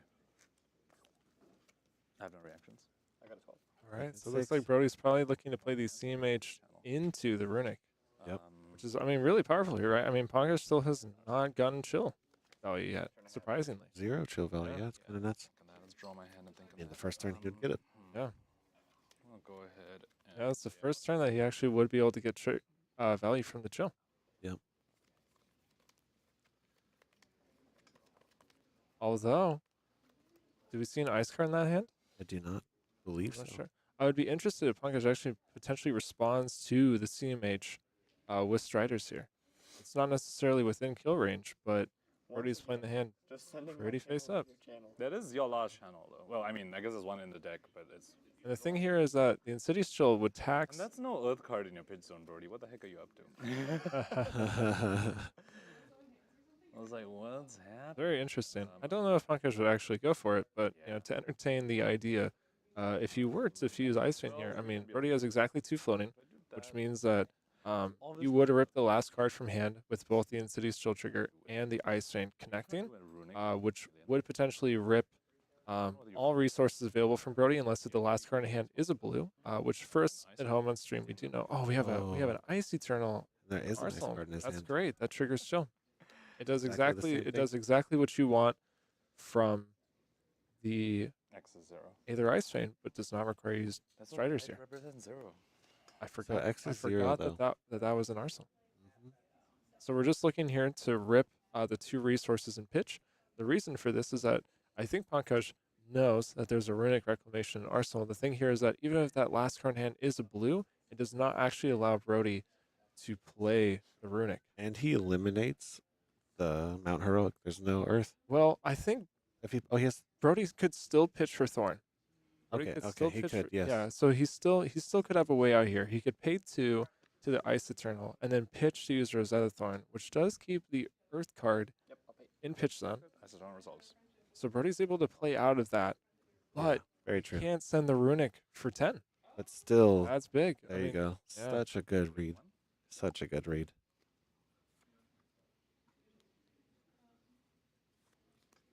I think that's the most animated I've got all day. It was not all day. Yeah. I mean, maybe in the last 2 hours. Yeah. Opening heart was That was the most animated. quite an adrenaline kick. That's fair. I'm 1 for 3. All right, 3 more damage going through. 3 card hand. Nice. Fuse. Have you a 10? I would have 10. More disruption. And we're at kill thresholds now. I think we're almost there. We're almost at the end. The only nice thing here for Brodie is that he does not give an Earth embodiment window for Pankaj to respond true. to. So That's true. there is a potential that he can just slam down the Runic Reclamation. However, Here it I goes. don't think that's really going to be possible because there are 3 reds in that hand. So either Brodie would take 5. Pankaj, I mean, could even read that and just push Winning Moon now. I mean, of course, the Polar Blast can be better in Arsenal, but I mean, it's just we're really closing in here on the life total threshold. They're even, but if we really think about it, I mean, if we're gonna consider like any 5-cost arcane spell with Metacarpus and Moon, I mean, like realistically, Brodie's like functionally at 1 here. There are even higher damage outputs that Icelander can have, but just off the top, in response with no Arsenal, you're at least like looking at anywhere between like what 8 and 9 damage. I mean, you can also Pankaj is not on them, but if you really want to play around it, you could even have things like Red Emeritus, right? So then you have to play around 10. So I mean, like we're in a very dicey situation. Brodie, however, does still have Shark Timers available, so it'd be interesting to see when that's cashed in. It could even be cashed in here. I was trying to really Yeah, blue and Shock Charmers turns it off. I mean, you're still getting hit by the Insidious. You are still getting hit by Insidious, Joe. Yeah. I'm very hard on myself. I had 1 game I brought a Levia and I got a face of this, right?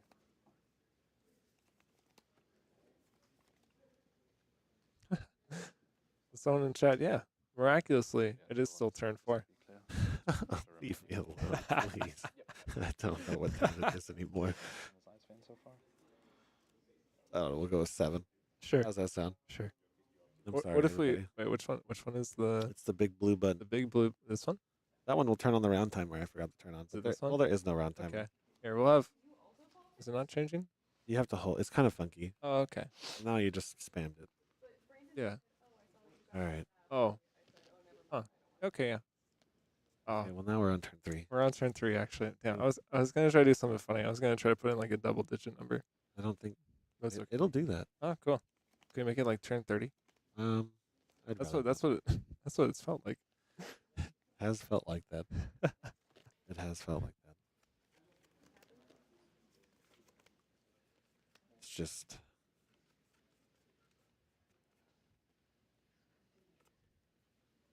Let it go silent. Nice.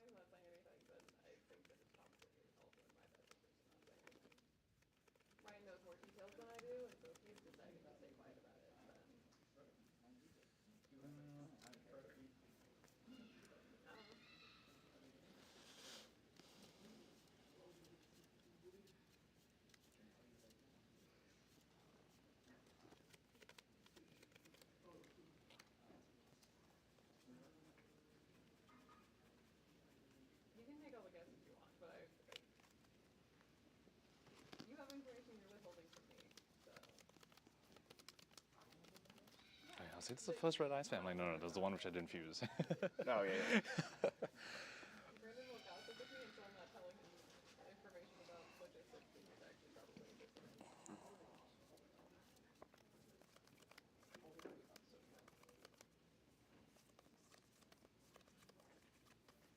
Brandon will gossip with me about something really specific that is probably the correct choice, however. On brand. Really going in the tank here. It is a pivotal moment. We're at the bottom of the tank. Just when you thought the tank couldn't get deeper, there's always a few more feet to go.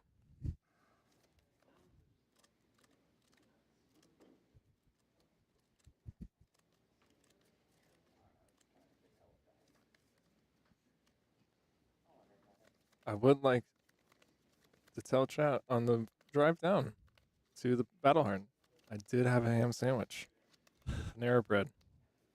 And I'll be honest, it was pretty good. I won the Battleharn the next day, so I think Brodie actually might be onto something there. I think I want to set up a reverse timer. A reverse timer. We can count up between these rounds, Yeah. shot clock style. See how long they take. Okay. Yeah. All right, we're in. We're in.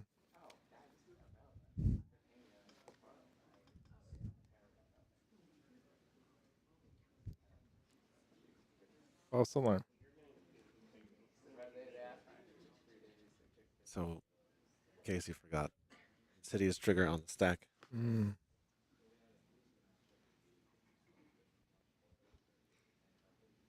Oh, okay, that's Levi. I thought we could hear the casters for a bit, but no, that's just Levi. Okay, yeah. I was gonna tell a judge, but yeah. Sorry, Pankaj. I'll speak louder. About Levia Azalea matchup. Which I was like, that is so curious. Yeah. I'd be very surprised if they could hear us with how quiet we're talking. That's true.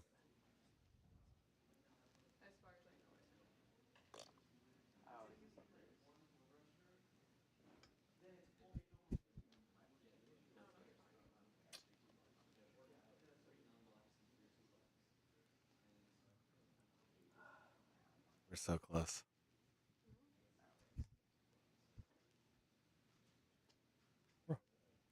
We're almost there. Discard to chill.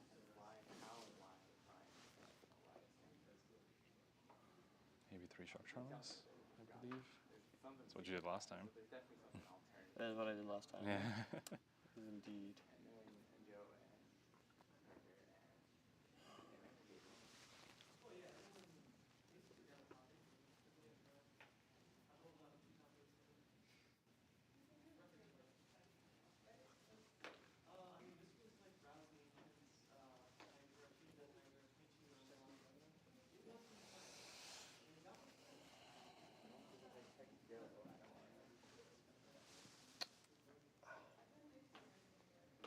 The other game is in fact over. The other game ended on turn 1 of this game. They did have a little bit of a head start. That is true. That is true. It is over. So Yeah. we will be seeing the winner of this game facing Lucas Oswald.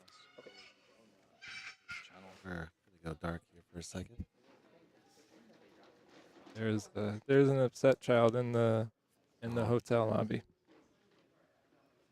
All right. Lost track of what is happening.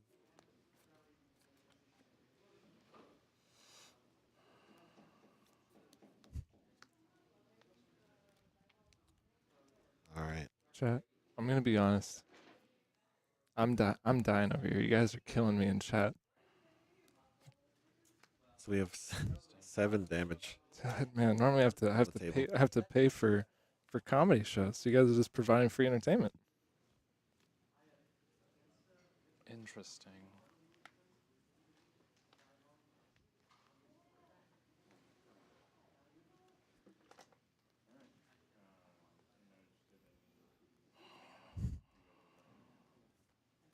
It is interesting. To check something.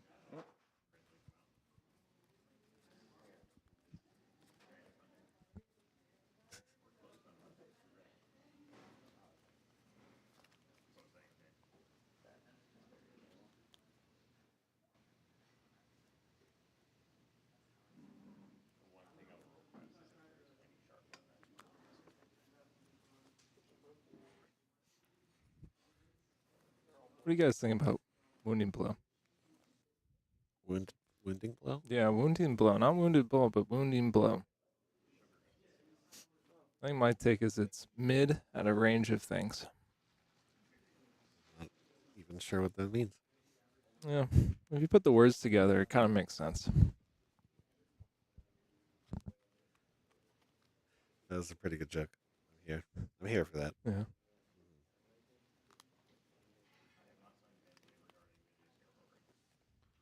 I suppose it's that. It's 10 to 10. 7 damage on the table. believe, one card in Brodie's hand. Oh, we got a ham sandwich re-juice up in here. Are they allowed to eat? Well, let my boy cook. I'm not allowed to eat. So I'll allow it. It's okay. I'll allow it. We're so close. There's a lot at stake here. Yeah. No stake for Brodie though. Doesn't have go again right now. I don't believe you run stuff like Dude just wants ham. I don't know what to say. Fair. If I do that, you could do that. Very, very interesting. Very, very interesting.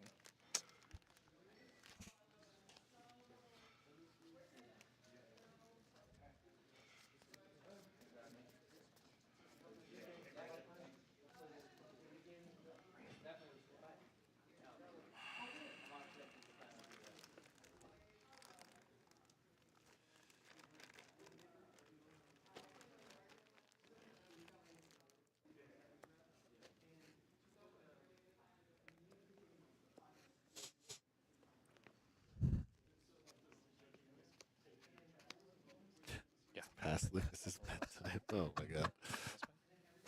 You guys are breaking Marco. And your next attack has dominate. Sick. Let's float the dominate token. Wait, did they take it away? Oh, it's hiding. Gonna move for 3. Okay.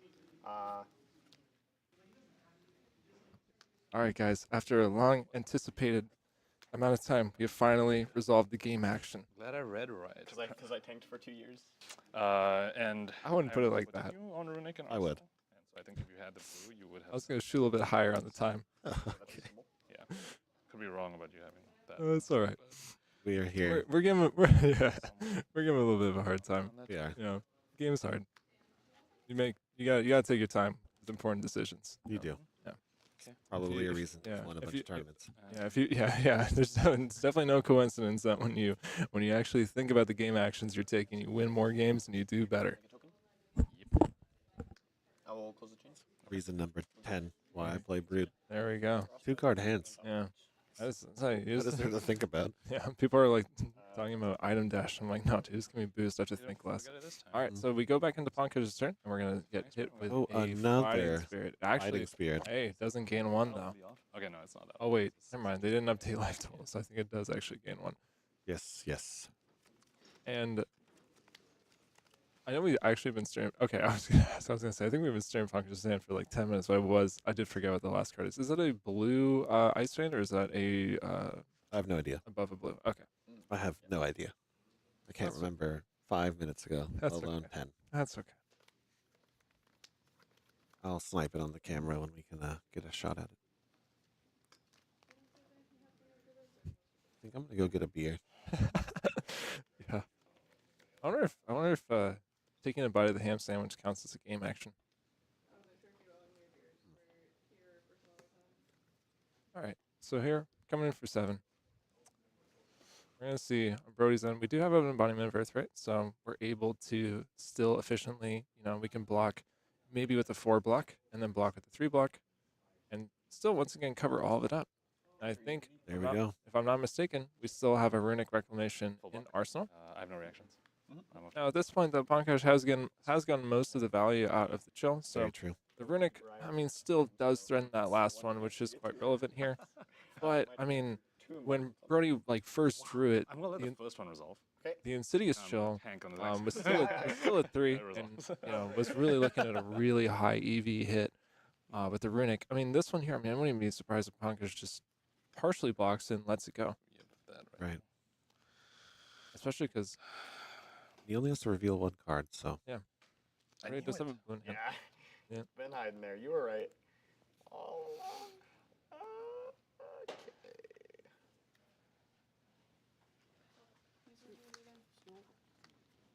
So we have 7 damage on the table. I'm just gonna make it turn 8 now. There we go. A little unfortunate. So it's like, how much do I value chill? I am at 7. See what Pankaj is dealing with here. I see another wounded bull. So yeah. Well, as the last trick of chill, so it's literally 2 value. If that eventually happens. Is 2 value. Oh, I need to get a rune chant. That's not nothing. Dude, for my first like 3 or 4 tournaments with this card, it was like Pro Quest Season 1. I was playing Viserai, and I was playing it versus Prism, and I did not know until like the 4th Pro Quest that it made a rune chant. I just like knew like kind of what the card did, but I never read it. That is hilarious. I'm going to be honest with everyone in chat. I didn't know I made a rune chant until 15 seconds ago. And that's not nothing. That's not nothing. I agree. Pankaj said it The rune best. chant is- I didn't even know I made a rune chant. Not even you get a rune chant. I've learned so much on stream today. This is incredible. Isn't it fun? It is fun. I don't ever want to do it again. I'm down. I've been enjoying it. Yeah. I had a good time. It was fun casting. Yeah. I woke up this morning and I was like, I'm entering the PTI event. Is this with that end? But like, I won yesterday, so I was like, You did win. Yeah, I was like, if I scrub out, I can just go jump in the booth, see what it's like. It's fun. I was just like Tarsha and knew the turn counter. Yeah. Oh, Don't know. don't worry, guys. We don't know either. That's true. This is being blocked for sure. Right. Yeah, for sure. It's about I wonder how much damage, emotional damage, Hammy does. Just keep that. Well, I think Pankaj could probably respond to the layer step of the ham sandwich. So cheese step. Yeah, I think you could probably see left in the layer window. So fair. I think he can probably manage. And then if the interesting thing there is if Brodie goes for the second bite, still in the layer step, the frostbites are still there. So I think it'd be quite an effective strategy. It's really curious where you're gonna go there. Yeah. You really kept going. Yeah. Interesting thing here is, does Pankaj give 3 cards or does he give 2 cards plus Tunic? I mean, Corner Peak is still on the table, but I'm not entirely sure. He needs it. How consequential it is at this point in the game. Suppose I will. Yeah. I'm just reading chat. You guys are so funny. It's incredible. Anyways. That is the face. It is a face. That is the face of a man who decided to play Icelander for, I think like what, about almost 12 hours today. This definitely is that much. Yeah, actually. Yeah. We're coming up on it. Tough choice. I have been here. Almost, yeah. I got here like 8. This doesn't matter at all. Yeah. A little early, but.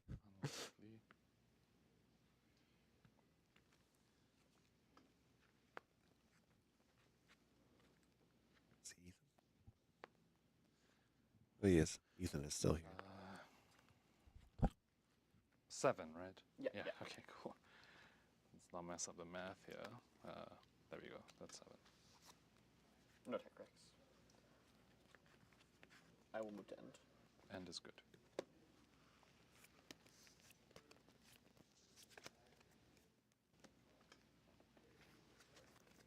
There's a red ice vein fused with an ice bolt. Chill. Oh yes.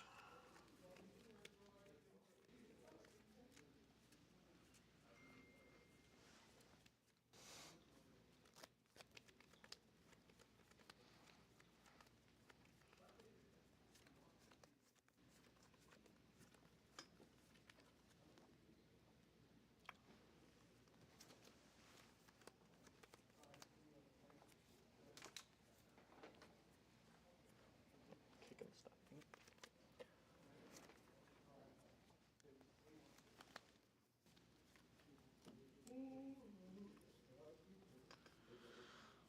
Yeah. Oh, spooky.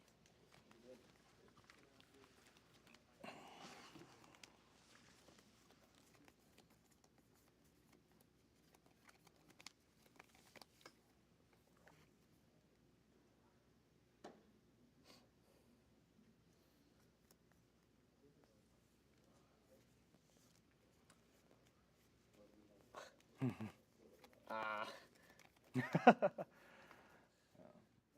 Yep. So people in chat spotted it, but this is a pretty bad turn cycle for a very obvious reason. So Brodie is going to be taking at best 2 damage here, and then we have the ice bolt. It's not all reds, But it's but mostly I reds. think it is doomed. And then it just cool. Thank Oh, you. did he just concede? Just Yeah. conceded. Wow. Thank you. Look at Pankaj. Look at that. Look at my Look at boy him. go to the finals. Wow. What Incredible. an incredible performance. Position was Like I give up the last counter and chill, but in exchange I Because can yeah, set we scar. did. I'm pretty sure people already jumped my to the math reasoning chat, was, but I mean we were looking at one, ice train for tax 5, so resources, chipping so 2 we there. close the second Brody goes to cycle, 6, and then on Pankaj's turn. I really That's wanna assuming that Brody has AB3 extra card available with for this, all I'll these start with plays, this, 'cause right? it We might have give me a Ice red Bolt for block at with least embodiment if I let this go away. what for 4 with I don't know if that makes sense. 7. With Scar, it was this. This was with nodes plus moon. The alternative is I just block. And then we also still have Striders available, so that's just including Arsenal plus moon, right? That's not even including Striders as well. The rune chant and embodiment. But as I've been giving an embodiment. Ah, yes, I get to stay longer. You do. Yeah, it means I have to cast the finals now. I am not allowed to leave until Pankaj loses. Well, I did just order a beer. Nice.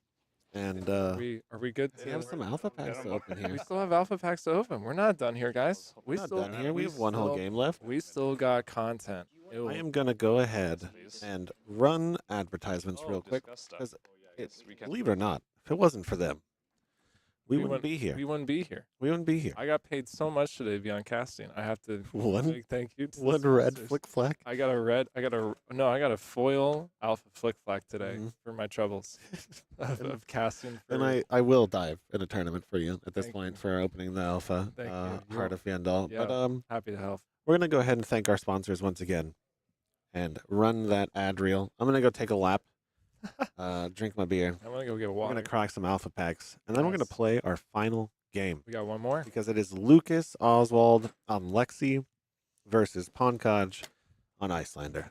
We'll be right back. We'll be right back.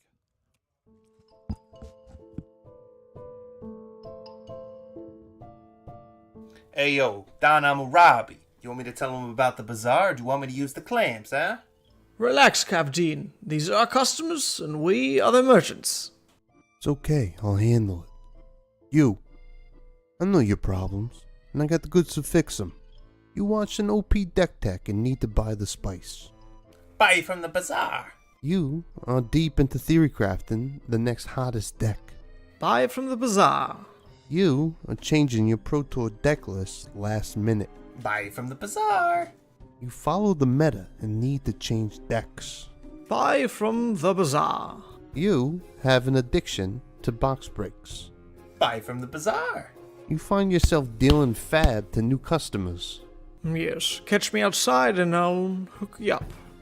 And you, don't forget, get your cards from me, Hammurabi TCG. Or else you get the clamps.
Go to ascent-gaming.com for all your flesh and blood merchandise needs.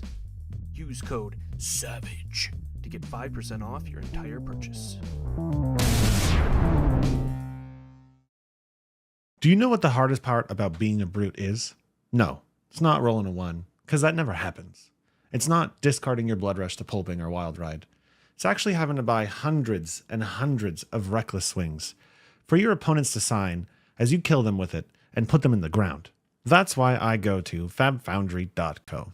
With incredibly competitive pricing and extremely fast shipping methods, FabFoundry.co is the only place I need for an unlimited supply of Reckless swings. Visit FabFoundry.co to support one of the OGs of the Flesh and Blood community and to get your product delivered on time, safely, so you can go crush your foes.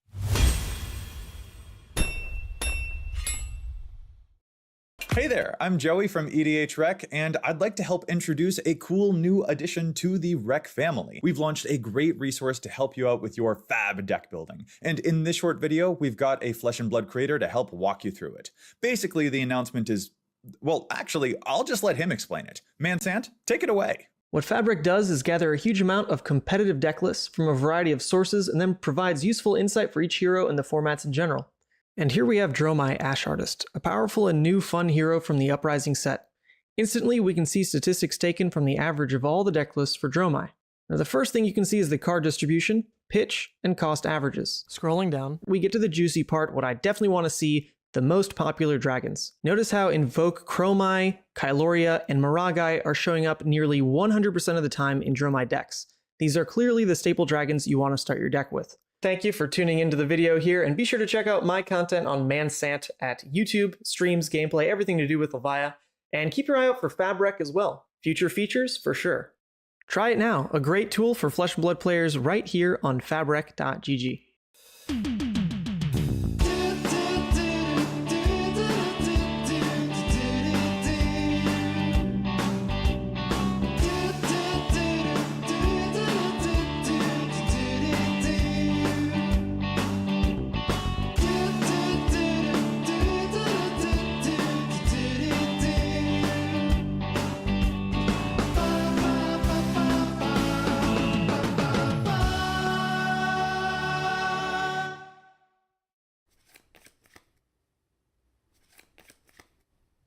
No way, dude! I can't win a single game against you! It is so hard living with such a good Flesh and Blood player. Don't look at me like that. Yeah, I know I need practice. It's just hard when you beat me up all the time. What? You think I need to go to the Realm Rumble? And you also think I should outline exactly what the Realm Rumble is in case anybody watching doesn't know about one of the biggest Flesh and Blood events of the year? Okay, if you say so. Realm Rumble 2023 is a first of its kind, independently organized, 3-day-long celebration of all the biggest names in trading card games. If you love Flesh and Blood, then this is the weekend for you. There's going to be a $10,000 open tournament, a $5,000 team sealed tournament, and overall, $45,000 of prizes given out over the course of the whole weekend. If you like callings, if you like Pro Tours, then this is the event for you. It's going down December 1st through 3rd in Columbus, Ohio. Head down to the Realm Games' website, realmgames.myshopify.com to get your early bird registrations in, and we'll see you at the Rumble. All right. 3 of a kind resolves.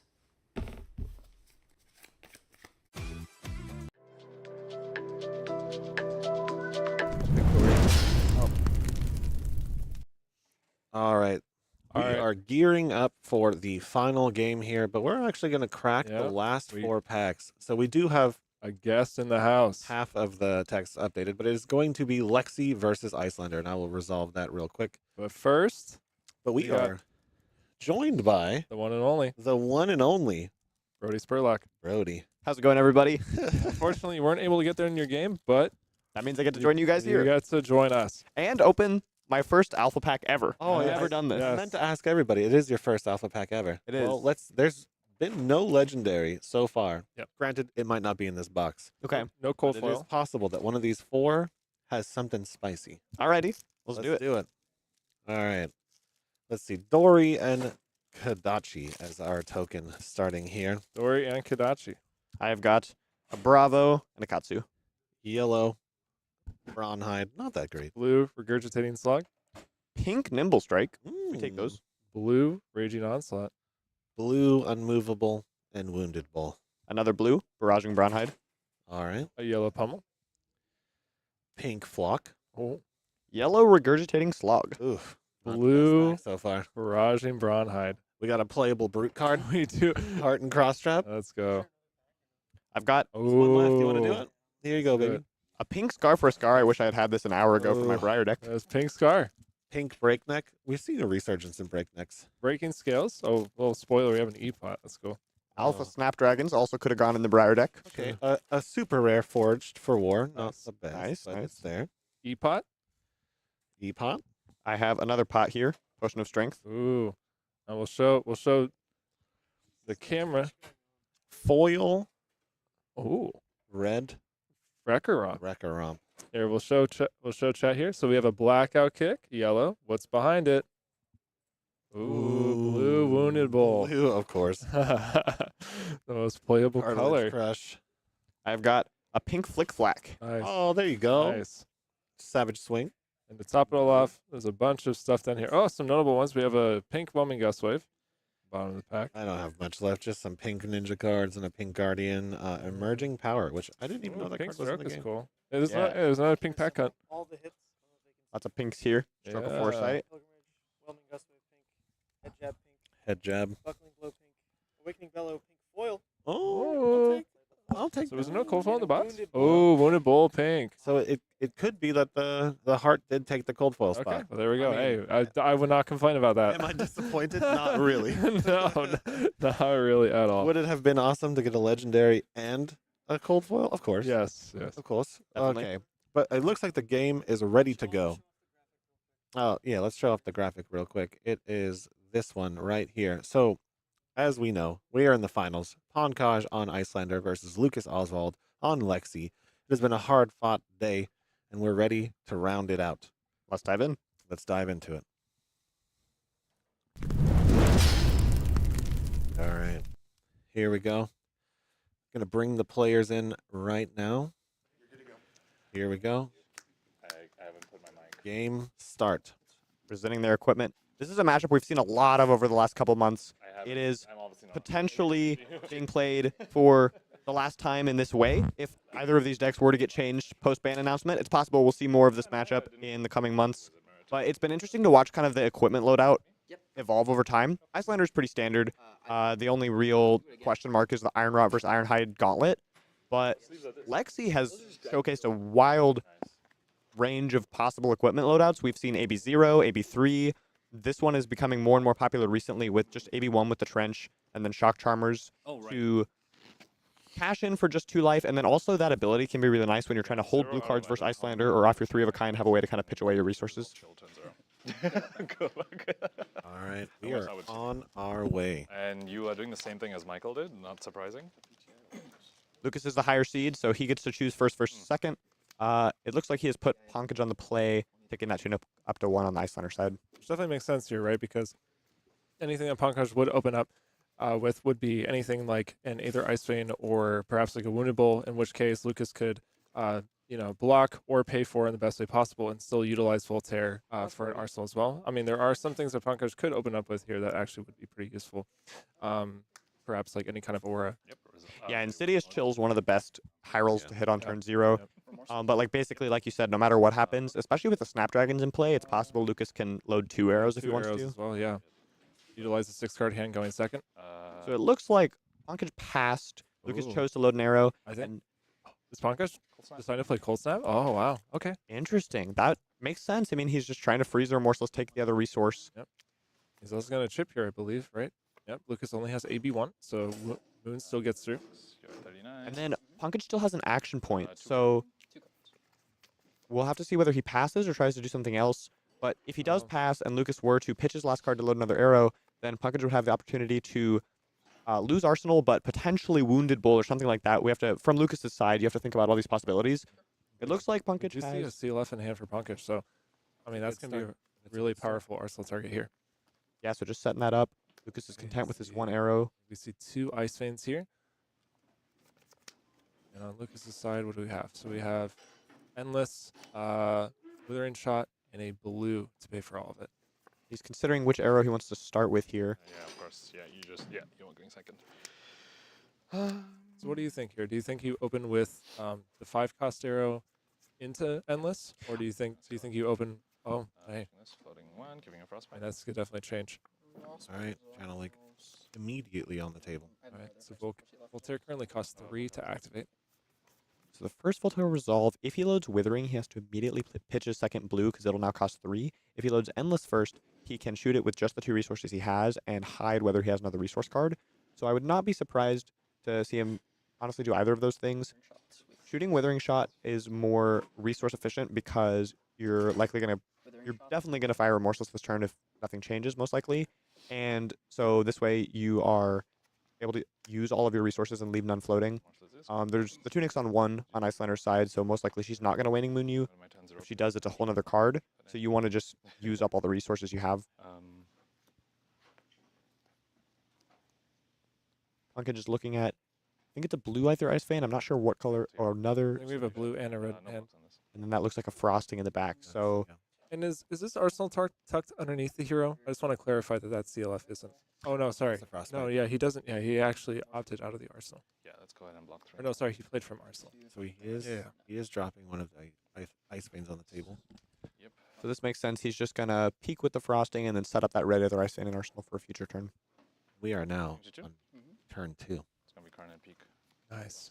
And just to kind of explain our soft voices, I'm sure you guys have probably already said it, but this venue was bustling with people all weekend, but we are down to like less than 10 people in the room, so we're just trying to stay quiet to make sure the players don't hear us talking about the cards in their hand. That would be very bad. That's definitely why. That is definitely why.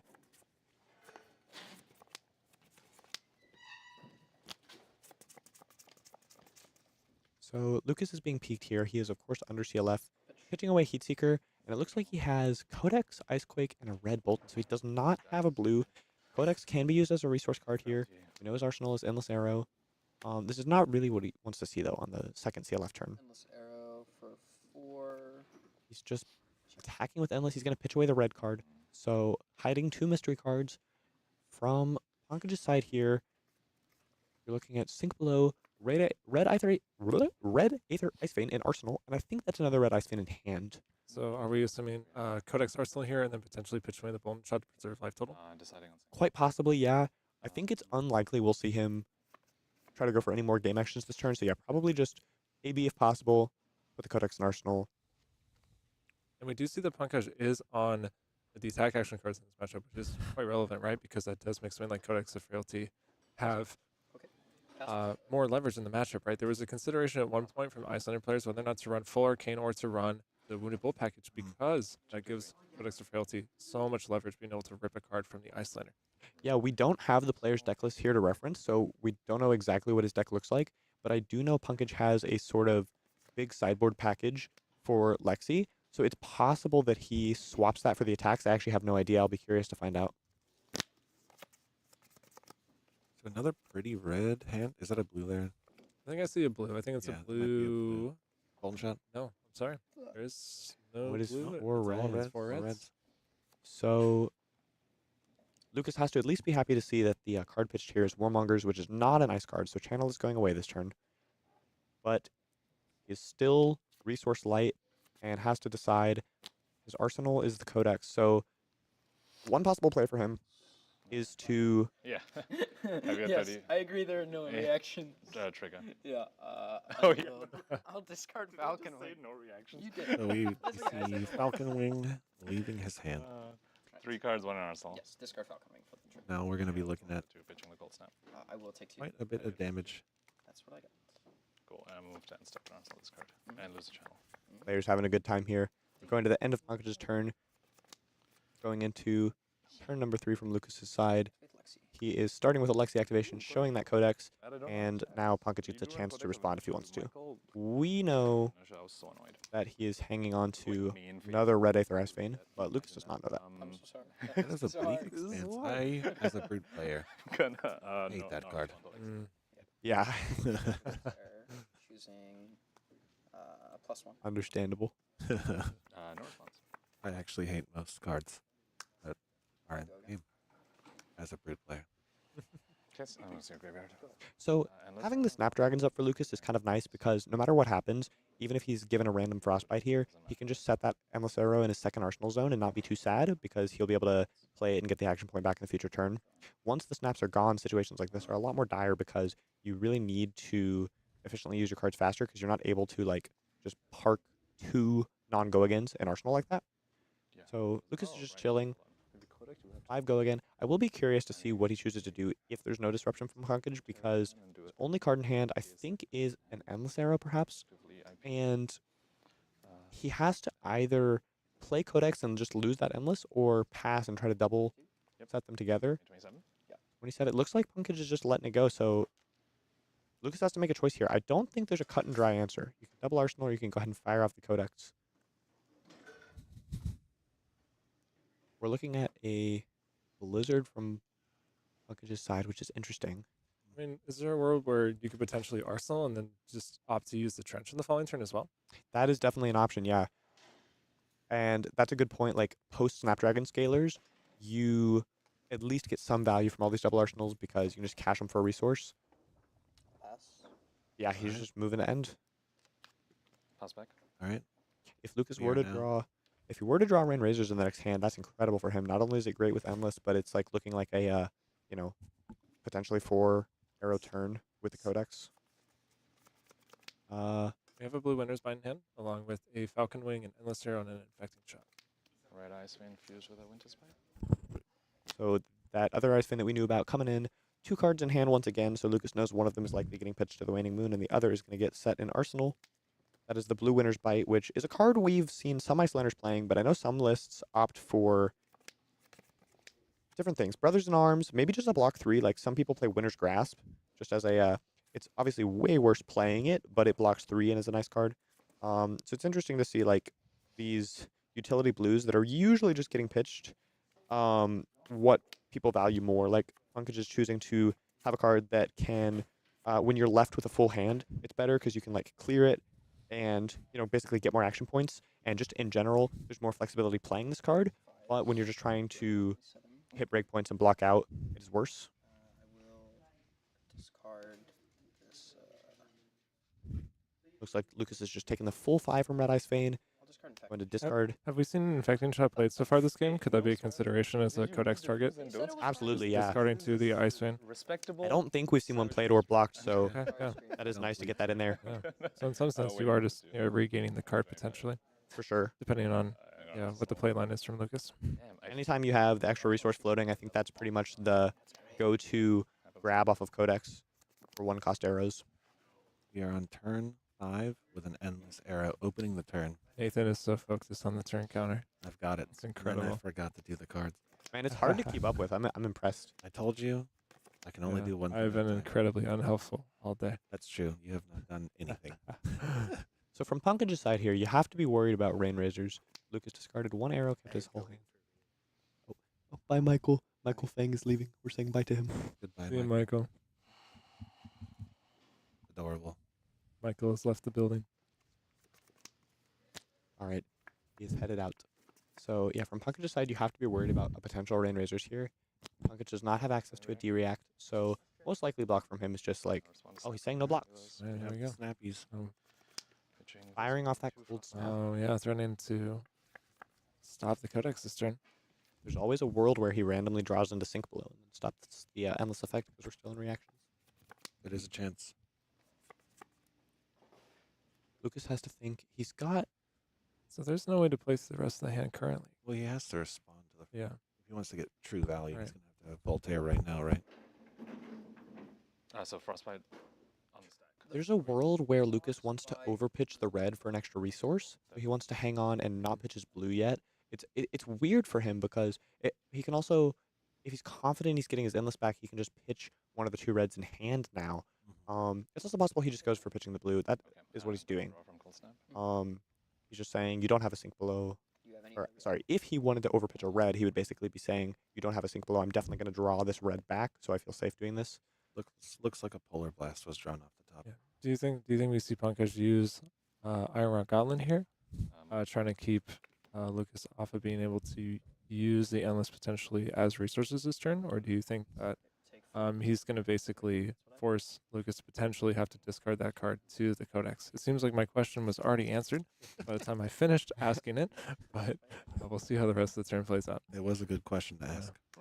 Oh, so I was saying he could overpitch the red. It doesn't actually make sense because he has a Frostbite here. He's not going to be able to float a resource for the Codex. I think no matter what, assuming he's going to, yeah, Just going to fire off the 2 0-cost arrows, and then There you go. unfortunately Codex will have to grab a 0, but that's not too bad. He knows that he is clear now. Arsenal's gone. The only thing that can mess with him is Blizzard, which, honestly, while Blizzard would be quite good here, Falcon Wing is showing its, flexibility and strength here in that if Pankaj plays a Blizzard, Lucas can just safely double Arsenal that Falcon Wing, and even though he doesn't have snaps, once again, he can be safe because it has go again.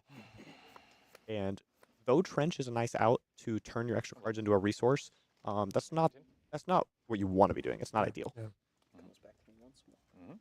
So now Lucas is just going to likely have to discard a card, which is not what he wants, but that is life. Yeah, I've seen an incredible amount of value from Endless Arrows over the day today. Absolutely. Incredible. It's very minor, but if the Endless Arrow does hit here, then Lucas could potentially now choose between discarding the Endless or the Falcon Wing to the Codex. However, I mean, the choice doesn't ultimately matter if he does get back a 1 cost, because it wouldn't end with any card left, but if for some reason you were to grab a 0 cost, you now have an option between 2 different, potential Arsenal targets if your Ponder is not what you want, right? You have an option between Endless or Falcon Wing, but my assumption here is that probably every card's going to be spent this turn. Yeah, I agree with you. That's actually... Oh, but the interesting thing here... Actually, sorry, I just realized if Pankaj blocks the Endless Arrow, then the Codex can't actually get a 1 cost, correct? Correct, yeah. It's interesting. If this is going to be kind of cool if Endless triple hits and then he does get to fire the Infecting after all. Yeah, I wonder if Pankaj realizes that you could potentially... He's going in the tank right now. Just a little... We're in the tank with him. Oh, yes. Hello, everyone. A little comment about which card to discard from Lucas's perspective. If you do get the Endless back and then you go Codex, grab Infecting, discard 1, pitch 1, almost surely he'll want to pitch the Endless and discard the Falcon because he already has an Endless in his graveyard, but not a Falcon. And Falcon is actually sometimes a very important Codex target. So he did opt to turn it off, right? Yep. Yeah. And Lucas is just passing here. That kind of makes sense. He is he's passed with his Codex 2 turns in a row, but it's very similar to last turn. It's actually extremely similar choice. So we're seeing brutal. A brutal turn cycle with an even more brutal card going to be put in the arsenal. I think Lucas has... I can't tell how many resources he has access to this turn. I saw a drill shot of some color. Looks like a red. Let's see if we... Hands are just out of view. We get a peek at Lucas's hand here. He's hiding it from us, alas. He wants to keep it a secret. I'll give up on the hand cam for now. Oh, wow. Pankaj is a really big hand. He does have I missed that part. Just a little background history while we're waiting here about these 2 players. Pankaj, you guys might know him from his YouTube channel, Ethnic Smoke. He is made the top 8 of Calling Singapore last year in 2022, also playing Icelander. I think he's kind of an Icelander main ever since she came out. He's just been working on her, grinding games with her, and obviously knows what he's doing on the hero, making it all the way to the finals today with this PTI tournament. And Lucas is my fellow member of Team 17-year-olds. True. Piloting Lexi all the way to the finals. He made top 8 very recently of U.S. Nationals this year, also calling Indy earlier this year, and Battle Hard in Atlanta, which was just, I think, the week before Nationals, so kind of been on a tear lately, playing Lexi and Icelander. Absolutely. You could just tell them. You don't have to. Oh, okay. We got a judge sent over to guys. So tone it down even. to fill you in, we've been doing golf talk all day. He's very quiet. We talked very quiet, very soft. It's like if you're watching a golf tournament. Yeah. So that's been the energy almost all day. ASMR. Do you know what ASMR is? Yeah. Yeah, he's a zoomer. He's one of me. He's one of me. You're a zoomer? Yeah. 99. Do I look older? So much older. Be careful how you answer that question. You look good. Thanks, man. Thank you. I've lost track of where we are. Yeah. Turn All right, 6. we've finally resolved the ice vein. I think he took all the damage and then paid for it with a Codex. We were back to his turn. He obviously knows about the lake. Leading with a Falcon Wing. We've got a good look at his hand now. It is 3 arrows, and I think one of them's a blue. I think it's a blue Searing, yellow Bolton, and red Drill. So actually a fair amount of resources he has access to.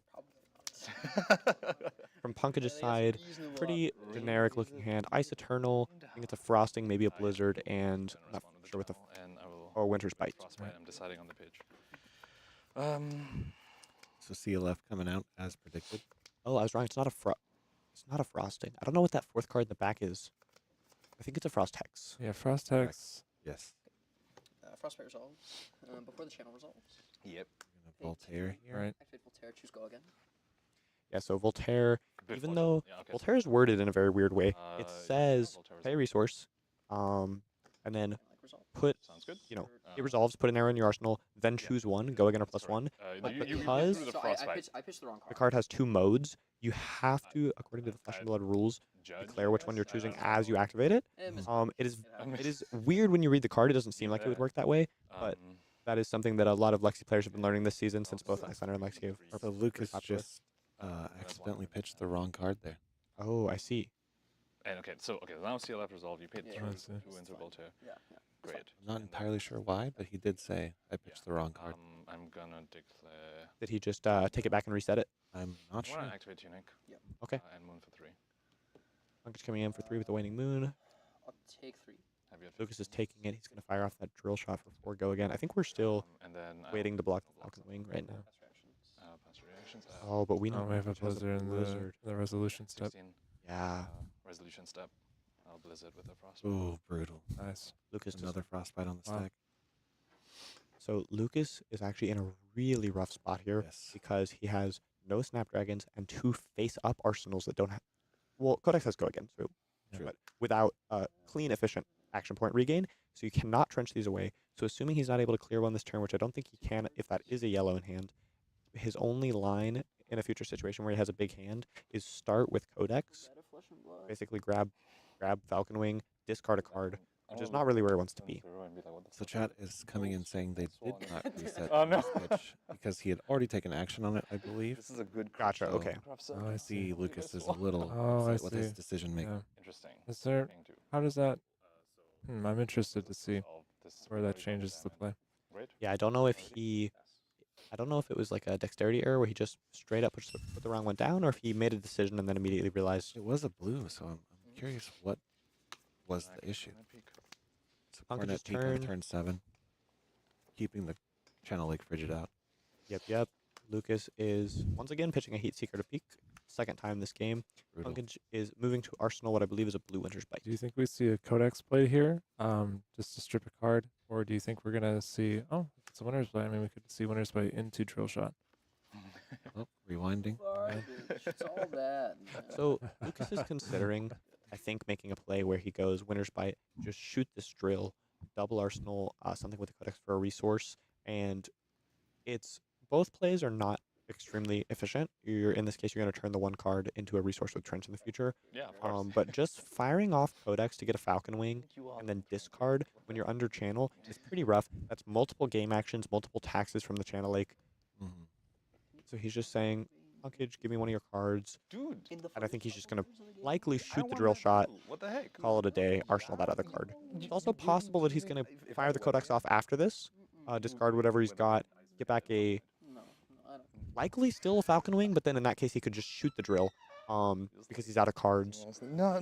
Wait, no, it still doesn't work though because he doesn't have an extra resource to Lexi because the Channel Lake Fridge is in play, so he would not be able to double Arsenal with the Falcon Wing off of Ponder. So he really is in a rough spot. I think we're just going to see him attack with Drill Shot and Arsenal the other card. I mean, you on the CLF, so who the hell am I to complain, right? I'm not positive what it is. I'm gonna pay a red. Ooh. Paying a red. Yeah, there's the Drill Shot. I'm not 100% sure what Lucas's other card is, so it's possible that it's actually something he wants to double Arsenal, like Rain Razors or Falcon Wing, or another Winter's Bite, perhaps. I'll put a -1 counter on the. Yeah, good. This is actually, it's a sort of difficult decision sometimes when you hit Drill Shot and Icelander. If you put the counter on the peak, then now she has the option to block a 4 breakpoint with peak or a 5 breakpoint with both. If you put it on the Tunic, all she can block is a 5 breakpoint, or if she wants to block the 4, she has to give up both value from peak and waste one. Yeah, which is pretty interesting because if you give one, like you're saying on peak, in addition to being able to block a 5 breakpoint, you can also block 2 individual 4 arrows, which is pretty big. It's a big difference. It's big, but the reason Lucas is opting to do it the way he did is because the Tunic resource is relevant, you want to also force the Icelander to block with the Tunic. So it can be game dependent. It's I think there usually is a correct answer, but it can be somewhat hard to figure out what it is. So another Aether Ice Vein on the table. The worst part of this is that's 2 ice cards in the pitch zone, so CLF is going to be sticking around for an additional turn. I think this is going to be our 5th turn of channel this game. Wow. Pankaj is just playing so clean. Lucas is just firing off his second arsenal card. It was an arrow. In this case, that's a card in hand. he didn't end up having to trench it because CLF is still in play. His hand was kind of stripped. He's just hanging on to something else to once again double arsenal. Giving a frostbite. Pankaj firing off his arsenal. Right, we're not gonna have a double arsenal here. I think. Yeah, maybe he's just gonna. Yeah, he's forced to. Yeah. Yep. Wow. Is that better or worse? Honestly, I think Lucas is happy with this exchange. If he were to draw Rain Razors, then of course that Bolton shot is great in Arsenal. But otherwise, he would rather. Basically, what he's doing is trading his second Arsenal for the card that was in Pankaj's Arsenal. And since Lucas's card was going to just be a resource, he's likely happy to make that exchange. So 11-7 here. We are closing in. Lucas still has Shock Charmers up, so he's at a virtual 13, you could say. Oh, yeah, pretty tough. I think this is the first 3 of a kind we've seen from Lucas so far. And Pankaj is setting up the end game right here. And that is a Heart of I unfortunately have been on the receiving end of this and I'm testing. going to decide on the X. I'm going to decide on whether I'm paying 2 into this. Yeah, the Weather Vein into Ice Shoes. So Channel is still around, so if Lucas were to try to do any weird shenanigans, it would cost 1 more. This is on his 3 of a kind turn as well. This triggers when you. It is, yeah. So 4 frostbites and priority window, and then Ice Channel. And here's the thing here. So the way that this works is Pankaj is also looking for a freezing point to respond when Lucas breaks the frostbites. And if he's able to find one in the next hand, depending on if Lucas breaks the frostbites this turn or on the next turn, Pankaj would just opt to use Storm Striders at that point. Absolutely.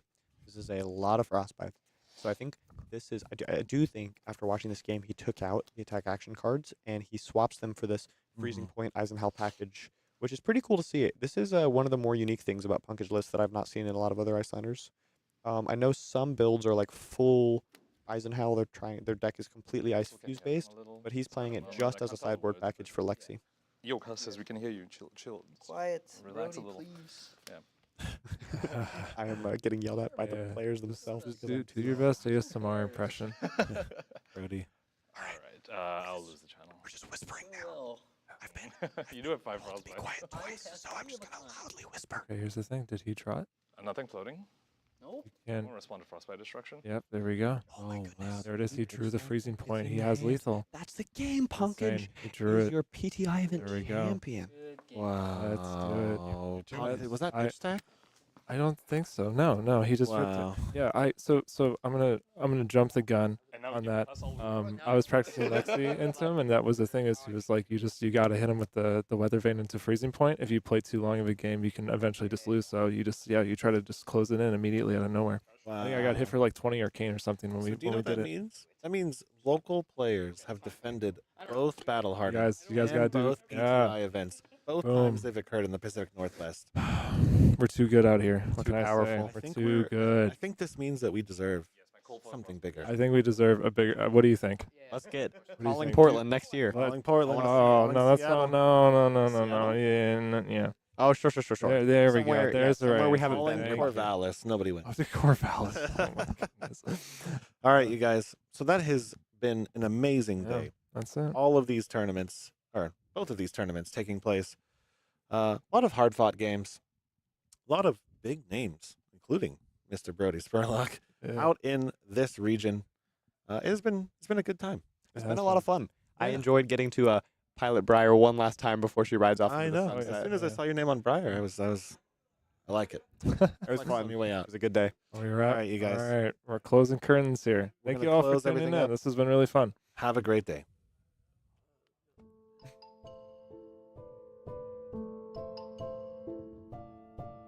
Hey yo, Don Amurabi. You want me to tell him about the bazaar, or do you want me to use the clams, huh? Relax, Captain. These are our customers, and we are their merchants. It's okay, I'll handle it. You, I know your problems, and I got the goods to fix them. You watched an OP deck tech and need to buy the spice. Buy from the bazaar. You are deep into theory crafting the next hottest deck. Buy from the bazaar. You are changing your Pro Tour deck list last minute. Buy from the bazaar. You follow the meta and need to change decks. Buy from the bazaar. You have an addiction to box breaks. Buy from the bazaar. you find yourself dealing fab to new customers. Yes, catch me outside and I'll hook you up. And you, don't forget, get your cards from me, Hammurabi TCG. Or else you get the clamps.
Go to ascent-gaming.com for all your Flesh and Blood merchandise needs. Use code SAVAGE to get 5% off your entire purchase. Do you know what the hardest part about being a brute is? No, it's not rolling a 1, because that never happens. It's not discarding your Blood Rush to Pulping or Wild Ride. It's actually having to buy hundreds and hundreds of reckless swings for your opponents to sign as you kill them with it and put them in the ground.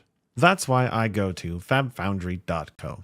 With incredibly competitive pricing and extremely fast shipping methods, fabfoundry.co is the only place I need for an unlimited supply of reckless swings. Visit fabfoundry.co to support one of the OGs of the Flesh and Blood community and to get your product delivered on time, safely, so you can go crush your foes.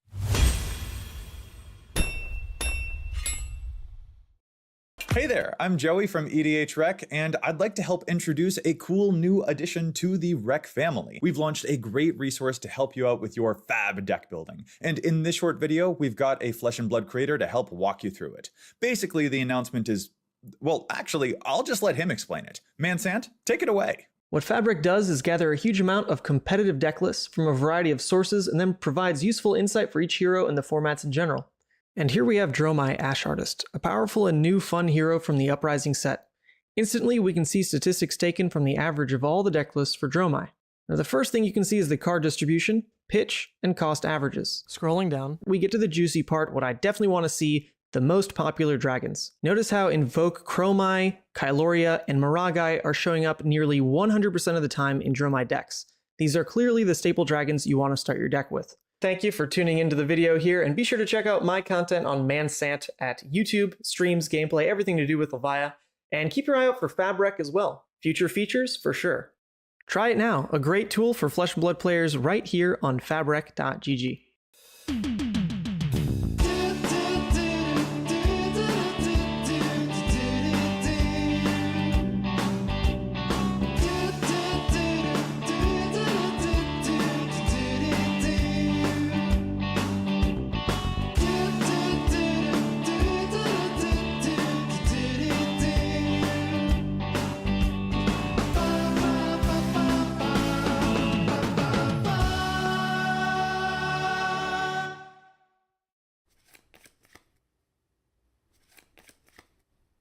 No way, dude! I can't win a single game against you! It is so hard living with such a good Flesh and Blood player.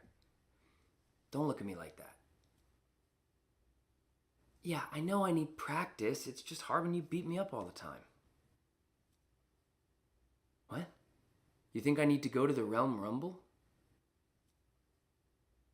And you also think I should outline exactly what the Realm Rumble is in case anybody watching doesn't know about one of the biggest Flesh and Blood events of the year? Okay. If you say so.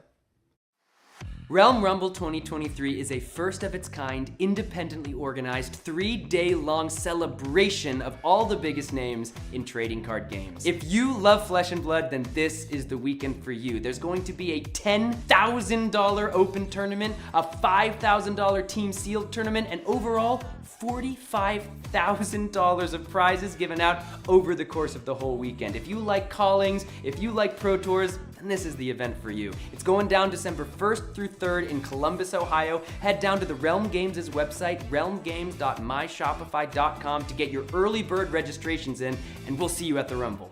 All right. 3 of a kind resolves.